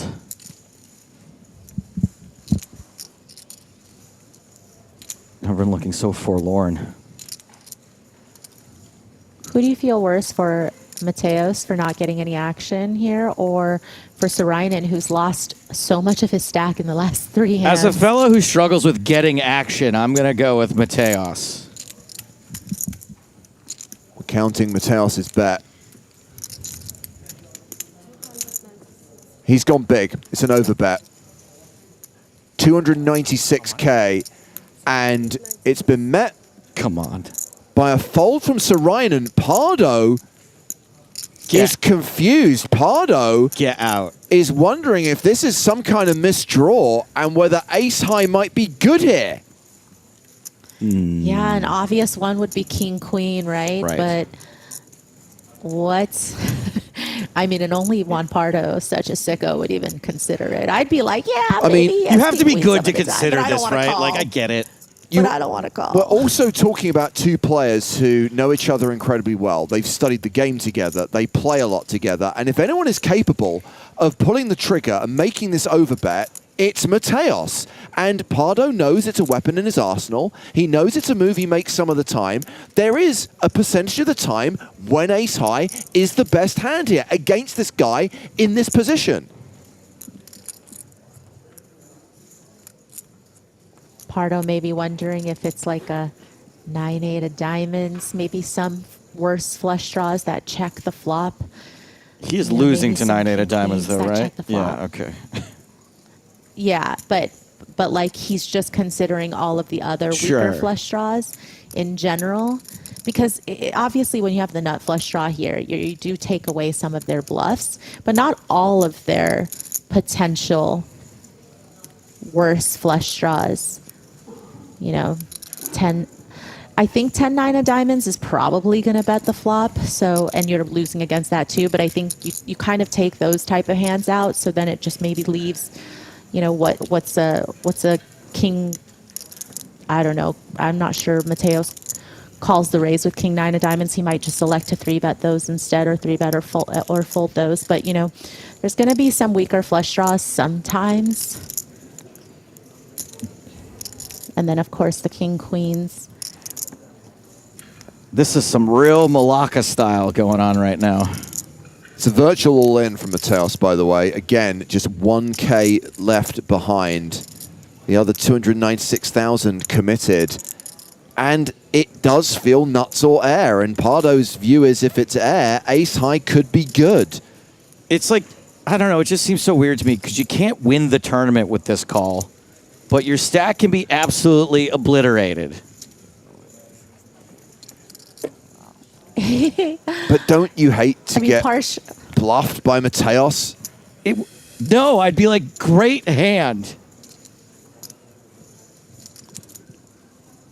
And it's kind of like half grimace from Pardo, but half kind of laughing at this situation, because I don't think he would give this much consideration to anybody else making this play on the river but Mateos. And because they are good friends and because I'm sure they talk poker so much, it's just like everything inside of you is like, you know he's capable, you know he could have bluffs here more so than anybody else, not just at this table, but likely more so than anyone else in the field. I mean, just to give an analogy, if I was in Juan Pardo's situation, if any other player made this move, I would fold. But if Joe did it, I know him so well. We study poker all the time together. I would have quad deuces here at minimum.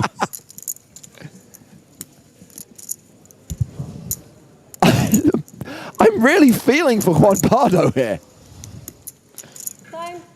Oh, there we clock's been go. called. That was me, by the way, 30 minutes ago.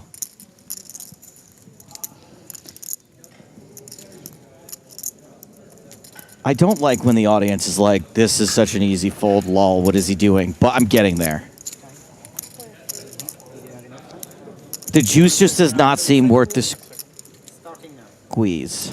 Yeah, here we go. 30-second countdown on Juan Pardo.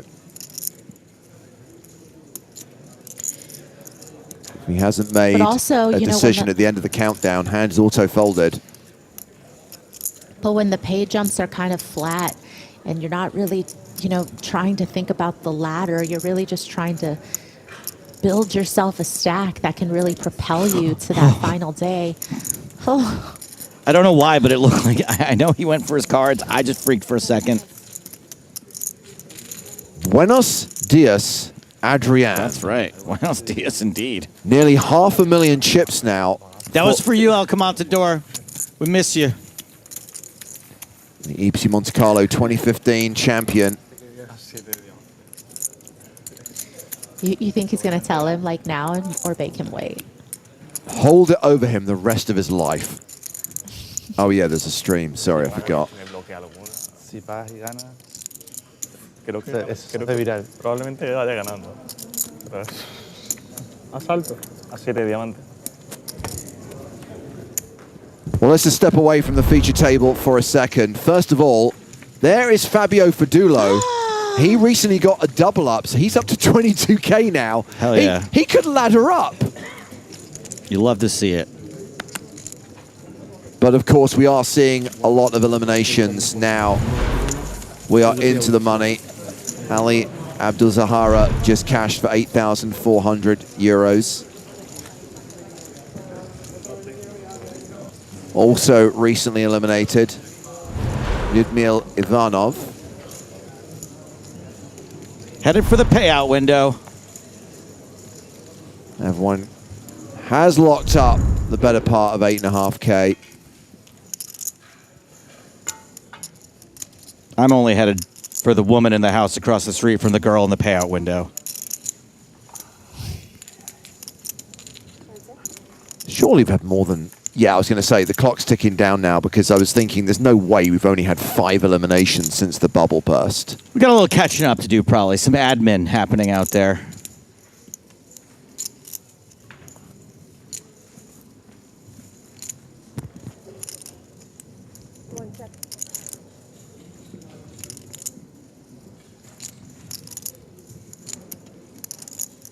Juan Pardo finds himself involved in another hand, this time against Jamil Wakil. This time he won't be getting not bluffed. Pardo was the pre-flop raiser. Wakil defended his big blind with King 3 of spades. Facing a C-bet of 15K. He folds. Get him, Juan. Es un poco drama porque él algunas veces me está bloqueando con 10 de que igual es juego. What are they saying? You don't know, Maria? Falta un segundo, papá. No. You want to translate? I mean, I'm not going to tell you. I know what he's saying. As a fluent Spanish speaker, I know, but I feel like it would be rude to reveal that. I took French in high school. He wants to know where the library is.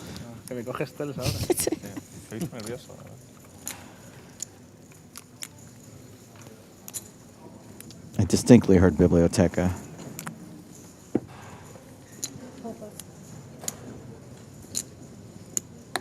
Thank you, Sebastian, for providing subtitles. Pardo is saying he acknowledges it was a bit dramatic, but says it was a tough spot. It's basically what I said.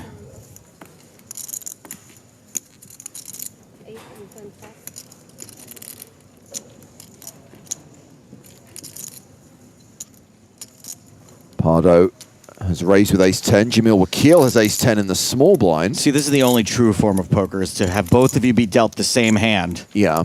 And then see who wins. Who's the better poker player? Doesn't position play a major factor, though? It's not really equal, is it? I haven't gotten to position yet in the poker book I'm reading.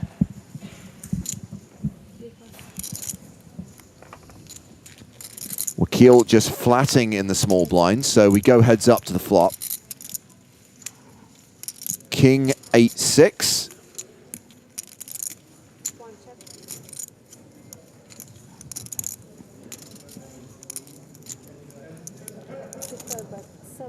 Wakil checks, Pardo bets. 7,000.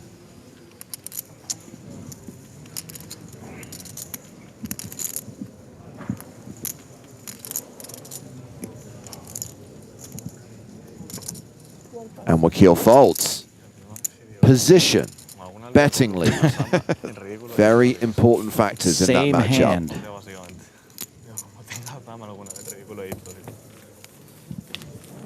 Si te sirve consuelo, yo llevo una dama. Ahí. Ayuda. So let's just switch to Red Spade Watch for a second. We know Kenny's still in, right? Kenny Hallett's made the money. Yeah, of course he's still in. He's easily the best team pro. Felix Schneider's also made the money in this event? Of course he's still in. He's easily the second best team pro. So I think that might be our representation. Xflix and Spacey. Oh, this is interesting. Did you see this follow-up from Sebastian? No. Also, before Juan said to Adrian that he thinks he was probably ahead, and Adrian just asked him ace high, and he said yes, ace 7 of diamonds. Adrian just laughs. Laughs in his face.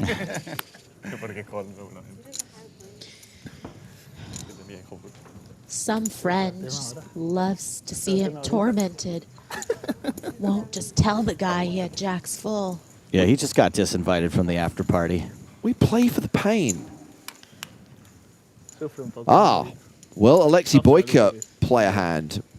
The former EPT Malta champion has been pretty quiet so far. The reigning EPT Malta champion. He is. Maybe 1 hour, maybe all the night. I like to think that he was retired, and then he heard we were bringing back EPT Malta from 2016, and he was like, I gotta go back. Yeah, if we hadn't seen him at every EPT since and have numerous accomplishments online, that narrative would play better.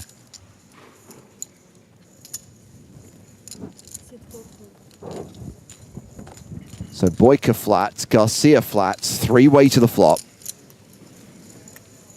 All diamonds. King 4 tray. Who could like this?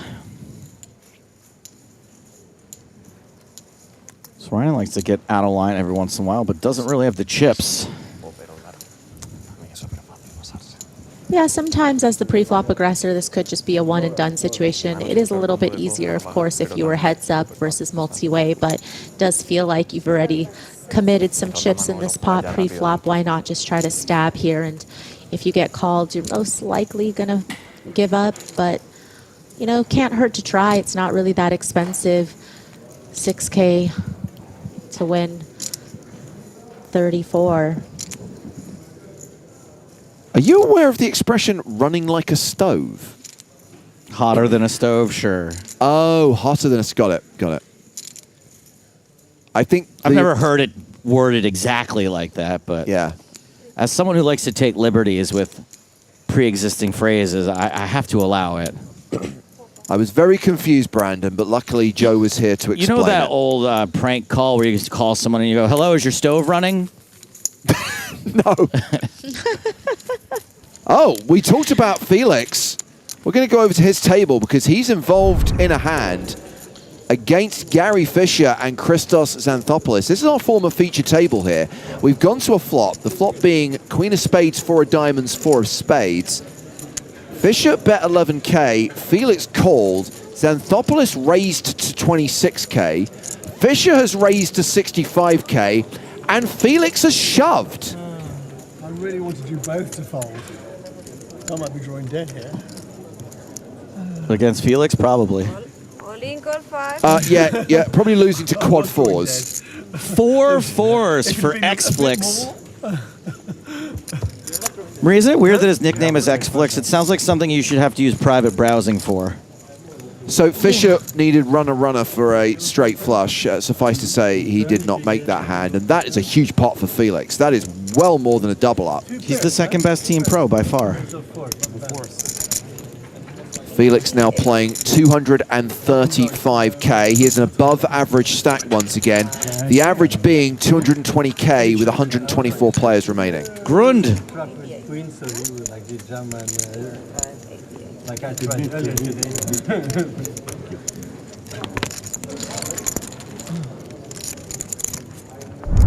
When is the ladders coming? I think we might have hit one at 125. Did I make that up?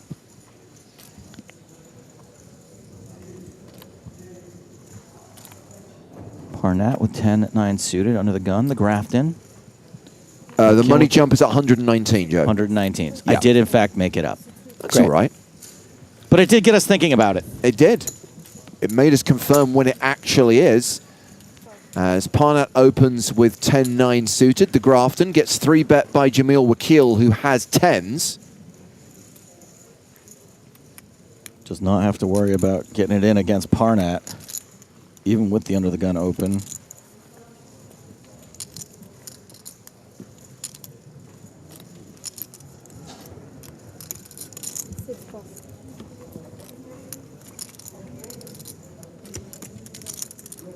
Well, this is a lovely little bit of information from the desk of StatTrick.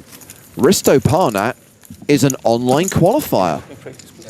In this tournament, this 5K tournament, from an initial investment of just €5.50. That's so cute.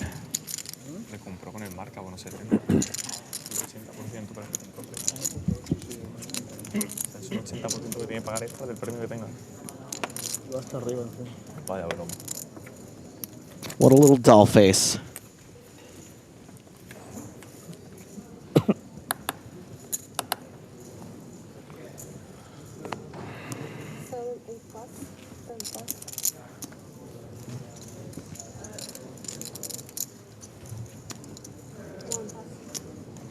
Round to Boyka in the cutoff, who's got ace-5. The Stoned Alligator, who is watching on YouTube, would like to know how much for first. 760,000 European notes. But we're like 4 days away from that. We are. I think it's six-figure scores for the top 7. So final day, everyone will have locked up at least 100 grand.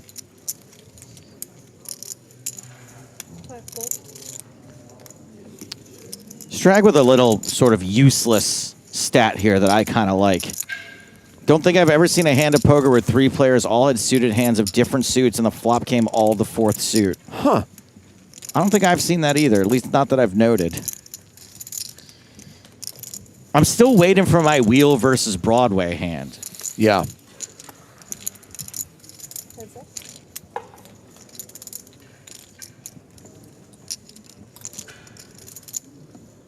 BG Stewart says, I know it's several days away, but does Malta allow deals? It does. Most places in the world do. I think it's France is the only place we take the EPT where it's a problem.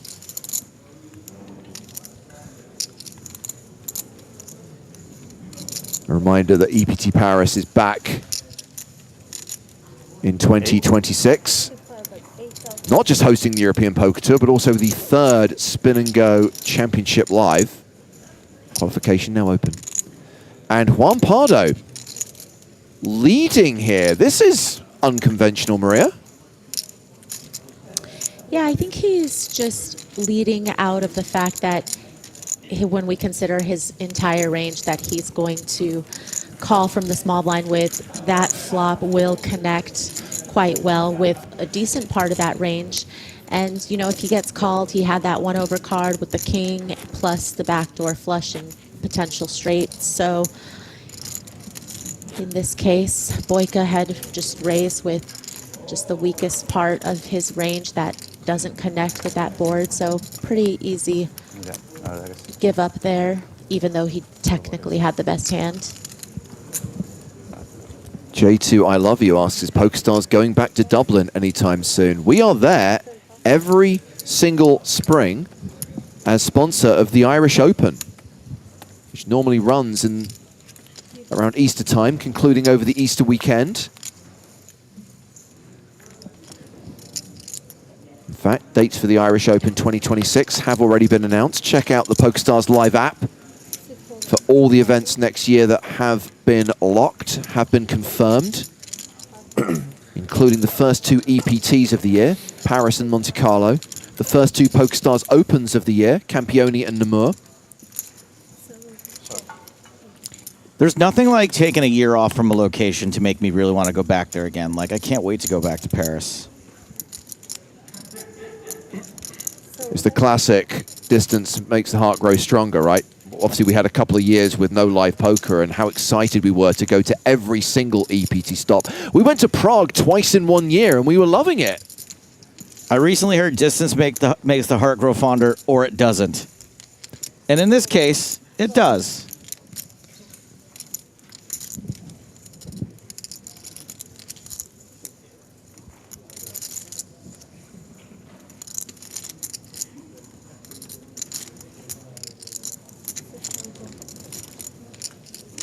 So Mateos makes the call at top pair. Garcia with not a lot of paths to victory, but one opening up now in that wheel draw.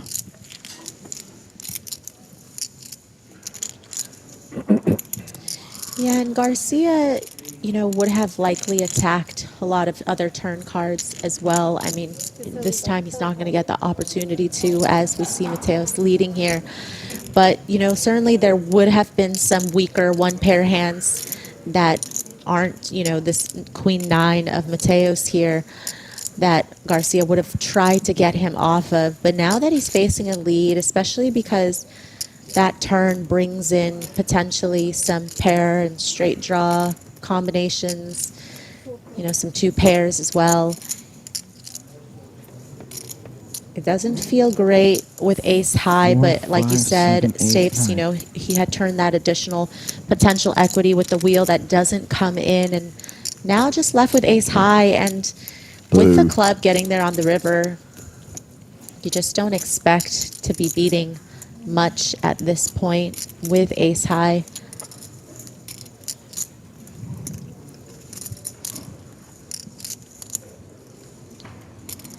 You know, you were hoping that the ace high could have been good, even against a turn lead, perhaps against some flush draws, but obviously those come in on the river. Pine Fresh Guy asking how much longer to go today. About 43 minutes left on this level, and this is the last level of the day. So chances are, 3/4 of an hour from now, we will be done with day 2. And we'll be back tomorrow at 12:30 in the afternoon, 12:30 CEST with our day 3 coverage.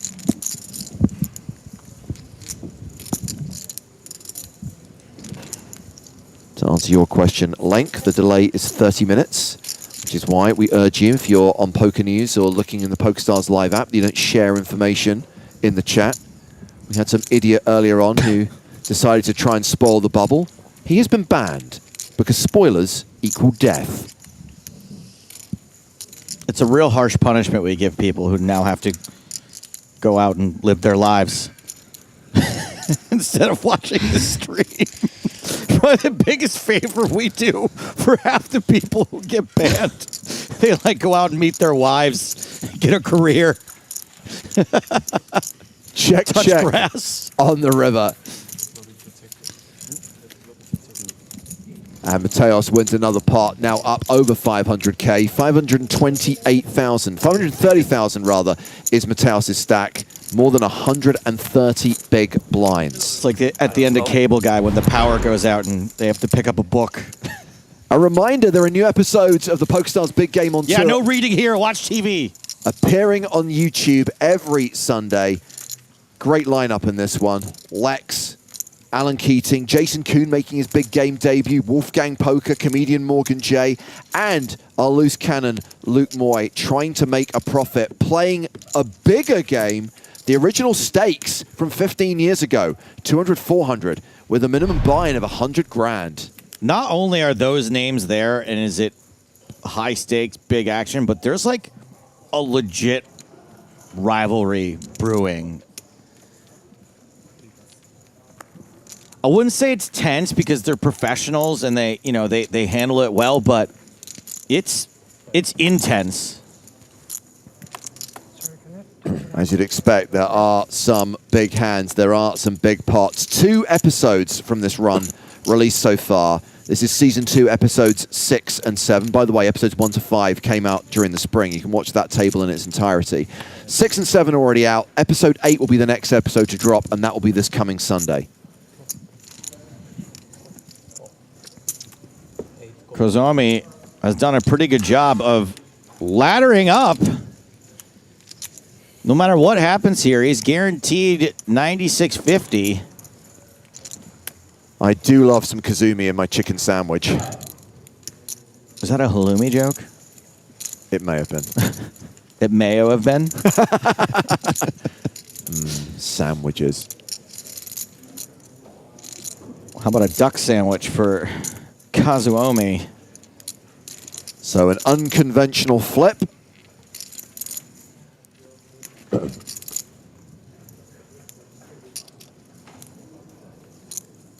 And deuces are holding, but you hate to see that paired board. I haven't seen a counterfeit in a long time. I think he's good. I think he's going to be fine. You just screwed this guy. No, You I have think so screwed this I think guy. deuces win here almost always. Has to fade. Aces, 8s, 7s, and 5s. Deuces are good. Definitely no counterfeit. Haha! Wrong eight. Deuces are good.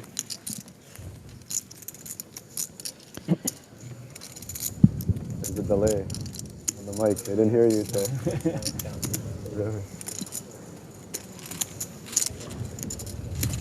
And we are at 119 players, so you're right about the patient laddering, Joe. Kazumi has locked up a min plus cash of more than 9.5K. And what about Fabio Fadulo? He's all in again. 3 players in this pot. We've got action on the side between Matteo Menconi, the player in seat 2, and Roman Stoica in seat 7.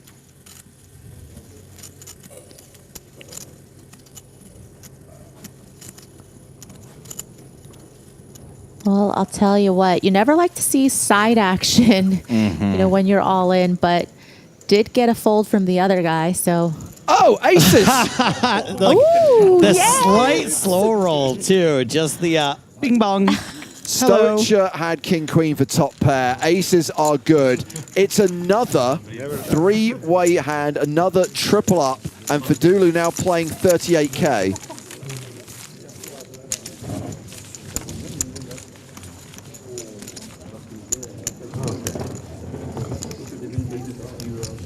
Not only did this guy make the money, he's now laddered as well. Impressive. Very impressive. The power of having the audience rooting for you. King, Jack 5. A hand between Sorainen and Mateos. Button versus big blind. Sorainen flopping best here, and Mateos deciding whether to continue. 7. Does.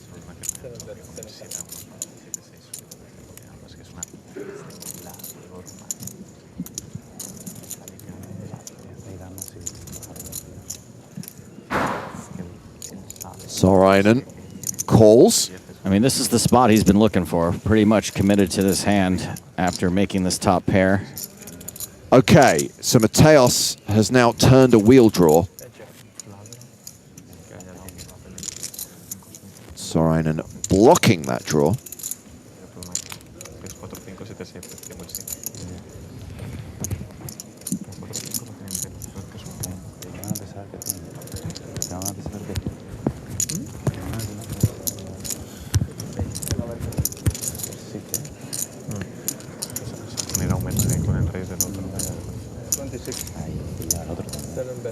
Mateos firing a second barrel now that he's turned equity. 26 into 36. If you're Sorainen, Maria, are you worried here that the 3 kicker is problematic? I mean, sure, sometimes you could be up against a better king, but, you know, considering Mateos opened on the button, of course, you know, top pair just feels so strong here. Board is bricked out for Mateos.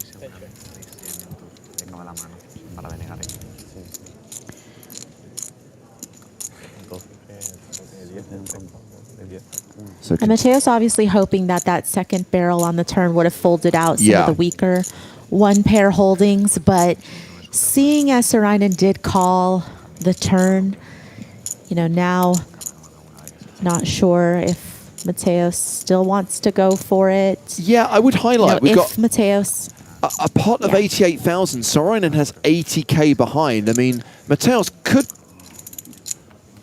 and does. looks like he does. Which, you know, the queen does, of course, fill in some hands like ace 10, which Mateos, you know, does have an ace in his hand and certainly does improve some hands like queen jack. So if Mateos decides to bet again on the turn with second pair, you know, he could have improved to two pair. It does put a lot of pressure on top pair. You know, the turn, top pair was looking really good, especially against a button opening range. But like I said, the river's not completely innocuous.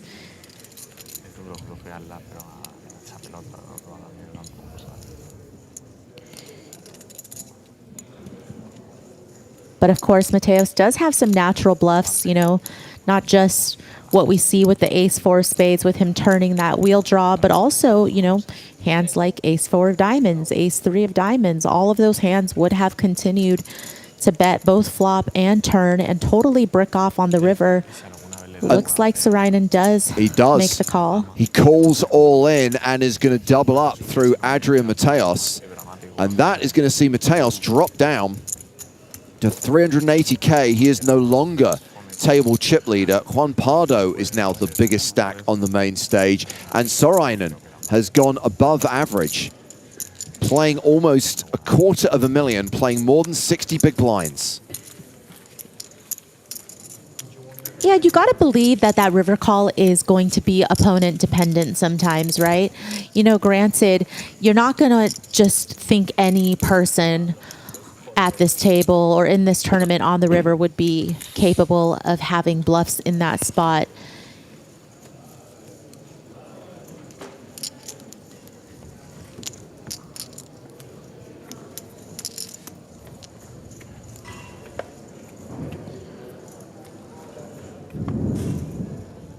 "30 minutes left on the clock."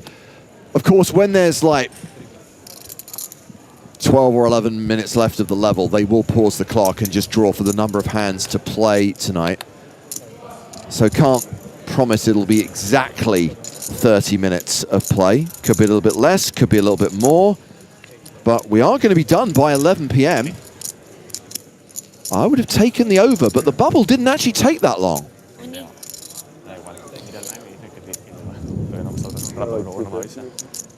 Let's do 30. Yeah, 246. Thank you. Oh, sorry, 248. Blind on blind. That classic matchup. Ace-9 versus 10-3, a tale as old as time. Diego Giordani says, bad play from Mateos. I wasn't even here, but I know that that's bannable. Don't be an idiot, you banned.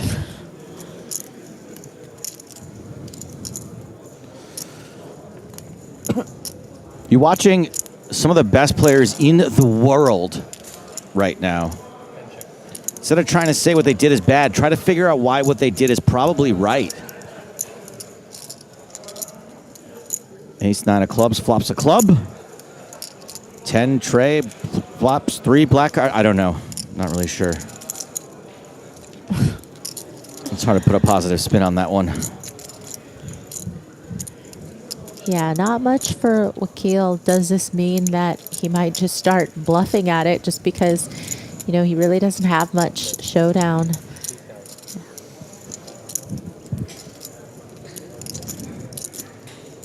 But he does have mustard. Jamil Wakil putting a little mustard on it. Sarainen not folding ace high just yet. Wakil turns a 3 for 90% of the equity. Is this an immediate break pump, or do you keep on bluffing here, considering a 3 ain't a whole lot to write home about? I mean, now you're going to be beating, you know, potential flush draws and other things. I think that it's one of those things where you might just check back here. You know, bluff when you don't have it. Check when you have a little something. Hope to see a free showdown. Check when you have a little something. That, Odap and says... that's actually not even a bad river. No, not at all. Odep says, why do you get banned for just saying a play is bad? Seems far-fetched. You know it isn't far-fetched. You're also banned. Thank you for your comment. Does anyone else want to call anything that's real far-fetched? Check, check, show it down. Pair of threes is good. Ship it to a kill.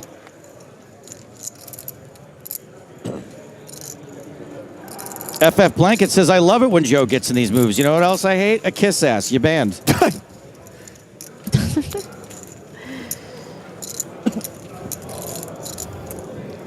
And it's only day one.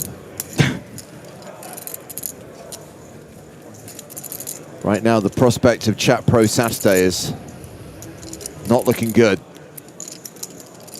Oh, that's a real band. Nice one. Sorry, Cool Bill. You're out of here. We can add it to the pile, though. You banned.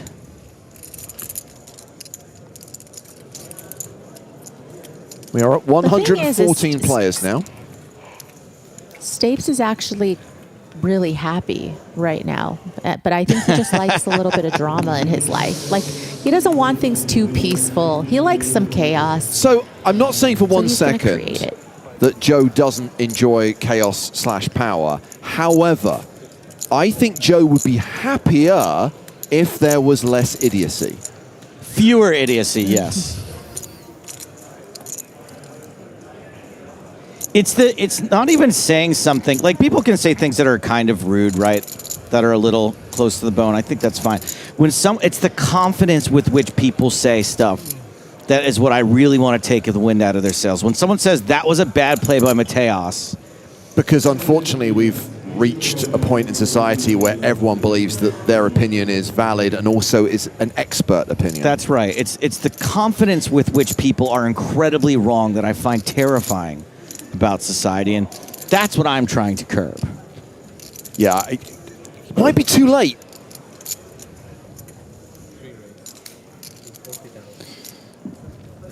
Oh, it's definitely too late. Has been 3-bet by Boyka. He opened the button with ace-8 of hearts. Boyka's 3-bet is to 40k with the much better ace. I mean, at this point, nearly half the table has 3-bet Sarainen.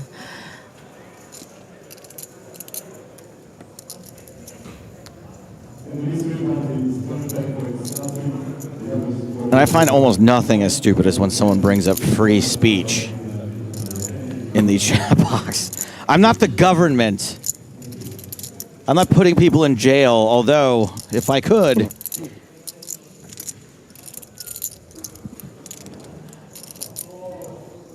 They both flopped a pair. Yeah, this is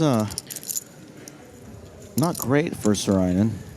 A pair and a backdoor flush draw, Maria. You kind of feel that he's not done with his hand just yet. Yeah, and just like, you know, when he was dominated with his ace-10 against Wakil's ace-queen earlier, this is another situation where he's definitely not going to be able to get away on the flop. We'll have to see what later streets bring, but certainly going to lose some chips at the moment.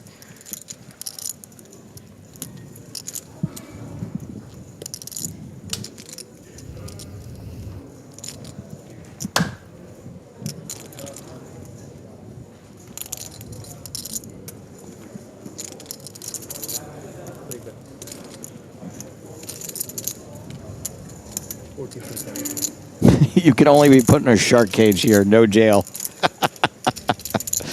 Nice one, Lars. So Boyka's I'll spare you. Continued for 43,000. Yeah, it's over half pot here, and you know that that almost in some ways feels like maybe that makes the 8 even better. You're like, oh, if their hand was really strong, would they bet this big? I mean, there are a few draws, you know, maybe some of the Jack 10, 10, 9 straight draws on this flop, but not a whole lot to protect against if you have a really strong hand. And so you see Sarainen not really even hesitating to call that size. And that's a bad card for him. This almost, yikes. Yeah, in some ways makes him feel even better. Because if you feel like Boyka is going to have some 3-bet bluffs pre, you know, some of those suited, weak suited aces that we talk about that people love being aggressive with now pre-flop, you know, you're going to have those beat. You're going to have ace king beat here.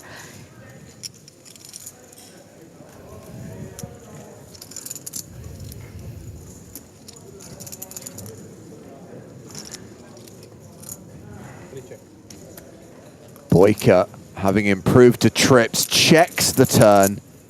Sarainen has less than pot behind.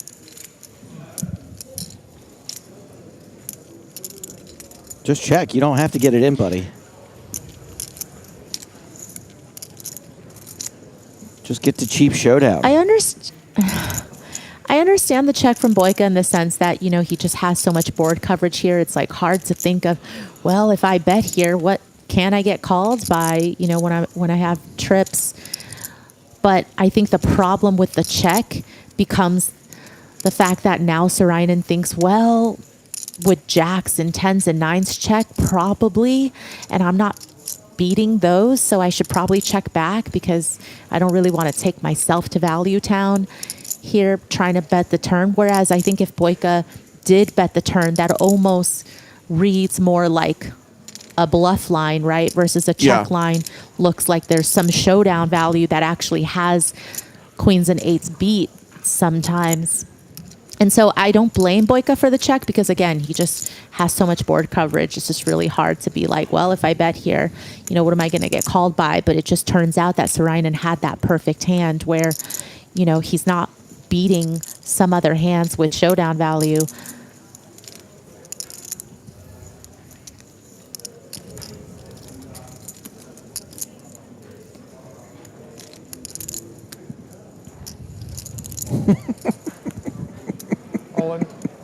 Boyka shoves on Sarainen.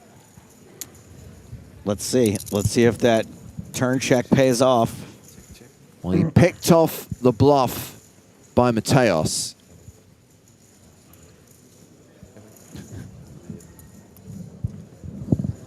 We're going to zoom right in on it, huh? Well, if he calls this time, it's over. He's out. Wrecked.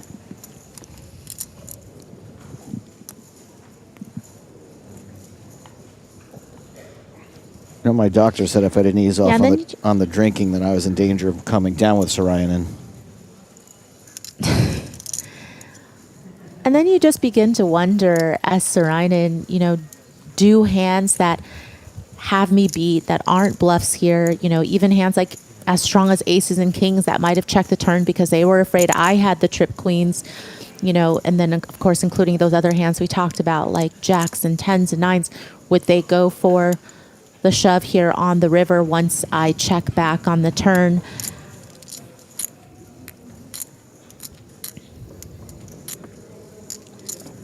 I mean, not a terrible point here from Saisonic, who says 9-7 got there, so easy fold.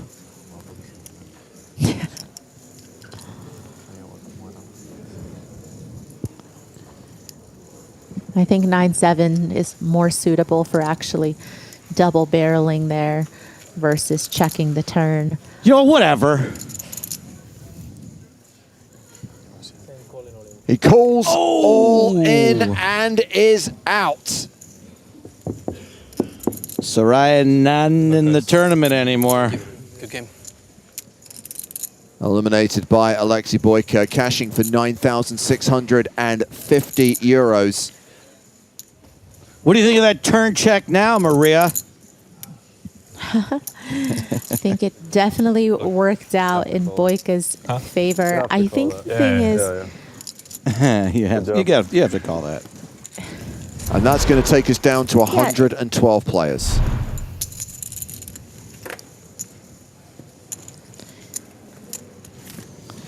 Also, can we give a little bit of credit to Boyka and whatever his image is, right? Whatever his sort of skill set is, not everyone's going to get called there, right? If I shove that river, no one's ever going to call me with an 8 there. And you have to be a good enough player capable of being able to bluff in that spot in order to get paid in those spots. I will also highlight that when we came back from the dinner break, when we came back with this table, we were praising the lineup. We knew we were going to see some top-level poker, but we knew we had to get through the bubble to get there. And sure enough, since the bubbles burst, we have seen some pretty phenomenal hands. Some fantastic hands. Yeah, and even giving some props to Sarainen there, because to your point, Stapes, about, giving Boyka the credit for, having bluffs there, and that's why Sarainen made the call. Boyka also needs to know that Sarainen is the type of person that can make the call, right? Which maybe he saw earlier from that King 3 call against Mateos for his tournament life. You wouldn't necessarily try to go for all the chips on the river there with trips if you didn't think your opponent would be able to call somewhat light. That wasn't even a very light call, but there's just going to be some players that wouldn't even think about it and they would just fold. Specialvaka Monster asks, when I bust out of live tournament, I knock on the table 2 times. Why do we do that? That's actually to inform there's a little person under the table collecting your hole card information, and that's to let them know that you're leaving your seat. Sorry, I'm so sorry. I should not have said that. Hold card. It's the preferred nomenclature. Button raised from Jamil Wakil, called by Cesar Garcia in the big blind. Top pair for Wakil. Will Joe ban me if I say it was a bad call? I don't know. Why don't you try it? Let's find out.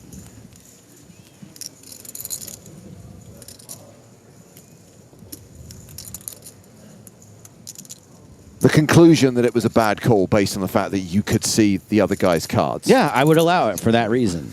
It was an incorrect call.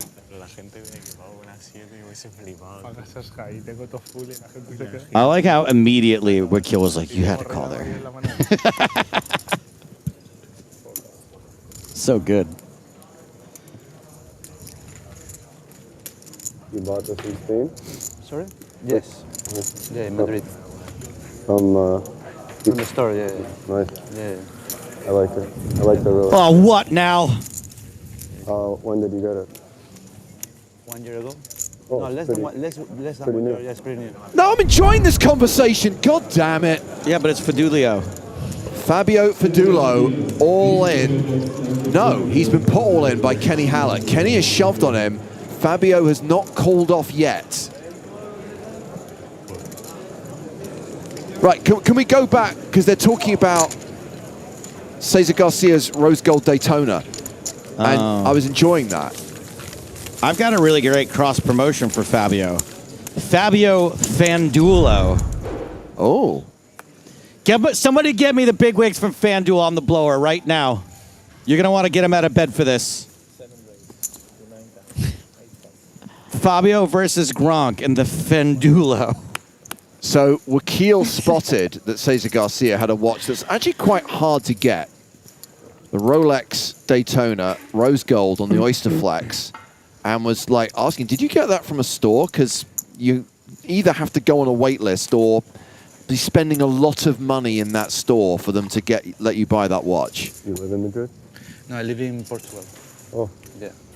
I don't know, James. A lot of the straight-to-Amazon movies I watch lead me to believe that that's the story. These rose gold Oyster Flexes can be found under any bridge, in the trunk of a car, on a yacht. I used to live in Madrid a long time ago. Oh, yeah. Usually in a big silver case tied to someone's wrist. Adrian and Nacho always tell me they like Madrid. Yeah. I haven't been yet. Very nice city. You should go. Yeah. Sure. Well, we know that Jamil Wakil likes his watches. You like Madrid, right? Rocking AP Royal Oak Offshore at the final table, the PCA, a couple of years back. I've only been to Barcelona and Marbella. Does so far holding one of these watches, putting it on for a second, do anything for you? I don't like Barcelona. Or is it just as fun to watch them from afar? The past was better, Yeah. Because if you want, I'll ask some of these guys if you want to mess around with their watch for a little bit. The city is nice, but yeah. I've really started liking a lot of rose gold watches. Personally, the Daytona does very little for me. Not your thing, okay. I just wanted, like, for example, like I love stand-up comedians, right? Like I love stand-up comedians, but like I don't necessarily want to be in a photo with one. Right, yeah.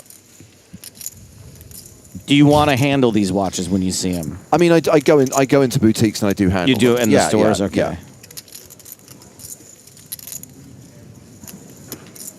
I've discovered the trick, which is basically if I put my most expensive watch on and walk down Rodeo Drive, you get excellent service in every single boutique if you look like you belong. I don't get Julia Roberts, let's put it that way. Yeah, and I But he think does the go, accent doesn't hurt either.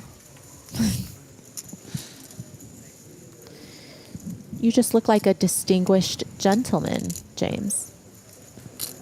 I mean, again, I don't want to get into it in too much detail because we try to keep politics out of this, as we are going to get another chop in a moment.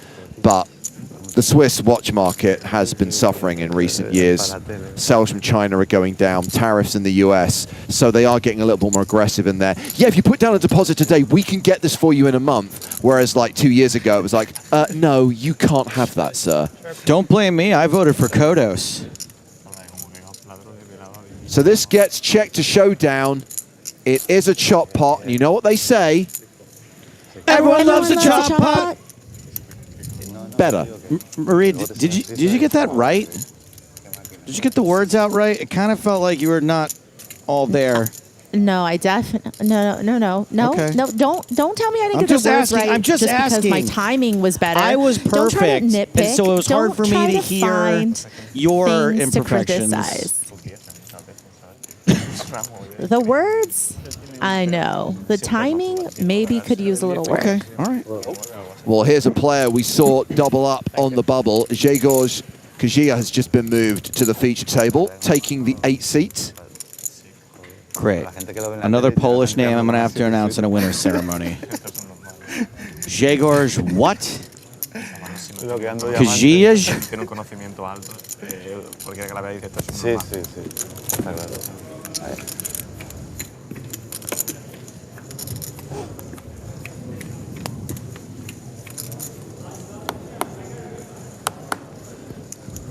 Jack 10 suited. 8.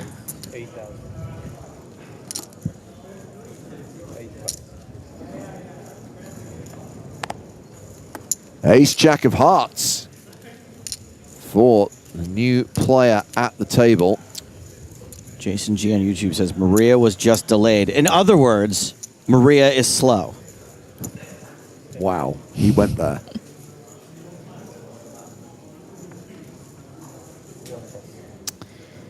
Well, I'm going to start by unfriending you on Facebook, Stapes, to start.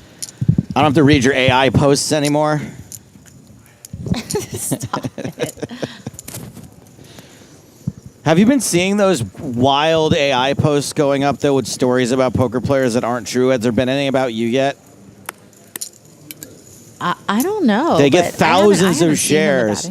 It's something that's like Daniel Negreanu recently told this story about how he was down to nothing, and it's a completely made up story, but it's got like tens of thousands of shares. I'm pretty sure I saw one about you. Maybe it was about you and Daniel dating or something, I think. Stop. I'm not even joking. I'm not even making that up. Not running hot. Did you know that somebody sent me a link to a book on Amazon that somebody wrote out me? It's like this unauthorized biography, Lol. and it's definitely like most of it is written by like ChatGPT or AI or whatever. I don't want to be here anymore. The slop that's just out there now that people are actually making money off of. Like, you can just put in a prompt, have ChatGPT write a whole book, and then if you sell 10 copies, it's pure profit. It only had to burn down a bunch of rainforests to make it happen. At least everyone's getting to burn down rainforests now, and just not big corporations only. I guess that's something. Is everyone's quiet? Is this making you uncomfortable? No, I'm just depressed. I just want to find some joy in society still. Well, how about a full house on the turn? Is Yes. that joy? Buenos dias, Adrian. Hammersmith's finest. La Casa de Glory.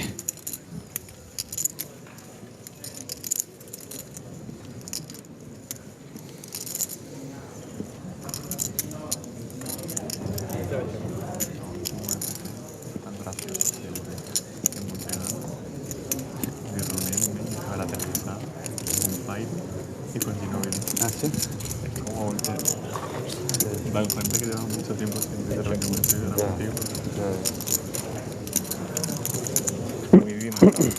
Sí, sí.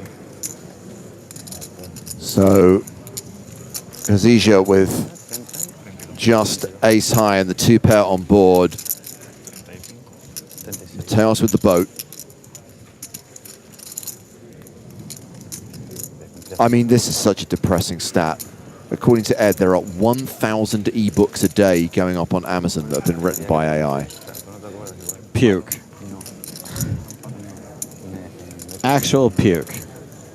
How did we end up on this timeline? Seriously.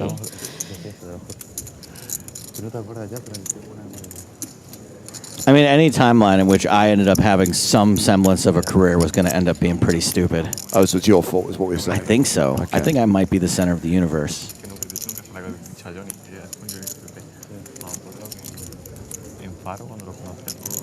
Thank you, Chill11 Poker, who says Kazasia goes by Greg, just to make your lives easier. Greg. Oh, so when somebody earlier in chat was like, "Go, Greg," It might have been this him. is who they were talking about. Now I want a pasty. For your nipples? Cornish pasty. From Greg's. Oh, the food. Come on, you lived in London long enough to get that reference. Maria, you know what I'm talking about, though, right? Like a Jumbo's Oh, Clown yeah, Room. I All the know girls that. are wearing Cornish pasties. Well, back over to table for Dulo. Fandulo to you. Fabio finds himself all in again. With side action again. Yeah, action also between Johan Raskar and Tony Kauka.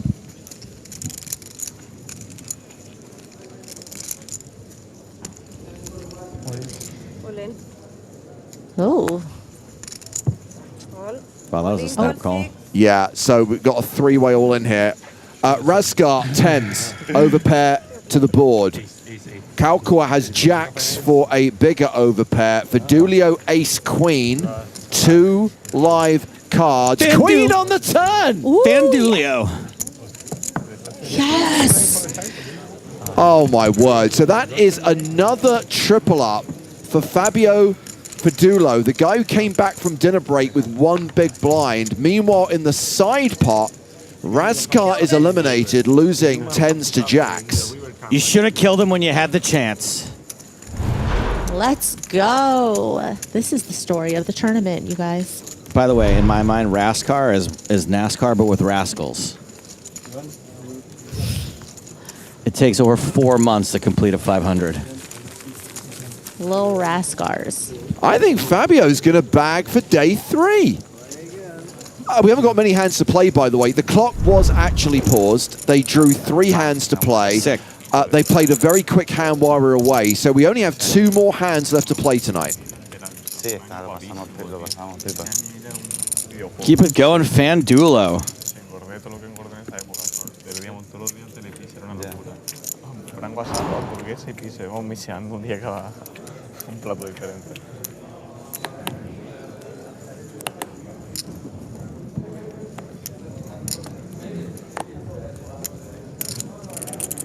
Greg folds Queen Jack. Oh, Greg.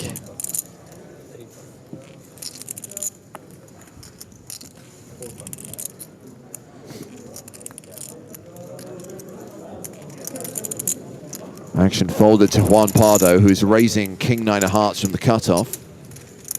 King 9 of Hearts!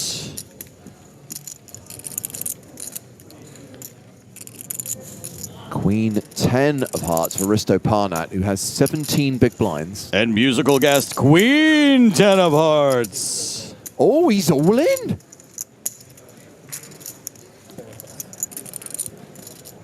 Yeah, I think against the cutoff open, he just decides that if he gets called, his hand's going to play, you know, decently well, but does have enough fold equity to get the folds out of a better hand. It's bully.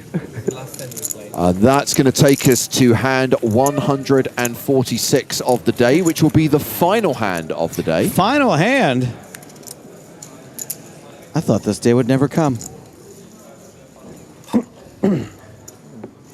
Looks like around 100 players will be bagging for day 3. And a reminder, a slightly shorter day planned for tomorrow, just 4 levels with no dinner break. We'll be starting the coverage at 12:30 local time, probably finishing around 7:30, 8 o'clock in the evening. Good, because I got laser tag tomorrow.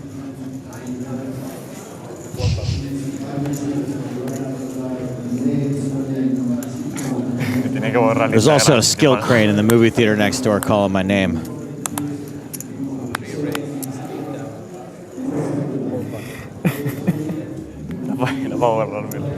That's right, Yeltan. We started the day with Finton hand, we end the day with final hand. And it's Boyka, the reigning champ, who's opened with Ace-Jack. Ace-10 for Greg in the big. Oh, Greg. Certainly not a fold, unfortunately. Domination situation. And a rotation. Rotation in Greg's favor. The gut shot for Boyka. Porque la mano la empuja en el tour. Ya la marcaba la mano. Es súper jodida.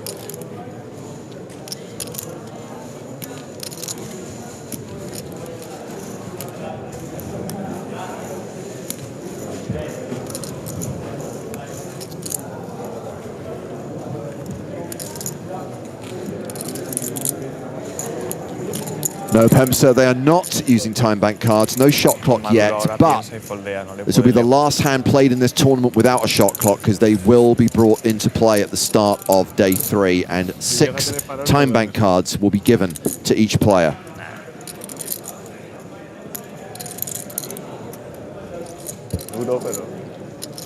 Pretty expected to see the Ace-Jack C-bet here, and just as expected to see the call from second pair.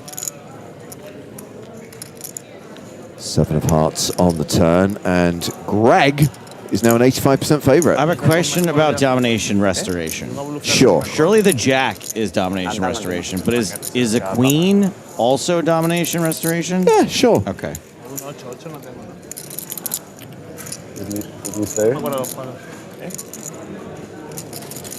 Who is the guy that really sounds like John Oliver? That's Joe Stapleton. They call me Stapes, S-T-A-P-L-E-T-O-N. I think he's talking about Maria.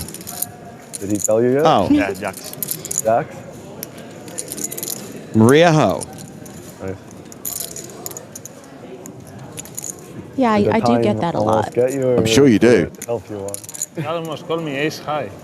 Every time I watched last week tonight, I'm like, oh my word, he sounds just like Maria. I ran into the room the other day. I was like, why is Maria on TV? And it was John Oliver. Or Jax. Or Jax. Yeah. Here comes Boyka with another barrel. Or 8? Again, targeting exactly the type of hands that Greg has, right? The 10x, weaker, one pair holdings.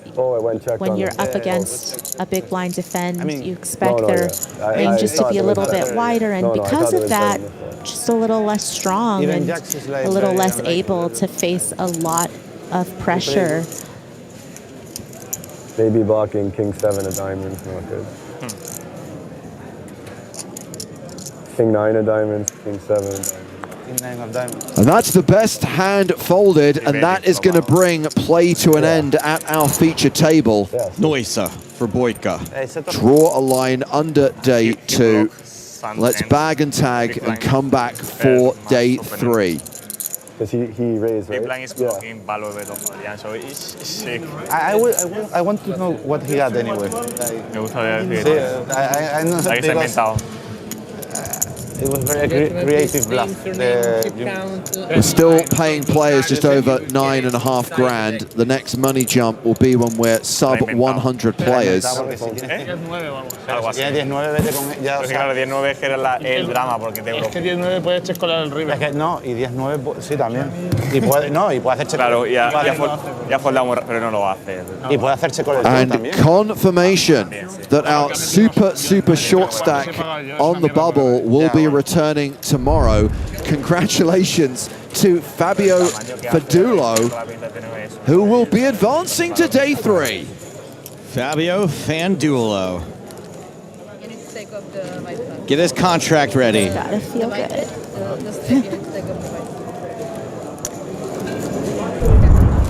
Maria, thank you for joining us, but every minute of satellite time is very valuable, so we'll bid you good night and we will speak to you tomorrow. Thank you for having me. I'll see you guys tomorrow. Griffin will be back as well. Nick Walsh with us here in Malta as well. A reminder, we'll be kicking things off at 12:30 local time. That's 12:30 Central European Summer Time. And for those of you who don't like the egregious tanking, a reminder, the shot clock is here tomorrow. Shot clock, baby. And here is how things concluded today for the players we were watching at this stacked feature table. Blinds will be up tomorrow to 2K, 5K. That means nearly 135 big blinds for Alexei Boyka, the reigning EPT Malta champion. Juan Pardo, Adrian Mateos, Jamil Wakil with very healthy stacks. Parnat's still hovering around 15 bigs. Kazumi, however, in the danger zone. Danger zone! And to confirm, 9,650 euros is the current payout. Next money jump at 95. When we get to the weekend, we're going to start paying out the big prizes. 6-figure scores for everyone who makes the top 7. The winner of this year's EPT Malta main event receiving 760,000 euros. So a reminder to stay across what's happening on the PokerStars blog, updates and stories from the European Poker Tour, and of course live updates on the main event available via Poker News as well. And join us tomorrow when we bring you day 3 of this tournament. 1 day down, still 4 to go. A reminder, we are live at 12:30 local time. We will see you then. Thank you for watching today. For Maria Ho, Griffin Benja, Joe Stapleton, Nick Walsh, I'm James Hartigan saying good night from Malta.